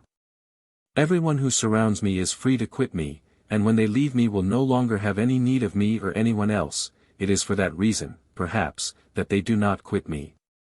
They had long since passed to dessert and cigars. My dear Albert, said Debray, rising, it is 2:30. Your guest is charming, but you leave the best company to go into the worst sometimes. I must return to the ministers. I will tell him of the Count, and we shall soon know who he is. Take care, returned Albert, no one has been able to accomplish that. Oh, we have 3 millions for our police. It is true they are almost always spent beforehand, but, no matter, we shall still have 50,000 francs to spend for this purpose. And when you know, will you tell me? I promise you. Au revoir, Albert. Gentlemen, good morning. As he left the room, Debray called out loudly, my carriage. Bravo, said Beauchamp to Albert, I shall not go to the chamber, but I have something better to offer my readers than a speech of M. Danglars. For heaven's sake, Beauchamp, returned Morcerf, do not deprive me of the merit of introducing him everywhere. Is he not peculiar? He is more than that, replied Château. He is one of the most extraordinary men I ever saw in my life. Are you coming, Morel? Directly. I have given my card to the Count, who has promised to pay us a visit at Rue Meslay, number 14. Be sure I shall not fail to do so, returned the Count, bowing. And Maximilien Morel left the room with the Baron de Château, leaving Monte Cristo alone with Morcerf. Chapter 41. The Presentation. When Albert found himself alone with Monte Cristo, my dear Count, said he, allow me to commence my services as cicerone by showing you a specimen of a bachelor's apartment. You, who are accustomed to the palaces of Italy, can amuse yourself by calculating in how many square feet a young man who is not the worst lodged in Paris can live. As we pass from one room to another, I will open the windows to let you breathe. Monte Cristo had already seen the breakfast room and the salon on the ground floor. Albert led him first to his atelier, which was, as we have said, his favorite apartment. Monte Cristo quickly appreciated all that Albert had collected here: old cabinets, Japanese porcelain, oriental stuffs, Venetian glass, arms from all parts of the world. Everything was familiar to him. And at the first glance he recognized their date, their country, and their origin. Morcerf had expected he should be the guide. On the contrary, it was he who, under the Count's guidance, followed a course of archaeology, mineralogy, and natural history. They descended to the first floor. Albert led his guest into the salon. The salon was filled with the works of modern artists. There were landscapes by Dupré, with their long reeds and tall trees, their lowing oxen and marvelous skies. Delacroix's Arabian cavaliers, with their long white burnouses, their shining belts, their damasked arms, their horses, who tore each other with their teeth while their riders contended fiercely with their maces. Aquarelles of Boulanger, representing Notre Dame de Paris with that vigor that makes the artist the rival of the poet. There were paintings by Diaz, who makes his flowers more beautiful than flowers, his suns more brilliant than the sun. Designs by Decamps, as vividly colored as those of Salvator Rosa, but more poetic, pastels by Giroux and Muller, representing children like angels and women with the features of a virgin. Sketches torn from the album of Dozat's Travels in the East, that had been made in a few seconds on the saddle of a camel, or beneath the dome of a mosque, in a word. All that modern art can give in exchange and as recompense for the art lost and gone with ages long since past. Albert expected to have something new this time to show to the traveler, but, to his great surprise, the latter, without seeking for the signatures, many of which, indeed, were only initials, named instantly the author of every picture in such a manner that it was easy to see that each name was not only known to him, but that each style associated with it had been appreciated and studied by him. From the salon they passed into the bedchamber. It was a model of taste and simple elegance, a single portrait, signed by Leopold Robert, shown in its carved and gilded frame. This portrait attracted the Count of Monte Cristo's attention, for he made 3 rapid steps in the chamber, and stopped suddenly before it. It was the portrait of a young woman of 5 or 26, with a dark complexion, and light and lustrous eyes, veiled beneath long lashes. She wore the picturesque costume of the Catalan fisherwomen, a red and black bodice, and golden pins in her hair. She was looking at the sea, and her form was outlined on the blue ocean and sky. The light was so faint in the room that Albert did not perceive the pallor that spread itself over the Count's visage, or the nervous heaving of his chest and shoulders. Silence prevailed for an instant, during which Monte Cristo gazed intently on the picture. "You have there a most charming mistress, Viscount," said the Count in a perfectly calm tone. "And this costume, a ball costume, doubtless, becomes her admirably." "Ah, monsieur," returned Albert, "I would never forgive you this mistake if you had seen another picture beside this. You do not know my mother, she it is whom you see here. She had her portrait painted thus 6 or 8 years ago. This costume is a fancy one, it appears, and the resemblance is so great that I think I still see my mother the same as she was in 1830. The Countess had this portrait painted during the Count's absence. She doubtless intended giving him an agreeable surprise. But, strange to say, this portrait seemed to displease my father, and the value of the picture, which is, as you see, one of the best works of Leopold Robert, could not overcome his dislike to it. It is true, between ourselves, that M. de Morcerf is one of the most assiduous peers at the Luxembourg, a general renowned for theory, but a most mediocre amateur of art.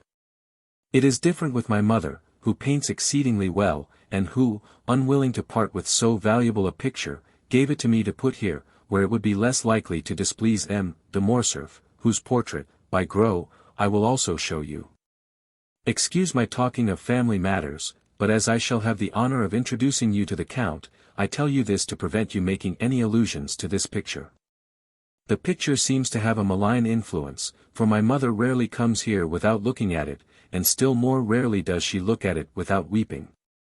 This disagreement is the only one that has ever taken place between the Count and Countess, who are still as much united, although married more than 20 years, as on the first day of their wedding. Monte Cristo glanced rapidly at Albert, as if to seek a hidden meaning in his words, but it was evident the young man uttered them in the simplicity of his heart. "Now," said Albert, "that you have seen all my treasures, allow me to offer them to you, unworthy as they are. Consider yourself as in your own house, and to put yourself still more at your ease, pray accompany me to the apartments of M. de Morcerf, he whom I wrote from Rome an account of the services you rendered me, and to whom I announced your promised visit, and I may say that both the Count and Countess anxiously desire to thank you in person. You are somewhat blasé I know, and family scenes have not much effect on Sinbad the sailor, who has seen so many others. However, accept what I propose to you as an initiation into Parisian life, a life of politeness, visiting, and introductions." Monte Cristo bowed without making any answer. He accepted the offer without enthusiasm and without regret, as one of those conventions of society which every gentleman looks upon as a duty. Albert summoned his servant, and ordered him to acquaint M. and Madame de Morcerf of the arrival of the Count of Monte Cristo. Albert followed him with the Count. When they arrived at the antechamber, above the door was visible a shield, which, by its rich ornaments and its harmony with the rest of the furniture, indicated the importance the owner attached to this blazon. Monte Cristo stopped and examined it attentively. "Azure 7 merlets, or, placed bender," said he. "These are, doubtless, your family arms. Except the knowledge of blazons, that enables me to decipher them, I am very ignorant of heraldry. Account of a fresh creation, fabricated in Tuscany by the aid of a commandery of St. Stephen, and who would not have taken the trouble had I not been told that when you travel much it is necessary. Besides, you must have something on the panels of your carriage, to escape being searched by the custom-house officers.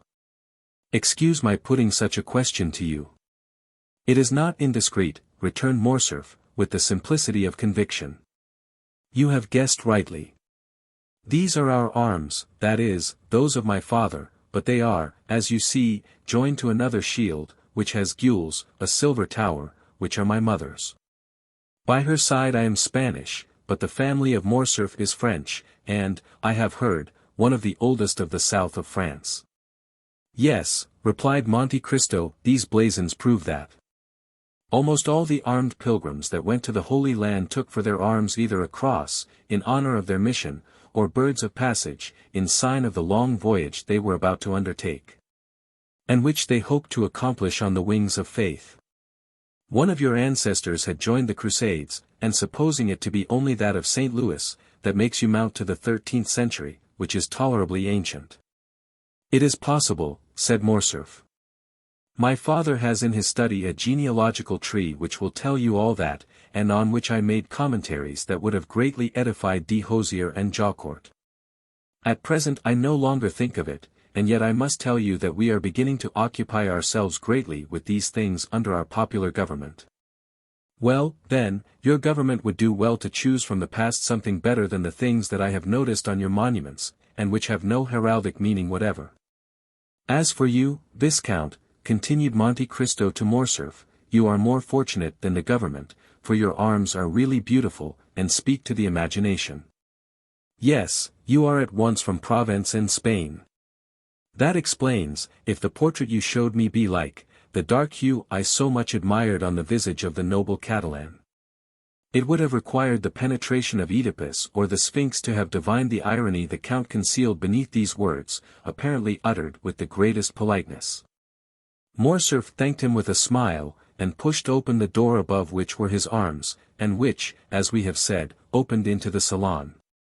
In the most conspicuous part of the salon was another portrait.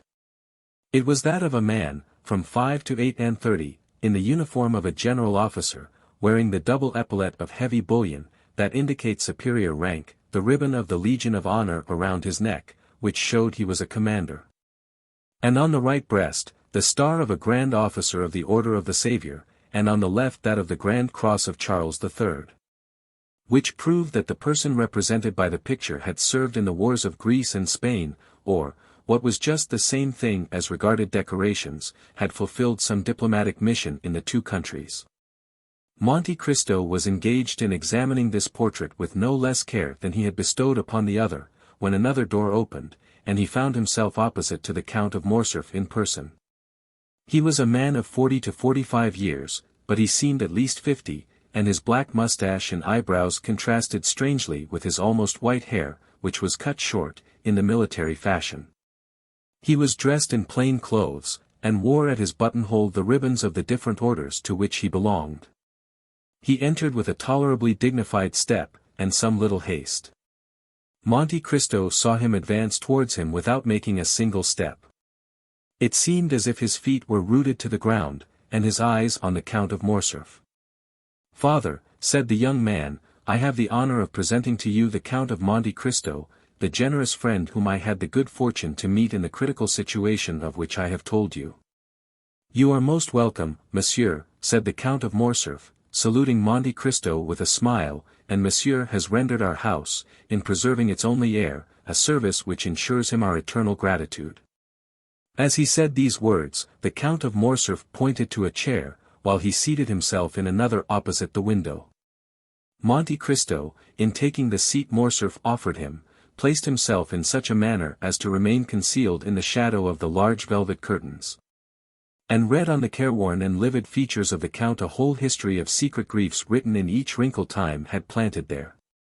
"The Countess," said Morcerf, "was at her toilet when she was informed of the visit she was about to receive. She will, however, be in the salon in 10 minutes. "It is a great honor to me," returned Monte Cristo, "to be thus, on the first day of my arrival in Paris, brought in contact with a man whose merit equals his reputation, and to whom fortune has for once been equitable. But has she not still on the plains of Mitidja, or in the mountains of Atlas, a marshal's staff to offer you?" "Oh," replied Morcerf, reddening slightly, "I have left the service, monsieur. Made a peer at the Restoration, I served through the first campaign under the orders of Marshal Bourmont. I could, therefore, expect a higher rank, and who knows what might have happened had the elder branch remained on the throne. But the Revolution of July was, it seems, sufficiently glorious to allow itself to be ungrateful, and it was so for all services that did not date from the imperial period. I tendered my resignation, for when you have gained your epaulettes on the battlefield, you do not know how to maneuver on the slippery grounds of the salons. I have hung up my sword, and cast myself into politics. I have devoted myself to industry. I study the useful arts. During the 20 years I served, I often wished to do so, but I had not the time. These are the ideas that render your nation superior to any other," returned Monte Cristo. "A gentleman of high birth, possessor of an ample fortune, you have consented to gain your promotion as an obscure soldier, step by step, this is uncommon. Then become general, peer of France, commander of the Legion of Honor, you consent to again commence a second apprenticeship, without any other hope or any other desire than that of one day becoming useful to your fellow creatures. This, indeed, is praiseworthy, nay, more, it is sublime." Albert looked on and listened with astonishment. He was not used to see Monte Cristo give vent to such bursts of enthusiasm. Alas, continued the stranger, doubtless to dispel the slight cloud that covered Morcerf's brow, we do not act thus in Italy. We grow according to our race and our species, and we pursue the same lines, and often the same uselessness, all our lives. But, monsieur, said the Count of Morcerf, for a man of your merit, Italy is not a country, and France opens her arms to receive you. Respond to her call. France will not, perhaps, be always ungrateful. She treats her children ill, but she always welcomes strangers. Ah, father, said Albert with a smile, it is evident you do not know the Count of Monte Cristo. He despises all honors, and contents himself with those written on his passport. That is the most just remark, replied the stranger, I ever heard made concerning myself. You have been free to choose your career, observed the Count of Morcerf, with a sigh, and you have chosen the path strewed with flowers. Precisely, monsieur, replied Monte Cristo with one of those smiles that a painter could never represent or a physiologist analyze. If I did not fear to fatigue you, said the general, evidently charmed with the Count's manners, I would have taken you to the chamber. There is a debate very curious to those who are strangers to our modern senators. I shall be most grateful, monsieur, if you will, at some future time, renew your offer, but I have been flattered with the hope of being introduced to the Countess, and I will therefore wait. Ah, here is my mother, cried the Viscount. Monte Cristo turned round hastily, and saw Madame de Morcerf at the entrance of the salon, at the door opposite to that by which her husband had entered, pale and motionless. When Monte Cristo turned round, she let fall her arm, which for some unknown reason had been resting on the gilded doorpost. She had been there some moments, and had heard the last words of the visitor. The latter rose and bowed to the Countess, who inclined herself without speaking. Ah! Good heavens, madam, said the Count, are you ill, or is it the heat of the room that affects you? Are you ill, mother? Cried the Viscount, springing towards her. She thanked them both with a smile. No, returned she, but I feel some emotion on seeing, for the first time, the man without whose intervention we should have been in tears and desolation. Monsieur, continued the Countess, advancing with the majesty of a queen, I owe to you the life of my son, and for this I bless you. Now, I thank you for the pleasure you give me in thus affording me the opportunity of thanking you as I have blessed you, from the bottom of my heart. The Count bowed again, but lower than before, he was even paler than Mercédès. Madam, said he, the Count and yourself recompense too generously a simple action. To save a man, to spare a father's feelings, or a mother's sensibility, is not to do a good action, but a simple deed of humanity. At these words, uttered with the most exquisite sweetness and politeness, Madame de Morcerf replied. It is very fortunate for my son, monsieur, that he found such a friend, and I thank God that things are thus. And Mercédès raised her fine eyes to heaven with so fervent an expression of gratitude, that the Count fancied he saw tears in them. M. de Morcerf approached her. Madam, said he. I have already made my excuses to the Count for quitting him, and I pray you to do so also. The sitting commences at 2, it is now 3, and I am to speak. Go, then, and monsieur and I will strive our best to forget your absence, replied the Countess, with the same tone of deep feeling. Monsieur, continued she, turning to Monte Cristo, will you do us the honor of passing the rest of the day with us?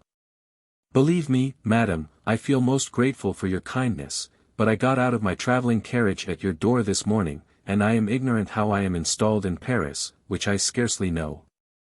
This is but a trifling inquietude, I know, but one that may be appreciated. We shall have the pleasure another time, said the Countess, you promise that? Monte Cristo inclined himself without answering, but the gesture might pass for assent. I will not detain you, monsieur, continued the Countess, I would not have our gratitude become indiscreet or importunate. My dear Count, said Albert, I will endeavor to return your politeness at Rome, and place my coupe at your disposal until your own be ready. 1,000 thanks for your kindness, Viscount, returned the Count of Monte Cristo, but I suppose that Bertuccio has suitably employed the 4 hours and a half I have given him, and that I shall find a carriage of some sort ready at the door. Albert was used to the Count's manner of proceeding.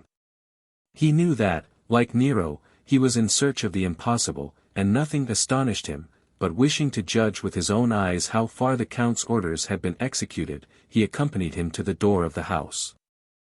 Monte Cristo was not deceived.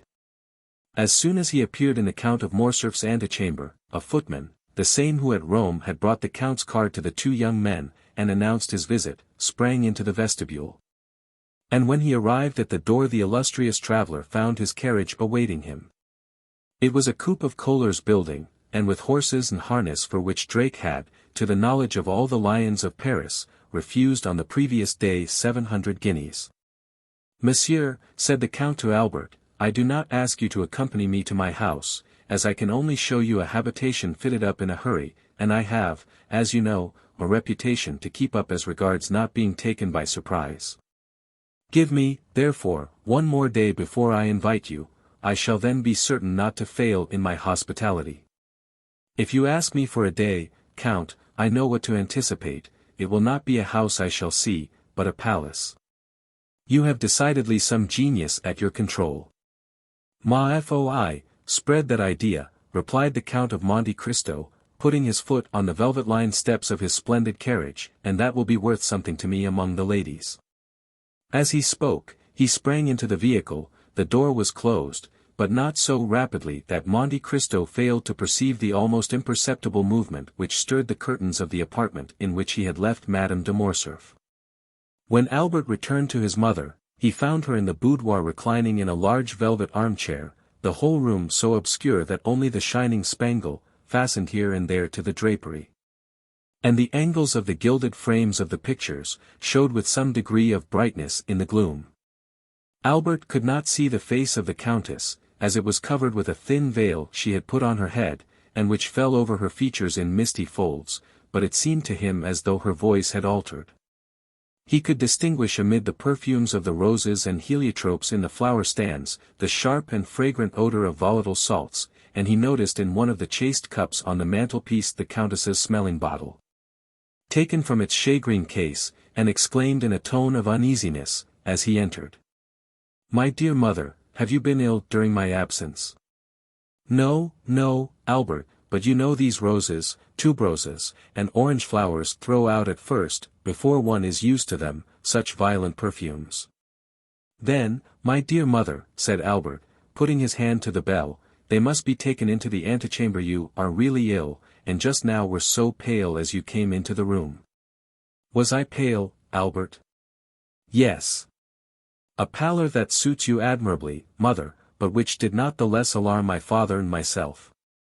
"Did your father speak of it?" inquired Mercédès eagerly. "No, madam, but do you not remember that he spoke of the fact to you?" "Yes, I do remember," replied the Countess. A servant entered, summoned by Albert's ring of the bell. "Take these flowers into the anteroom or dressing-room," said the Viscount, "they make the Countess ill." The footman obeyed his orders. A long pause ensued, which lasted until all the flowers were removed. "What is this name of Monte Cristo?" inquired the Countess, when the servant had taken away the last vase of flowers. "Is it a family name, or the name of the estate, or a simple title?" "I believe, mother, it is merely a title. The Count purchased an island in the Tuscan archipelago, and, as he told you today, has founded a commandery. You know the same thing was done for Saint Stephen of Florence, Saint George Constantinian of Parma, and even for the Order of Malta. Except this, he has no pretension to nobility, and calls himself a chance count, although the general opinion at Rome is that the Count is a man of very high distinction." "His manners are admirable," said the Countess, "at least, as far as I could judge in the few minutes he remained here." "They are perfect, mother, so perfect, that they surpass by far all I have known in the leading aristocracy of the three proudest nobilities of Europe, the English, the Spanish, and the German." The Countess paused a moment. Then, after a slight hesitation, she resumed. "You have seen, my dear Albert, I ask the question as a mother, you have seen M. de Monte Cristo in his house, you are quick-sighted, have much knowledge of the world, more tact than is usual at your age. Do you think the Count is really what he appears to be?" "What does he appear to be?" "Why, You have just said, a man of high distinction. I told you, my dear mother, he was esteemed such. But what is your own opinion, Albert? I must tell you that I have not come to any decided opinion respecting him, but I think him a Maltese. I do not ask you of his origin but what he is. Ah! What he is, that is quite another thing. I have seen so many remarkable things in him, that if you would have me really say what I think, I shall reply that I really do look upon him as one of Byron's heroes, whom misery has marked with a fatal brand. Some Manfred, some Lara, some Werner, one of those wrecks, as it were, of some ancient family, who, disinherited of their patrimony, have achieved one by the force of their adventurous genius, which has placed them above the laws of society. You say.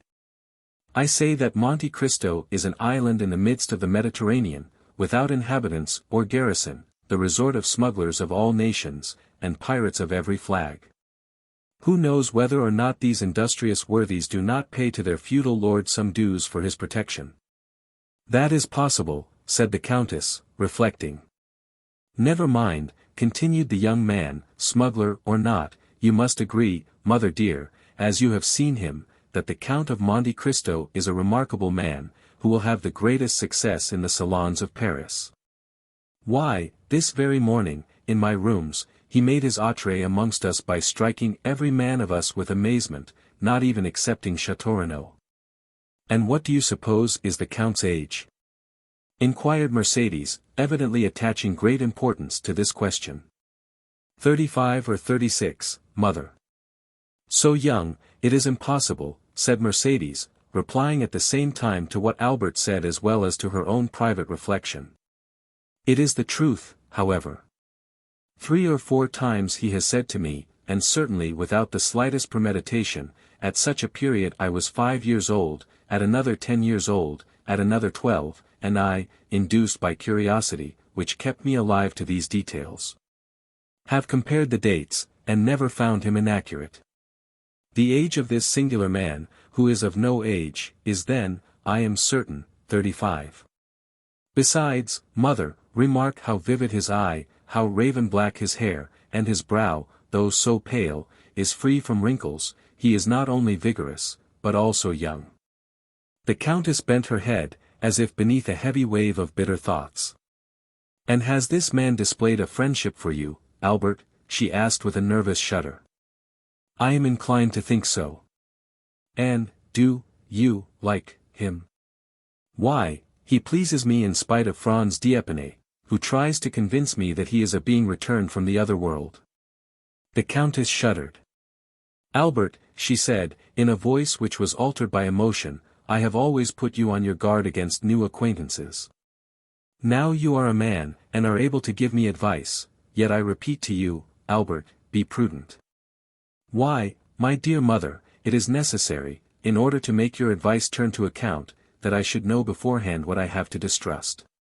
The Count never plays, he only drinks pure water tinged with a little sherry, and is so rich that he cannot, without intending to laugh at me, try to borrow money. What, then, have I to fear from him? You are right, said the Countess, and my fears are weakness, especially when directed against a man who has saved your life. How did your father receive him, Albert? It is necessary that we should be more than complaisant to the Count. M. De Morcerf is sometimes occupied, his business makes him reflective, and he might, without intending it. Nothing could be in better taste than my father's demeanor, madam, said Albert. Nay, more, he seemed greatly flattered at 2 or 3 compliments which the Count very skilfully and agreeably paid him with as much ease as if he had known him these 30 years. Each of these little tickling arrows must have pleased my father, added Albert with a laugh.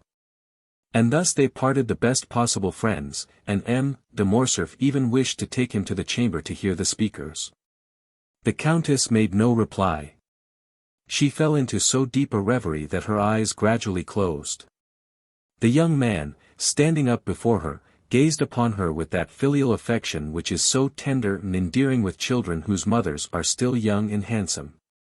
Then, after seeing her eyes closed, and hearing her breathe gently, he believed she had dropped asleep, and left the apartment on tiptoe, closing the door after him with the utmost precaution. "This devil of a fellow," he muttered, shaking his head. "I said at the time he would create a sensation here, and I measure his effect by an infallible thermometer. My mother has noticed him, and he must therefore, perforce, be remarkable." He went down to the stables, not without some slight annoyance, when he remembered that the Count of Monte Cristo had laid his hands on a turnout which sent his bays down to second place in the opinion of connoisseurs. "Most decidedly," said he, "men are not equal, and I must beg my father to develop this theorem in the Chamber of Peers." Chapter 42. Monsieur Bertuccio. Meanwhile the Count had arrived at his house. It had taken him 6 minutes to perform the distance, but these 6 minutes were sufficient to induce 20 young men who knew the price of the equipage they had been unable to purchase themselves, to put their horses in a gallop in order to see the rich foreigner who could afford to give 20,000 francs apiece for his horses. The house Ali had chosen, and which was to serve as a town residence to Monte Cristo, was situated on the right hand as you ascend the Champs-Élysées. A thick clump of trees and shrubs rose in the center, and masked a portion of the front. Around this shrubbery 2 alleys, like 2 arms, extended right and left, and formed a carriage drive from the iron gates to a double portico, on every step of which stood a porcelain vase, filled with flowers. This house, isolated from the rest, had, besides the main entrance, another in the Rue de Ponthieu. Even before the coachman had hailed the concierge, the massy gates rolled on their hinges. They had seen the Count coming, and at Paris, as everywhere else, he was served with the rapidity of lightning. The coachman entered and traversed the half-circle without slackening his speed, and the gates were closed ere the wheels had ceased to sound on the gravel. The carriage stopped at the left side of the portico. 2 men presented themselves at the carriage window. The one was Ali, smiling with an expression of the most sincere joy, seemed amply repaid by a mere look from Monte Cristo. The other bowed respectfully, and offered his arm to assist the Count in descending.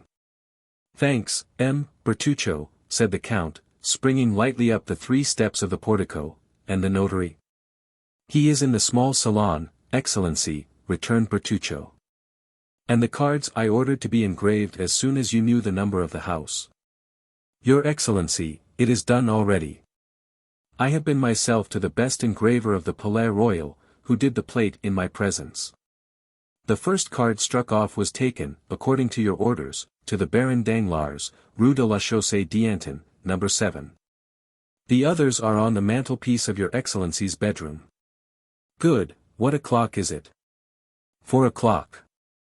Monte Cristo gave his hat, cane, and gloves to the same French footman who had called his carriage at the Count of Morcerf's, and then he passed into the small salon, preceded by Bertuccio, who showed him the way. "These are but indifferent marbles in this antechamber," said Monte Cristo. "I trust all this will soon be taken away." Bertuccio bowed. As the steward had said, the notary awaited him in the small salon. He was a simple-looking lawyer's clerk, elevated to the extraordinary dignity of a provincial scrivener. "You are the notary empowered to sell the country house that I wish to purchase, monsieur?" asked Monte Cristo. "Yes, Count," returned the notary. "Is the deed of sale ready?" "Yes, Count." "Have you brought it?" "Here it is." "Very well, and where is this house that I purchase?" asked the Count carelessly, addressing himself half to Bertuccio, half to the notary. The steward made a gesture that signified, "I do not know." The notary looked at the Count with astonishment. "What?" said he, "does not the Count know where the house he purchases is situated?" "No," returned the Count. "The Count does not know?" "How should I know? I have arrived from Cadiz this morning. I have never before been at Paris, and it is the first time I have ever even set my foot in France." "Ah, that is different, the house you purchase is at Auteuil." At these words Bertuccio turned pale. "And where is Auteuil?" asked the Count. "Close by here, monsieur," replied the notary, "a little beyond Passy, a charming situation, in the heart of the Bois de Boulogne." "So near as that?" said the Count, "but that is not in the country." "What made you choose a house at the gates of Paris, M. Bertuccio. "I," cried the steward with a strange expression. "His Excellency did not charge me to purchase this house. If His Excellency will recollect, if he will think." "Ah, true," observed Monte Cristo, "I recollect now. I read the advertisement in one of the papers, and was tempted by the false title, A Country House." "It is not yet too late," cried Bertuccio, eagerly, "and if your Excellency will entrust me with the commission, I will find you a better at Enghien, at Fontenay-aux-Roses, or at Bellevue." "Oh, no," returned Monte Cristo negligently. "Since I have this, I will keep it." "And you are quite right," said the notary, who feared to lose his fee. "It is a charming place, well supplied with spring water and fine trees. A comfortable habitation, although abandoned for a long time, without reckoning the furniture, which, although old, is yet valuable, now that old things are so much sought after. I suppose the Count has the tastes of the day?" "To be sure," returned Monte Cristo, "it is very convenient, then." "It is more, it is magnificent." "Peste! Let us not lose such an opportunity," returned Monte Cristo. "The deed, if you please, Mr. Notary." And he signed it rapidly, after having first run his eye over that part of the deed in which were specified the situation of the house and the names of the proprietors. "Bertuccio," said he, "give 55,000 francs to monsieur." The steward left the room with a faltering step, and returned with a bundle of banknotes, which the notary counted like a man who never gives a receipt for money until after he is sure it is all there. "And now," demanded the Count, "are all the forms complied with?" "All, sir." "Have you the keys?" "They are in the hands of the concierge, who takes care of the house, but here is the order I have given him to install the Count in his new possessions." "Very well." And Monte Cristo made a sign with his hand to the notary, which said, "I have no further need of you, you may go."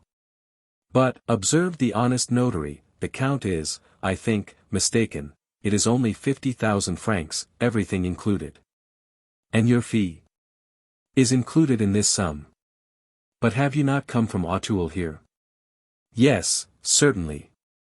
"Well, then, it is but fair that you should be paid for your loss of time and trouble," said the Count. And he made a gesture of polite dismissal. The notary left the room backwards, and bowing down to the ground. It was the first time he had ever met a similar client. "See this gentleman out," said the Count to Bertuccio. And the steward followed the notary out of the room. Scarcely was the Count alone, when he drew from his pocket a book closed with a lock, and opened it with a key which he wore round his neck, and which never left him. After having sought for a few minutes, he stopped at a leaf which had several notes, and compared them with the deed of sale, which lay on the table, and recalling his souvenirs. "Auteuil, Rue de la Fontaine, number 28. It is indeed the same," said he, "and now, am I to rely upon an avowal extorted by religious or physical terror? However, in an hour I shall know all." "Bertuccio," cried he, striking a light hammer with a pliant handle on a small gong. "Bertuccio." The steward appeared at the door. "Monsieur Bertuccio," said the Count, "did you never tell me that you had travelled in France?" "In some parts of France, yes, Excellency." "You know the environs of Paris, then?" "No, Excellency, no," returned the steward, with a sort of nervous trembling, which Monte Cristo, a connoisseur in all emotions, rightly attributed to great disquietude. "It is unfortunate," returned he, "that you have never visited the environs, for I wish to see my new property this evening, and had you gone with me, you could have given me some useful information." "To Auteuil?" cried Bertuccio, whose copper complexion became livid. "I go to Auteuil." "Well, what is there surprising in that?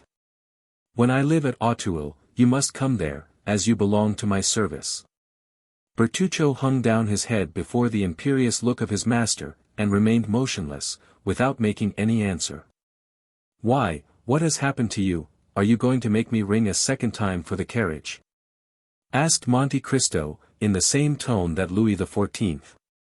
pronounced the famous, "I have been almost obliged to wait."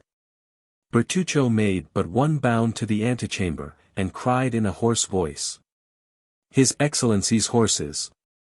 Monte Cristo wrote 2 or 3 notes, and, as he sealed the last, the steward appeared. "Your Excellency's carriage is at the door," said he.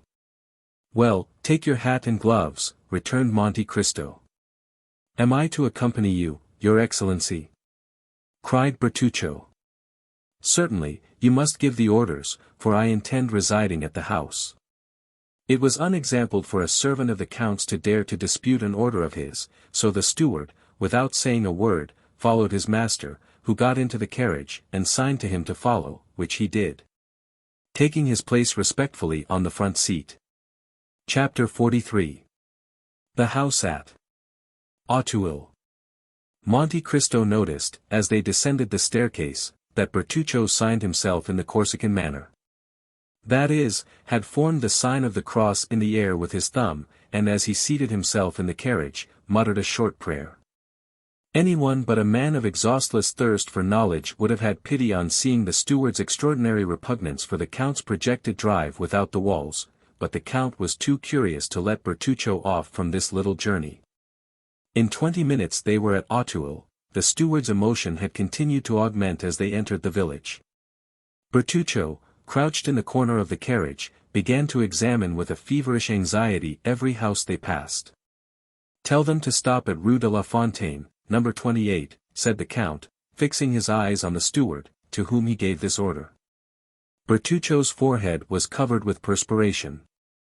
However, he obeyed, and, leaning out of the window, he cried to the coachman, "Rue de la Fontaine, no.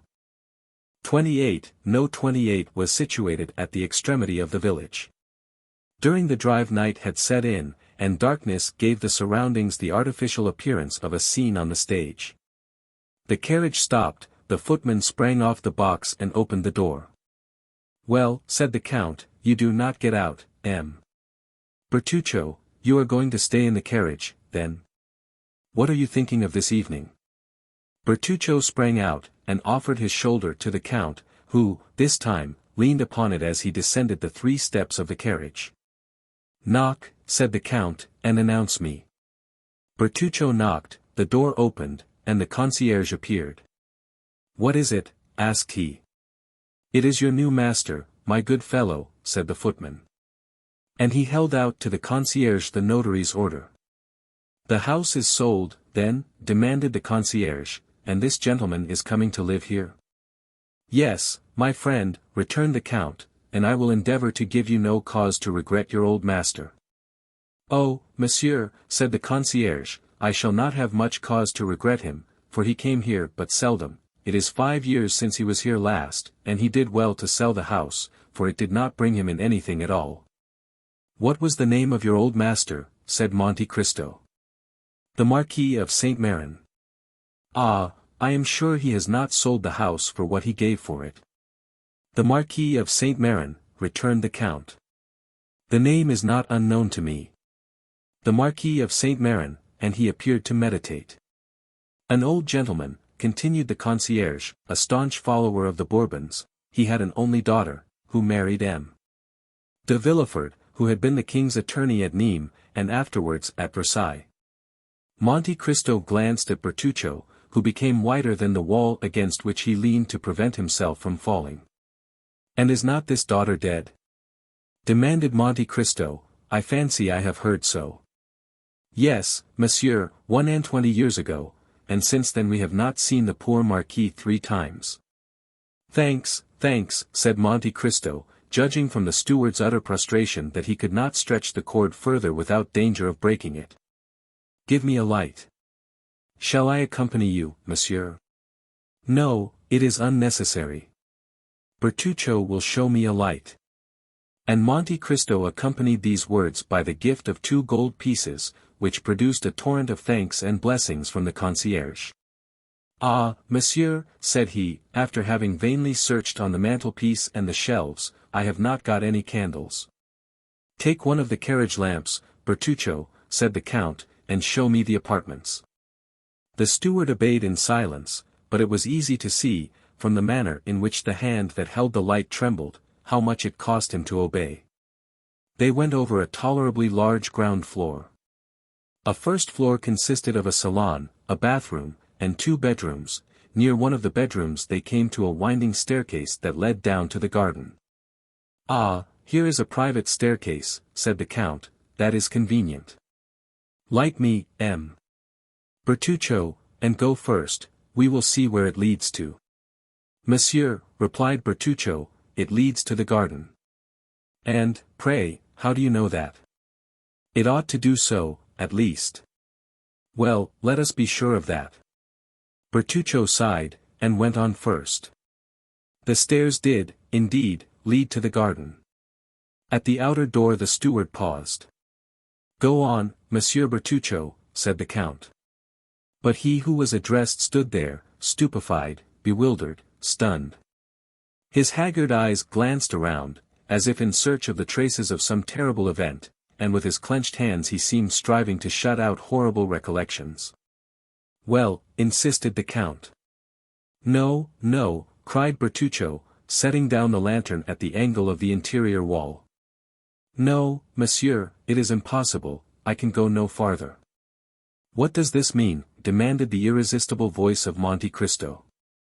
"Why, you must see, your Excellency," cried the steward, "that this is not natural, that, having a house to purchase, you purchase it exactly at Auteuil, and that, purchasing it at Auteuil, this house should be number 28, Rue de la Fontaine. Oh, why did I not tell you all? I am sure you would not have forced me to come. I hoped your house would have been some other one than this, as if there was not another house at Auteuil than that of the assassination."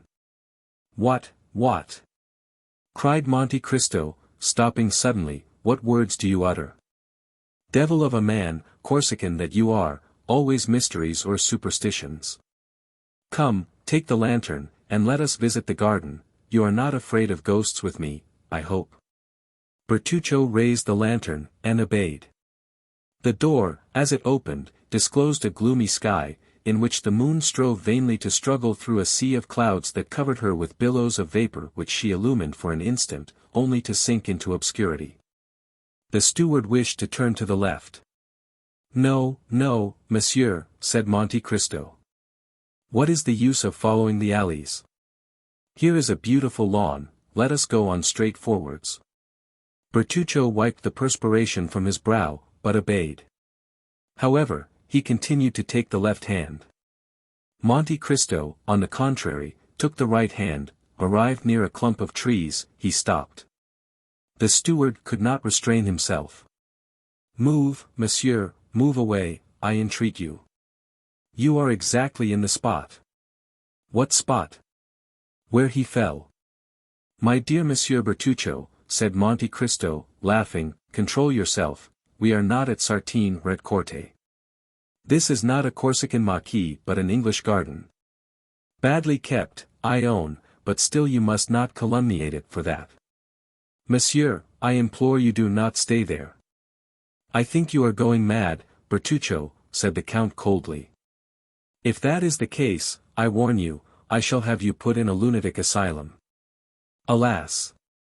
"Excellency," returned Bertuccio, joining his hands, and shaking his head in a manner that would have excited the Count's laughter, had not thoughts of a superior interest occupied him, and rendered him attentive to the least revelation of this timorous conscience. "Alas! Excellency, the evil has arrived." Bertuccio," said the Count, "I am very glad to tell you, that while you gesticulate, you wring your hands and roll your eyes like a man possessed by a devil who will not leave him. And I have always observed, that the devil most obstinate to be expelled is a secret. I knew you were a Corsican. I knew you were gloomy, and always brooding over some old history of the vendetta. And I overlooked that in Italy, because in Italy those things are thought nothing of. But in France they are considered in very bad taste. There are gendarmes who occupy themselves with such affairs, judges who condemn, and scaffolds which avenge." Bertuccio clasped his hands, and as, in all these evolutions, he did not let fall the lantern, the light showed his pale and altered countenance. Monte Cristo examined him with the same look that, at Rome, he had bent upon the execution of Andrea, and then, in a tone that made a shudder pass through the veins of the poor steward. The Abbé Busoni then told me an untruth, said he, when, after his journey in France, in 1829, he sent you to me, with a letter of recommendation, in which he enumerated all your valuable qualities.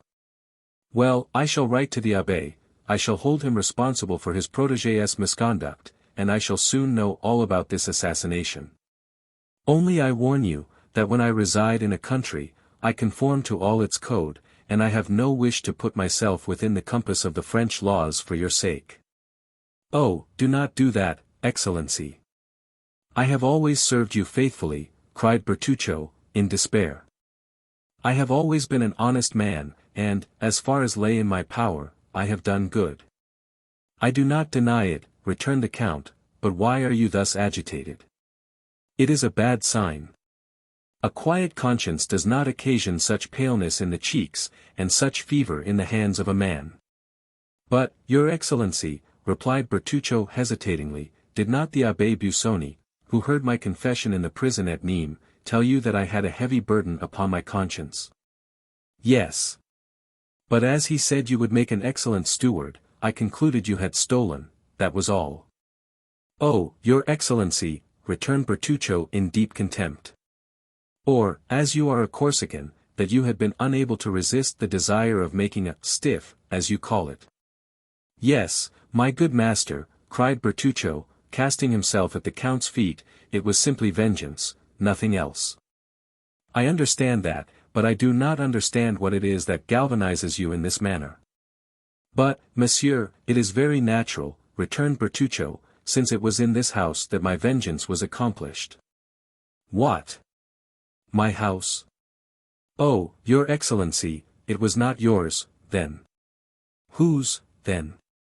The Marquis de Saint-Méran, I think, the concierge said.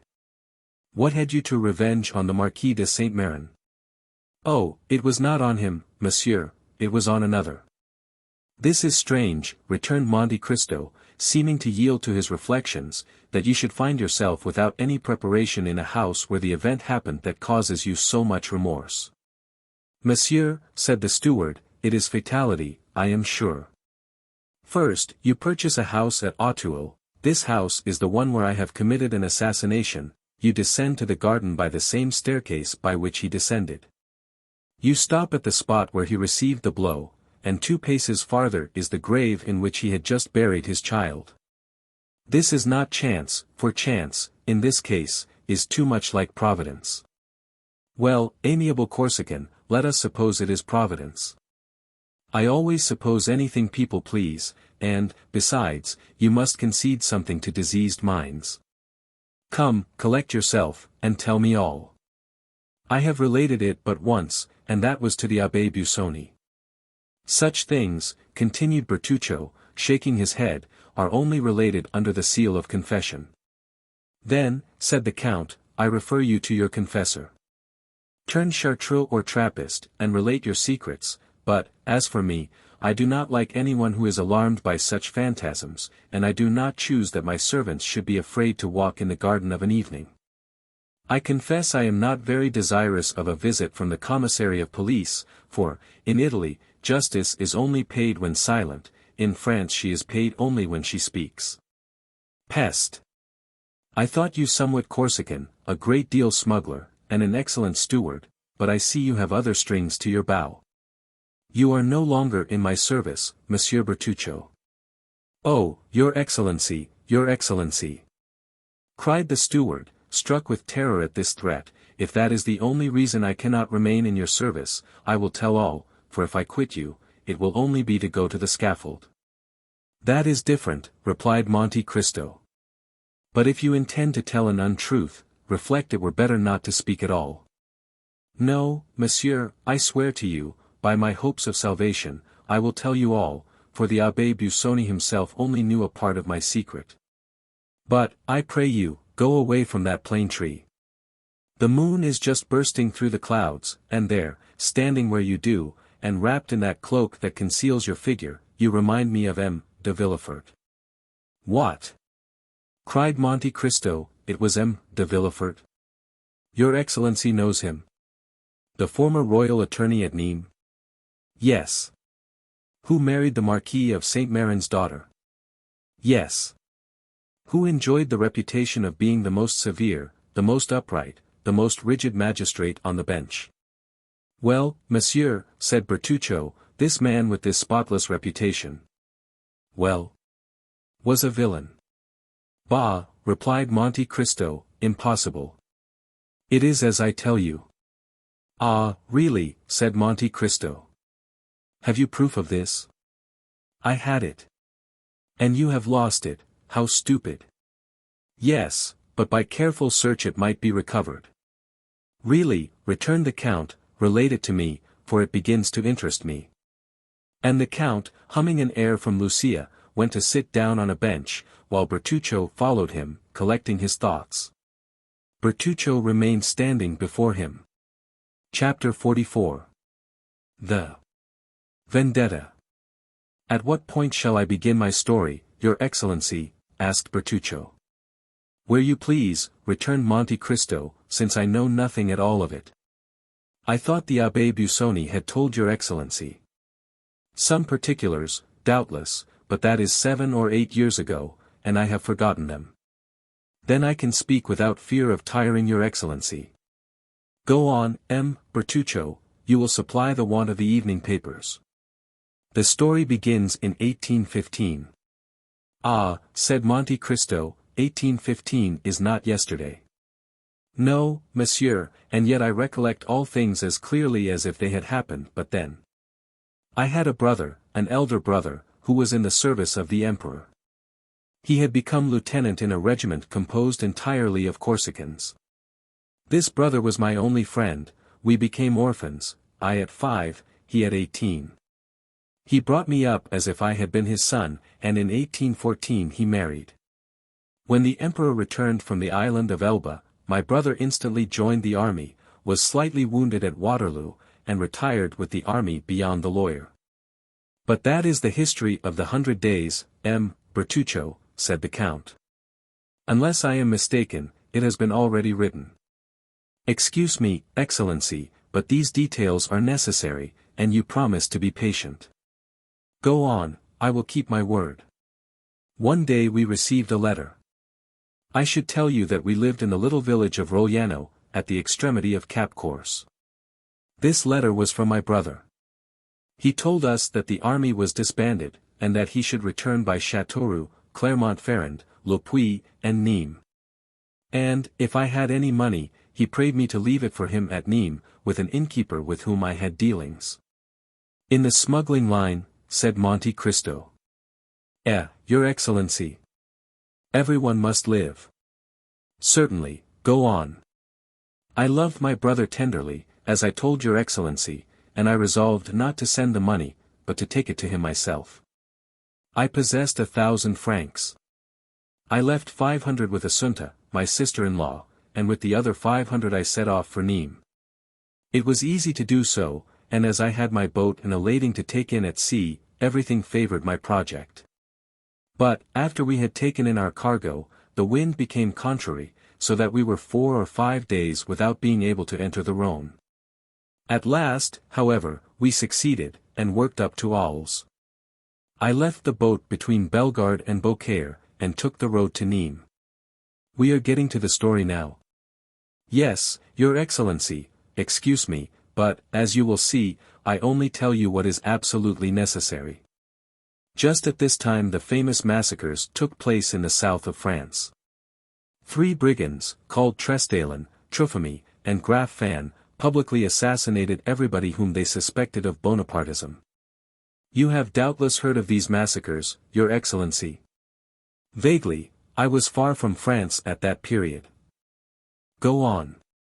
As I entered Nîmes, I literally waded in blood. At every step you encountered dead bodies and bands of murderers, who killed, plundered, and burned. At the sight of this slaughter and devastation I became terrified, not for myself, for I, a simple Corsican fisherman, had nothing to fear. On the contrary, that time was most favorable for us smugglers, but for my brother, a soldier of the Empire, returning from the army of the Loire, with his uniform and his epaulettes, there was everything to apprehend. I hastened to the innkeeper. My misgivings had been but too true. My brother had arrived the previous evening at Nîmes, and, at the very door of the house where he was about to demand hospitality, he had been assassinated. I did all in my power to discover the murderers, but no one durst tell me their names, so much were they dreaded. I then thought of that French justice of which I had heard so much, and which feared nothing, and I went to the king's attorney. And this king's attorney was named Villefort? Asked Monte Cristo carelessly. Yes, your excellency, he came from Marseille, where he had been deputy procureur. His zeal had procured him advancement, and he was said to be one of the first who had informed the government of the departure from the island of Elba. Then, said Monte Cristo, you went to him? Monsieur, I said, my brother was assassinated yesterday in the streets of Nîmes, I know not by whom, but it is your duty to find out. You are the representative of justice here, and it is for justice to avenge those she has been unable to protect. Who was your brother? Asked he. A lieutenant in the Corsican battalion. A soldier of the usurper, then. A soldier of the French army. Well, replied he has smitten with the sword, and he has perished by the sword. You are mistaken, monsieur, I replied, he has perished by the poniard. What do you want me to do? Asked the magistrate.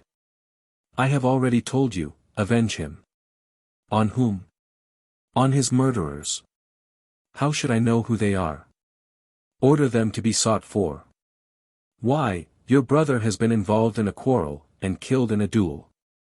All these old soldiers commit excesses which were tolerated in the time of the emperor, but which are not suffered now, for the people here do not like soldiers of such disorderly conduct.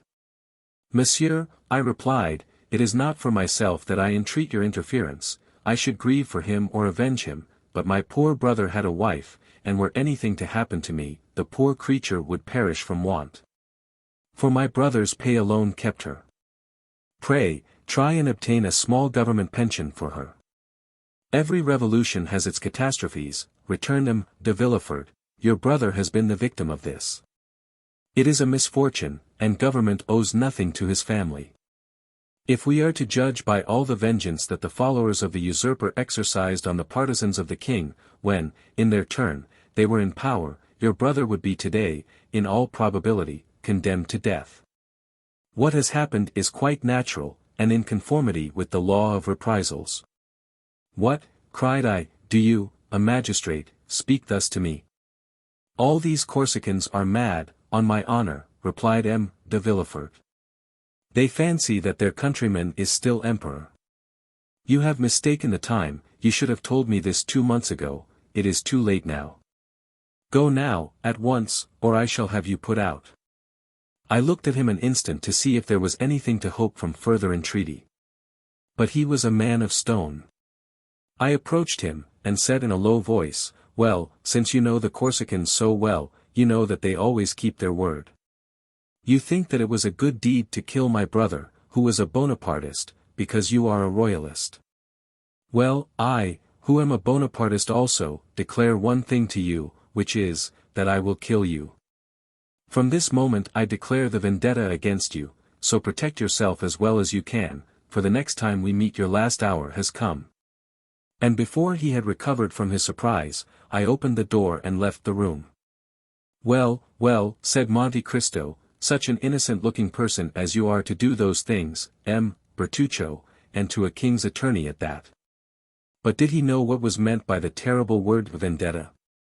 He knew so well, that from that moment he shut himself in his house, and never went out unattended, seeking me high and low. Fortunately, I was so well concealed that he could not find me. Then he became alarmed, and dared not stay any longer at Nîmes, so he solicited a change of residence, and, as he was in reality very influential, he was nominated to Versailles. But, as you know, a Corsican who has sworn to avenge himself cares not for distance, so his carriage, fast as it went, was never above half a day's journey before me, who followed him on foot. The most important thing was, not to kill him only, for I had an opportunity of doing so 100 times, but to kill him without being discovered, at least, without being arrested. I no longer belonged to myself, for I had my sister-in-law to protect and provide for. For 3 months I watched Mde Villefort, for 3 months he took not a step out of doors without my following him. At length I discovered that he went mysteriously to Auteuil. I followed him thither, and I saw him enter the house where we now are, only, instead of entering by the great door that looks into the street, he came on horseback, or in his carriage, left the one or the other at the little inn, and entered by the gate you see there. Monte Cristo made a sign with his head to show that he could discern in the darkness the door to which Bertuccio alluded. As I had nothing more to do at Versailles, I went to Auteuil, and gained all the information I could. If I wished to surprise him, it was evident this was the spot to lie in wait for him. The house belonged, as the concierge informed your Excellency, to M. de Saint-Méran, Villefort's father-in-law. M. de Saint-Méran lived at Marseille, so that this country house was useless to him, and it was reported to be let to a young widow, known only by the name of the Baroness. One evening, as I was looking over the wall, I saw a young and handsome woman who was walking alone in that garden, which was not overlooked by any windows, and I guessed that she was awaiting M. de Villefort. When she was sufficiently near for me to distinguish her features, I saw she was from 18 to 19, tall and very fair. As she had a loose muslin dress on and as nothing concealed her figure, I saw she would ere long become a mother. A few moments after, the little door was opened and a man entered. The young woman hastened to meet him. They threw themselves into each other's arms, embraced tenderly, and returned together to the house. The man was M. de Villefort. I fully believed that when he went out in the night he would be forced to traverse the whole of the garden alone. And, asked the Count, did you ever know the name of this woman? No, Excellency, returned Bertuccio. You will see that I had no time to learn it. Go on. That evening, continued Bertuccio, I could have killed the procureur, but as I was not sufficiently acquainted with the neighborhood, I was fearful of not killing him on the spot, and that if his cries were overheard I might be taken. So I put it off until the next occasion, and in order that nothing should escape me, I took a chamber looking into the street bordered by the wall of the garden.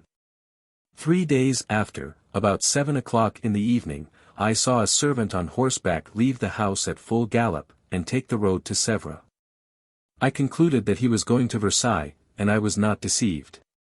3 hours later, the man returned covered with dust, his errand was performed, and 2 minutes after, another man on foot, muffled in a mantle, opened the little door of the garden, which he closed after him. I descended rapidly. Although I had not seen Villefort's face, I recognized him by the beating of my heart.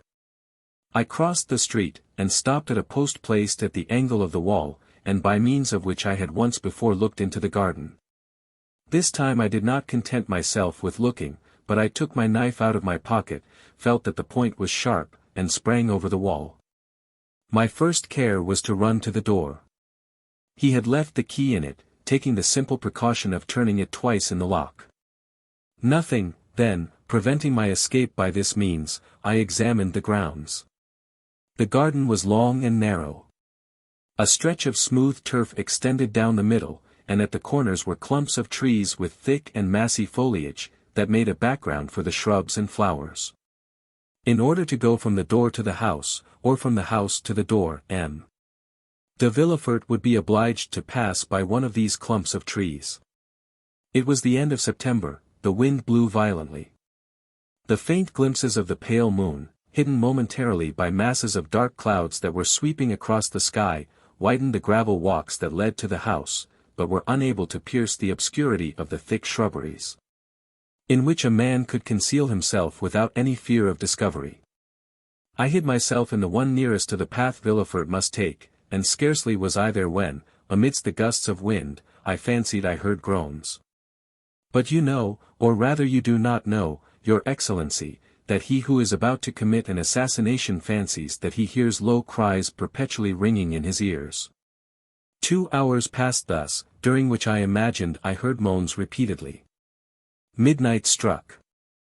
As the last stroke died away, I saw a faint light shine through the windows of the private staircase by which we have just descended.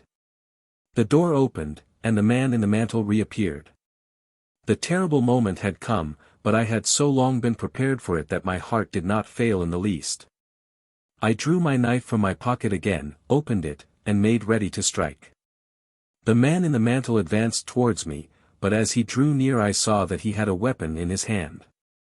I was afraid, not of a struggle, but of a failure. When he was only a few paces from me, I saw that what I had taken for a weapon was only a spade. I was still unable to divine for what reason M. de Villefort had this spade in his hands, when he stopped close to the thicket where I was, glanced round, and began to dig a hole in the earth. I then perceived that he was hiding something under his mantle, which he laid on the grass in order to dig more freely. Then, I confess, curiosity mingled with hatred. I wished to see what Villefort was going to do there, and I remained motionless, holding my breath. Then an idea crossed my mind, which was confirmed when I saw the procureur lift from under his mantle a box, 2 feet long, and 6 or 8 inches deep. I let him place the box in the hole he had made, then, while he stamped with his feet to remove all traces of his occupation, I rushed on him and plunged my knife into his breast, exclaiming, "I am Giovanni Bertuccio, thy death for my brothers. Thy treasure for his widow, thou sayest that my vengeance is more complete than I had hoped." I know not if he heard these words, I think he did not, for he fell without a cry.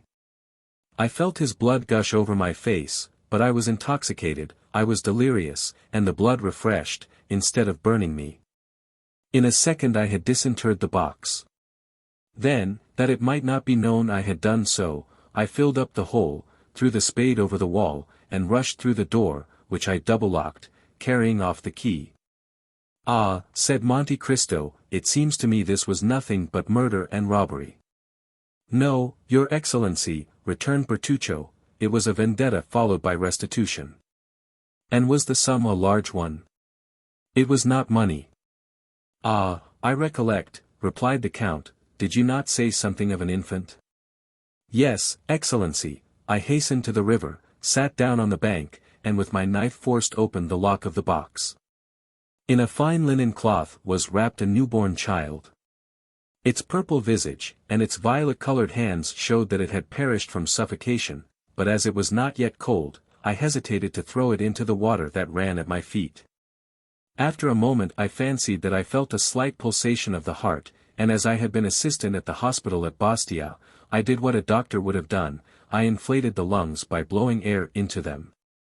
And at the expiration of a quarter of an hour, it began to breathe, and cried feebly. In my turn I uttered a cry, but a cry of joy. "God has not cursed me then," I cried, "since he permits me to save the life of a human creature, in exchange for the life I have taken away." "And what did you do with the child?" asked Monte Cristo. It was an embarrassing load for a man seeking to escape. I had not for a moment the idea of keeping it, but I knew that at Paris there was an asylum where they receive such creatures. As I passed the city gates I declared that I had found the child on the road, and I inquired where the asylum was. The box confirmed my statement, the linen proved that the infant belonged to wealthy parents, the blood with which I was covered might have proceeded from the child as well as from anyone else. No objection was raised, but they pointed out the asylum, which was situated at the upper end of the Rue d'Offre, and after having taken the precaution of cutting the linen in 2 pieces, so that one of the 2 letters which marked it was on the piece wrapped around the child, while the other remained in my possession, I rang the bell, and fled with all speed. A fortnight after I was at Rogliano, and I said to Assunta, "Console thyself, sister, Israel is dead, but he is avenged." She demanded what I meant, and when I had told her all, "Giovanni," said she, "you should have brought this child with you. We would have replaced the parents it has lost, have called it Benedetto, and then, in consequence of this good action, God would have blessed us." In reply I gave her the half of the linen I had kept in order to reclaim him if we became rich. "What letters were marked on the linen?" said Monte Cristo. "An H and an N, surmounted by a baron's coronet." "By heaven, M. Bertuccio, you make use of heraldic terms. Where did you study heraldry?" "In your service, Excellency, where everything is learned." "Go on, I am curious to know 2 things." "What are they, your Excellency?" What became of this little boy? For I think you told me it was a boy, Bertuccio. No, Excellency, I do not recollect telling you that. I thought you did, I must have been mistaken. No, you were not, for it was in reality a little boy. But your Excellency wished to know two things. What was the second? The second was the crime of which you were accused when you asked for a confessor, and the Abbé Busoni came to visit you at your request in the prison at Nîmes. The story will be very long, Excellency. What matter? You know I take but little sleep, and I do not suppose you are very much inclined for it either. Bertuccio bowed, and resumed his story. Partly to drown the recollections of the past that haunted me, partly to supply the wants of the poor widow, I eagerly returned to my trade of smuggler, which had become more easy since that relaxation of the laws which always follows a revolution. The southern districts were ill-watched in particular, in consequence of the disturbances that were perpetually breaking out in Avignon, Nîmes, or Uzes. We profited by this respite on the part of the government to make friends everywhere. Since my brother's assassination in the streets of Nîmes, I had never entered the town. The result was that the innkeeper with whom we were connected, seeing that we would no longer come to him, was forced to come to us, and had established a branch to his inn, on the road from Bellegarde to Beaucaire, at the sign of the Pont du Gard. We had thus, at Aigues-Mortes, Martigues, or Book, a dozen places where we left our goods, and where, in case of necessity, we concealed ourselves from the gendarmes and custom-house officers. Smuggling is a profitable trade, when a certain degree of vigor and intelligence is employed. As for myself, brought up in the mountains, I had a double motive for fearing the gendarmes and custom-house officers, as my appearance before the judges would cause an inquiry, and an inquiry always looks back into the past. And in my past life they might find something far more grave than the selling of smuggled cigars, or barrels of brandy without a permit. So, preferring death to capture, I accomplished the most astonishing deeds, and which, more than once, showed me that the too great care we take of our bodies is the only obstacle to the success of those projects which require rapid decision, and vigorous and determined execution. In reality, when you have once devoted your life to your enterprises, you are no longer the equal of other men, or, rather, other men are no longer your equals, and whosoever has taken this resolution, feels his strength and resources doubled. Philosophy, Bertuccio, interrupted the Count, you have done a little of everything in your life. Oh, Excellency! No, but philosophy at 10:30 at night is somewhat late. Yet I have no other observation to make, for what you say is correct, which is more than can be said for all philosophy. My journeys became more and more extensive and more productive. Assunta took care of all, and our little fortune increased. One day as I was setting off on an expedition, "Go," said she, "at your return I will give you a surprise." I questioned her, but in vain, she would tell me nothing, and I departed. Our expedition lasted nearly 6 weeks. We had been to Lucca to take in oil, to Leghorn for English cottons, and we ran our cargo without opposition, and returned home full of joy. When I entered the house, the first thing I beheld in the middle of Assunta's chamber was a cradle that might be called sumptuous compared with the rest of the furniture, and in it a baby 7 or 8 months old. I uttered a cry of joy.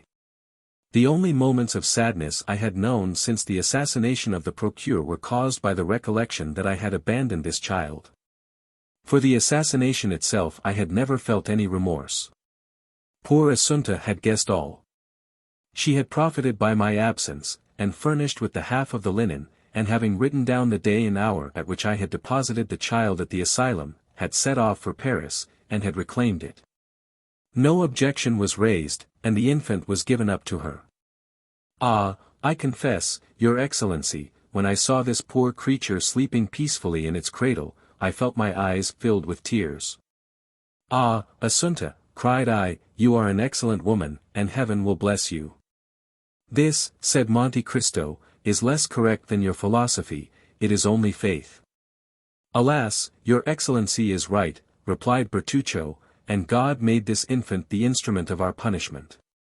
Never did a perverse nature declare itself more prematurely, and yet it was not owing to any fault in his bringing up.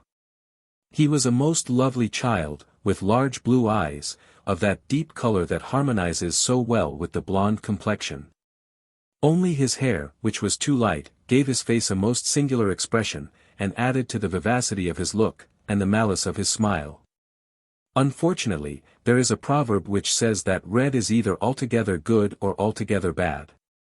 The proverb was but too correct as regarded Benedetto, and even in his infancy he manifested the worst disposition. It is true that the indulgence of his foster mother encouraged him. This child, for whom my poor sister would go to the town, 5 or 6 leagues off, to purchase the earliest fruits and the most tempting sweetmeats, preferred to Palma grapes or Genoese preserves, the chestnuts stolen from a neighbor's orchard, or the dried apples in his loft, when he could eat as well of the nuts and apples that grew in my garden. One day, when Benedetto was about 5 or 6, our neighbor Wasilio, who, according to the custom of the country, never locked up his purse or his valuables, for, as your excellency knows, there are no thieves in Corsica, complained that he had lost a louis out of his purse. We thought he must have made a mistake in counting his money, but he persisted in the accuracy of his statement. One day, Benedetto, who had been gone from the house since morning, to our great anxiety, did not return until late in the evening, dragging a monkey after him, which he said he had found chained to the foot of a tree. For more than a month past, the mischievous child, who knew not what to wish for, had taken it into his head to have a monkey. A boatman, who had passed by Rogliano, and who had several of these animals, whose tricks had greatly diverted him, had, doubtless, suggested this idea to him. "Monkeys are not found in our woods chained to trees," said I. "Confess how you obtained this animal." Benedetto maintained the truth of what he had said, and accompanied it with details that did more honor to his imagination than to his veracity. I became angry. He began to laugh, I threatened to strike him, and he made 2 steps backwards. "You cannot beat me," said he, "you have no right, for you are not my father." We never knew who had revealed this fatal secret, which we had so carefully concealed from him. However, it was this answer, in which the child's whole character revealed itself, that almost terrified me, and my arm fell without touching him. The boy triumphed, and this victory rendered him so audacious, that all the money of Assunta, whose affection for him seemed to increase as he became more unworthy of it, was spent in caprices she knew not how to contend against, and follies she had not the courage to prevent. When I was at Rogliano everything went on properly, but no sooner was my back turned than Benedetto became master, and everything went ill. When he was only 11, he chose his companions from among the young men of 18 or 20, the worst characters in Bastia, or, indeed, in Corsica, and they had already, for some mischievous pranks, been several times threatened with a prosecution. I became alarmed, as any prosecution might be attended with serious consequences. I was compelled, at this period, to leave Corsica on an important expedition. I reflected for a long time, and with the hope of averting some impending misfortune, I resolved that Benedetto should accompany me.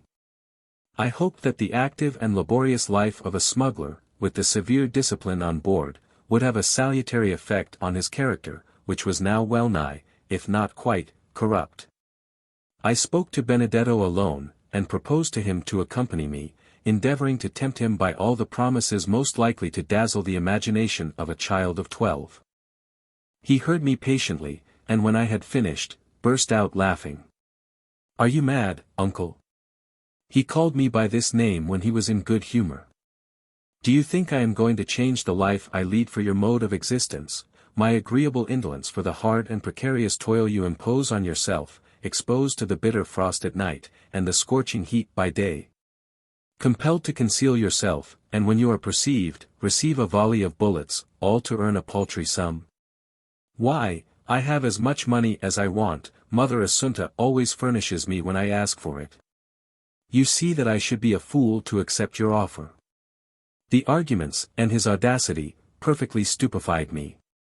Benedetto rejoined his associates, and I saw him from a distance point me out to them as a fool. "Sweet child," murmured Monte Cristo. "Oh, had he been my own son," replied Bertuccio, or even my nephew, I would have brought him back to the right road, for the knowledge that you are doing your duty gives you strength.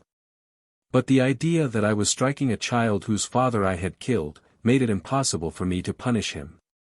I gave my sister, who constantly defended the unfortunate boy, good advice, and as she confessed that she had several times missed money to a considerable amount, I showed her a safe place in which to conceal our little treasure for the future. My mind was already made up. Benedetto could read, write, and cipher perfectly, for when the fit seized him, he learned more in a day than others in a week. My intention was to enter him as a clerk in some ship, and without letting him know anything of my plan, to convey him some morning on board. By this means his future treatment would depend upon his own conduct. I set off for France, after having fixed upon the plan. Our cargo was to be landed in the Gulf of Lions, and this was a difficult thing to do because it was then the year 1829. The most perfect tranquility was restored, and the vigilance of the custom-house officers was redoubled, and their strictness was increased at this time, in consequence of the fair at Beaucaire. Our expedition made a favorable beginning. We anchored our vessel, which had a double hold, where our goods were concealed, amidst a number of other vessels that bordered the banks of the Rhône from Beaucaire to Arles. On our arrival we began to discharge our cargo in the night, and to convey it into the town, by the help of the innkeeper with whom we were connected. Whether success rendered us imprudent, or whether we were betrayed, I know not. But one evening, about 5 o'clock, our little cabin boy came breathlessly, to inform us that he had seen a detachment of custom-house officers advancing in our direction. It was not their proximity that alarmed us, for detachments were constantly patrolling along the banks of the Rhône, but the care, according to the boy's account, that they took to avoid being seen. In an instant we were on the alert, but it was too late. Our vessel was surrounded, and amongst the custom-house officers I observed several gendarmes, and, as terrified at the sight of their uniforms as I was brave at the sight of any other, I sprang into the hold, opened a port, and dropped into the river, dived, and only rose at intervals to breathe, until I reached a ditch that had recently been made from the Rhône to the canal that runs from Beaucaire to Aigues-Mortes. I was now safe, for I could swim along the ditch without being seen, and I reached the canal in safety. I had designedly taken this direction. I have already told your Excellency of an innkeeper from Nîmes who had set up a little tavern on the road from Bellegarde to Beaucaire. Yes, said Monte Cristo, I perfectly recollect him. I think he was your colleague. Precisely, answered Bertuccio, but he had, 7 or 8 years before this period, sold his establishment to a tailor at Marseille, who, having almost ruined himself in his old trade, wished to make his fortune in another. Of course, we made the same arrangements with the new landlord that we had with the old, and it was of this man that I intended to ask shelter. What was his name? Inquired the Count, who seemed to become somewhat interested in Bertuccio's story. Gaspard Cadaris. He had married a woman from the village of Carconti, and whom we did not know by any other name than that of her village. She was suffering from malarial fever, and seemed dying by inches. As for her husband, he was a strapping fellow of 40, or 45, who had more than once, in time of danger, given ample proof of his presence of mind and courage. And you say, interrupted Monte Cristo, that this took place towards the year 1829, Your Excellency. In what month? June. The beginning or the end? The evening of the 3rd. Ah, said Monte Cristo, the evening of the 3rd of June, 1829. Go on. It was from Cadaris that I intended demanding shelter, and, as we never entered by the door that opened onto the road, I resolved not to break through the rule, so climbing over the garden hedge, I crept amongst the olive and wild fig trees. And fearing that Cadaris might have some guest, I entered a kind of shed in which I had often passed the night, and which was only separated from the inn by a partition, in which holes had been made in order to enable us to watch an opportunity of announcing our presence. My intention was, if Cadaris was alone, to acquaint him with my presence, finish the meal the custom-house officers had interrupted, and profit by the threatened storm to return to the Rhône and ascertain the state of our vessel and its crew. I stepped into the shed, and it was fortunate I did so, for at that moment Catullus entered with a stranger. I waited patiently, not to overhear what they said, but because I could do nothing else. Besides, the same thing had occurred often before. The man who was with Catullus was evidently a stranger to the south of France. He was one of those merchants who come to sell jewellery at the Beaucaire fair, and who during the month the fair lasts, and during which there is so great an influx of merchants and customers from all parts of Europe, often have dealings to the amount of 100,000 to 150,000 francs. Catullus entered hastily. Then, seeing that the room was, as usual, empty, and only guarded by the dog, he called to his wife. "Hello, Carconte," said he, "the worthy priest has not deceived us, the diamond is real." An exclamation of joy was heard, and the staircase creaked beneath a feeble step. "What do you say?" asked his wife, pale as death. "I say that the diamond is real, and that this gentleman, one of the first jewelers of Paris, will give us 50,000 francs for it. Only, in order to satisfy himself that it really belongs to us, he wishes you to relate to him, as I have done already, the miraculous manner in which the diamond came into our possession. In the meantime please to sit down, monsieur, and I will fetch you some refreshment." The jeweler examined attentively the interior of the inn and the apparent poverty of the persons who were about to sell him a diamond that seemed to have come from the casket of a prince. "Relate your story, madam," said he, wishing, no doubt, to profit by the absence of the husband, so that the latter could not influence the wife's story, to see if the two recitals tallied. "Oh," returned she, "it was a gift of heaven. My husband was a great friend, in 1814 or 1815, of a sailor named Edmond Dantès. This poor fellow, whom Catullus had not forgotten him, and at his death he bequeathed this diamond to him." "But how did he obtain it?" asked the jeweler. "Had he it before he was imprisoned?" "No, monsieur. But it appears that in prison he made the acquaintance of a rich Englishman, and as in prison he fell sick, and Dantès took the same care of him as if he had been his brother. The Englishman, when he was set free, gave this stone to Dantès, who, less fortunate, died, and, in his turn, left it to us, and charged the excellent Abbé, who was here this morning, to deliver it." "The same story," muttered the jeweler, "and improbable as it seemed at first, it may be true. There's only the price we are not agreed about." "How not agreed about?" said Catullus. "I thought we agreed for the price I asked." "That is," replied the jeweler, "I offered 40,000 francs." 40,000, cried La Carconte, "we will not part with it for that sum. The abbé told us it was worth 50,000 without the setting." "What was the abbé's name?" asked the indefatigable questioner. "The Abbé Busoni," said La Carconte. "He was a foreigner. An Italian from the neighborhood of Mantua, I believe." "Let me see this diamond again," replied the jeweler. "The first time you are often mistaken as to the value of a stone." Catullus took from his pocket a small case of black shagreen, opened, and gave it to the jeweler. At the sight of the diamond, which was as large as a hazelnut, La Carconte's eyes sparkled with cupidity. "And what did you think of this fine story, eavesdropper?" said Monte Cristo. "Did you credit it?" "Yes, your Excellency. I did not look on Catullus as a bad man, and I thought him incapable of committing a crime, or even a theft."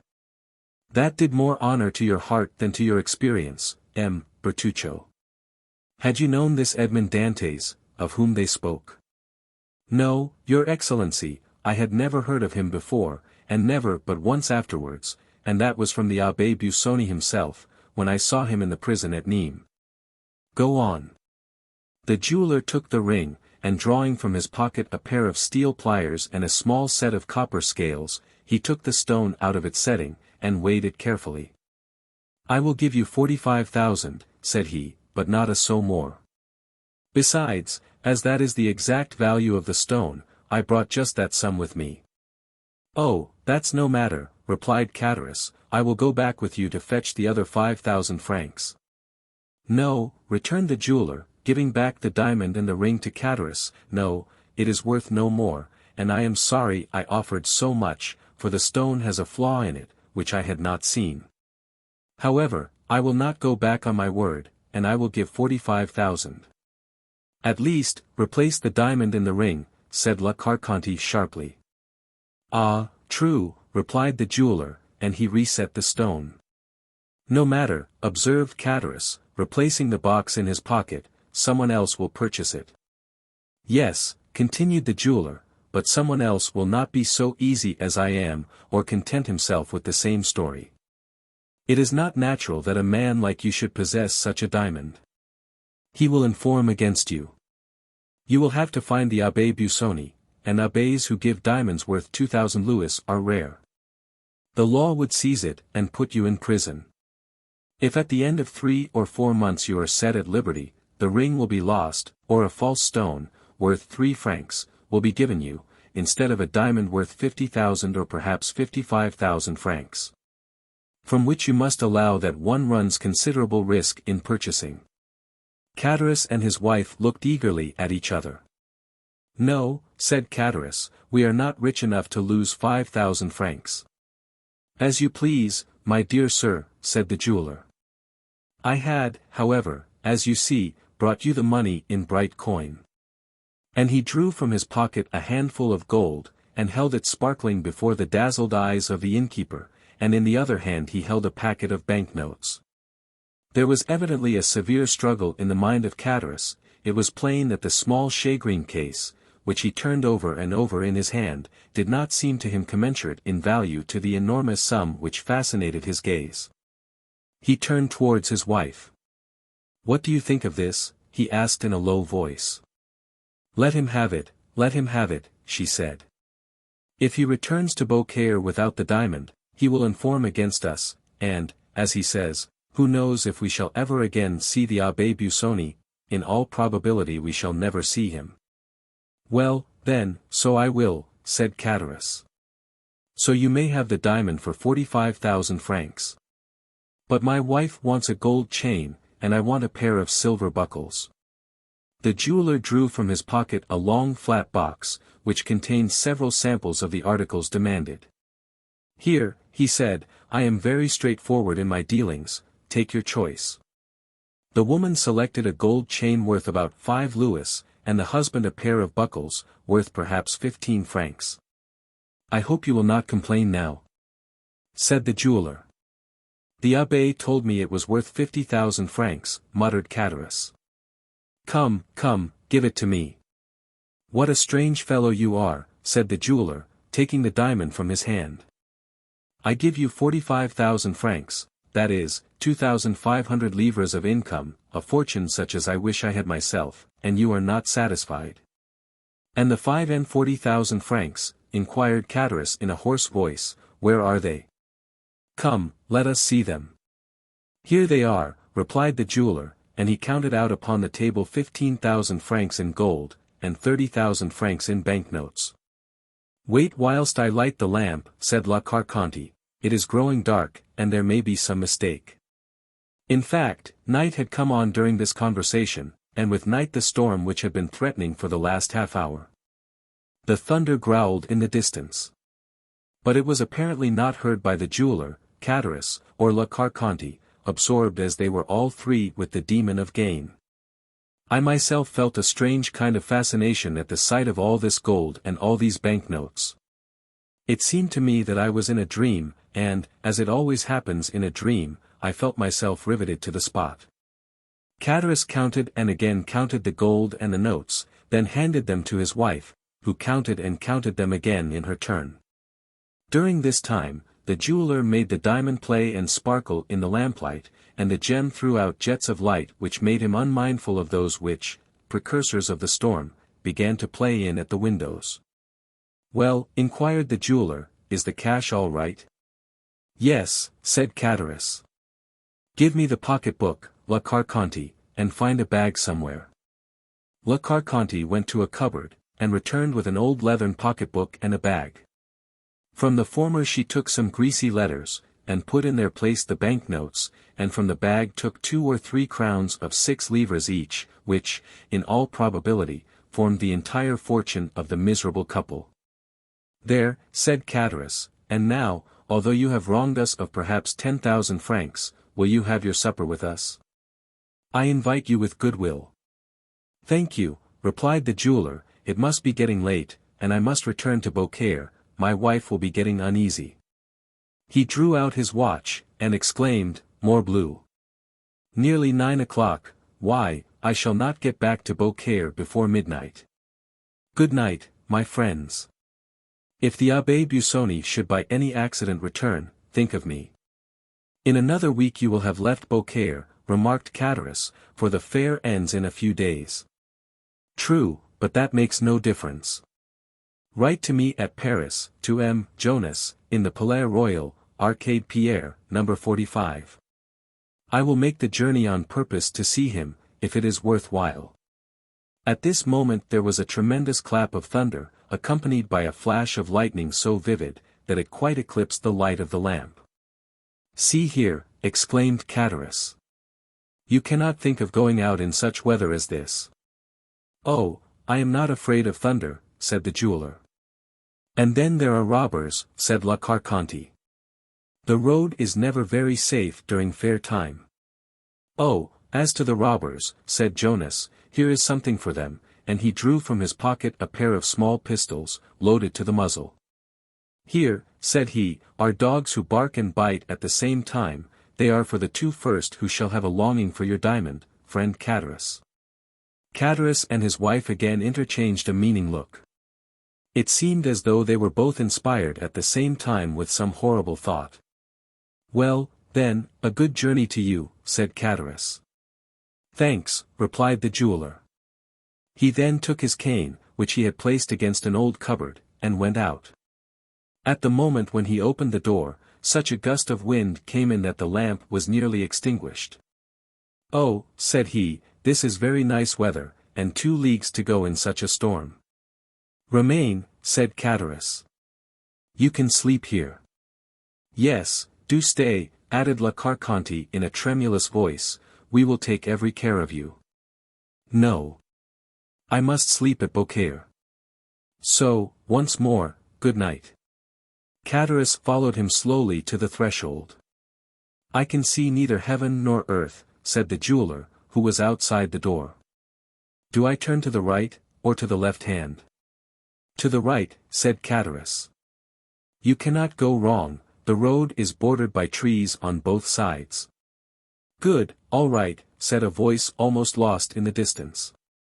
Close the door, said La Carconte, I do not like open doors when it thunders. Particularly when there is money in the house, answered Cadaras, double-locking the door. He came into the room, went to the cupboard, took out the bag and pocket-book, and both began, for the 3rd time, to count their gold and banknotes. I never saw such an expression of cupidity as the flickering lamp revealed in those 2 countenances. The woman, especially, was hideous. Her usual feverish tremulousness was intensified, her countenance had become livid, and her eyes resembled burning coals. Why, she inquired in a hoarse voice, did you invite him to sleep here tonight? Why, said Cadaras with a shudder. Why, that he might not have the trouble of returning to Beaucaire. Ah, responded the woman, with an expression impossible to describe, I thought it was for something else. Woman, why do you have such ideas, cried Cadaras. Or, if you have them, why don't you keep them to yourself? Well, said La Carconte, after a moment's pause, you are not a man. What do you mean, added Cadaras. If you had been a man, you would not have let him go from here. Woman. Or else he should not have reached Beaucaire. Woman. The road takes a turn, he is obliged to follow it, while alongside of the canal there is a shorter road. Woman, you offend the good God. There, listen. And at this moment there was a tremendous peal of thunder, while the livid lightning illumined the room, and the thunder, rolling away in the distance, seemed to withdraw unwillingly from the cursed abode. Mercy, said Cadaras, crossing himself. At the same moment, and in the midst of the terrifying silence which usually follows a clap of thunder, they heard a knocking at the door. Cadaras and his wife started and looked aghast at each other. Who's there? Cried Cadaras, rising, and drawing up in a heap the gold and notes scattered over the table, and which he covered with his 2 hands. "It is I," shouted a voice. "And who are you?" Pardieu. "Jonas, the jeweler." "Well, and you said I offended the good God," said La Carconte with a horrid smile. "Why, the good God sends him back again." Catullus sank pale and breathless into his chair. La Carconte, on the contrary, rose, and going with a firm step towards the door, opened it, saying, as she did so, "Come in, dear M. Jonas." "Ma foi," said the jeweler, drenched with rain, "I am not destined to return to Beaucaire tonight. The shortest follies are best, my dear Catullus. You offered me hospitality, and I accept it, and have returned to sleep beneath your friendly roof." Catullus stammered out something, while he wiped away the sweat that started to his brow. La Carconte double-locked the door behind the jeweler. Chapter 45. The Rain of Blood. As the jeweler returned to the apartment, he cast around him a scrutinizing glance, but there was nothing to excite suspicion, if it did not exist, or to confirm it, if it were already awakened. Catullus' hands still grasped the gold and banknotes, and La Carconte called up her sweetest smiles while welcoming the reappearance of their guest. "Well, well," said the jeweler, "you seem, my good friends, to have had some fears respecting the accuracy of your money, by counting it over so carefully directly I was gone." "Oh, no," answered Catullus, "that was not my reason, I can assure you. But the circumstances by which we have become possessed of this wealth are so unexpected, as to make us scarcely credit our good fortune. And it is only by placing the actual proof of our riches before our eyes that we can persuade ourselves that the whole affair is not a dream." The jeweler smiled. "Have you any other guests in your house?" inquired he. "Nobody but ourselves," replied Catullus. "The fact is, we do not lodge travelers. Indeed, our tavern is so near the town, that nobody would think of stopping here." "Then I am afraid I shall very much inconvenience you." "Inconvenience us?" "Not at all, my dear sir," said La Carconte in her most gracious manner. "Not at all, I assure you. But where will you manage to stow me?" "In the chamber overhead." "Surely that is where you yourselves sleep?" "Never mind that, we have a second bed in the adjoining room." Catullus stared at his wife with much astonishment. The jeweler, meanwhile, was humming a song as he stood warming his back at the fire La Carconte had kindled to dry the wet garments of her guest. And this done, she next occupied herself in arranging his supper, by spreading a napkin at the end of the table, and placing on it the slender remains of their dinner, to which she added 3 or 4 fresh-laid eggs. Catullus had once more parted with his treasure, the banknotes were replaced in the pocketbook, the gold put back into the bag, and the whole carefully locked in the cupboard. He then began pacing the room with a pensive and gloomy air, glancing from time to time at the jeweler, who stood reeking with the steam from his wet clothes, and merely changing his place on the warm hearth, to enable the whole of his garments to be dried. "There," said La Carconte, as she placed a bottle of wine on the table, "supper is ready whenever you are." "And you?" asked Jonas. "I don't want any supper," said Catullus. "We dined so very late," hastily interposed La Carconte. "Then it seems I am to eat alone," remarked the jeweler. "Oh, we shall have the pleasure of waiting upon you," answered La Carconte, with an eager attention she was not accustomed to manifest even to guests who paid for what they took. From time to time Catullus darted on his wife keen, searching glances, but rapid as the lightning flash. The storm still continued. There, said La Carconte, "do you hear that? Upon my word, you did well to come back." "Nevertheless," replied the jeweler, "if by the time I have finished my supper the tempest has at all abated, I shall make another start." "It's the Mistral," said Catullus, "and it will be sure to last till tomorrow morning." He sighed heavily. "Well," said the jeweler, as he placed himself at table, "all I can say is, so much the worse for those who are abroad." "Yes," chimed in La Carconte, "they will have a wretched night of it." The jeweler began eating his supper, and the woman, who was ordinarily so querulous and indifferent to all who approached her, was suddenly transformed into the most smiling and attentive hostess. Had the unhappy man on whom she lavished her assiduities been previously acquainted with her, so sudden an alteration might well have excited suspicion in his mind, or at least have greatly astonished him.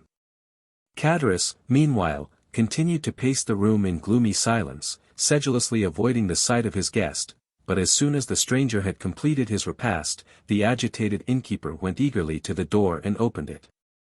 "I believe the storm is over," said he. But as if to contradict his statement, at that instant a violent clap of thunder seemed to shake the house to its very foundation, while a sudden gust of wind, mingled with rain, extinguished the lamp he held in his hand. Trembling and awestruck, Cadaris hastily shut the door and returned to his guest, while La Carconte lighted a candle by the smouldering ashes that glimmered on the hearth. "You must be tired," said she to the jeweler. "I have spread a pair of white sheets on your bed, go up when you are ready, and sleep well." Jonas stayed for a while to see whether the storm seemed to abate in its fury, but a brief space of time sufficed to assure him that, instead of diminishing, the violence of the rain and thunder momentarily increased. Resigning himself, therefore, to what seemed inevitable, he bade his host good night, and mounted the stairs. He passed over my head and I heard the flooring creak beneath his footsteps. The quick, eager glance of La Carconte followed him as he ascended, while Cadaris, on the contrary, turned his back, and seemed most anxiously to avoid even glancing at him. All these circumstances did not strike me as painfully at the time as they have since done. In fact, all that had happened, with the exception of the story of the diamond, which certainly did wear an air of improbability, appeared natural enough, and called for neither apprehension nor mistrust. But, worn out as I was with fatigue, and fully purposing to proceed onwards directly the tempest abated, I determined to obtain a few hours' sleep. Overhead I could accurately distinguish every movement of the jeweler, who, after making the best arrangements in his power for passing a comfortable night, threw himself on his bed, and I could hear it creak and groan beneath his weight. Insensibly my eyelids grew heavy, deep sleep stole over me, and having no suspicion of anything wrong, I sought not to shake it off. I looked into the kitchen once more and saw Cadaris sitting by the side of a long table upon one of the low wooden stools which in country places are frequently used instead of chairs. His back was turned towards me, so that I could not see the expression of his countenance, neither should I have been able to do so had he been placed differently, as his head was buried between his two hands. La Carconte continued to gaze on him for some time, then shrugging her shoulders, she took her seat immediately opposite to him. At this moment the expiring embers threw up a fresh flame from the kindling of a piece of wood that lay near, and a bright light flashed over the room. La Carconte still kept her eyes fixed on her husband, but as he made no sign of changing his position, she extended her hard, bony hand, and touched him on the forehead. Cadaris shuddered. The woman's lips seemed to move, as though she were talking, but because she merely spoke in an undertone, or my senses were dulled by sleep, I did not catch a word she uttered. Confused sights and sounds seemed to float before me, and gradually I fell into a deep, heavy slumber. How long I had been in this unconscious state I know not, when I was suddenly aroused by the report of a pistol, followed by a fearful cry. Weak and tottering footsteps resounded across the chamber above me, and the next instant a dull, heavy weight seemed to fall powerless on the staircase. I had not yet fully recovered consciousness, when again I heard groans, mingled with half-stifled cries, as if from persons engaged in a deadly struggle. A cry more prolonged than the others and ending in a series of groans effectually roused me from my drowsy lethargy.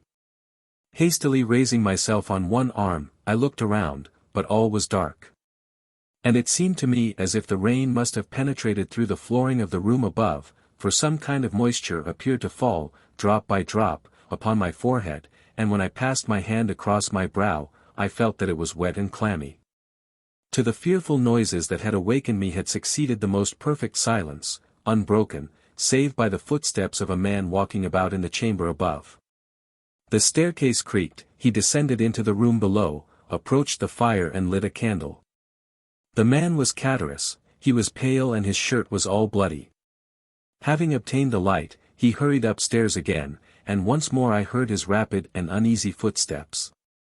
A moment later he came down again, holding in his hand the small shagreen case, which he opened, to assure himself it contained the diamond, seemed to hesitate as to which pocket he should put it in, then, as if dissatisfied with the security of either pocket, he deposited it in his red handkerchief, which he carefully rolled round his head. After this he took from his cupboard the banknotes and gold he had put there, thrust the one into the pocket of his trousers, and the other into that of his waistcoat, hastily tied up a small bundle of linen, and rushing towards the door, disappeared in the darkness of the night. Then all became clear and manifest to me, and I reproached myself with what had happened, as though I myself had done the guilty deed.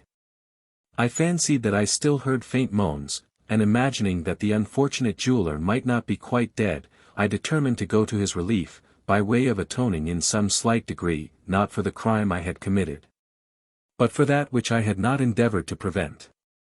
For this purpose I applied all the strength I possessed to force an entrance from the cramped spot in which I lay to the adjoining room. The poorly fastened boards which alone divided me from it yielded to my efforts, and I found myself in the house. Hastily snatching up the lighted candle, I hurried to the staircase. About midway a body was lying quite across the stairs. It was that of La Carconte. The pistol I had heard had doubtless been fired at her. The shot had frightfully lacerated her throat, leaving 2 gaping wounds from which, as well as the mouth, the blood was pouring in floods.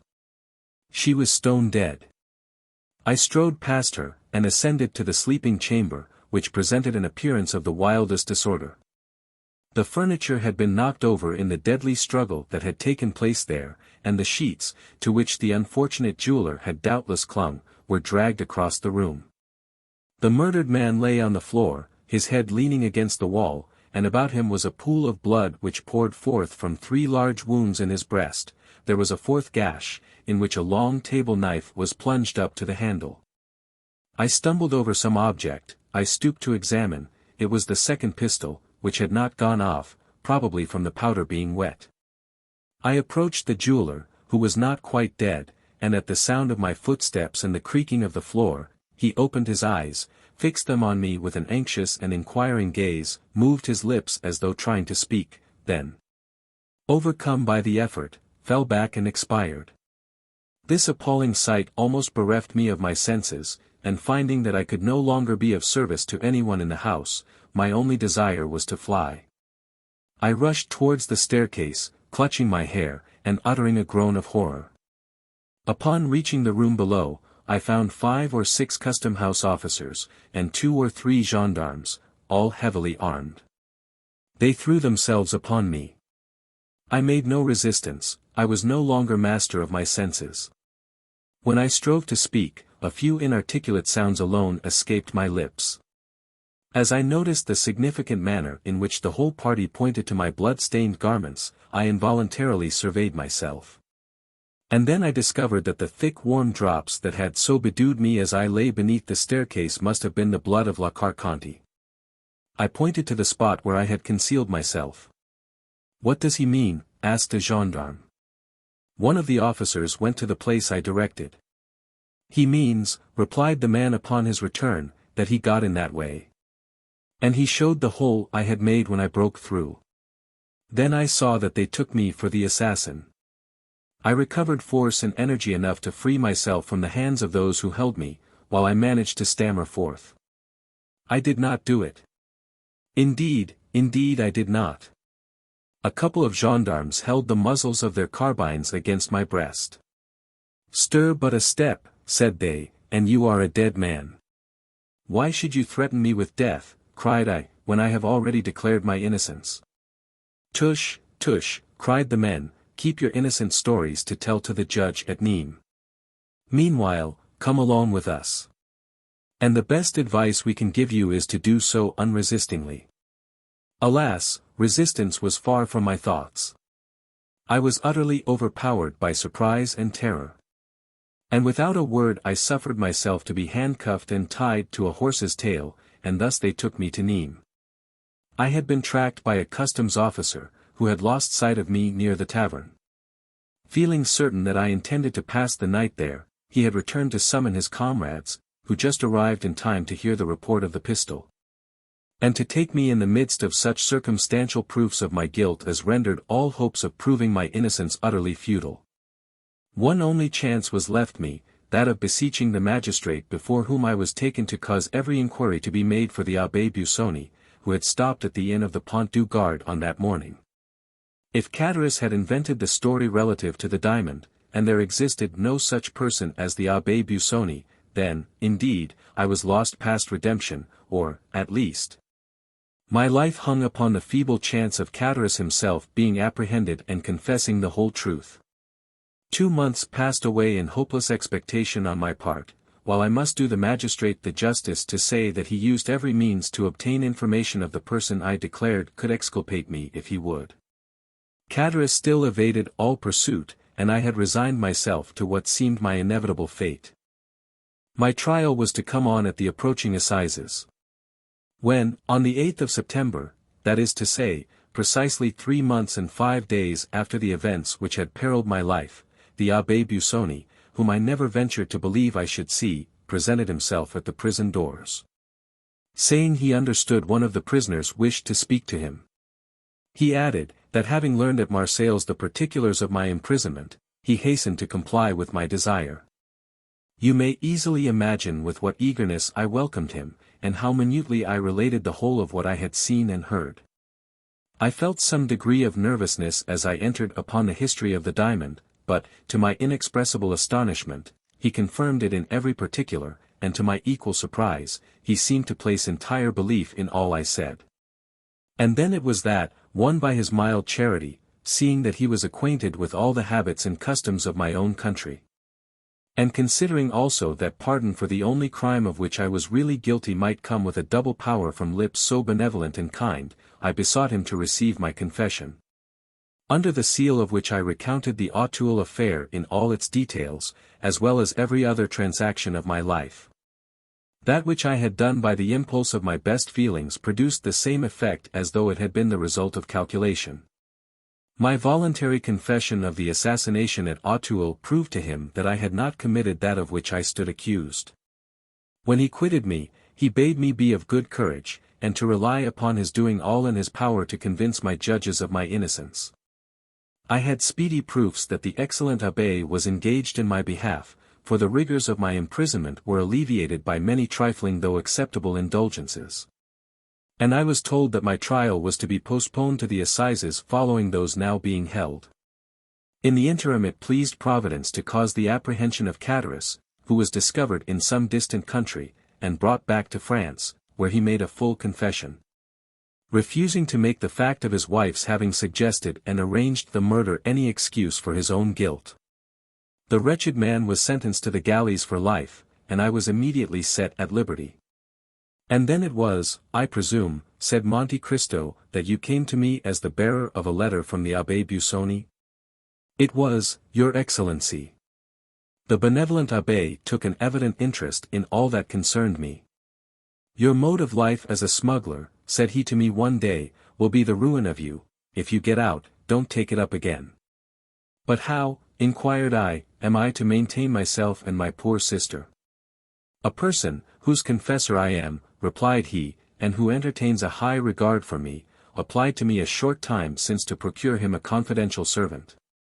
Would you like such a post? If so, I will give you a letter of introduction to him. Oh, father, I exclaimed, you are very good. But you must swear solemnly that I shall never have reason to repent my recommendation. I extended my hand, and was about to pledge myself by any promise he would dictate, but he stopped me.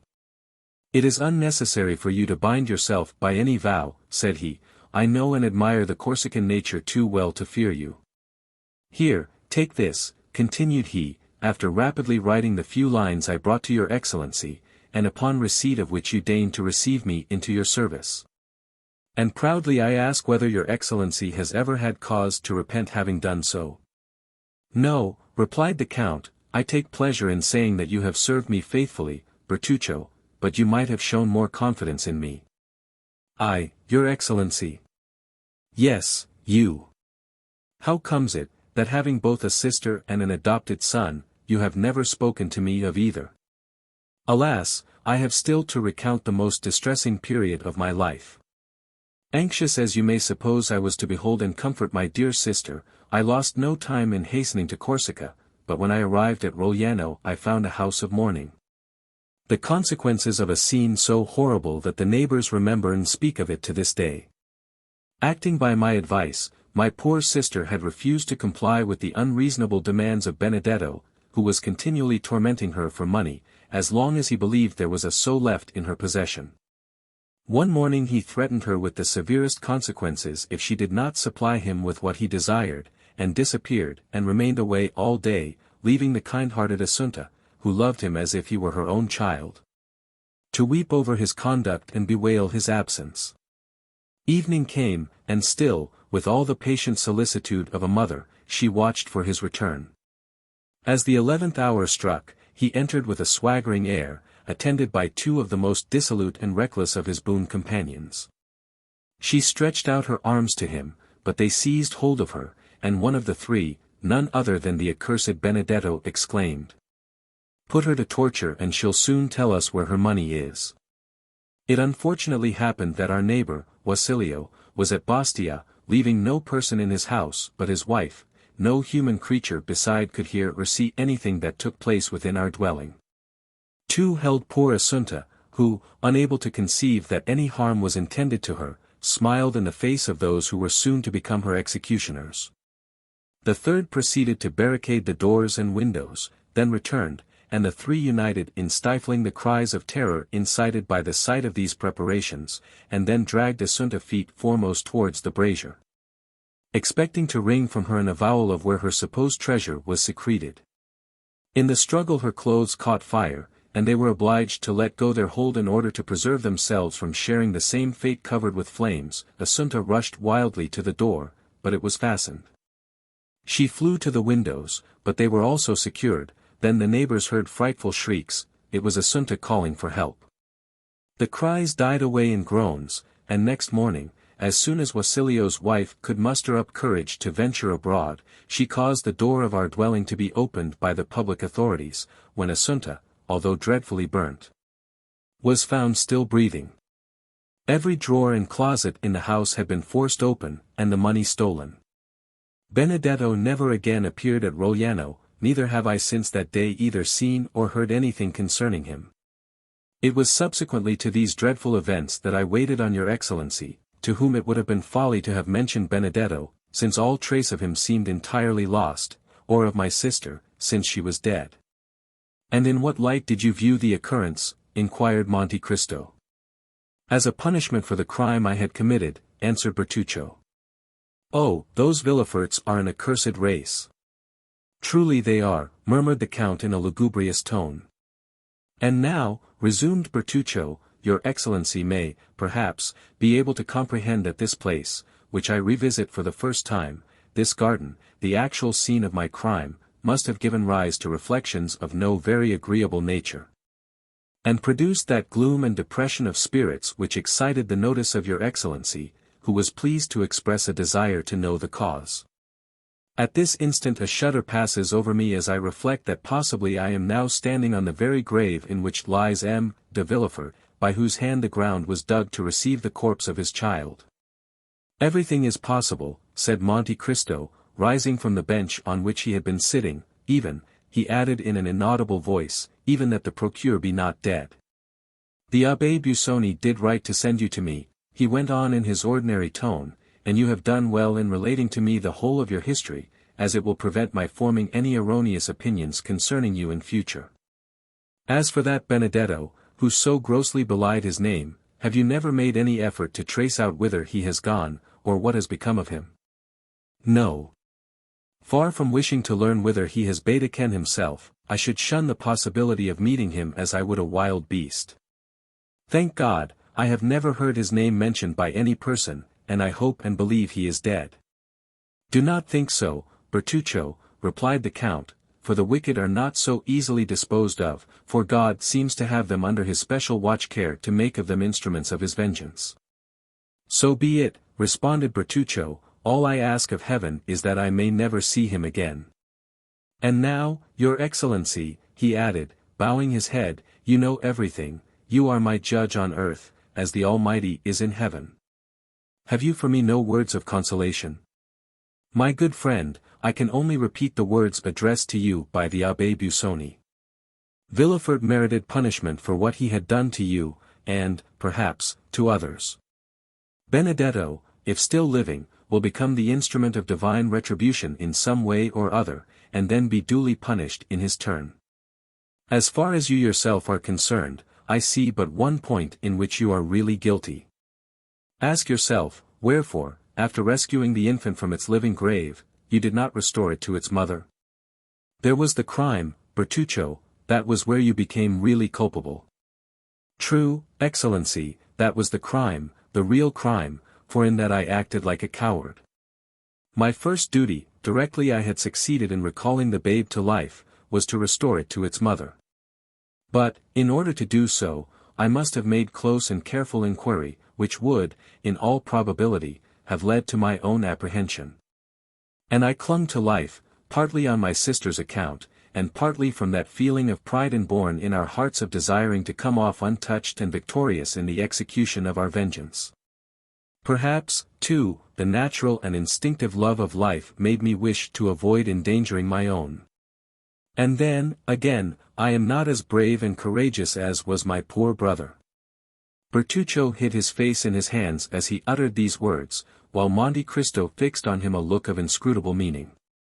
After a brief silence, rendered still more solemn by the time and place, the Count said, in a tone of melancholy wholly unlike his usual manner, in order to bring this conversation to a fitting termination, the last we shall ever hold upon this subject, I will repeat to you some words I have heard from the lips of the Abbé Busoni. For all evils there are two remedies, time and silence. And now leave me, Monsieur Bertuccio, to walk alone here in the garden.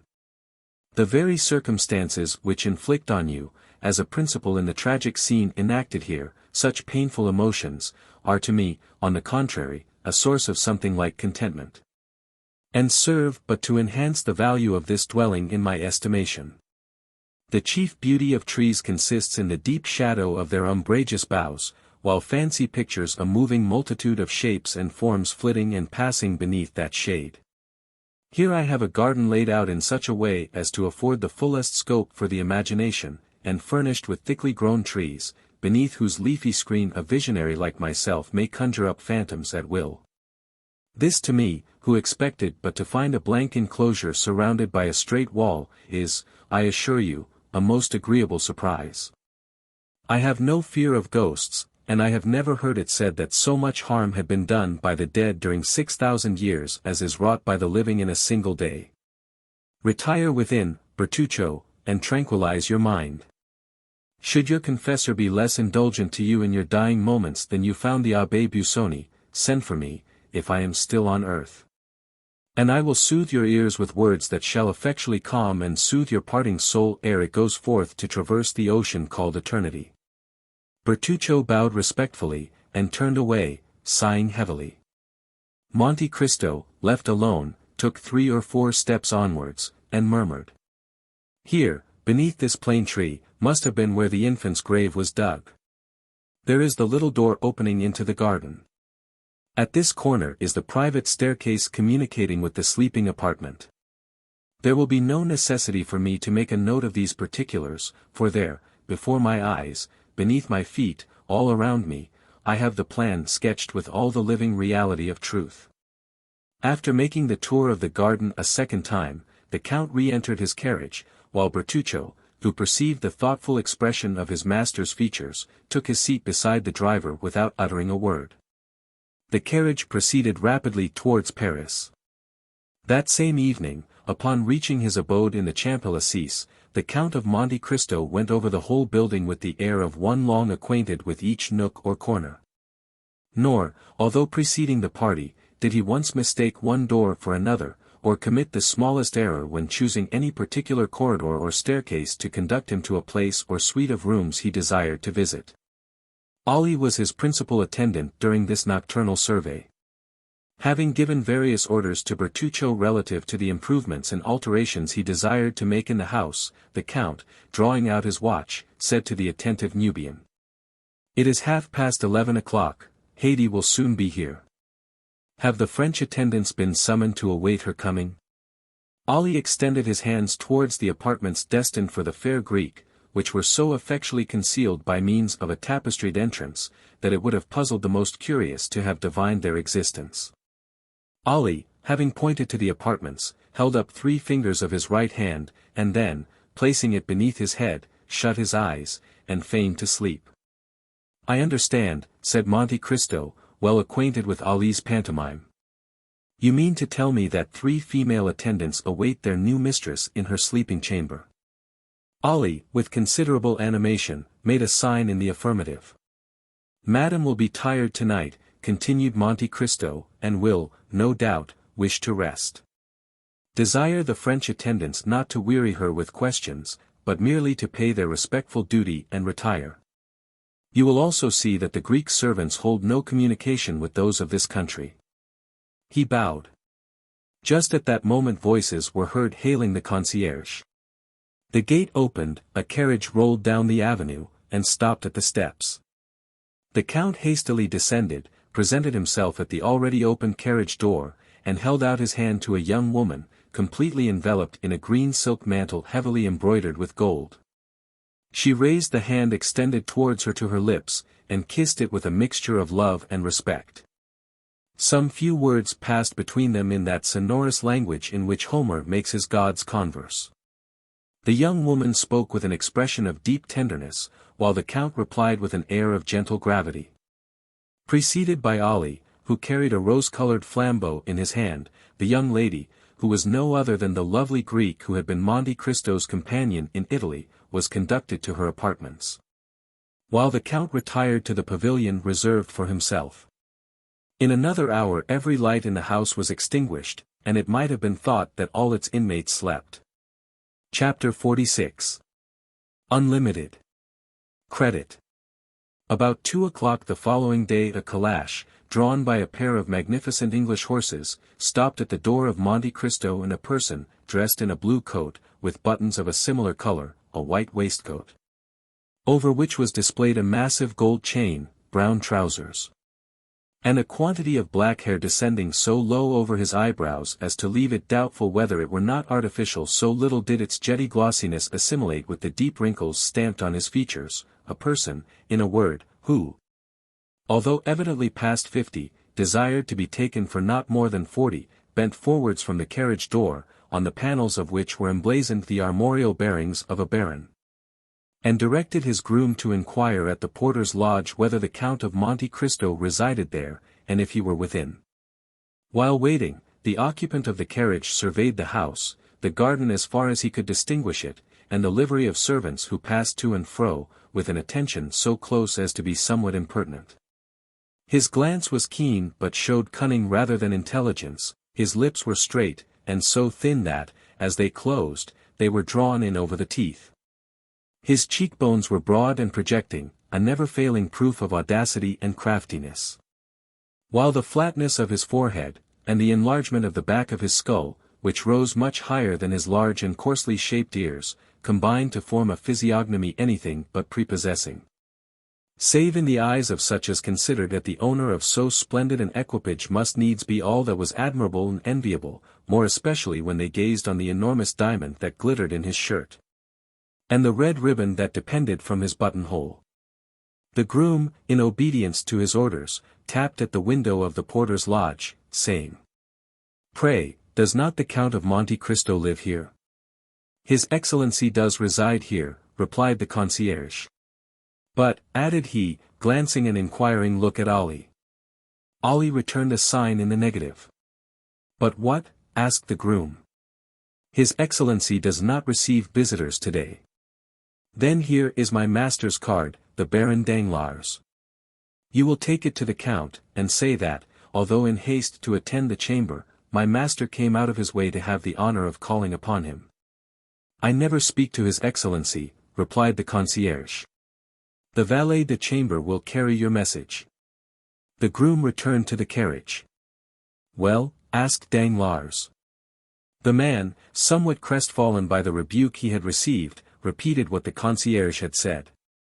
Bless me, murmured Baron Danglars, this must surely be a prince instead of a count by their styling him Excellency, and only venturing to address him by the medium of his valet de chamber. However, it does not signify. He has a letter of credit on me, so I must see him when he requires his money. Then, throwing himself back in his carriage, Danglars called out to his coachman, in a voice that might be heard across the road, to the Chamber of Deputies. Apprised in time of the visit paid him, Monte Cristo had, from behind the blinds of his pavilion, as minutely observed the Baron, by means of an excellent lorgnette, as Danglars himself had scrutinized the house, garden, and servants. That fellow has a decidedly bad countenance, said the Count in a tone of disgust, as he shut up his glass into its ivory case. How comes it that all do not retreat in aversion at sight of that flat, receding, serpent-like forehead, round, vulture-shaped head, and sharp-hooked nose, like the beak of a buzzard? Ali, cried he, striking at the same time on the brazen gong. Ali appeared. Summon Bertuccio, said the Count. Almost immediately Bertuccio entered the apartment. Did your Excellency desire to see me? Inquired he. I did, replied the Count. You no doubt observed the horses standing a few minutes since at the door. Certainly, your Excellency. I noticed them for their remarkable beauty. Then how comes it, said Monte Cristo with a frown, that, when I desired you to purchase for me the finest pair of horses to be found in Paris, there is another pair, fully as fine as mine, not in my stables? At the look of displeasure, added to the angry tone in which the Count spoke, Ali turned pale and held down his head. It is not your fault, my good Ali, said the Count in the Arabic language, and with a gentleness none would have thought him capable of showing, either in voice or face, it is not your fault you do not understand the points of English horses. The countenance of poor Ali recovered its serenity. Permit me to assure your Excellency, said Bertuccio, that the horses you speak of were not to be sold when I purchased yours. Monte Cristo shrugged his shoulders. It seems, Sir Steward, said he, that you have yet to learn that all things are to be sold to such as care to pay the price. His Excellency is not, perhaps, aware that M. Danglars gave 16,000 francs for his horses? Very well. Then offer him double that sum, a banker never loses an opportunity of doubling his capital. Is your Excellency really in earnest? Inquired the steward.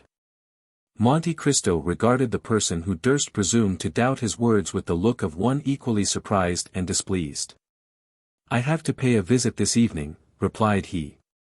I desire that these horses, with completely new harness, may be at the door with my carriage.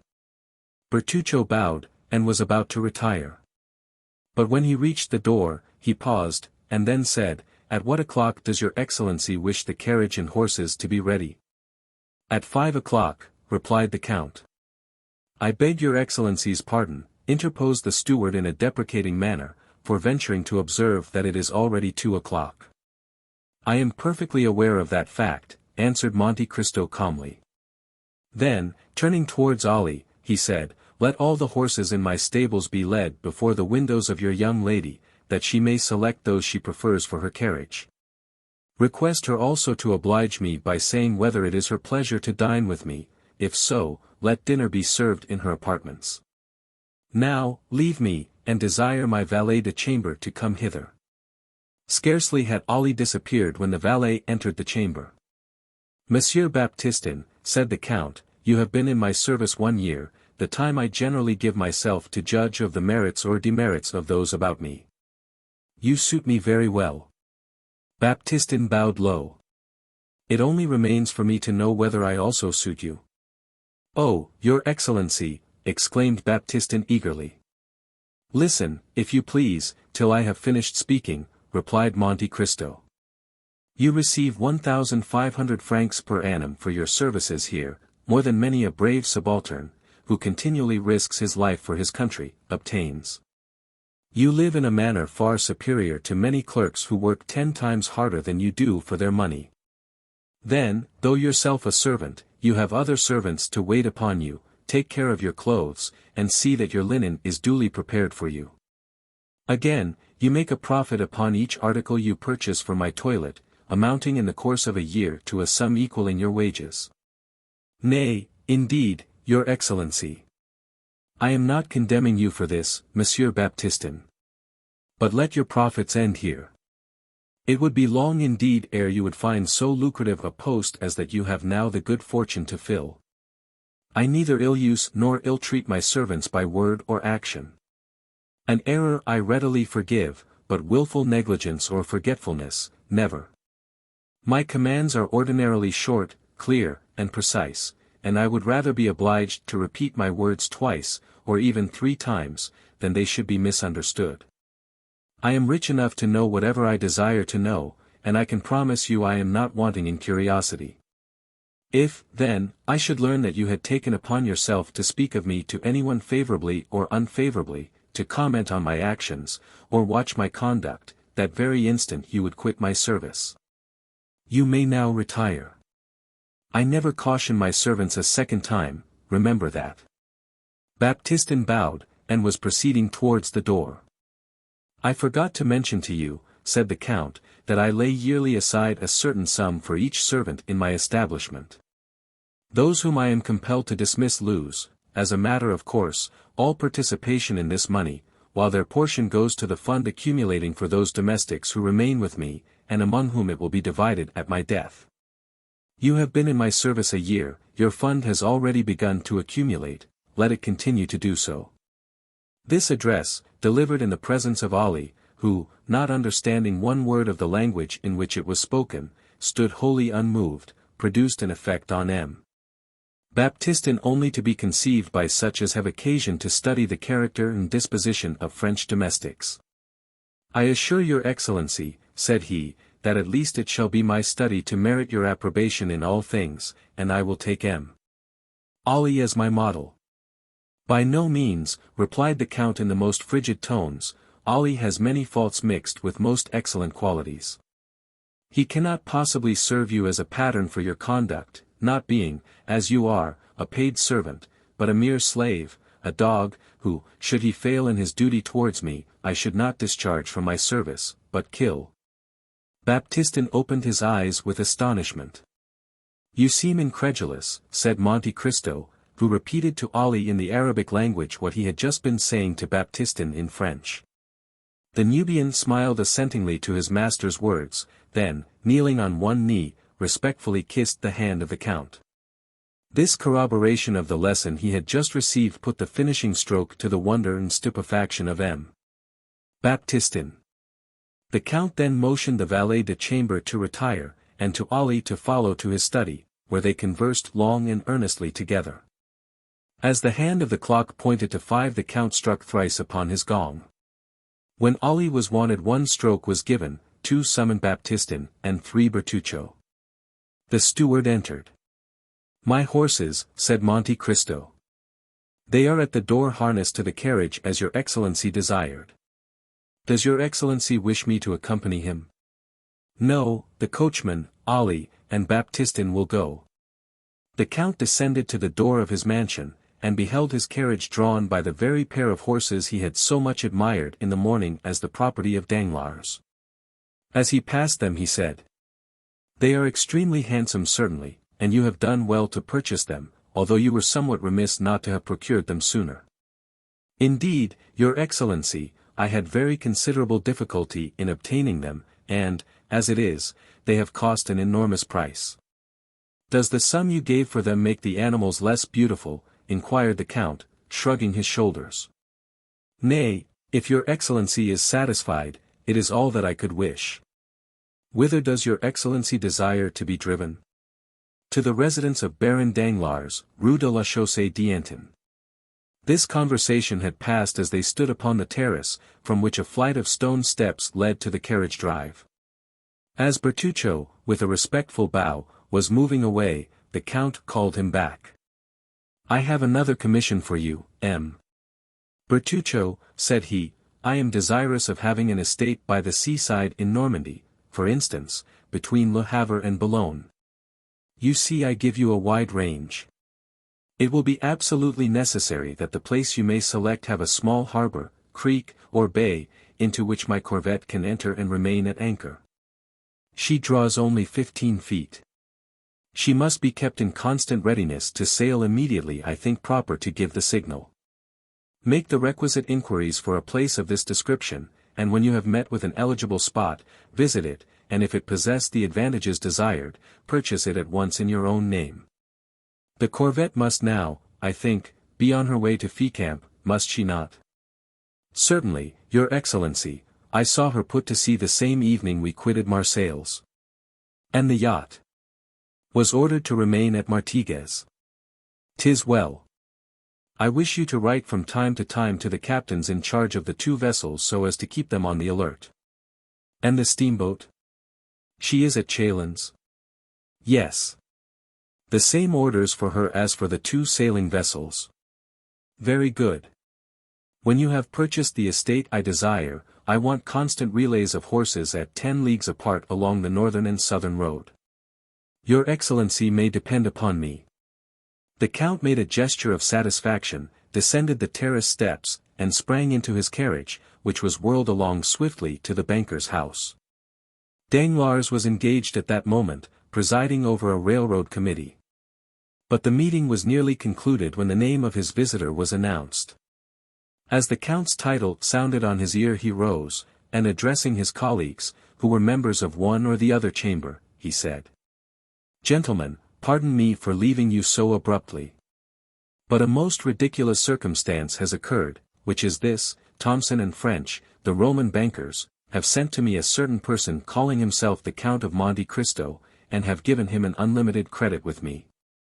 I confess this is the drollest thing I have ever met with in the course of my extensive foreign transactions, and you may readily suppose it has greatly roused my curiosity.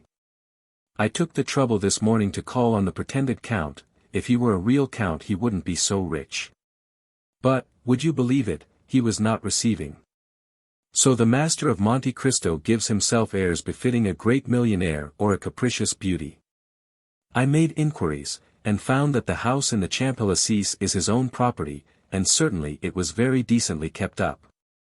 But, pursued Danglars with one of his sinister smiles, an order for unlimited credit calls for something like caution on the part of the banker to whom that order is given. I am very anxious to see this man. I suspect a hoax is intended, but the instigators of it little knew whom they had to deal with. They laugh best who laugh last. Having delivered himself of this pompous address, uttered with a degree of energy that left the Baron almost out of breath, he bowed to the assembled party and withdrew to his drawing-room, whose sumptuous furnishings of white and gold had caused a great sensation in the Chaussée d'Antin. It was to this apartment he had desired his guest to be shown, with the purpose of overwhelming him at the sight of so much luxury.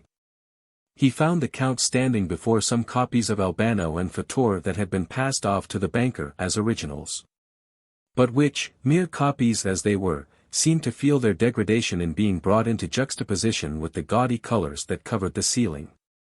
The Count turned round as he heard the entrance of Danglars into the room. With a slight inclination of the head, Danglars signed to the Count to be seated, pointing significantly to a gilded armchair, covered with white satin embroidered with gold. The Count sat down.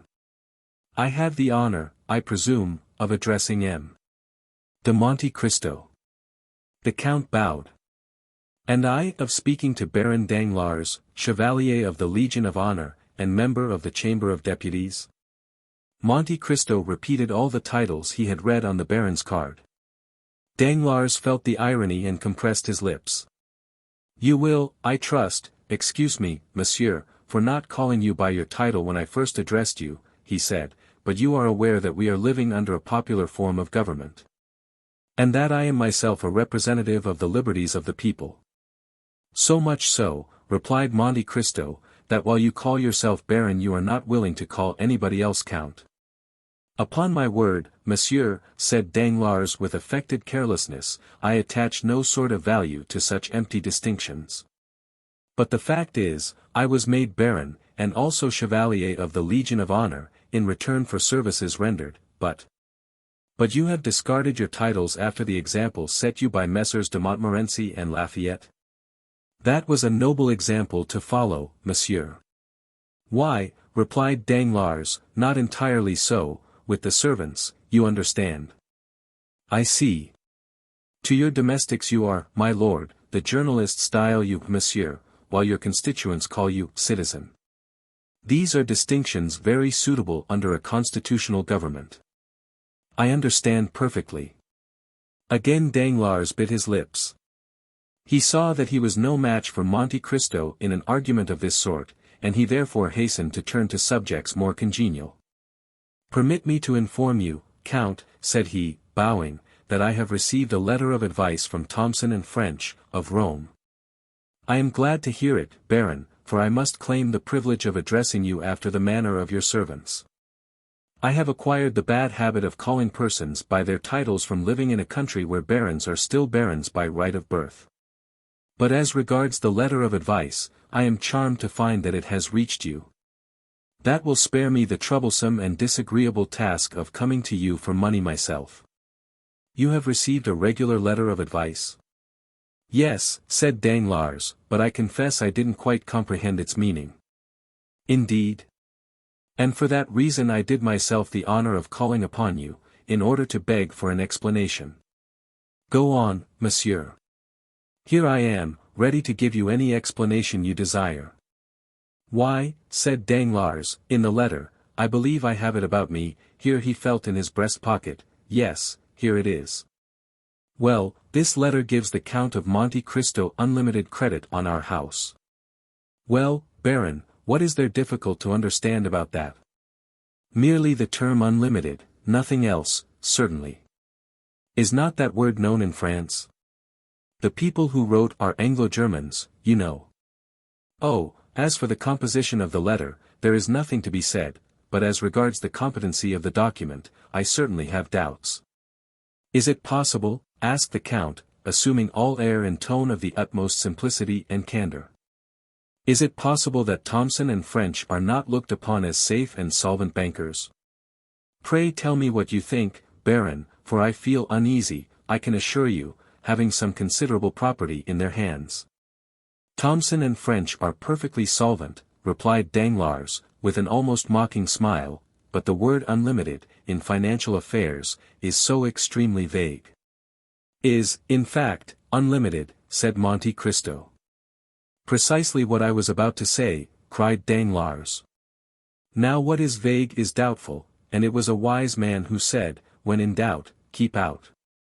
Meaning to say, rejoined Monte Cristo, that however Thomson and French may be inclined to commit acts of imprudence and folly, the Baron Danglars is not disposed to follow their example. Not at all. Plainly enough, messrs. Thomson and French set no bounds to their engagements while those of M. Danglars have their limits. He is a wise man, according to his own showing. Monsieur, replied the banker, drawing himself up with a haughty air, the extent of my resources has never yet been questioned. It seems, then, reserved for me, said Monte Cristo coldly, to be the first to do so. By what right, sir? By right of the objections you have raised, and the explanations you have demanded, which certainly must have some motive. Once more Danglars bit his lips. It was the second time he had been worsted, and this time on his own ground. His forced politeness sat awkwardly upon him, and approached almost to impertinence. Monte Cristo, on the contrary, preserved a graceful suavity of demeanor, aided by a certain degree of simplicity he could assume at pleasure, and thus possessed the advantage.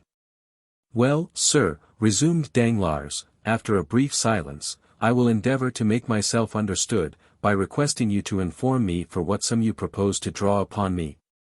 Why, truly, replied Monte Cristo, determined not to lose an inch of the ground he had gained, my reason for desiring an unlimited credit was precisely because I did not know how much money I might need.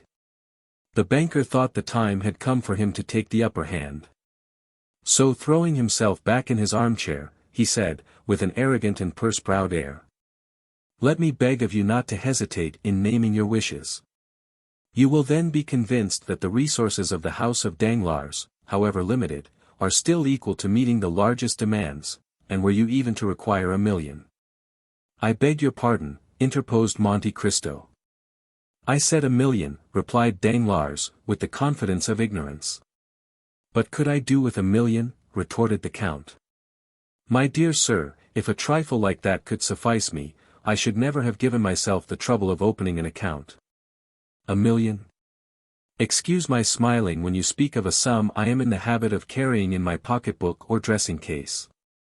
And with these words Monte Cristo took from his pocket a small case containing his visiting cards, and drew forth 2 orders on the treasury for 500,000 francs each, payable at sight to the bearer.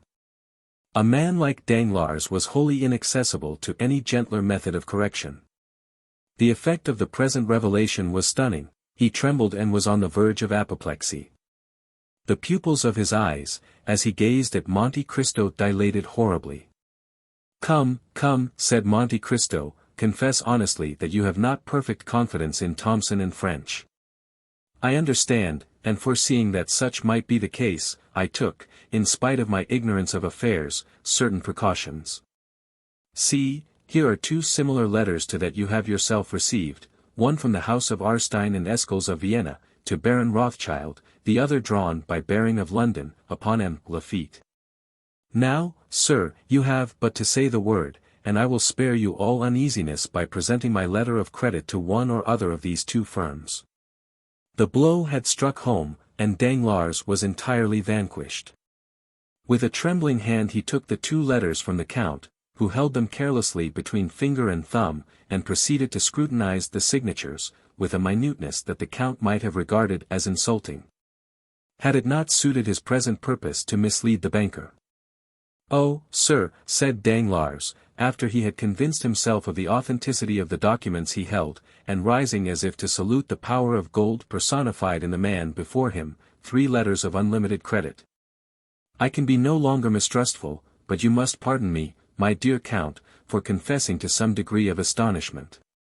Nay, answered Monte Cristo, with the most gentlemanly air, 'tis not for such trifling sums as these that your banking house is to be incommoded.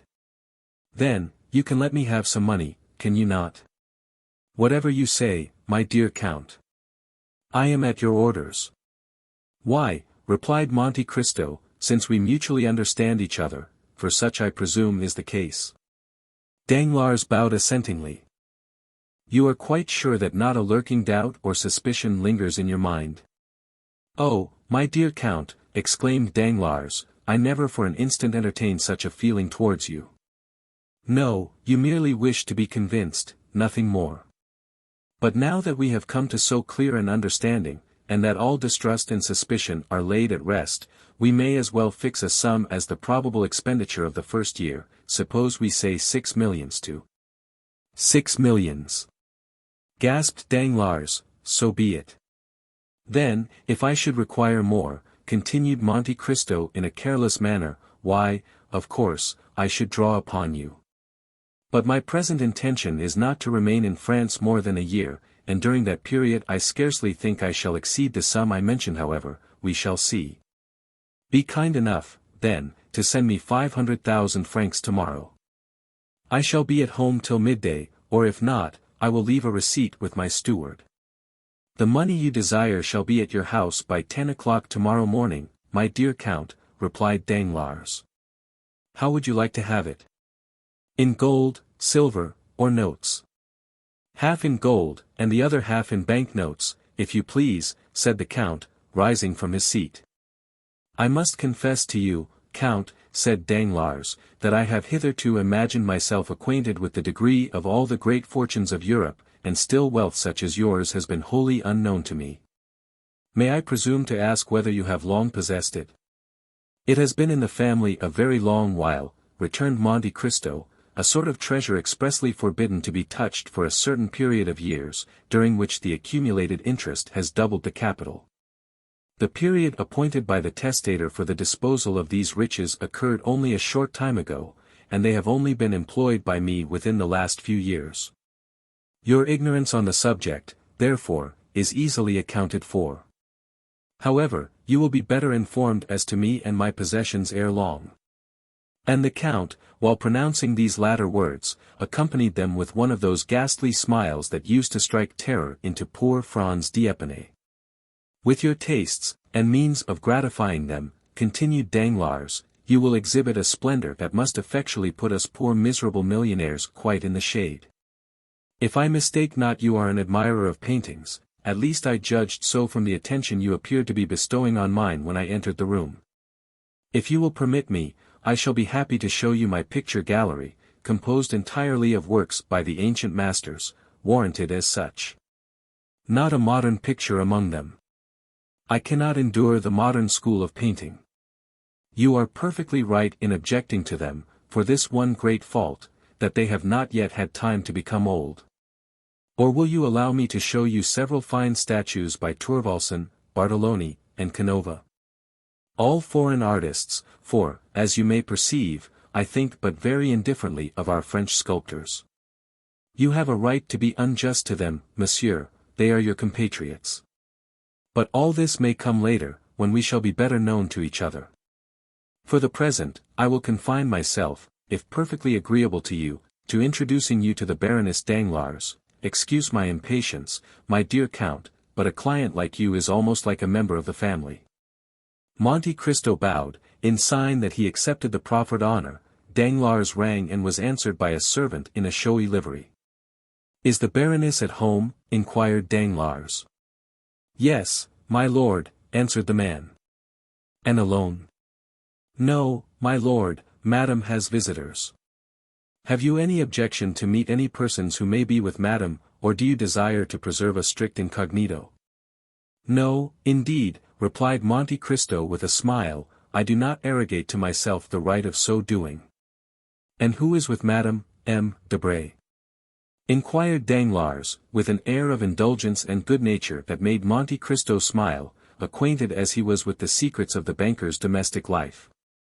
"Yes, my lord," replied the servant, "M. Debray is with Madame." Danglars nodded his head, then, turning to Monte Cristo, said, "M. Lucien Debray is an old friend of ours, and private secretary to the Minister of the Interior. As for my wife, I must tell you, she lowered herself by marrying me, for she belongs to one of the most ancient families in France. Her maiden name was de Servières, and her first husband was Colonel the Marquis of Nargonne. I have not the honor of knowing Madame Danglars, but I have already met M. Lucien Debray." "Ah, indeed," said Danglars, "and where was that?" "At the house of M. de Morcerf." "Ah! You are acquainted with the young Viscount, are you?" "We were together a good deal during the carnival at Rome." "True, true," cried Danglars. "Let me see, have I not heard talk of some strange adventure with bandits or thieves hid in ruins, and of his having had a miraculous escape? I forget how, but I know he used to amuse my wife and daughter by telling them about it after his return from Italy." "Her ladyship is waiting to receive you, gentlemen," said the servant, who had gone to inquire the pleasure of his mistress. "With your permission," said Danglars, bowing, "I will precede you, to show you the way." "By all means," replied Monte Cristo, "I follow you." Chapter 47. The Dappled Greys. The Baron, followed by the Count, traversed a long series of apartments, in which the prevailing characteristics were heavy magnificence and the gaudiness of ostentatious wealth. Until he reached the boudoir of Madame Danglars, a small octagonal-shaped room, hung with pink satin, covered with white Indian muslin. The chairs were of ancient workmanship and materials, over the doors were painted sketches of shepherds and shepherdesses, after the style and manner of Boucher. And at each side pretty medallions in crayons, harmonizing well with the furnishings of this charming apartment, the only one throughout the great mansion in which any distinctive taste prevailed. The truth was, it had been entirely overlooked in the plan arranged and followed out by M. Danglars and his architect, who had been selected to aid the Baron in the great work of improvement solely because he was the most fashionable and celebrated decorator of the day. The decorations of the boudoir had then been left entirely to Madame Danglars and Lucien Debray. M. Danglars, however, while possessing a great admiration for the antique, as it was understood during the time of the Directory, entertained the most sovereign contempt for the simple elegance of his wife's favorite sitting-room, where, by the way, he was never permitted to intrude, unless, indeed, he excused his own appearance by ushering in some more agreeable visitor than himself. And even then he had rather the air and manner of a person who was himself introduced, than that of being the presenter of another, his reception being cordial or frigid. In proportion as the person who accompanied him chanced to please or displease the Baroness. Madame Danglars, who, although past the first bloom of youth, was still strikingly handsome, was now seated at the piano, a most elaborate piece of cabinet and inlaid work, while Lucien Debray, standing before a small work-table, was turning over the pages of an album. Lucien had found time, preparatory to the Count's arrival, to relate many particulars respecting him to Madame Danglars.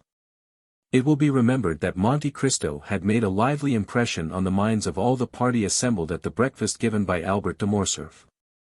And although Debray was not in the habit of yielding to such feelings, he had never been able to shake off the powerful influence excited in his mind by the impressive look and manner of the Count.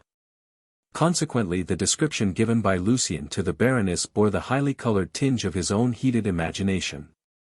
Already excited by the wonderful stories related of the Count by de Morcerf, it is no wonder that Madame Danglars eagerly listened to, and fully credited, all the additional circumstances detailed by Debray. This posing at the piano and over the album was only a little ruse adopted by way of precaution. A most gracious welcome and unusual smile were bestowed on M. Danglars. The Count, in return for his gentlemanly bow, received a formal though graceful courtesy, while Lucien exchanged with the Count a sort of distant recognition, and with Danglars a free and easy nod. "Baroness," said Danglars, "give me leave to present to you the Count of Monte Cristo, who has been most warmly recommended to me by my correspondents at Rome. I need but mention one fact to make all the ladies in Paris court his notice, and that is, that he has come to take up his abode in Paris for a year, during which brief period he proposes to spend 6 millions of money. That means balls, dinners, and lawn parties without end, in all of which I trust the Count will remember us, as he may depend upon it we shall him, in our own humble entertainments." In spite of the gross flattery and coarseness of this address, Madame Danglars could not forbear gazing with considerable interest on a man capable of expending 6 millions in 12 months. And who had selected Paris for the scene of his princely extravagance. "And when did you arrive here?" inquired she. "Yesterday morning, madam." "Coming, as usual, I presume, from the extreme end of the globe?" "Pardon me, at least, such I have heard is your custom." "Nay, madam. This time I have merely come from Cadiz." "You have selected a most unfavorable moment for your first visit. Paris is a horrible place in summer. Balls, parties, and fêtes are over, the Italian opera is in London. The French opera everywhere except in Paris. As for the Théâtre Français, you know, of course, that it is nowhere. The only amusements left us are the indifferent races at the Champ de Mars and Saidery. Do you propose entering any horses at either of these races, Count?" "I shall do whatever they do at Paris, madam, if I have the good fortune to find someone who will initiate me into the prevalent ideas of amusement." "Are you fond of horses, Count?" "I have passed a considerable part of my life in the East, madam, and you are doubtless aware that the Orientals value only 2 things, the fine breeding of their horses and the beauty of their women." "Nay, Count," said the Baroness, "it would have been somewhat more gallant to have placed the ladies first. You see, madam, how rightly I spoke when I said I required a preceptor to guide me in all my sayings and doings here." At this instant the favorite attendant of Madame Danglars entered the boudoir. Approaching her mistress, she spoke some words in an undertone. Madame Danglars turned very pale, then exclaimed, "I cannot believe it, the thing is impossible." "I assure you, madam," replied the woman, "it is as I have said." Turning impatiently towards her husband, Madame Danglars demanded, "Is this true?" "Is what true, madam?" inquired Danglars, visibly agitated. "What my maid tells me." "But what does she tell you?" "That when my coachman was about to harness the horses to my carriage, he discovered that they had been removed from the stables without his knowledge." "I desire to know what is the meaning of this." "Be kind enough, madam, to listen to me," said Danglars. Oh, yes, I will listen, monsieur, for I am most curious to hear what explanation you will give. These two gentlemen shall decide between us, but, first, I will state the case to them. Gentlemen, continued the Baroness, among the 10 horses in the stables of Baron Danglars, are 2 that belong exclusively to me, a pair of the handsomest and most spirited creatures to be found in Paris. But to you, at least, M. Debray, I need not give a further description, because to you my beautiful pair of dappled greys were well known.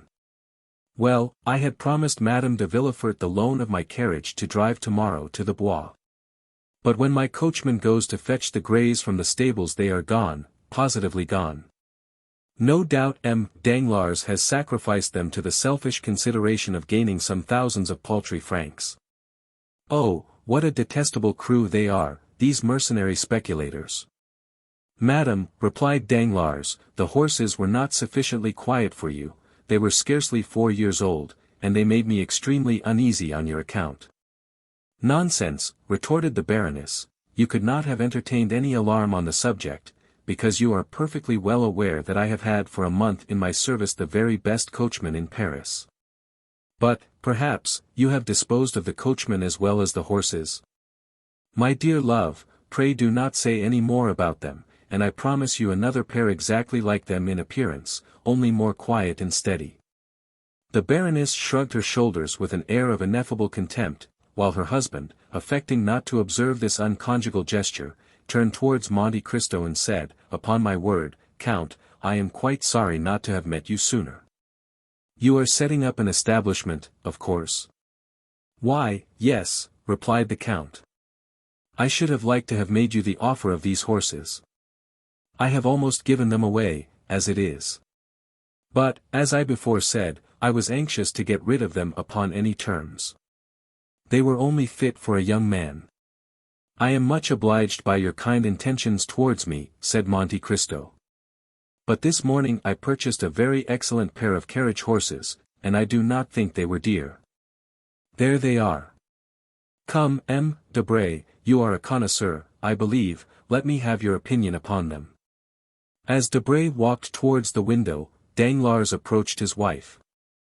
I could not tell you before others, said he in a low tone, the reason of my parting with the horses, but a most enormous price was offered me this morning for them. Some madman or fool, bent upon ruining himself as fast as he can, actually sent his steward to me to purchase them at any cost, and the fact is, I have gained 16,000 francs by the sale of them. Come, don't look so angry, and you shall have 4,000 francs of the money to do what you like with, and Eugénie shall have 2,000.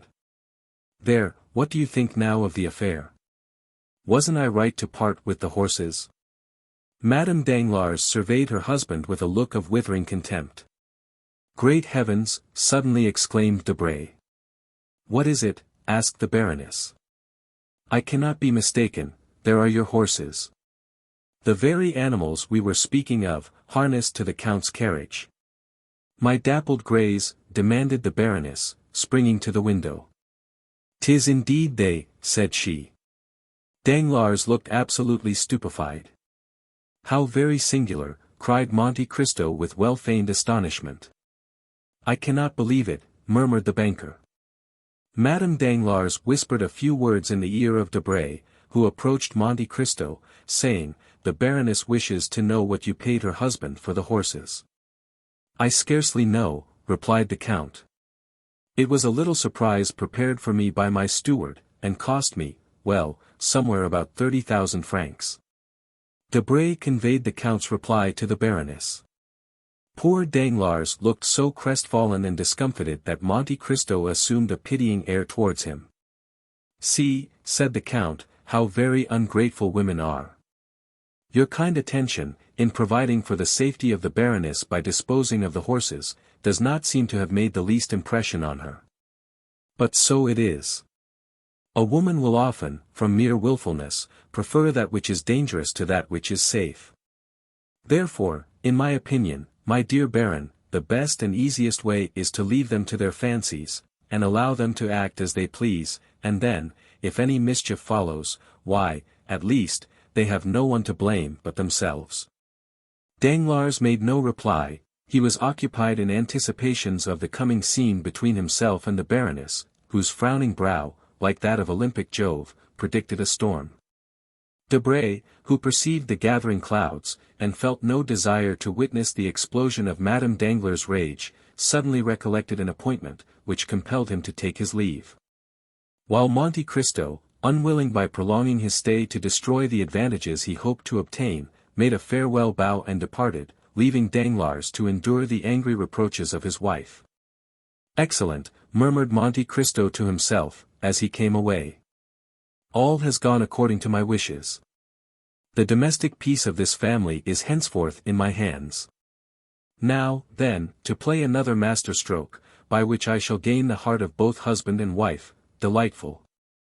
Still," added he, amid all this, "I have not yet been presented to Mademoiselle Eugénie Danglars, whose acquaintance I should have been glad to make. But," he went on with his peculiar smile, "I am here in Paris, and have plenty of time before me, by and by will do for that." With these reflections he entered his carriage and returned home. 2 hours afterwards, Madame Danglars received a most flattering epistle from the Count, in which he entreated her to receive back her favorite, dappled greys.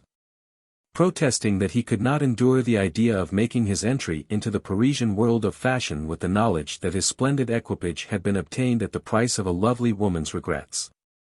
The horses were sent back wearing the same harness she had seen on them in the morning, only, by the Count's orders, in the center of each rosette that adorned either side of their heads, had been fastened a large diamond.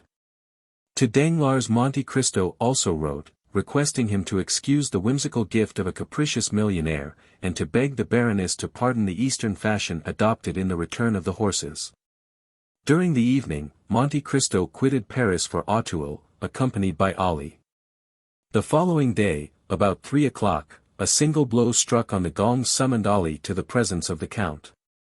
"Ali," observed his master, as the Nubian entered the chamber, "you have frequently explained to me how more than commonly skillful you are in throwing the lasso, have you not?" Ali drew himself up proudly, and then returned a sign in the affirmative. "I thought I did not mistake. With your lasso you could stop an ox." Again Ali repeated his affirmative gesture. "Or a tiger." Ali bowed his head in token of assent. "A lion even?" Ali sprung forwards, imitating the action of one throwing the lasso, then of a strangled lion. "I understand," said Monte Cristo, "you wish to tell me you have hunted the lion." Ali smiled with triumphant pride as he signified that he had indeed both chased and captured many lions. "But do you believe you could arrest the progress of 2 horses rushing forwards with ungovernable fury?" The Nubian smiled. "It is well," said Monte Cristo. "Then listen to me.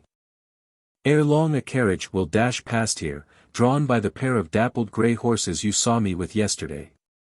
Now, at the risk of your own life, you must manage to stop those horses before my door." Ali descended to the street, and marked a straight line on the pavement immediately at the entrance of the house, and then pointed out the line he had traced to the Count, who was watching him. The Count patted him gently on the shoulder, his usual mode of praising Ali, who, pleased and gratified with the commission assigned him, walked calmly towards a projecting stone forming the angle of the street and house, and, seating himself thereon, began to smoke his chibouque, while Monte Cristo re-entered his dwelling, perfectly assured of the success of his plan. Still, as 5 o'clock approached, and the carriage was momentarily expected by the Count, the indication of more than common impatience and uneasiness might be observed in his manner. He stationed himself in a room commanding a view of the street, pacing the chamber with restless steps, stopping merely to listen from time to time for the sound of approaching wheels, then to cast an anxious glance on Ali. But the regularity with which the Nubian puffed forth the smoke of his chibouque proved that he at least was wholly absorbed in the enjoyment of his favorite occupation. Suddenly a distant sound of rapidly advancing wheels was heard, and almost immediately a carriage appeared, drawn by a pair of wild, ungovernable horses, while the terrified coachman strove in vain to restrain their furious speed. In the vehicle was a young woman and a child of about 7 or 8 clasped in each other's arms. Terror seemed to have deprived them even of the power of uttering a cry. The carriage creaked and rattled as it flew over the rough stones, and the slightest obstacle under the wheels would have caused disaster, but it kept on in the middle of the road, and those who saw it pass uttered cries of terror. Ali suddenly cast aside his shabook, drew the lasso from his pocket, threw it so skillfully as to catch the forelegs of the near horse in its triple fold, and suffered himself to be dragged on for a few steps by the violence of the shock. Then the animal fell over on the pole, which snapped, and therefore prevented the other horse from pursuing its way. Gladly availing himself of this opportunity, the coachman leaped from his box, but Ali had promptly seized the nostrils of the second horse, and held them in his iron grasp, till the beast, snorting with pain, sunk beside his companion. All this was achieved in much less time than is occupied in the recital. The brief space had, however, been sufficient for a man, followed by a number of servants, to rush from the house before which the accident had occurred, and, as the coachman opened the door of the carriage, to take from it a lady who was convulsively grasping the cushions with one hand, while with the other she pressed to her bosom the young boy, who had lost consciousness. Monte Cristo carried them both to the salon, and deposited them on a sofa. "Compose yourself, madam," said he, "all danger is over." The woman looked up at these words, and, with a glance far more expressive than any entreaties could have been, pointed to her child, who still continued insensible. "I understand the nature of your alarms, madam," said the Count, carefully examining the child, "but I assure you there is not the slightest occasion for uneasiness. Your little charge has not received the least injury. His insensibility is merely the effects of terror, and will soon pass. Are you quite sure you do not say so to tranquilize my fears? See how deadly pale he is. My child, my darling Edward. Speak to your mother, open your dear eyes and look on me once again. Oh, sir, in pity send for a physician, my whole fortune shall not be thought too much for the recovery of my boy." With a calm smile and a gentle wave of the hand, Monte Cristo signed to the distracted mother to lay aside her apprehensions. Then, opening a casket that stood near, he drew forth a phial of Bohemian glass encrusted with gold, containing a liquid of the color of blood, of which he let fall a single drop on the child's lips. Scarcely had it reached them, ere the boy, though still pale as marble, opened his eyes, and eagerly gazed around him. At this, the delight of the mother was almost frantic. "Where am I?" exclaimed she. "And to whom am I indebted for so happy a termination to my late dreadful alarm?" "Madam," answered the Count, "you are under the roof of one who esteems himself most fortunate in having been able to save you from a further continuance of your sufferings." "My wretched curiosity has brought all this about," pursued the lady. "All Paris rung with the praises of Madame Danglars' beautiful horses, and I had the folly to desire to know whether they really merited the high praise given to them." "Is it possible," exclaimed the Count with well-feigned astonishment, "that these horses belong to the Baroness?" "They do, indeed." "May I inquire if you are acquainted with Madame Danglars?" "I have that honor. And my happiness at your escape from the danger that threatened you is redoubled by the consciousness that I have been the unwilling and the unintentional cause of all the peril you have incurred. I yesterday purchased these horses of the Baron. But as the Baroness evidently regretted parting with them, I ventured to send them back to her, with a request that she would gratify me by accepting them from my hands. You are, then, doubtless, the Count of Monte Cristo, of whom Hermine has talked to me so much?" "You have rightly guessed, madam," replied the Count. "And I am Madame Heloise de Villefort." The Count bowed with the air of a person who hears a name for the first time. "How grateful will M. de Villefort be for all your goodness, how thankfully will he acknowledge that to you alone he owes the existence of his wife and child." "Most certainly, but for the prompt assistance of your intrepid servant, this dear child and myself must both have perished. Indeed, I still shudder at the fearful danger you were placed in. I trust you will allow me to recompense worthily the devotion of your man." "I beseech you, madam," replied Monte Cristo, "not to spoil Ali either by too great praise or rewards. I cannot allow him to acquire the habit of expecting to be recompensed for every trifling service he may render. Ali is my slave, and in saving your life he was but discharging his duty to me. Nay, interposed Madame de Villefort, on whom the authoritative style adopted by the Count made a deep impression. Nay, but consider that to preserve my life he has risked his own. His life, madam, belongs not to him. It is mine, in return for my having myself saved him from death. Madame de Villefort made no further reply. Her mind was utterly absorbed in the contemplation of the person who, from the first instant she saw him, had made so powerful an impression on her.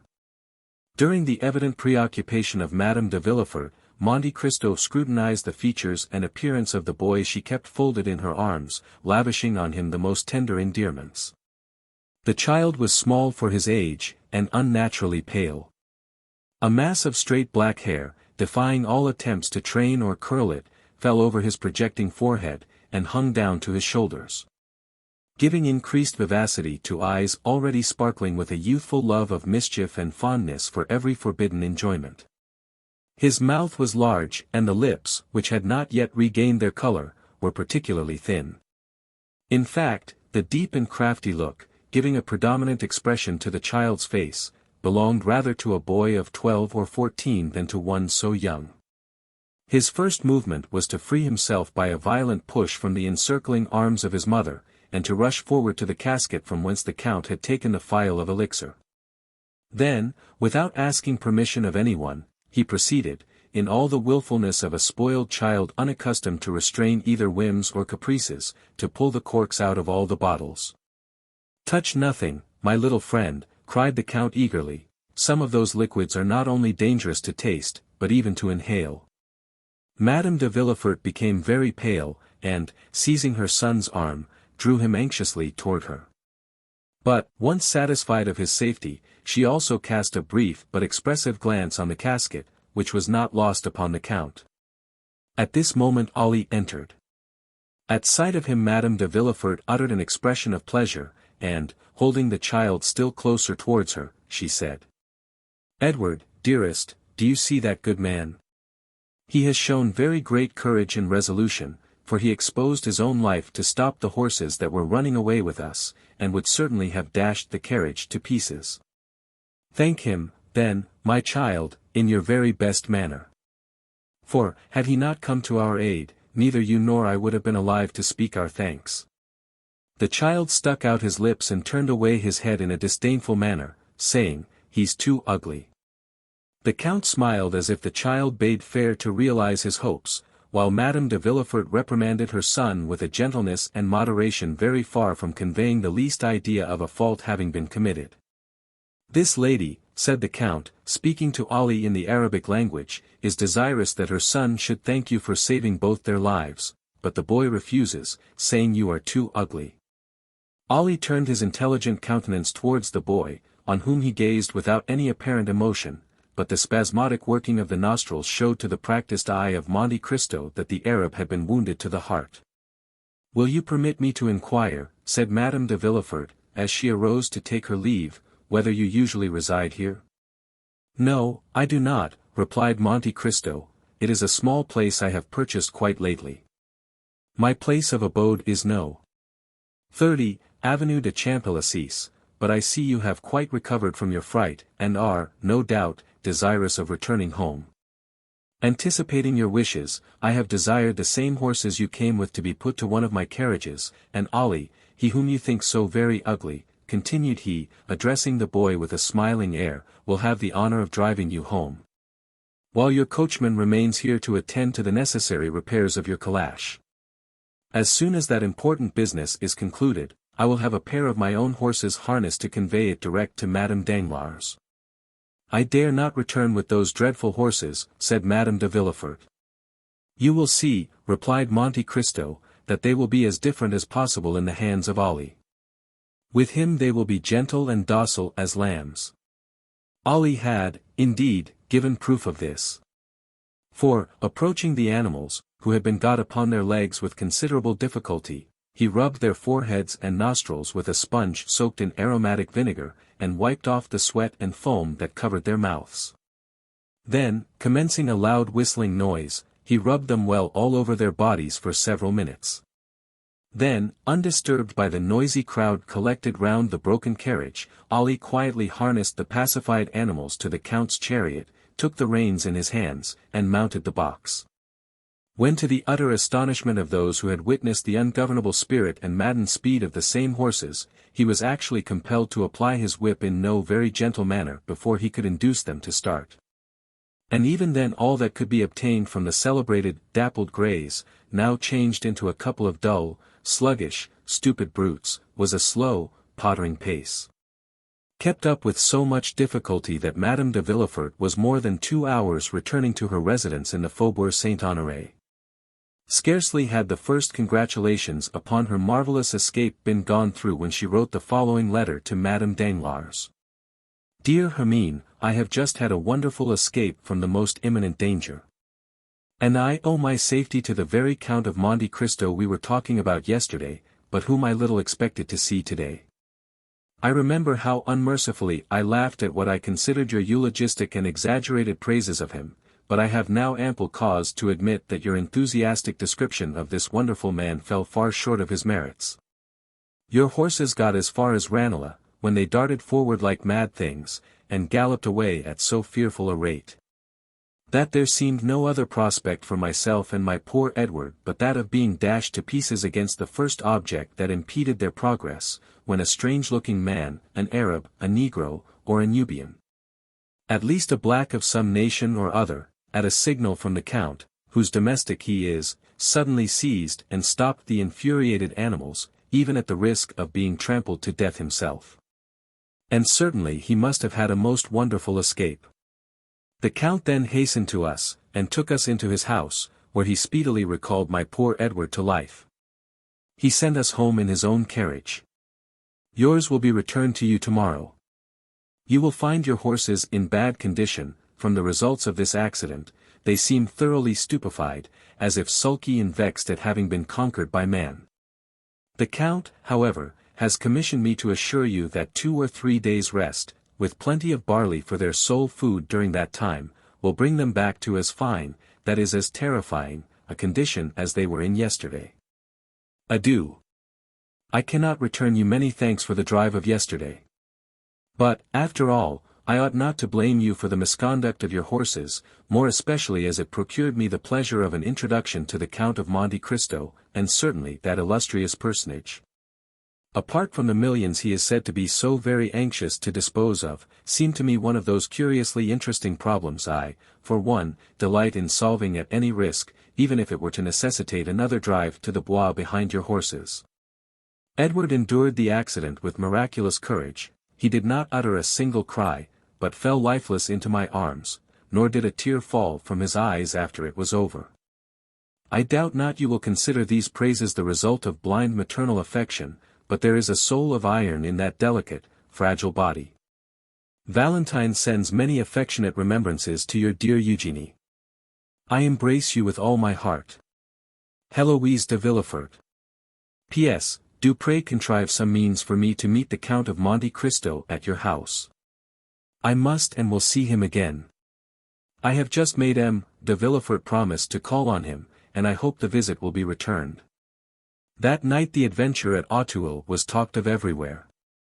Albert related it to his mother, Château recounted it at the Jockey Club, and Debray detailed it at length in the salons of the minister. Even Beauchamp accorded 20 lines in his journal to the relation of the Count's courage and gallantry, thereby celebrating him as the greatest hero of the day in the eyes of all the feminine members of the aristocracy. Vast was the crowd of visitors and inquiring friends who left their names at the residence of Madame de Villefort, with the design of renewing their visit at the right moment, of hearing from her lips all the interesting circumstances of this most romantic adventure. As for M. de Villefort, he fulfilled the predictions of Héloïse to the letter, donned his dress suit, drew on a pair of white gloves, ordered the servants to attend the carriage dressed in their full livery, and drove that same night to No. 30, in the Avenue de Champs-Élysées. Volume 3. Chapter 48. Ideology. If the Count of Monte Cristo had been for a long time familiar with the ways of Parisian society, he would have appreciated better the significance of the step which M. de Villefort had taken.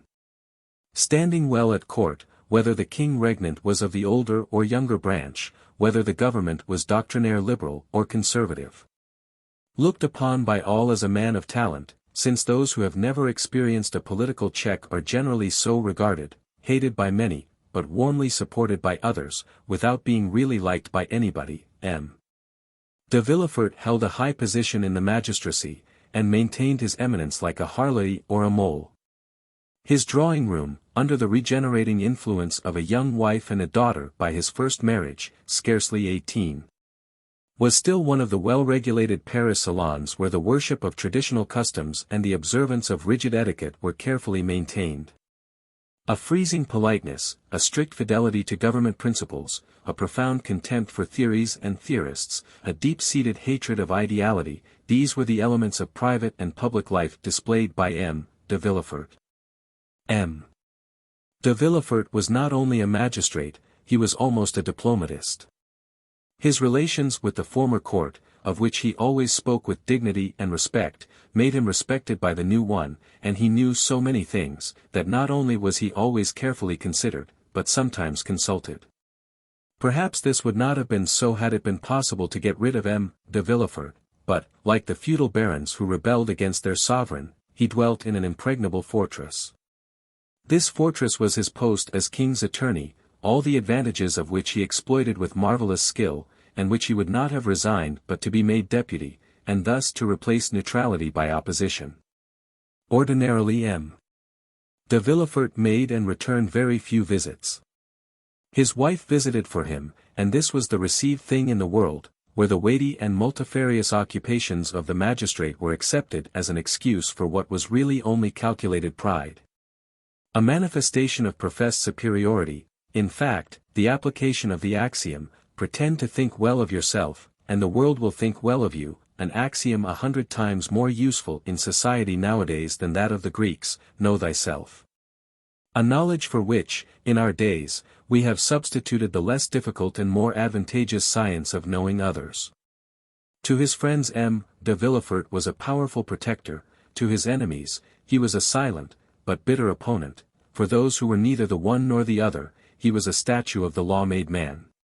He had a haughty bearing, a look either steady and impenetrable or insolently piercing and inquisitorial. For successive revolutions had built and cemented the pedestal upon which his fortune was based. M. de Villefort had the reputation of being the least curious and the least wearisome man in France.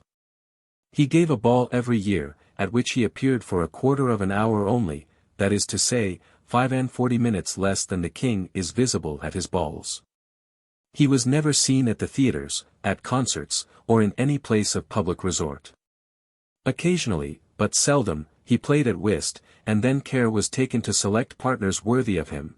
Sometimes they were ambassadors, sometimes archbishops, or sometimes a prince, or a president, or some dowager duchess. Such was the man whose carriage had just now stopped before the Count of Monte Cristo's door.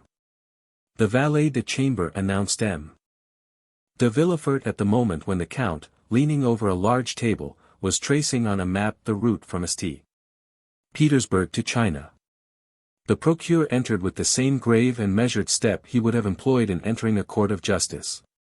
He was the same man, or rather the development of the same man, whom we have heretofore seen as assistant attorney at Marseille's nature, according to her way, had made no deviation in the path he had marked out for himself. From being slender he had now become meagre, once pale, he was now yellow, his deep-set eyes were hollow, and the gold spectacles shielding his eyes seemed to be an integral portion of his face. He dressed entirely in black, with the exception of his white tie, and his funeral appearance was only mitigated by the slight line of red ribbon which passed almost imperceptibly through his buttonhole, and appeared like a streak of blood traced with a delicate brush.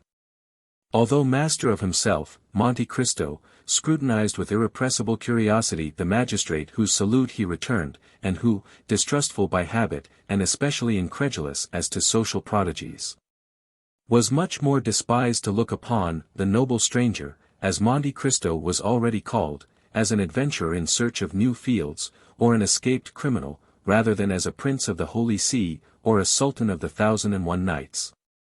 Sir, said Villefort, in the squeaky tone assumed by magistrates in their oratorical periods, and of which they cannot, or will not, divest themselves in society, sir. The signal service which you yesterday rendered to my wife and son has made it a duty for me to offer you my thanks. I have come, therefore, to discharge this duty, and to express to you my overwhelming gratitude. And as he said this, the eye severe of the magistrate had lost nothing of its habitual arrogance. He spoke in a voice of the procureur general, with the rigid inflexibility of neck and shoulders which caused his flatterers to say, as we have before observed, that he was the living statue of the law. Monsieur, replied the count, with a chilling air, I am very happy to have been the means of preserving a son to his mother, for they say that the sentiment of maternity is the most holy of all. And the good fortune which occurred to me, monsieur, might have enabled you to dispense with a duty which, in its discharge, confers an undoubtedly great honor, for I am aware that M. de Villefort is not usually lavish of the favor which he now bestows on me, a favor which, however estimable, is unequal to the satisfaction which I have in my own consciousness. Villefort, astonished at this reply, which he by no means expected, started like a soldier who feels the blow levelled at him over the armor he wears. And a curl of his disdainful lip indicated that from that moment he noted in the tablets of his brain that the Count of Monte Cristo was by no means a highly bred gentleman. He glanced around, in order to seize on something on which the conversation might turn, and seemed to fall easily on a topic. He saw the map which Monte Cristo had been examining when he entered, and said, You seem geographically engaged, sir. It is a rich study for you, who, as I learn, have seen as many lands as are delineated on this map. Yes, sir, replied the count. I have sought to make of the human race, taken in the mass, what you practice every day on individuals, a physiological study. I have believed it was much easier to descend from the whole to a part than to ascend from a part to the whole. It is an algebraic axiom, which makes us proceed from a known to an unknown quantity, and not from an unknown to a known, but sit down, sir, I beg of you. Monte Cristo pointed to a chair, which the procureur was obliged to take the trouble to move forwards himself, while the count merely fell back into his own, on which he had been kneeling when M. Villefort entered. Thus the count was halfway turned towards his visitor, having his back towards the window, his elbow resting on the geographical chart which furnished the theme of conversation for the moment, a conversation which assumed, as in the case of the interviews with Danglars and Morcerf, a turn analogous to the persons, if not to the situation. Ah, you philosophize, replied Villefort, after a moment's silence, during which, like a wrestler who encounters a powerful opponent, he took breath. Well, sir, really, if, like you, I had nothing else to do, I should seek a more amusing occupation. Why, in truth, sir, was Monte Cristo's reply, man is but an ugly caterpillar for him who studies him through a solar microscope. But you said, I think, that I had nothing else to do. Now, really, let me ask, sir, do you believe you have anything to do? Or to speak in plain terms, do you really think that what you do deserves being called anything? Villefort's astonishment redoubled at this second thrust so forcibly made by his strange adversary. It was a long time since the magistrate had heard a paradox so strong, or rather, to say the truth more exactly, it was the first time he had ever heard of it. The procureur exerted himself to reply. Sir, he responded, you are a stranger, and I believe you say yourself that a portion of your life has been spent in Oriental countries, so you are not aware how human justice, so expeditious in barbarous countries, takes with us a prudent and well-studied course. Oh, yes, I do, sir, it is the pede claudo of the ancients. I know all that, for it is with the justice of all countries especially that I have occupied myself, it is with the criminal procedure of all nations that I have compared natural justice, and I must say, sir, that it is the law of primitive nations. That is, the law of retaliation, that I have most frequently found to be according to the law of God. If this law were adopted, sir, said the procureur, it would greatly simplify our legal codes, and in that case the magistrates would not, as you just observed, have much to do. It may, perhaps, come to this in time, observed Monte Cristo. You know that human inventions march from the complex to the simple, and simplicity is always perfection. In the meanwhile, continued the magistrate, our codes are in full force, with all their contradictory enactments derived from Gallic customs, Roman laws, and Frank usages. The knowledge of all which, you will agree, is not to be acquired without extended labor. It needs tedious study to acquire this knowledge, and, when acquired, a strong power of brain to retain it. I agree with you entirely, sir. But all that even you know with respect to the French code, I know, not only in reference to that code, but as regards the codes of all nations. The English, Turkish, Japanese, Hindu laws, are as familiar to me as the French laws, and thus I was right, when I said to you, that relatively, you know that everything is relative, sir, that relatively to what I have done, you have very little to do. But that relatively to all I have learned, you have yet a great deal to learn. But with what motive have you learned all this? Inquired Villefort, in astonishment. Monte Cristo smiled. Really, sir, he observed, I see that in spite of the reputation which you have acquired as a superior man, you look at everything from the material and vulgar view of society, beginning with man, and ending with man, that is to say, in the most restricted, most narrow view which it is possible for human understanding to embrace. Pray, sir, explain yourself, said Villefort, more and more astonished. I really do, not, understand you, perfectly. I say, sir, that with the eyes fixed on the social organization of nations, you see only the springs of the machine, and lose sight of the sublime workman who makes them act.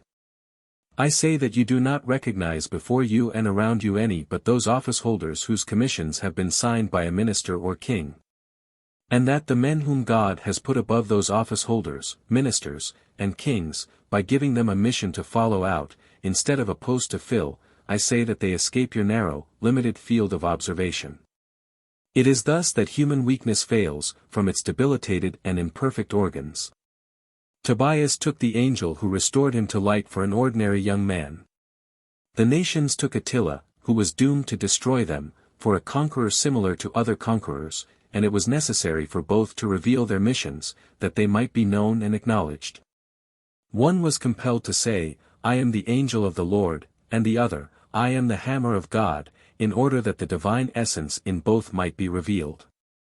Then, said Villefort, more and more amazed, and really supposing he was speaking to a mystic or a madman, you consider yourself as one of those extraordinary beings whom you have mentioned? And why not? Said Monte Cristo coldly. Your pardon, sir, replied Villefort, quite astounded, but you will excuse me if, when I presented myself to you, I was unaware that I should meet with a person whose knowledge and understanding so far surpassed the usual knowledge and understanding of men. It is not usual with us corrupted wretches of civilization to find gentlemen like yourself, possessors, as you are, of immense fortune, at least, so it is said, and I beg you to observe that I do not inquire, I merely repeat. It is not usual, I say, for such privileged and wealthy beings to waste their time in speculations on the state of society, in philosophical reveries, intended at best to console those whom fate has disinherited from the goods of this world. Really, sir, retorted the Count, have you attained the eminent situation in which you are, without having admitted, or even without having met with exceptions? And do you never use your eyes, which must have acquired so much finesse and certainty, to divine, at a glance, the kind of man by whom you are confronted? Should not a magistrate be not merely the best administrator of the law, but the most crafty expounder of the chicanery of his profession, a steel probe to search hearts, a touchstone to try the gold which in each soul is mingled with more or less of alloy? Sir, said Villefort, upon my word, you overcome me. I really never heard a person speak as you do. Because you remain eternally encircled in a round of general conditions, and have never dared to raise your wings into those upper spheres which God has peopled with invisible or exceptional beings. And you allow then, sir, that spheres exist, and that these marked and invisible beings mingle amongst us? Why should they not? Can you see the air you breathe, and yet without which you could not for a moment exist? Then we do not see those beings to whom you allude. Yes, we do, you see them whenever God pleases to allow them to assume a material form. You touch them, come in contact with them, speak to them, and they reply to you. Ah, said Villefort, smiling, I confess I should like to be warned when one of these beings is in contact with me. You have been served as you desire, monsieur, for you were warned just now, and I now again warn you. Then you yourself are one of these marked beings. Yes, monsieur, I believe so, for until now, no man has found himself in a position similar to mine. The dominions of kings are limited either by mountains or rivers, or a change of manners, or an alteration of language. My kingdom is bounded only by the world, for I am not an Italian, or a Frenchman, or a Hindu, or an American, or a Spaniard, I am a cosmopolite. No country can say it saw my birth. God alone knows what country will see me die. I adopt all customs, speak all languages. You believe me to be a Frenchman, for I speak French with the same facility and purity as yourself. Well, Ali, my Nubian, believes me to be an Arab, Bertuccio, my steward, takes me for a Roman. Haiti, my slave, thinks me a Greek. You may, therefore, comprehend, that being of no country, asking no protection from any government, acknowledging no man as my brother, not one of the scruples that arrest the powerful, or the obstacles which paralyze the weak, paralyzes or arrests me. I have only two adversaries, I will not say two conquerors, for with perseverance I subdue even them, they are time and distance. There is a third, and the most terrible, that is my condition as a mortal being. This alone can stop me in my onward career, before I have attained the goal at which I aim, for all the rest I have reduced to mathematical terms. What men call the chances of fate, namely, ruin, change, circumstances, I have fully anticipated, and if any of these should overtake me, yet it will not overwhelm me. Unless I die, I shall always be what I am, and therefore it is that I utter the things you have never heard, even from the mouths of kings, for kings have need, and other persons have fear of you. For who is there who does not say to himself, in a society as incongruously organized as ours, perhaps some day I shall have to do with the king's attorney? But can you not say that, sir? The moment you become an inhabitant of France, you are naturally subjected to the French law. I know it, sir, replied Monte Cristo. But when I visit a country I begin to study, by all the means which are available, the men from whom I may have anything to hope or to fear, till I know them as well as, perhaps better than, they know themselves. It follows from this, that the king's attorney, be he who he may, with whom I should have to deal, would assuredly be more embarrassed than I should. That is to say, replied Villefort with hesitation, that human nature being weak, every man, according to your creed, has committed faults. Faults or crimes, responded Monte Cristo with a negligent air. And that you alone, amongst the men whom you do not recognize as your brothers, for you have said so, observed Villefort in a tone that faltered somewhat, you alone are perfect. No, not perfect, was the Count's reply. Only impenetrable, that's all. But let us leave off this strain, sir, if the tone of it is displeasing to you, I am no more disturbed by your justice than are you by my second sight. No, no, by no means, said Villefort, who was afraid of seeming to abandon his ground.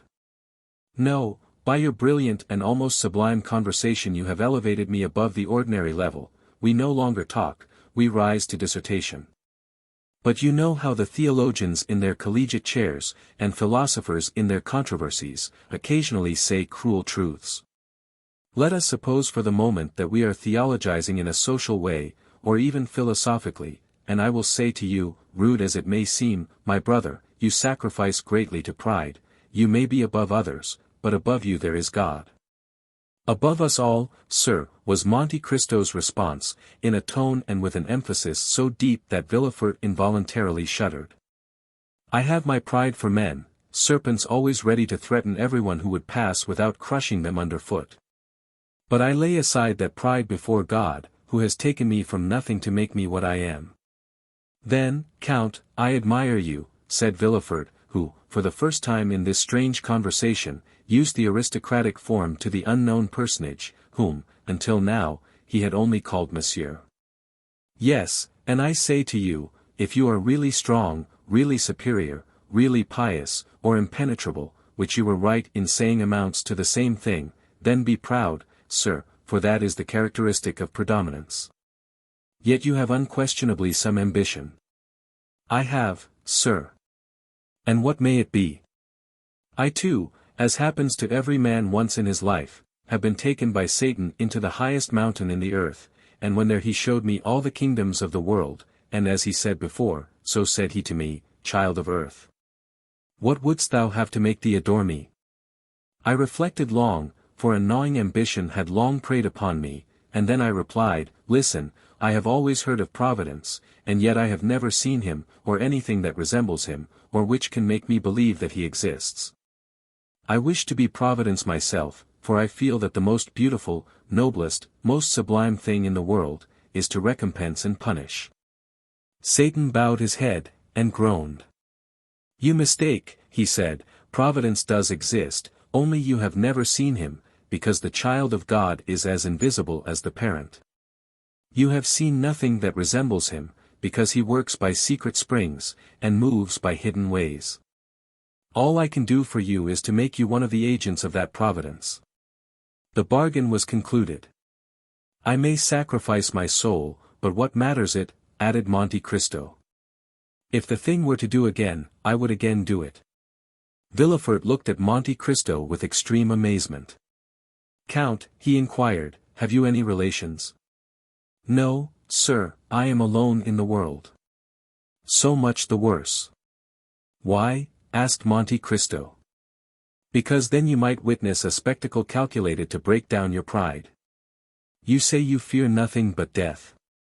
I did not say that I feared it, I only said that death alone could check the execution of my plans. And old age? My end will be achieved before I grow old. And madness?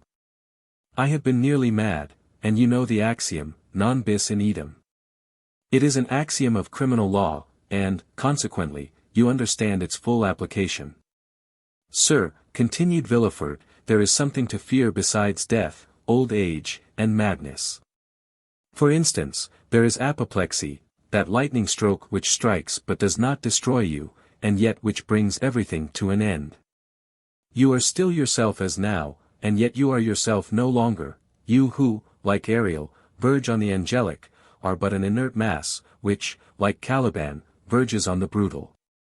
And this is called in human tongues, as I tell you, neither more nor less than apoplexy. Come, if so you will, Count, and continue this conversation at my house. Any day you may be willing to see an adversary capable of understanding and anxious to refute you, and I will show you my father, M. Mortier de Villefort, one of the most fiery Jacobins of the French Revolution. That is to say, he had the most remarkable audacity, seconded by a most powerful organization, a man who has not, perhaps, like yourself seen all the kingdoms of the earth, but who has helped to overturn one of the greatest. In fact, a man who believed himself, like you, one of the envoys, not of God, but of a supreme being, not of Providence, but of fate. Well, sir, the rupture of a blood vessel on the lobe of the brain has destroyed all this, not in a day, not in an hour, but in a second. M. Mortier, who, on the previous night, was the old Jacobin, the old senator, the old Carbonaro, laughing at the guillotine, the cannon, and the dagger, M. Mortier, playing with revolutions, M. Mortier, for whom France was a vast chessboard, from which pawns, rooks, knights, and queens were to disappear, so that the king was checkmated, M. Mortier, the redoubtable, was the next morning poor M. Mortier, the helpless old man, at the tender mercies of the weakest creature in the household, that is, his grandchild, Valentine. A dumb and frozen carcass, in fact, living painlessly on, that time may be given for his frame to decompose without his consciousness of its decay. Alas, sir, said Monte Cristo, this spectacle is neither strange to my eye nor my thought. I am something of a physician, and have, like my fellows, sought more than once for the soul in living and in dead matter, yet, like Providence, it has remained invisible to my eyes, although present to my heart. 100 writers since Socrates, Seneca, St. Augustine, and Gall, have made, in verse and prose, the comparison you have made, and yet I can well understand that a father's sufferings may effect great changes in the mind of a son. I will call on you, sir, since you bid me contemplate, for the advantage of my pride, this terrible spectacle, which must have been so great a source of sorrow to your family. It would have been so unquestionably, had not God given me so large a compensation. In contrast with the old man, who is dragging his way to the tomb, are two children just entering into life, Valentine, the daughter by my first wife, Mademoiselle Renée de Saint-Méran, and Edward, the boy whose life you have this day saved. And what is your deduction from this compensation, sir? Inquired Monte Cristo. My deduction is, replied Villefort, that my father, led away by his passions, has committed some fault unknown to human justice, but marked by the justice of God. That God, desirous in his mercy to punish but one person, has visited this justice on him alone. Monte Cristo, with a smile on his lips, uttered in the depths of his soul a groan which would have made Villefort fly had he but heard it. Adieu, sir, said the magistrate, who had risen from his seat, I leave you, bearing a remembrance of you, a remembrance of esteem, which I hope will not be disagreeable to you when you know me better. For I am not a man to bore my friends, as you will learn. Besides, you have made an eternal friend of Madame de Villefort. The Count bowed, and contented himself with seeing Villefort to the door of his cabinet, the procureur being escorted to his carriage by 2 footmen, who, on a signal from their master, followed him with every mark of attention. When he had gone, Monte Cristo breathed a profound sigh, and said, Enough of this poison, let me now seek the antidote.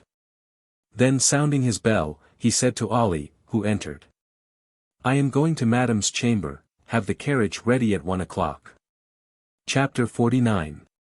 Haydée.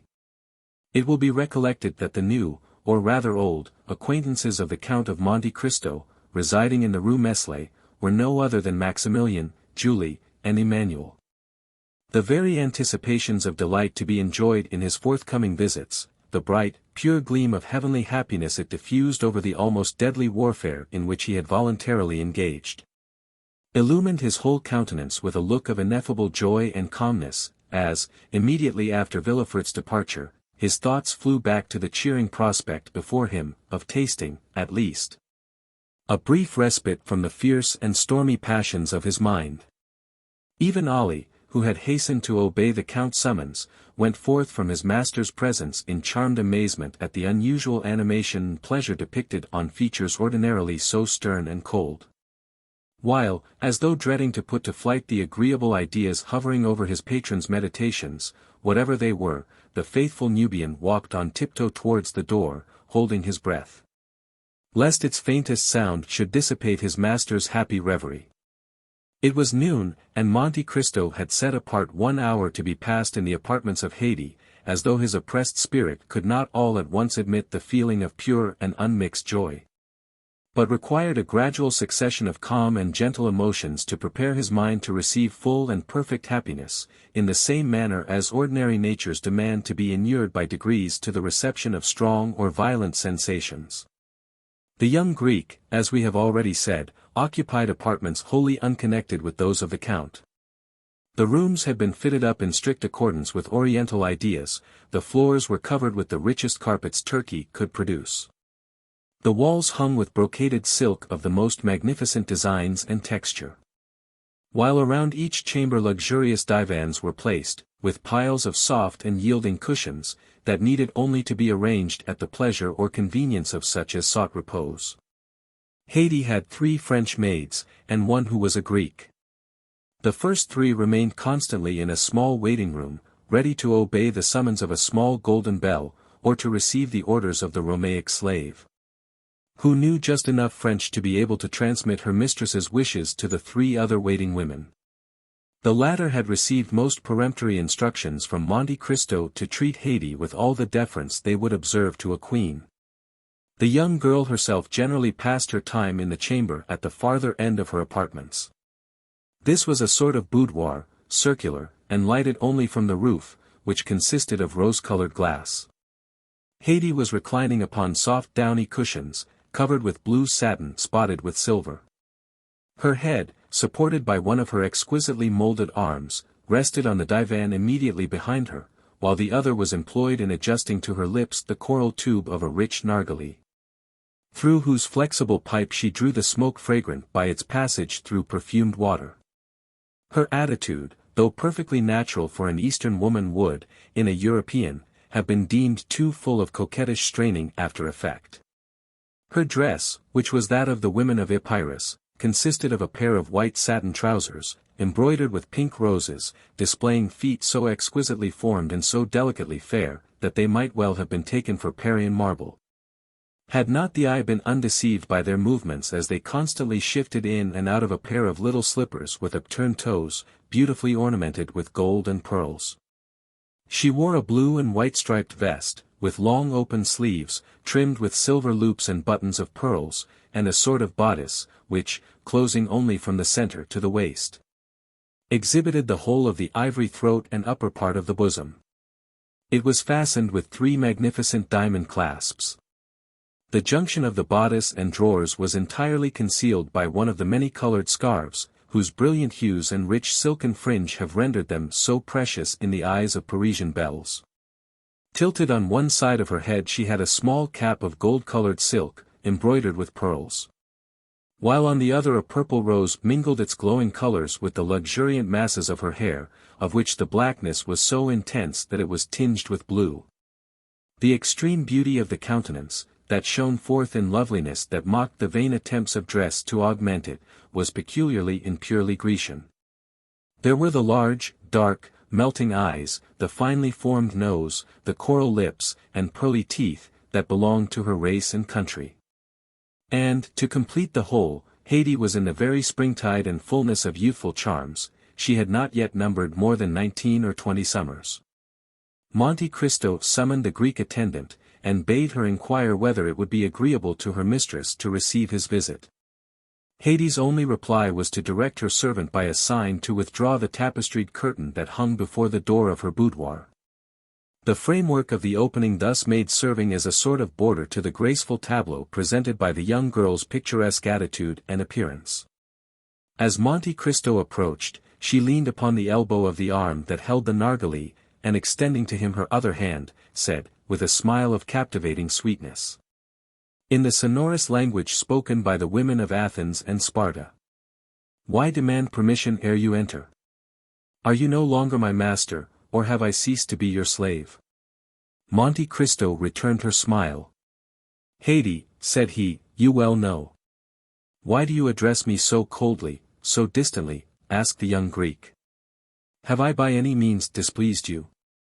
Oh, if so, punish me as you will, but do not speak to me in tones and manner so formal and constrained." "Haydée," replied the Count, "you know that you are now in France, and are free." "Free to do what?" asked the young girl. "Free to leave me." "Leave you? Why should I leave you?"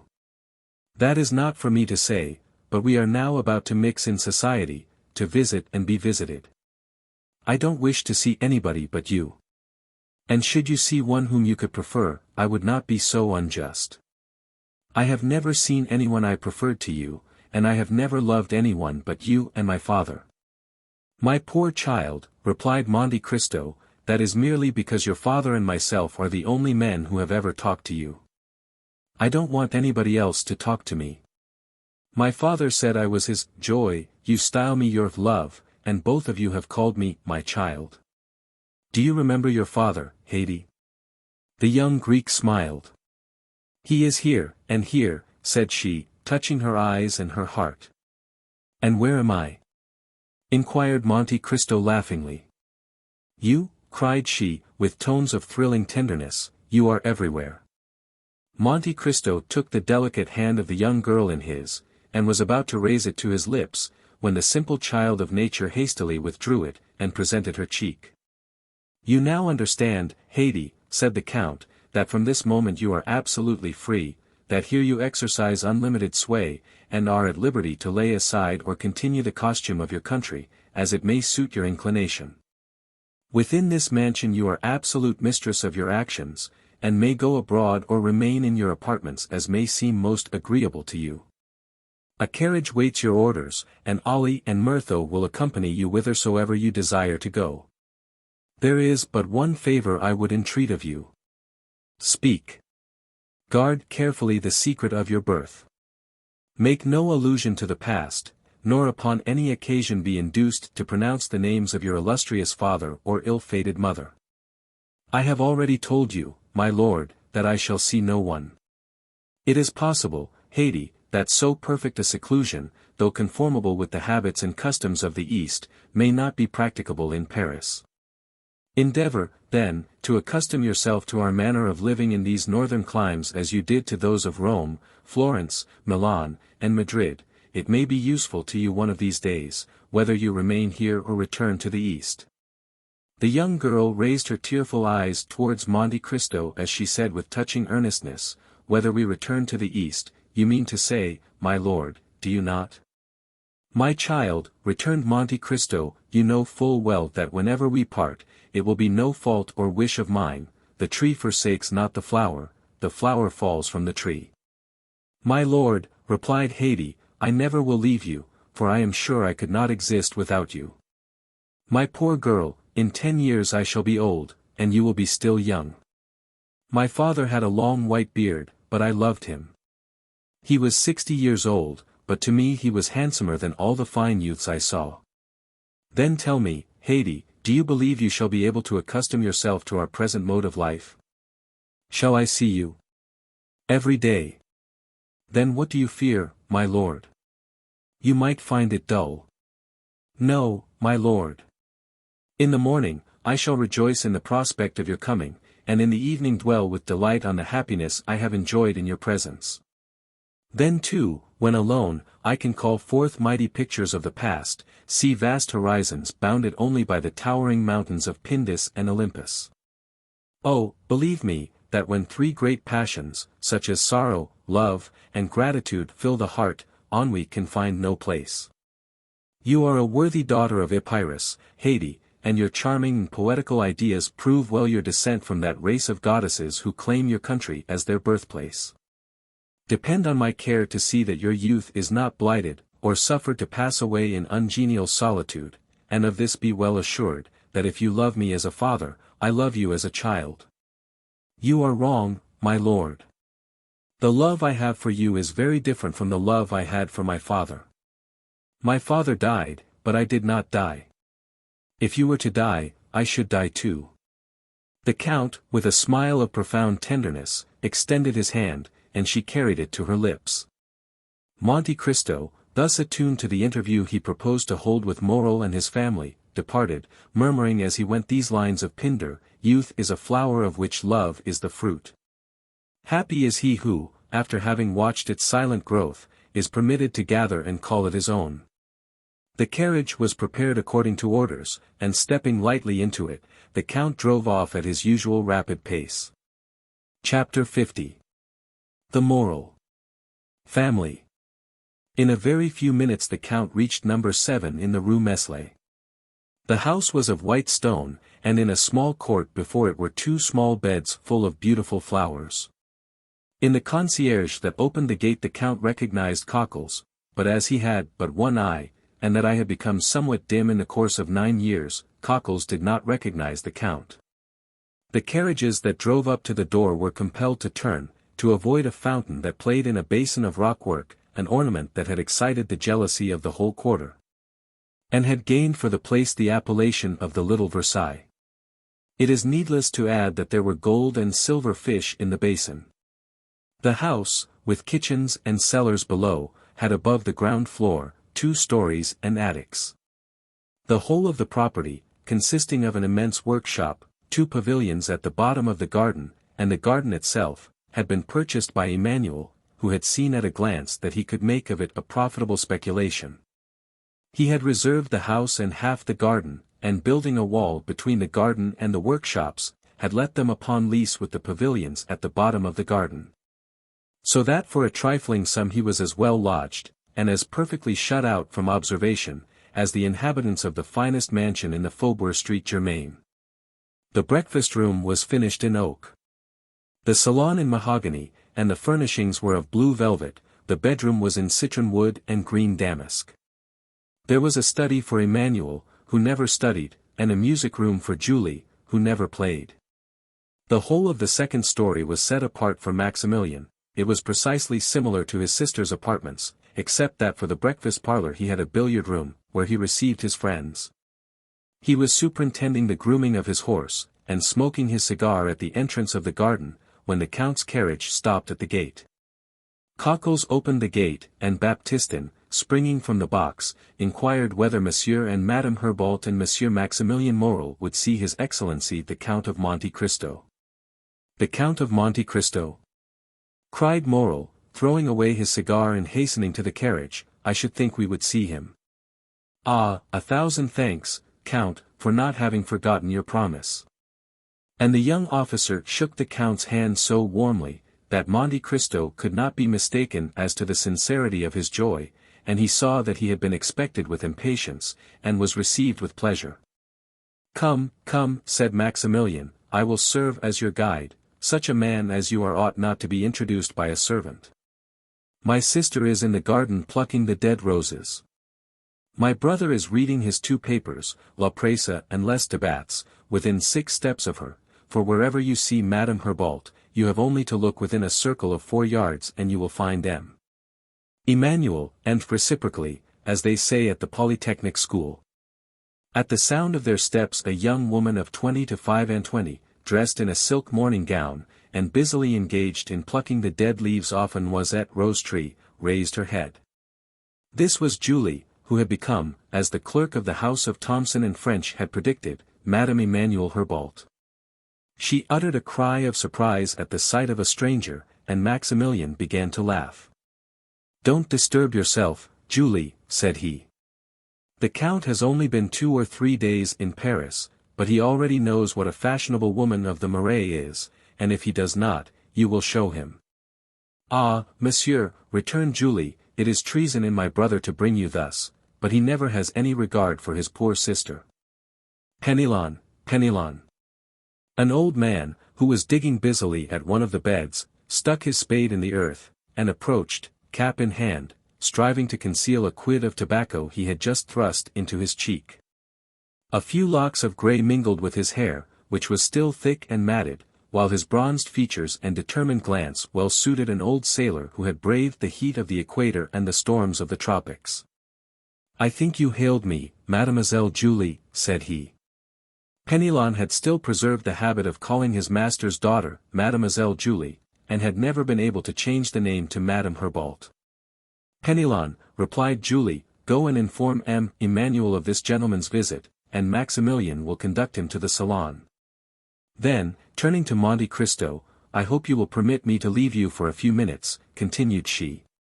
And without awaiting any reply, disappeared behind a clump of trees, and escaped to the house by a lateral alley. I am sorry to see, observed Monte Cristo to Morel, that I cause no small disturbance in your house.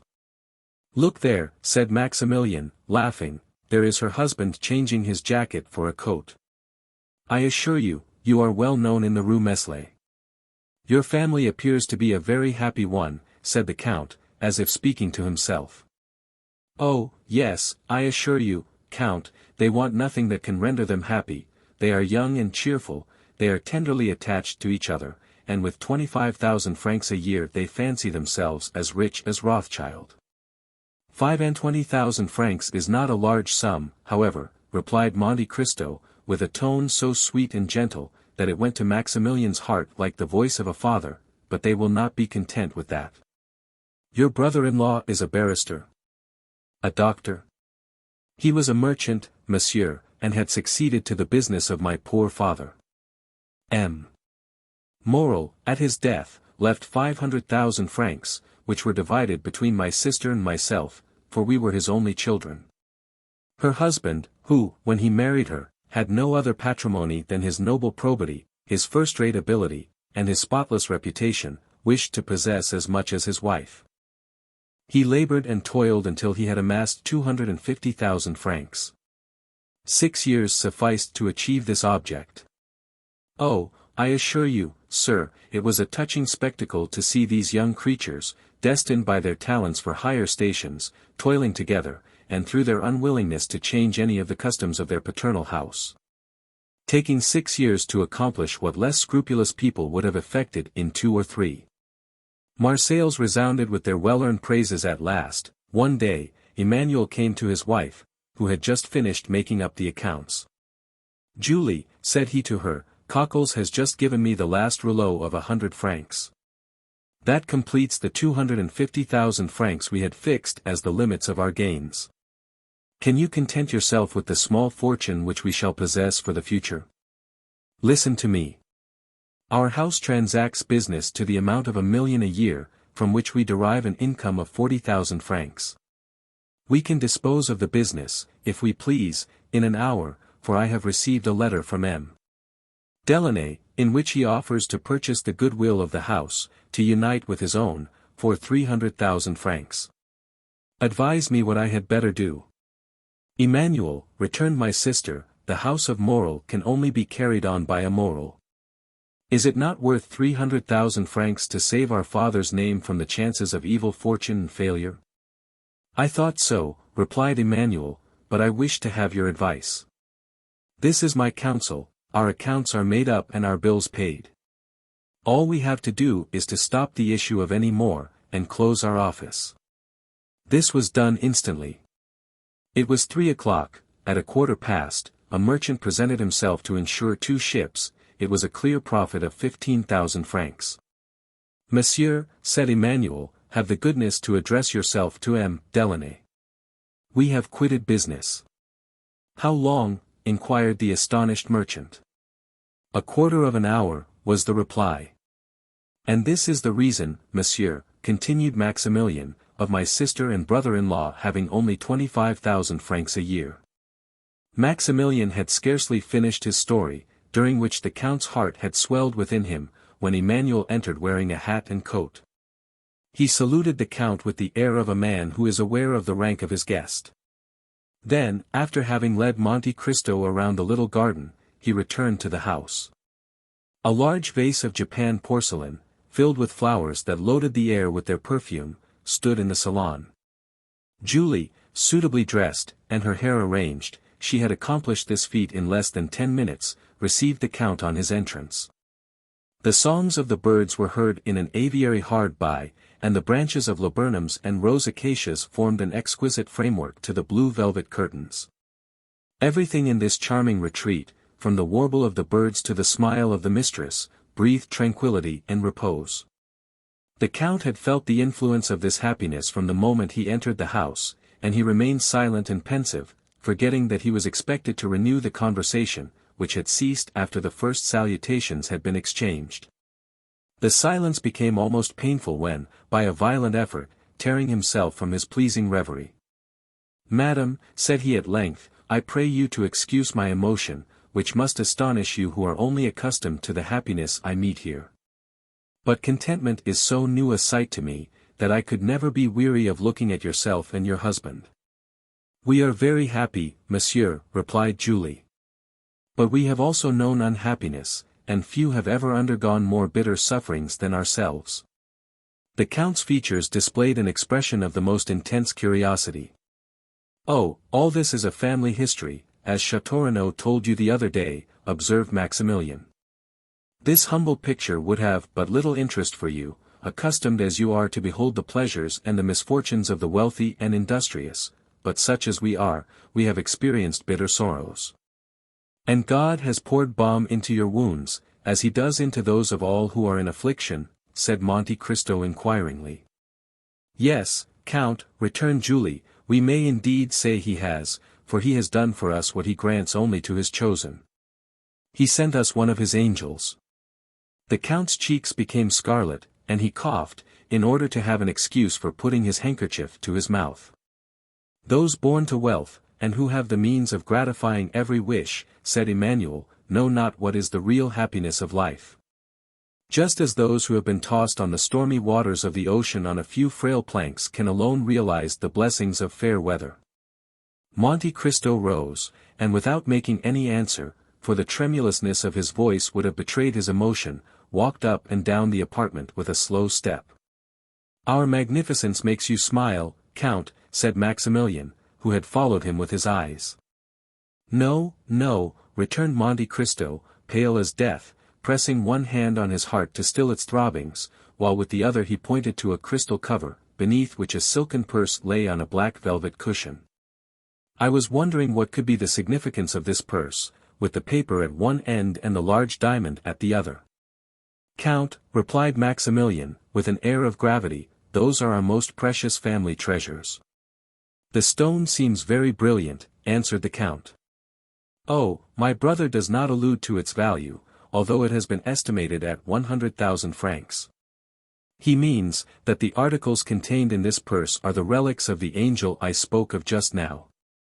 This I do not comprehend, and yet I may not ask for an explanation, madam," replied Monte Cristo bowing. "Pardon me, I had no intention of committing an indiscretion." "Indiscretion, oh, you make us happy by giving us an excuse for expatiating on this subject. If we wanted to conceal the noble action this purse commemorates, we should not expose it thus to view. Oh, would we could relate it everywhere, and to everyone, so that the emotion of our unknown benefactor might reveal his presence." "Ah, really," said Monte Cristo in a half-stifled voice. "Monsieur," returned Maximilian, raising the glass cover, and respectfully kissing the silken purse, "this has touched the hand of a man who saved my father from suicide, us from ruin, and our name from shame and disgrace. A man by whose matchless benevolence we poor children, doomed to want and wretchedness, can at present hear everyone envying our happy lot." This letter, as he spoke, Maximilian drew a letter from the purse and gave it to the Count. This letter was written by him the day that my father had taken a desperate resolution. And this diamond was given by the generous unknown to my sister as her dowry. Monte Cristo opened the letter, and read it with an indescribable feeling of delight. It was the letter written, as our readers know, to Julie, and signed, Sinbad the Sailor. "Unknown you say, is the man who rendered you this service, unknown to you?" "Yes, we have never had the happiness of pressing his hand," continued Maximilian. "We have supplicated heaven in vain to grant us this favor, but the whole affair has had a mysterious meaning that we cannot comprehend. We have been guided by an invisible hand, a hand as powerful as that of an enchanter." "Oh," cried Julie, "I have not lost all hope of some day kissing that hand, as I now kiss the purse which he has touched. For years ago, Penelon was at Trieste. Penelon, Count, is the old sailor you saw in the garden, and who, from quartermaster, has become gardener. Penelon, when he was at Trieste, saw on the quay an Englishman who was on the point of embarking on board a yacht, and he recognized him as the person who called on my father the 5th of June, 1829, and who wrote me this letter on the 5th of September. He felt convinced of his identity, but he did not venture to address him." "An Englishman," said Monte Cristo, who grew uneasy at the attention with which Julie looked at him. "An Englishman you say?" "Yes," replied Maximilian, "an Englishman, who represented himself as the confidential clerk of the house of Thomson and French, at Rome. It was this that made me start when you said the other day, at M. de Morcerf's, that Messrs. Thomson and French were your bankers. That happened, as I told you, in 1829. For God's sake, tell me, did you know this Englishman? But you tell me, also, that the house of Thomson and French have constantly denied having rendered you this service?" "Yes. Then is it not probable that this Englishman may be someone who, grateful for a kindness your father had shown him, and which he himself had forgotten, has taken this method of requiting the obligation?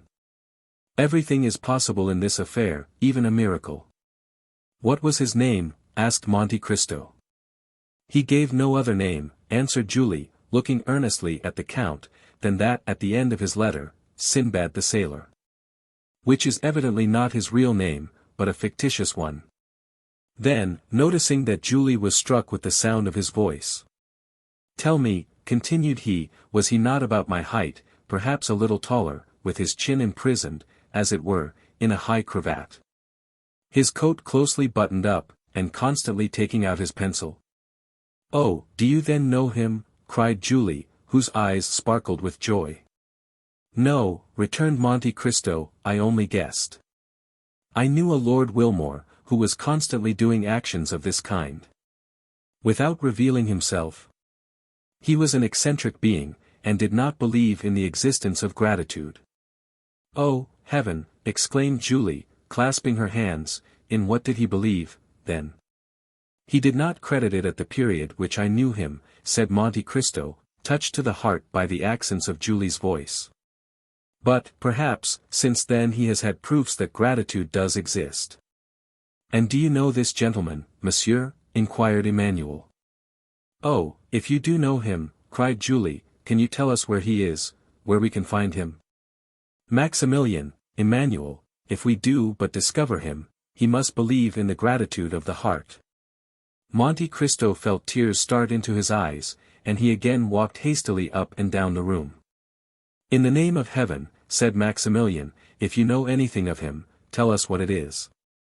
"Alas," cried Monte Cristo, striving to repress his emotion, "if Lord Wilmore was your unknown benefactor, I fear you will never see him again. I parted from him 2 years ago at Palermo, and he was then on the point of setting out for the most remote regions, so that I fear he will never return." "Oh, monsieur, this is cruel of you," said Julie, much affected.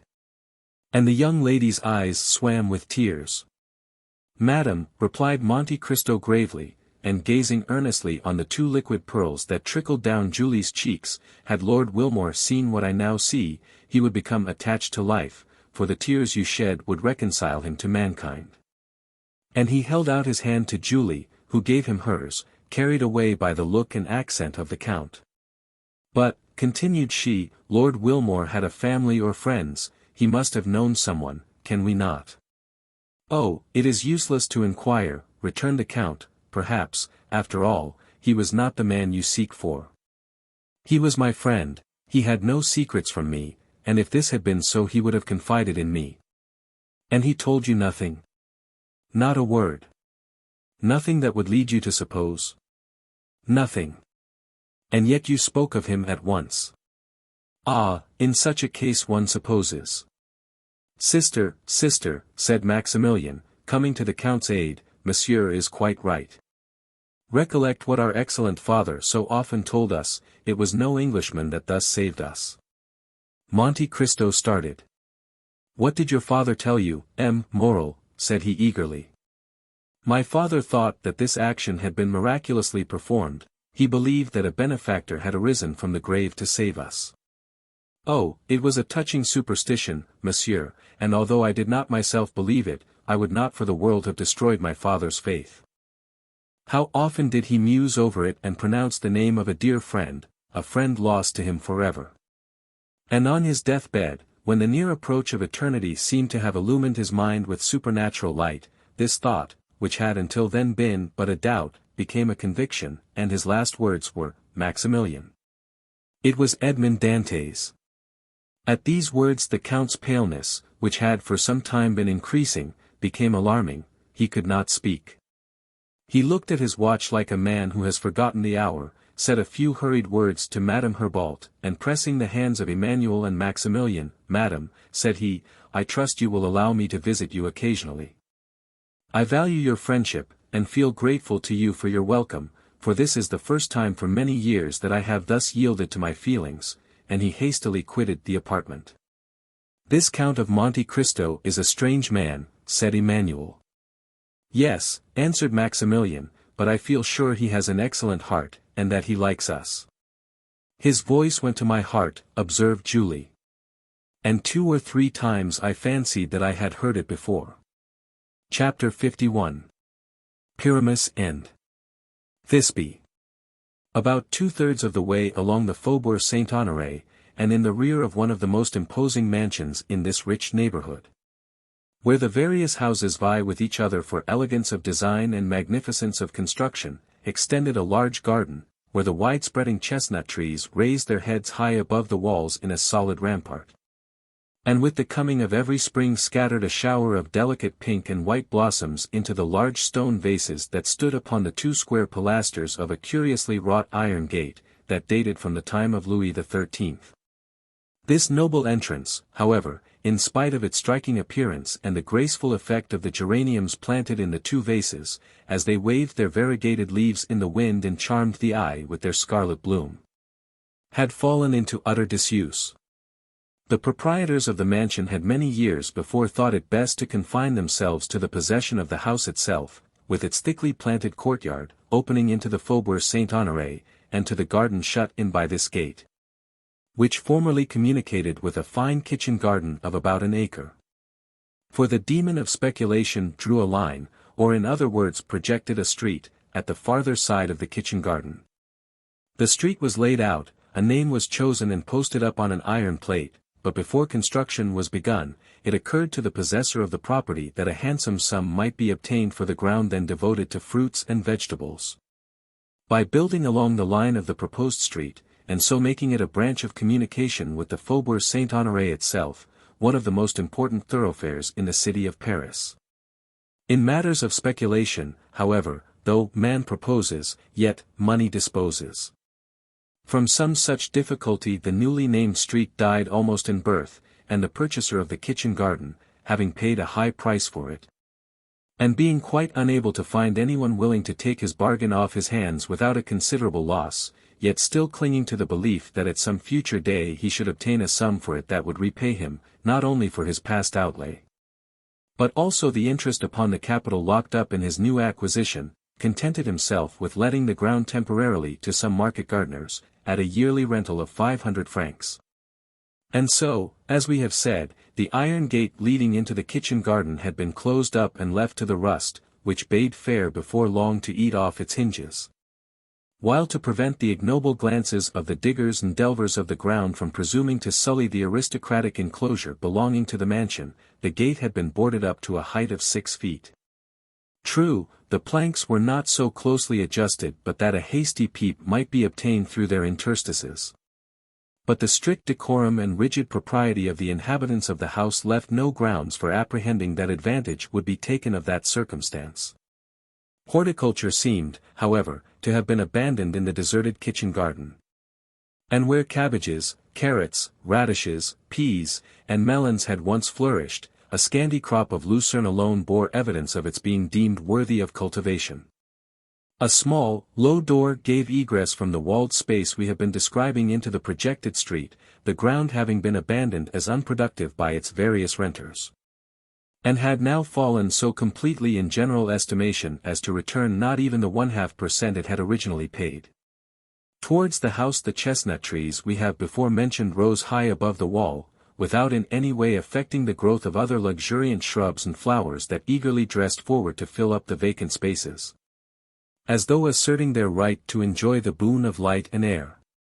At one corner, where the foliage became so thick as almost to shut out day, a large stone bench and sundry rustic seats indicated that this sheltered spot was either in general favor or particular use by some inhabitant of the house, which was faintly discernible through the dense mass of verdure that partially concealed it, though situated but 100 paces off. Whoever had selected this retired portion of the grounds as the boundary of a walk, or as a place for meditation, was abundantly justified in the choice by the absence of all glare, the cool, refreshing shade, the screen it afforded from the scorching rays of the sun, that found no entrance there even during the burning days of hottest summer, the incessant and melodious warbling of birds, and the entire removal from either the noise of the street or the bustle of the mansion. On the evening of one of the warmest days spring had yet bestowed on the inhabitants of Paris, might be seen negligently thrown upon the stone bench, a book, a parasol, and a work-basket, from which hung a partly embroidered cambric handkerchief. While at a little distance from these articles was a young woman, standing close to the iron gate, endeavoring to discern something on the other side by means of the openings in the planks. The earnestness of her attitude and the fixed gaze with which she seemed to seek the object of her wishes, proving how much her feelings were interested in the matter. At that instant the little side gate leading from the waste ground to the street was noiselessly opened, and a tall, powerful young man appeared. He was dressed in a common grey blouse and velvet cap, but his carefully arranged hair, beard and mustache, all of the richest and glossiest black, ill accorded with his plebeian attire. After casting a rapid glance around him, in order to assure himself that he was unobserved, he entered by the small gate, and, carefully closing and securing it after him, proceeded with a hurried step towards the barrier. At the sight of him she expected, though probably not in such a costume, the young woman started in terror, and was about to make a hasty retreat. But the eye of love had already seen, even through the narrow chinks of the wooden palisades, the movement of the white robe, and observed the fluttering of the blue sash. Pressing his lips close to the planks, he exclaimed, "Don't be alarmed, Valentine, it is I." Again the timid girl found courage to return to the gate, saying, as she did so, "And why do you come so late today? It is almost dinner time, and I had to use no little diplomacy to get rid of my watchful stepmother, my too devoted maid, and my troublesome brother, who is always teasing me about coming to work at my embroidery, which I am in a fair way never to get done. So pray excuse yourself as well as you can for having made me wait, and, after that, tell me why I see you in a dress so singular that at first I did not recognize you." "Dearest Valentine," said the young man, "the difference between our respective stations makes me fear to offend you by speaking of my love, but yet I cannot find myself in your presence without longing to pour forth my soul, and tell you how fondly I adore you. If it be but to carry away with me the recollection of such sweet moments, I could even thank you for chiding me, for it leaves me a gleam of hope, that if you did not expect me, and that indeed would be worse than vanity to suppose, at least I was in your thoughts. You ask me the cause of my being late, and why I come disguised. I will candidly explain the reason of both, and I trust to your goodness to pardon me.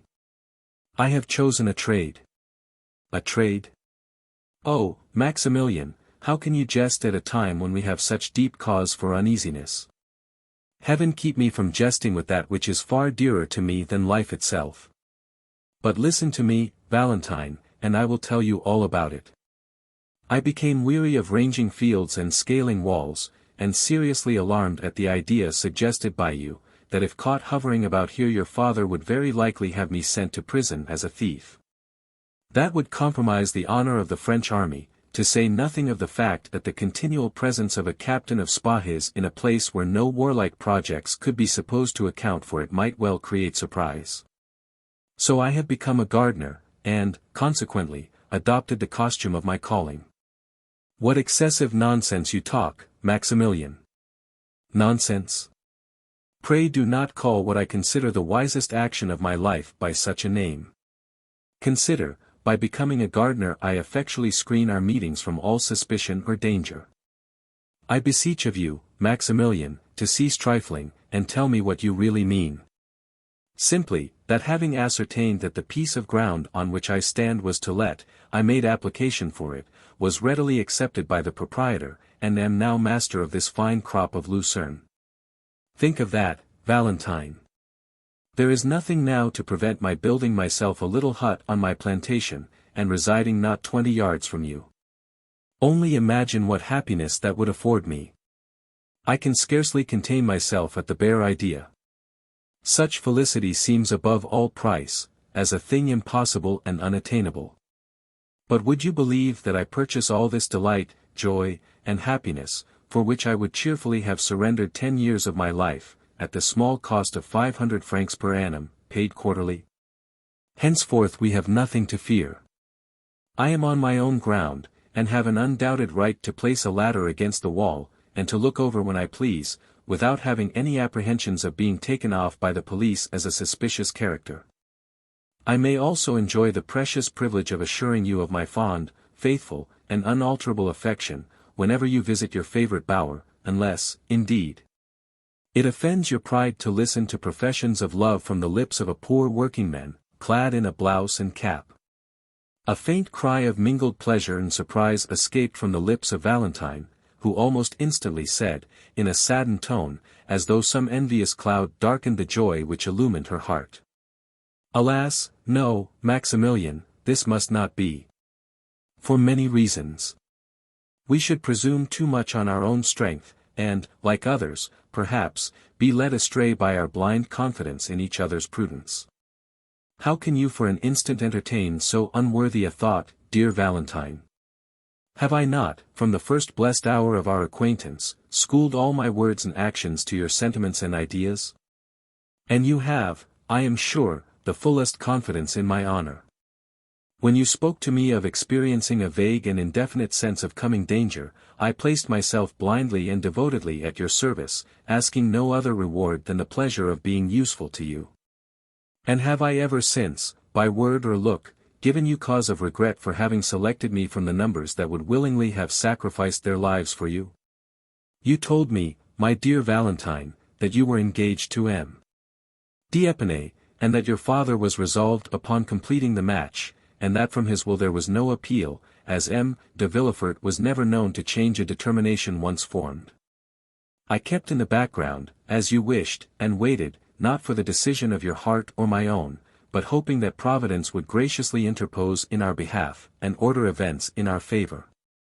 But what cared I for delays or difficulties, Valentine, as long as you confessed that you loved me, and took pity on me? If you will only repeat that avowal now and then, I can endure anything. Ah, Maximilian, that is the very thing that makes you so bold, and which renders me at once so happy and unhappy, that I frequently ask myself whether it is better for me to endure the harshness of my stepmother, and her blind preference for her own child, or to be, as I now am, insensible to any pleasure save such as I find in these meetings, so fraught with danger to both. I will not admit that word, returned the young man, it is at once cruel and unjust. Is it possible to find a more submissive slave than myself? You have permitted me to converse with you from time to time, Valentine, but forbidden my ever following you in your walks or elsewhere, have I not obeyed? And since I found means to enter this enclosure to exchange a few words with you through this gate, to be close to you without really seeing you, have I ever asked so much as to touch the hem of your gown or tried to pass this barrier which is but a trifle to one of my youth and strength? Never has a complaint or a murmur escaped me. I have been bound by my promises as rigidly as any knight of olden times. Come, come, dearest Valentine, confess that what I say is true, lest I be tempted to call you unjust. It is true, said Valentine, as she passed the end of her slender fingers through a small opening in the planks, and permitted Maximilian to press his lips to them, and you are a true and faithful friend. But still you acted from motives of self-interest, my dear Maximilian, for you well knew that from the moment in which you had manifested an opposite spirit all would have been ended between us. You promised to bestow on me the friendly affection of a brother. For I have no friend but yourself upon earth, who am neglected and forgotten by my father, harassed and persecuted by my stepmother, and left to the sole companionship of a paralyzed and speechless old man, whose withered hand can no longer press mine, and who can speak to me with the eye alone, although there still lingers in his heart the warmest tenderness for his poor grandchild. Oh, how bitter a fate is mine, to serve either as a victim or an enemy to all who are stronger than myself, while my only friend and supporter is a living corpse. Indeed, Maximilian, I am very miserable, and if you love me it must be out of pity. Valentine, replied the young man, deeply affected, I will not say you are all I love in the world, for I dearly prize my sister and brother-in-law. But my affection for them is calm and tranquil, in no manner resembling what I feel for you. When I think of you my heart beats fast, the blood burns in my veins, and I can hardly breathe. But I solemnly promise you to restrain all this ardor, this fervor and intensity of feeling, until you yourself shall require me to render them available in serving or assisting you.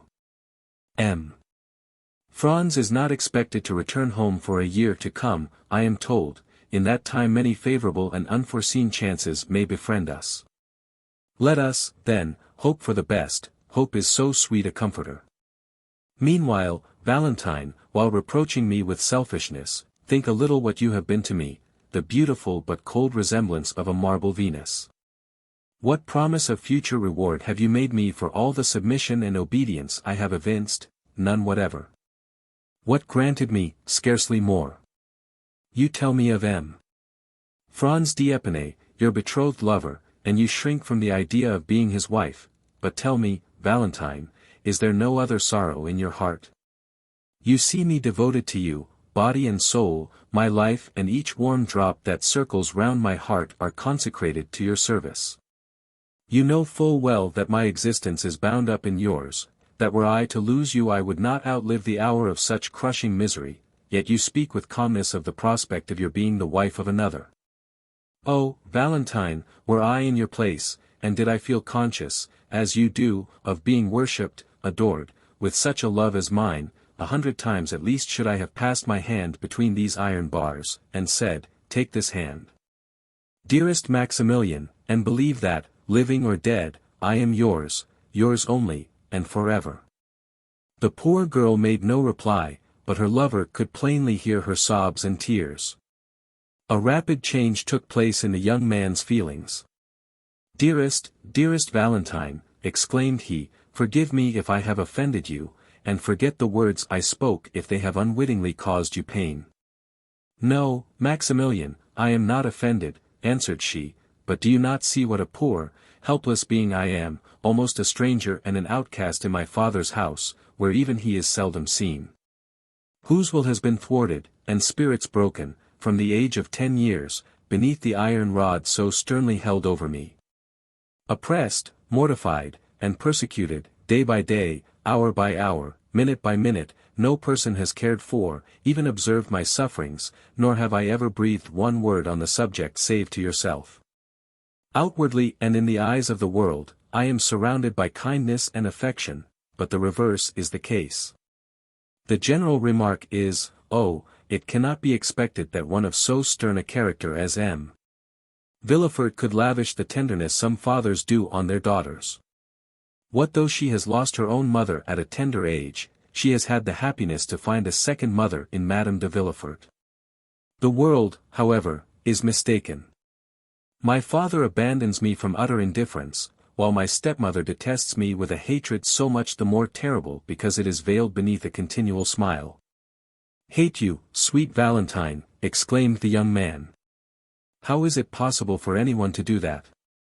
Alas, replied the weeping girl, I am obliged to own that my stepmother's aversion to me arises from a very natural source, her overweening love for her own child, my brother Edward. But why should it? I do not know, but, though unwilling to introduce money matters into our present conversation, I will just say this much, that her extreme dislike to me has its origin there.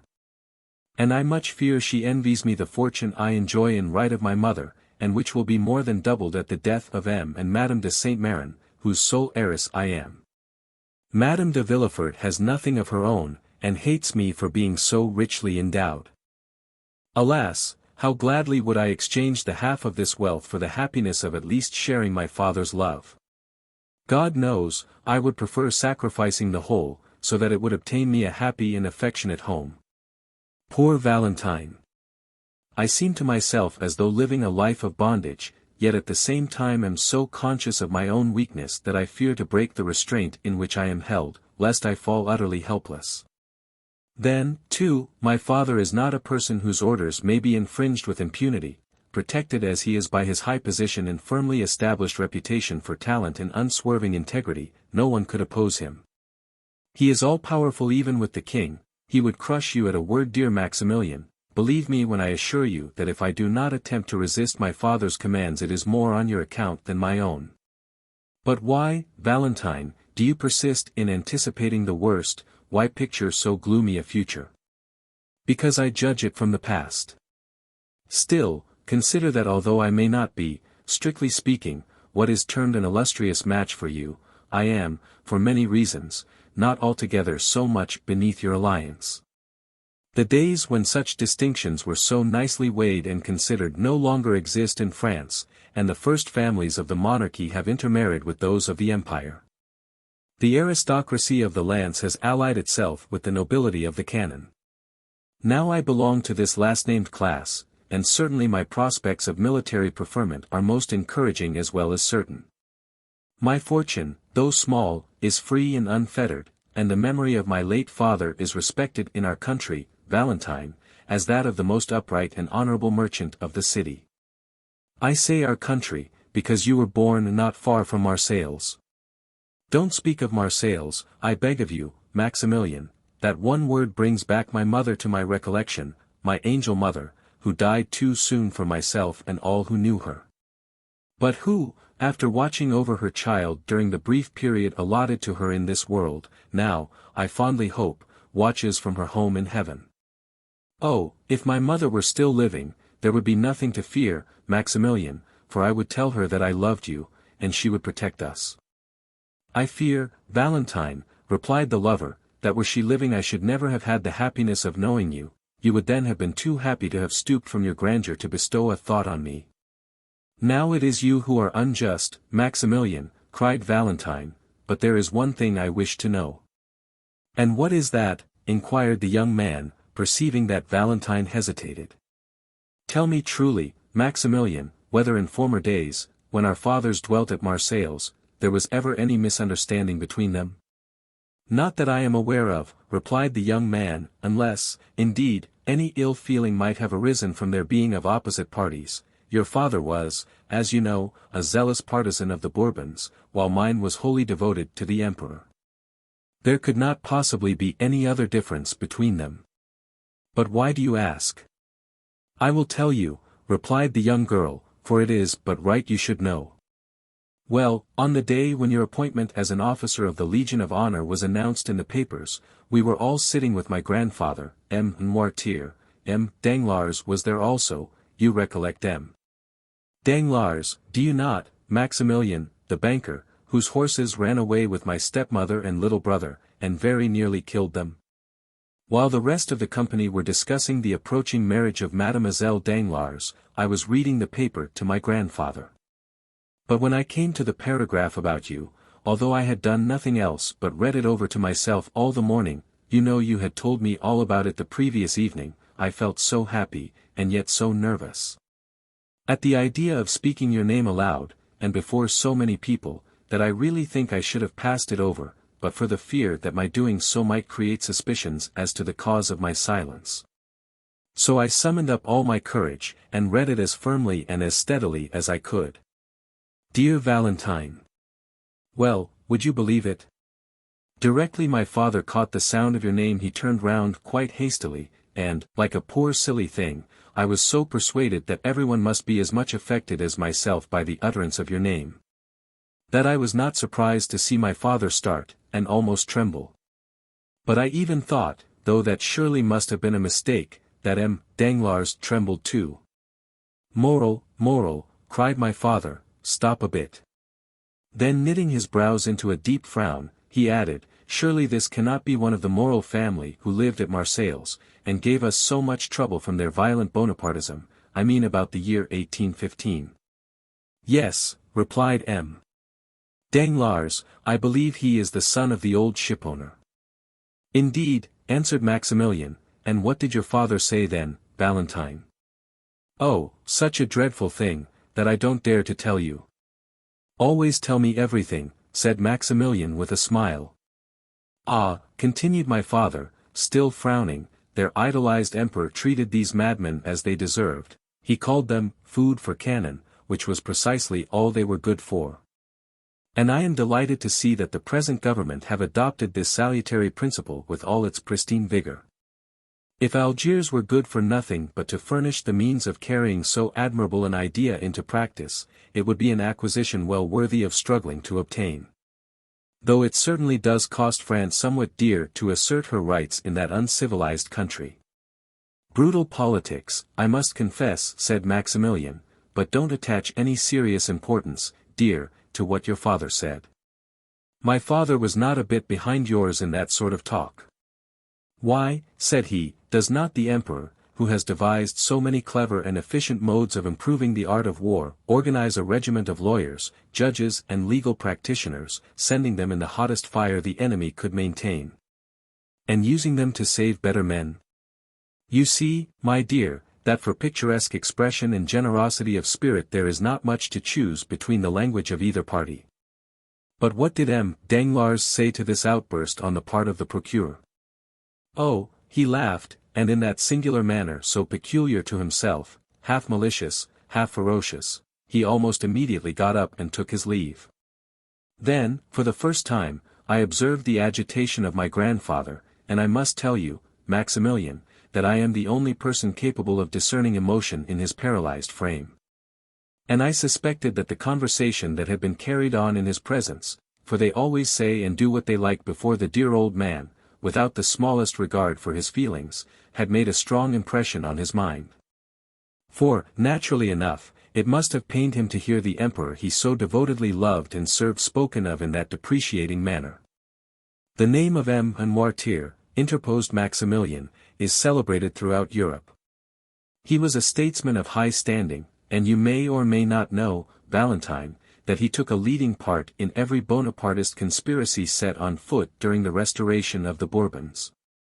Oh, I have often heard whispers of things that seem to me most strange, the father a Bonapartist, the son a royalist, what can have been the reason of so singular a difference in parties and politics?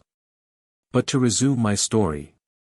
I turned towards my grandfather, as though to question him as to the cause of his emotion. He looked expressively at the newspaper I had been reading. "What is the matter, dear grandfather?" said I, "are you pleased?" He gave me a sign in the affirmative. "With what my father said just now?" He returned a sign in the negative. "Perhaps you liked what M. Danglars said?" Another sign in the negative. "Oh, then, you were glad to hear that M. Moral, I didn't dare to say Maximilian, had been made an officer of the Legion of Honor." He signified assent. "Only think of the poor old man's being so pleased to think that you, who were a perfect stranger to him, had been made an officer of the Legion of Honor. Perhaps it was a mere whim on his part, for he is falling, they say, into second childhood, but I love him for showing so much interest in you." "How singular," murmured Maximilian. "Your father hates me, while your grandfather, on the contrary, what strange feelings are aroused by politics." "Hush," cried Valentine, suddenly, "someone is coming." Maximilian leaped at one bound into his crop of lucerne, which he began to pull up in the most ruthless way, under the pretext of being occupied in weeding it. "Mademoiselle, mademoiselle," exclaimed a voice from behind the trees. "Madame is searching for you everywhere, there is a visitor in the drawing-room." "A visitor?" inquired Valentine, much agitated, "who is it?" "Some grand personage, a prince I believe they said, the Count of Monte Cristo." "I will come directly," cried Valentine aloud. The name of Monte Cristo sent an electric shock through the young man on the other side of the iron gate, to whom Valentine's "I am coming" was the customary signal of farewell. "Now, then," said Maximilian, leaning on the handle of his spade, "I would give a good deal to know how it comes about that the Count of Monte Cristo is acquainted with him, de Villefort." Chapter 52. Toxicology. It was really the Count of Monte Cristo who had just arrived at Madame de Villefort's for the purpose of returning the procureur's visit, and at his name, as may be easily imagined, the whole house was in confusion.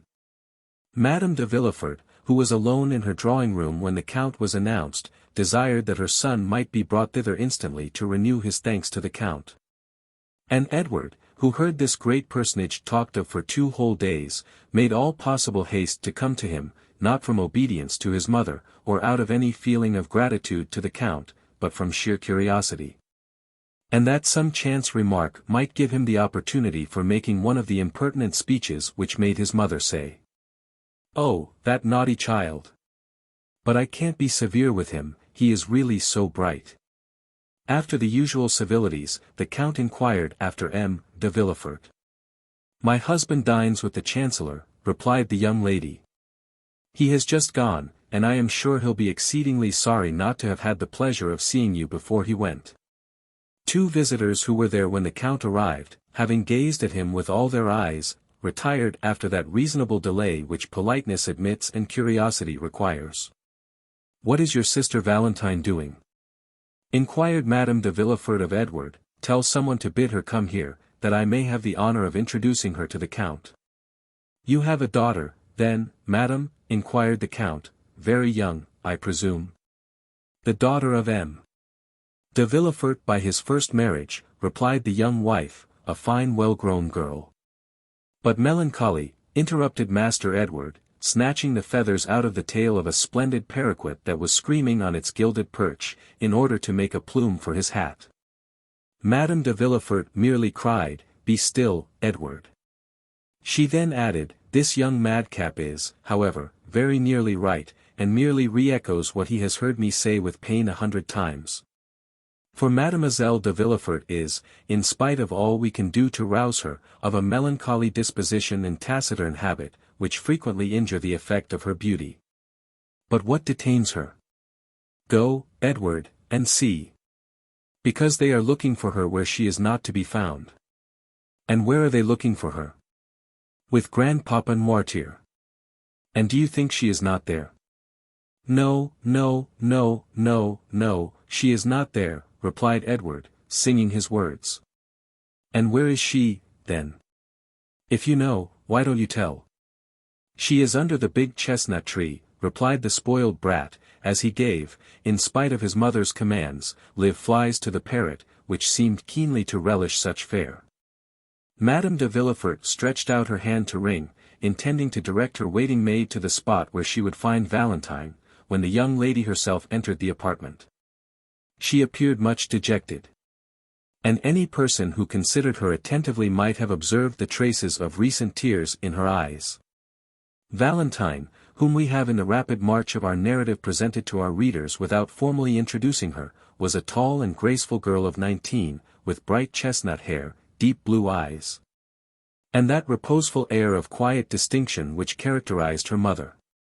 Her white and slender fingers, her pearly neck, her cheeks tinted with varying hues reminded one of the lovely English women who have been so poetically compared in their manner to the gracefulness of a swan.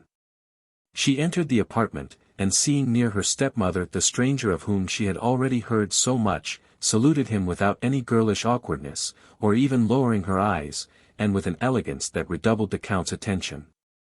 He rose to return the salutation.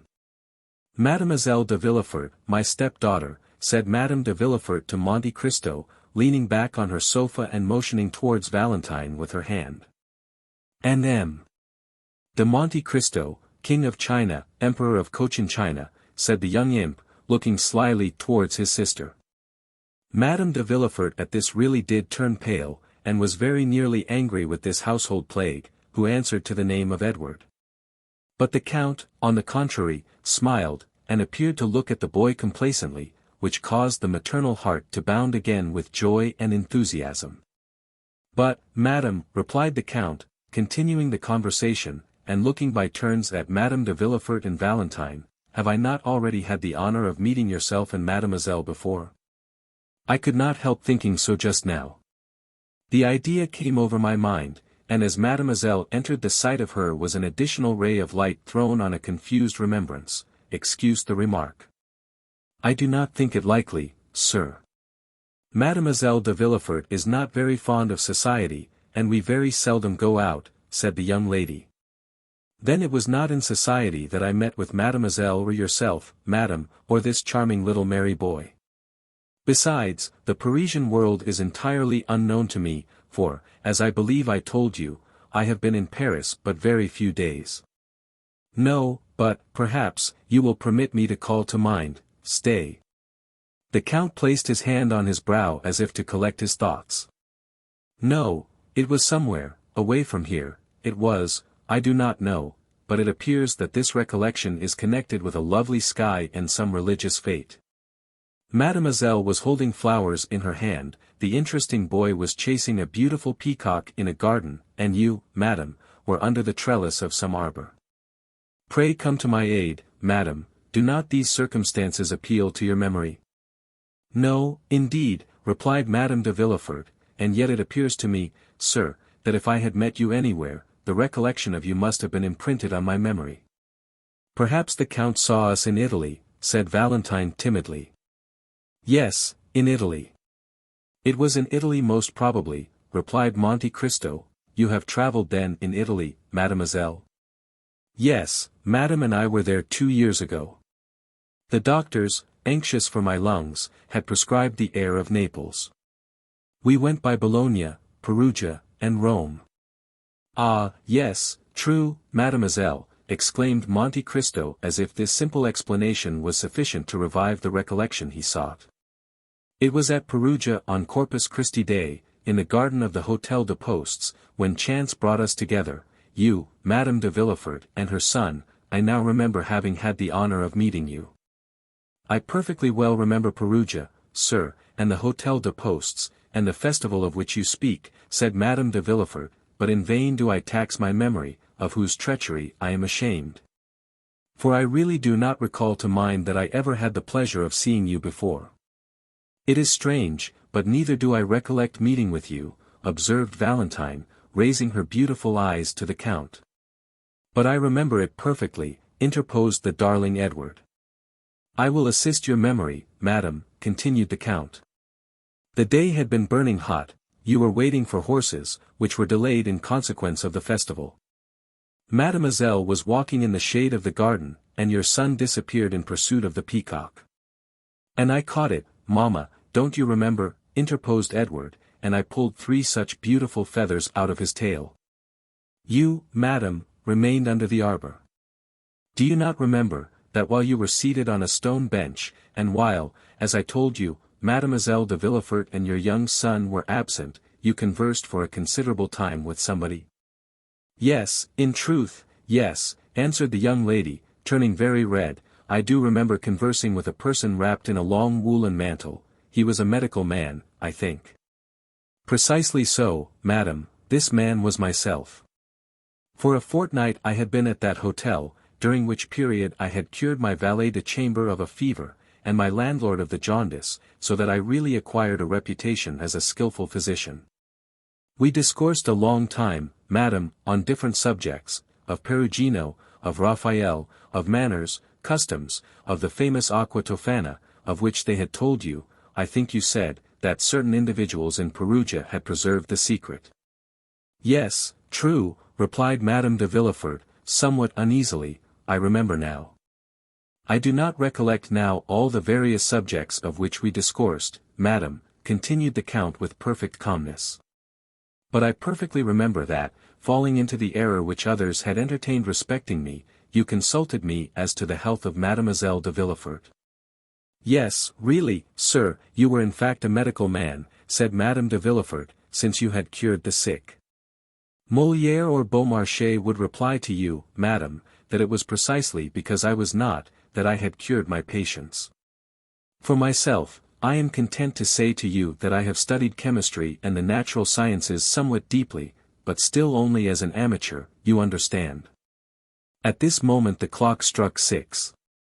It is 6 o'clock, said Madame de Villefort, evidently agitated. Valentine, will you not go and see if your grandpapa will have his dinner? Valentine rose, and saluting the Count, left the apartment without speaking. Oh, madam, said the Count, when Valentine had left the room, was it on my account that you sent Mademoiselle de Villefort away? By no means, replied the young lady quickly, but this is the hour when we usually give M. Noirtier the unwelcome meal that sustains his pitiful existence. You are aware, sir, of the deplorable condition of my husband's father? Yes, Madame M. de Villefort spoke of it to me, a paralysis, I think. Alas, yes. The poor old gentleman is entirely helpless, the mind alone is still active in this human machine, and that is faint and flickering, like the light of a lamp about to expire. But excuse me, sir, for talking of our domestic misfortunes. I interrupted you at the moment when you were telling me that you were a skilful chemist. No, madam, I did not say as much as that, replied the Count with a smile, quite the contrary. I have studied chemistry because, having determined to live in eastern climates, I have been desirous of following the example of King Mithridates. Mithridates, Rex Ponticus, said the young scamp, as he tore some beautiful portraits out of a splendid album, the individual who took cream in his cup of poison every morning at breakfast. Edward, you naughty boy, exclaimed Madame de Villefort, snatching the mutilated book from the urchin's grasp, you are positively past bearing, you really disturb the conversation.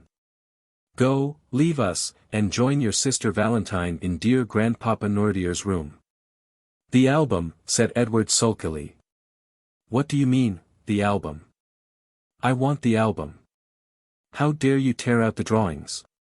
Oh, it amuses me. Go, go at once. "I won't go unless you give me the album," said the boy, seating himself doggedly in an armchair, according to his habit of never giving way.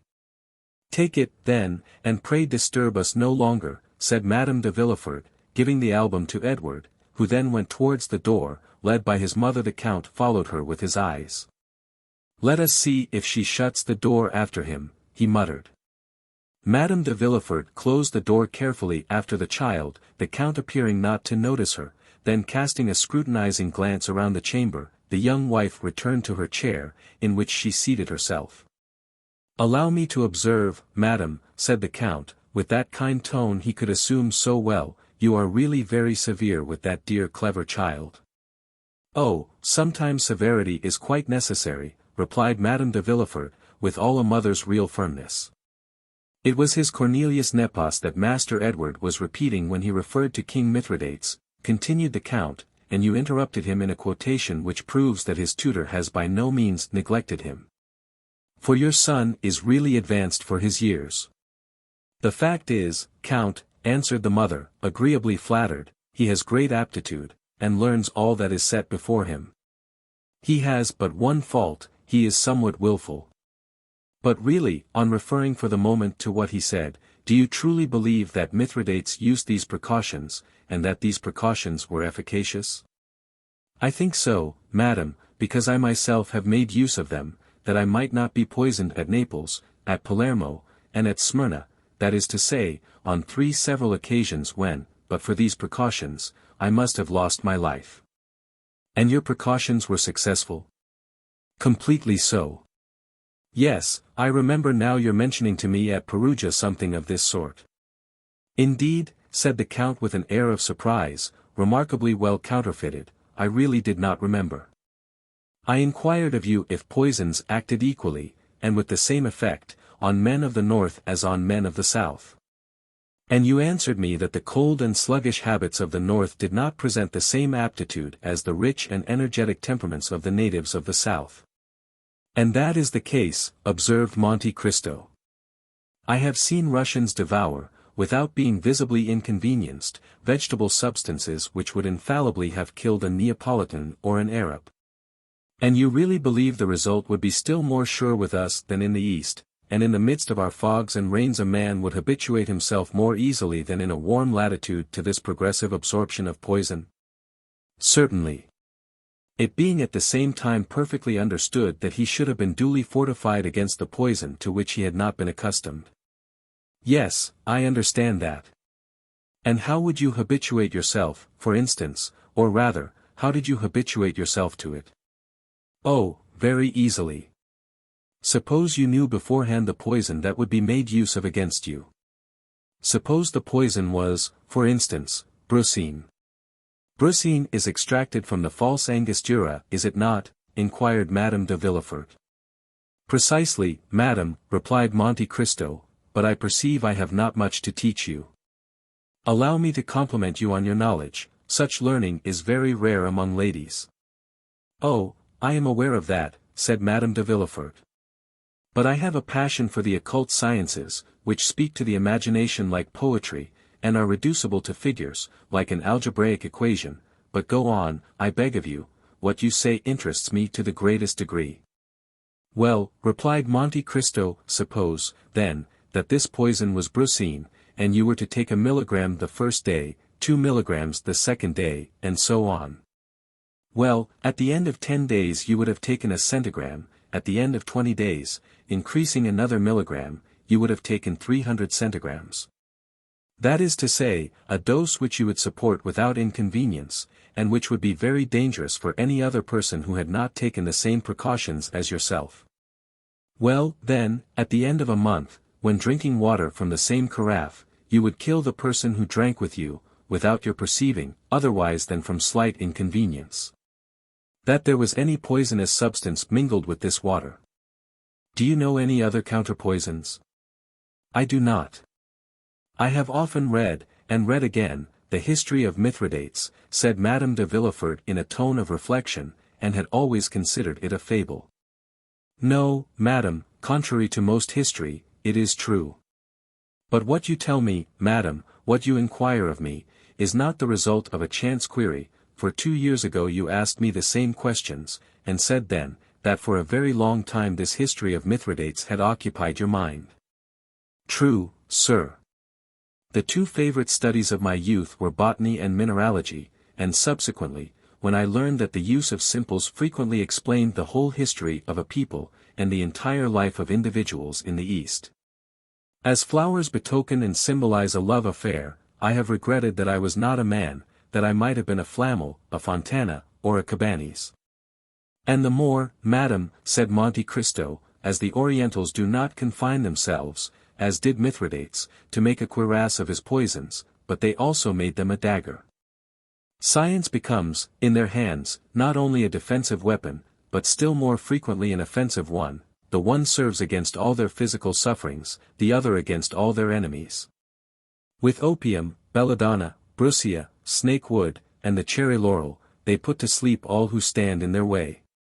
There is not one of those women, Egyptian, Turkish, or Greek, whom here you call good women, who do not know how, by means of chemistry, to stupefy a doctor, and in psychology to amaze a confessor.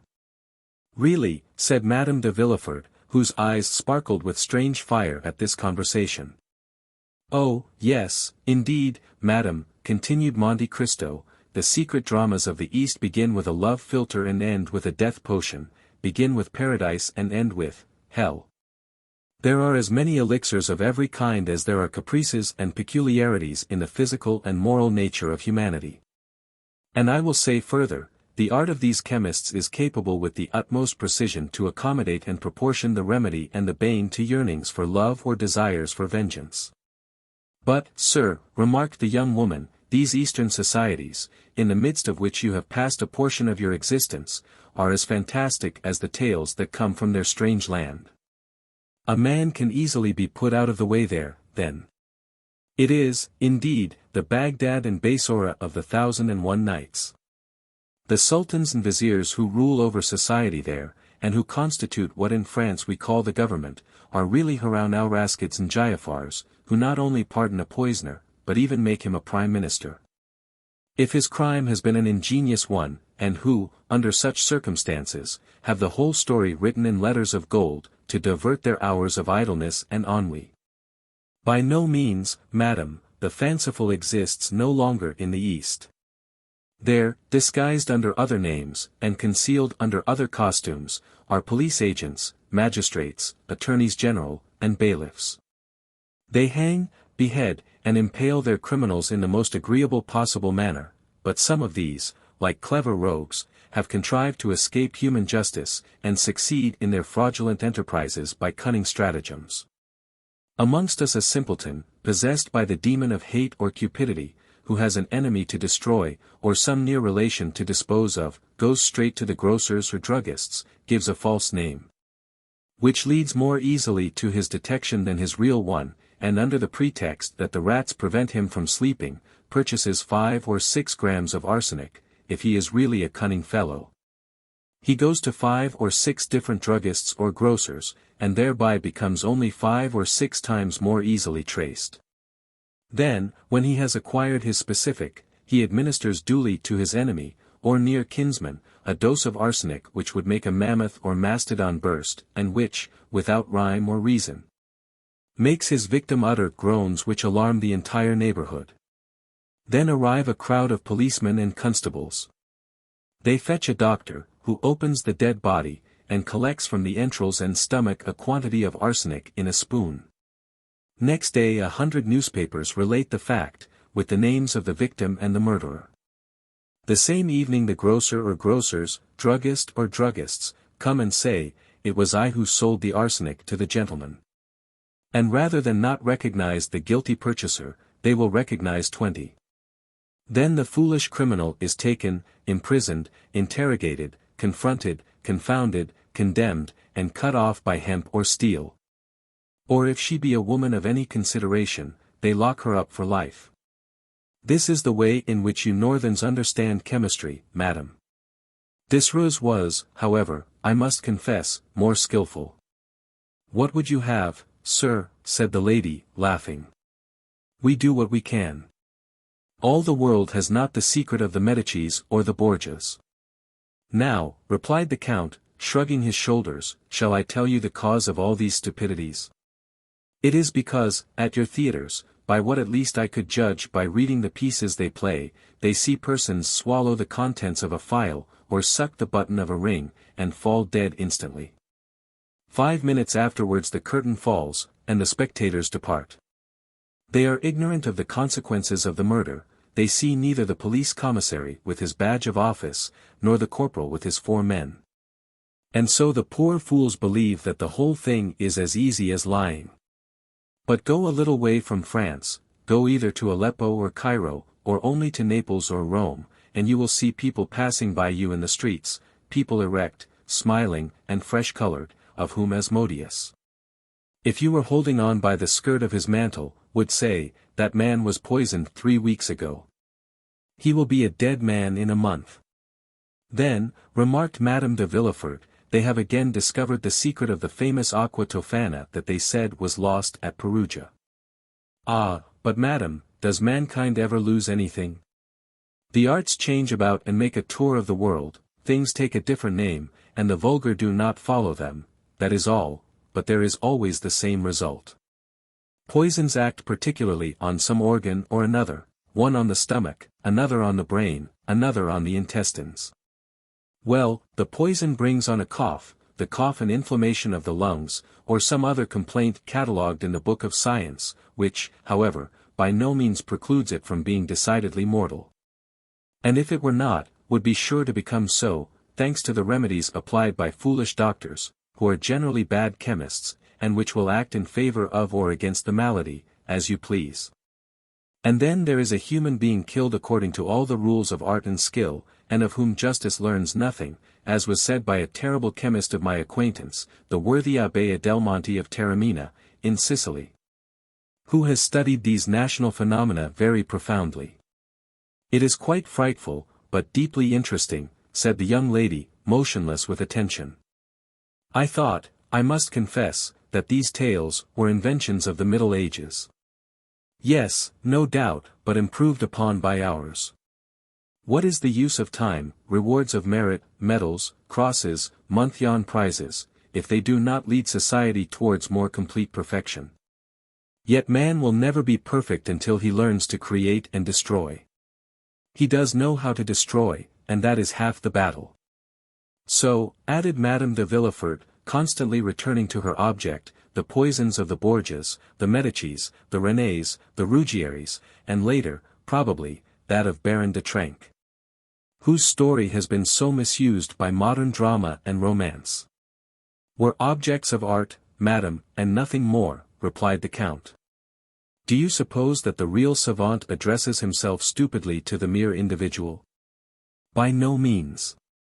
Science loves eccentricities, leaps and bounds, trials of strength, fancies, if I may be allowed so to term them. Thus, for instance, the excellent Abbe Adelmonte, of whom I spoke just now, made in this way some marvelous experiments. Really? Yes, I will mention one to you. He had a remarkably fine garden, full of vegetables, flowers, and fruit. From amongst these vegetables he selected the most simple, a cabbage, for instance.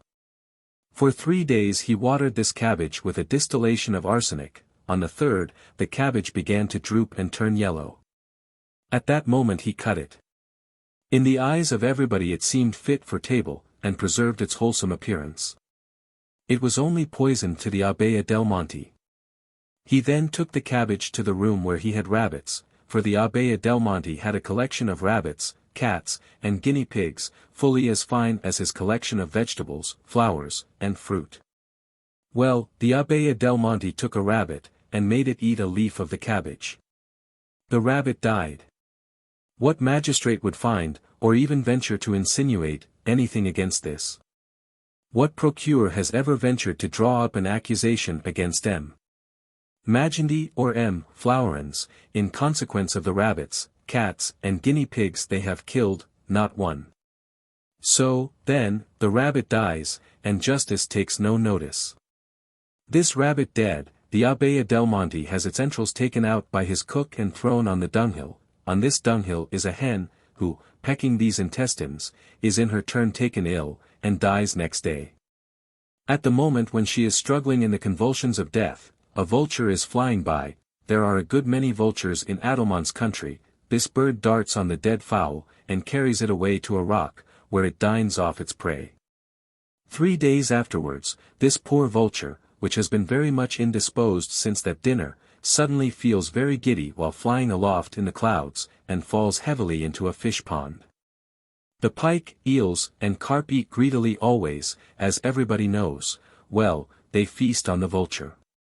Now suppose that next day, one of these eels, or pike, or carp, poisoned at the 4th remove, is served up at your table.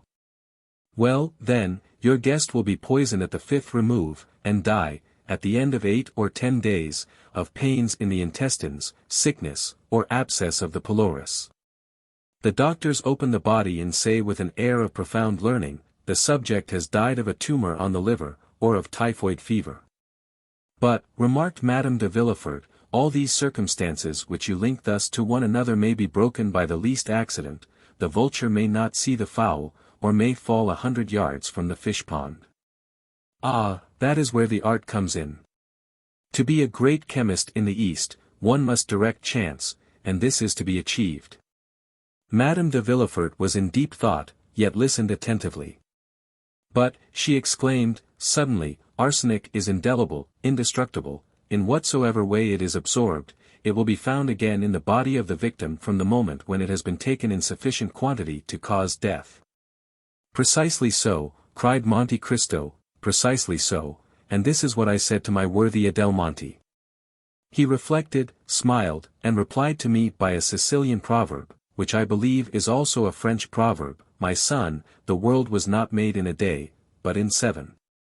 Return on Sunday. On the Sunday following I did return to him. Instead of having watered his cabbage with arsenic, he had watered it this time with a solution of salts, having their basis in strychnine, strychnus colubrina, as the learned term it. Now, the cabbage had not the slightest appearance of disease in the world, and the rabbit had not the smallest distrust, yet, 5 minutes afterwards, the rabbit was dead. The fowl pecked at the rabbit, and the next day was a dead hen. This time we were the vultures, so we opened the bird, and this time all special symptoms had disappeared, there were only general symptoms. There was no peculiar indication in any organ, an excitement of the nervous system, that was it. A case of cerebral congestion, nothing more. The fowl had not been poisoned, she had died of apoplexy. Apoplexy is a rare disease among fowls, I believe, but very common among men. Madame de Villefort appeared more and more thoughtful. It is very fortunate, she observed, that such substances could only be prepared by chemists, otherwise, all the world would be poisoning each other. By chemists and persons who have a taste for chemistry, said Monte Cristo carelessly. And then, said Madame de Villefort, endeavoring by a struggle, and with effort, to get away from her thoughts, however skillfully it is prepared, crime is always crime, and if it avoid human scrutiny, it does not escape the eye of God. The Orientals are stronger than we are in cases of conscience, and, very prudently, have no hell, that is the point. Really, madam, this is a scruple which naturally must occur to a pure mind like yours, but which would easily yield before sound reasoning. The bad side of human thought will always be defined by the paradox of Jean-Jacques Rousseau, you remember, the mandarin who is killed 500 leagues off by raising the tip of the finger. Man's whole life passes in doing these things, and his intellect is exhausted by reflecting on them. You will find very few persons who will go and brutally thrust a knife in the heart of a fellow creature, or will administer to him, in order to remove him from the surface of the globe on which we move with life and animation. That quantity of arsenic of which we just now talked. Such a thing is really out of rule, eccentric or stupid. To attain such a point, the blood must be heated to 36 degrees, the pulse be, at least, at 90, and the feelings excited beyond the ordinary limit. But suppose one pass, as is permissible in philology, from the word itself to its softened synonym, then, instead of committing an ignoble assassination you make an elimination. You merely and simply remove from your path the individual who is in your way, and that without shock or violence, without the display of the sufferings which, in the case of becoming a punishment, make a martyr of the victim, and a butcher. In every sense of the word, of him who inflicts them. Then there will be no blood, no groans, no convulsions, and above all, no consciousness of that horrid and compromising moment of accomplishing the act. Then one escapes the clutch of the human law, which says, "Do not disturb society." This is the mode in which they manage these things, and succeed in eastern climes, where there are grave and phlegmatic persons who care very little for the questions of time in conjunctures of importance. Yet conscience remains, remarked Madame de Villefort in an agitated voice, and with a stifled sigh. Yes, answered Monte Cristo, happily, yes, conscience does remain, and if it did not, how wretched we should be. After every action requiring exertion, it is conscience that saves us, for it supplies us with 1,000 good excuses, of which we alone are judges. And these reasons, howsoever excellent in producing sleep, would avail us but very little before a tribunal, when we were tried for our lives. Thus Richard III, for instance, was marvellously served by his conscience after the putting away of the 2 children of Edward IV. In fact, he could say, these 2 children of a cruel and persecuting king, who have inherited the vices of their father, which I alone could perceive in their juvenile propensities, these 2 children are impediments in my way of promoting the happiness of the English people, whose unhappiness they, the children, would infallibly have caused. Thus was Lady Macbeth served by her conscience, when she sought to give her son, and not her husband, whatever Shakespeare may say, a throne. Ah, maternal love is a great virtue, a powerful motive, so powerful that it excuses a multitude of things, even if, after Duncan's death, Lady Macbeth had been at all pricked by her conscience. Madame de Villefort listened with avidity to these appalling maxims and horrible paradoxes, delivered by the Count with that ironical simplicity which was peculiar to him. After a moment's silence, the lady inquired. "Do you know, my dear Count," she said, "that you are a very terrible reasoner, and that you look at the world through a somewhat distempered medium? Have you really measured the world by scrutinies, or through alembics and crucibles? For you must indeed be a great chemist, and the elixir you administered to my son, which recalled him to life almost instantaneously. Oh, do not place any reliance on that, madam. 1 drop of that elixir sufficed to recall life to a dying child, but 3 drops would have impelled the blood into his lungs in such a way as to have produced most violent palpitations. 6 would have suspended his respiration, and caused syncope more serious than that in which he was. 10 would have destroyed him. You know, madam, how suddenly I snatched him from those phials which he so imprudently touched. Is it then so terrible a poison? Oh, no. In the first place, let us agree that the word poison does not exist, because in medicine use is made of the most violent poisons, which become, according as they are employed, most salutary remedies. What, then, is it? A skilful preparation of my friends the worthy Abbe del Monte, who taught me the use of it. Oh, observed Madame de Villefort, it must be an admirable antispasmodic. Perfect, madam, as you have seen, replied the Count. And I frequently make use of it, with all possible prudence though, be it observed, he added with a smile of intelligence. Most assuredly, responded Madame de Villefort in the same tone. As for me, so nervous, and so subject to fainting fits, I should require a Dr. Adelmonte to invent for me some means of breathing freely and tranquilizing my mind, in the fear I have of dying some fine day of suffocation. In the meanwhile, as the thing is difficult to find in France, and your Abbé is not probably disposed to make a journey to Paris on my account, I must continue to use Monsieur Planche's antispasmodics. And mint and Hoffman's drops are among my favorite remedies. Here are some lozenges which I have made up on purpose. They are compounded doubly strong. Monte Cristo opened the tortoise-shell box, which the lady presented to him, and inhaled the odor of the lozenges with the air of an amateur who thoroughly appreciated their composition. They are indeed exquisite, he said. But as they are necessarily submitted to the process of deglutition, a function which it is frequently impossible for a fainting person to accomplish, I prefer my own specific. Undoubtedly, and so should I prefer it, after the effects I have seen produced, but of course it is a secret, and I am not so indiscreet as to ask it of you. But I, said Monte Cristo, rising as he spoke, I am gallant enough to offer it you. How kind you are.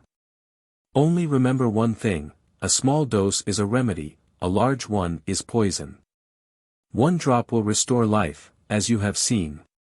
5 or 6 will inevitably kill, and in a way the more terrible inasmuch as, poured into a glass of wine, it would not in the slightest degree affect its flavor. But I say no more, madam, it is really as if I were prescribing for you. The clock struck 6:30, and a lady was announced, a friend of Madame de Villefort, who came to dine with her. If I had had the honor of seeing you for the 3rd or 4th time, Count, instead of only for the 2nd, said Madame de Villefort. If I had had the honor of being your friend, instead of only having the happiness of being under an obligation to you, I should insist on detaining you to dinner, and not allow myself to be daunted by a first refusal. 1,000 thanks, madam, replied Monte Cristo, but I have an engagement which I cannot break. I have promised to escort to the Academy a Greek princess of my acquaintance who has never seen your grand opera, and who relies on me to conduct her thither. Adieu, then, sir, and do not forget the prescription. Ah, in truth, madam, to do that I must forget the hour's conversation I have had with you, which is indeed impossible. Monte Cristo bowed, and left the house. Madame de Villefort remained immersed in thought. He is a very strange man, she said, and in my opinion is himself the Adelmonte he talks about. As to Monte Cristo, the result had surpassed his utmost expectations. Good, said he, as he went away. This is a fruitful soil, and I feel certain that the seed sown will not be cast on barren ground. Next morning, faithful to his promise, he sent the prescription requested. Chapter 53. Robert Lowe. Diable.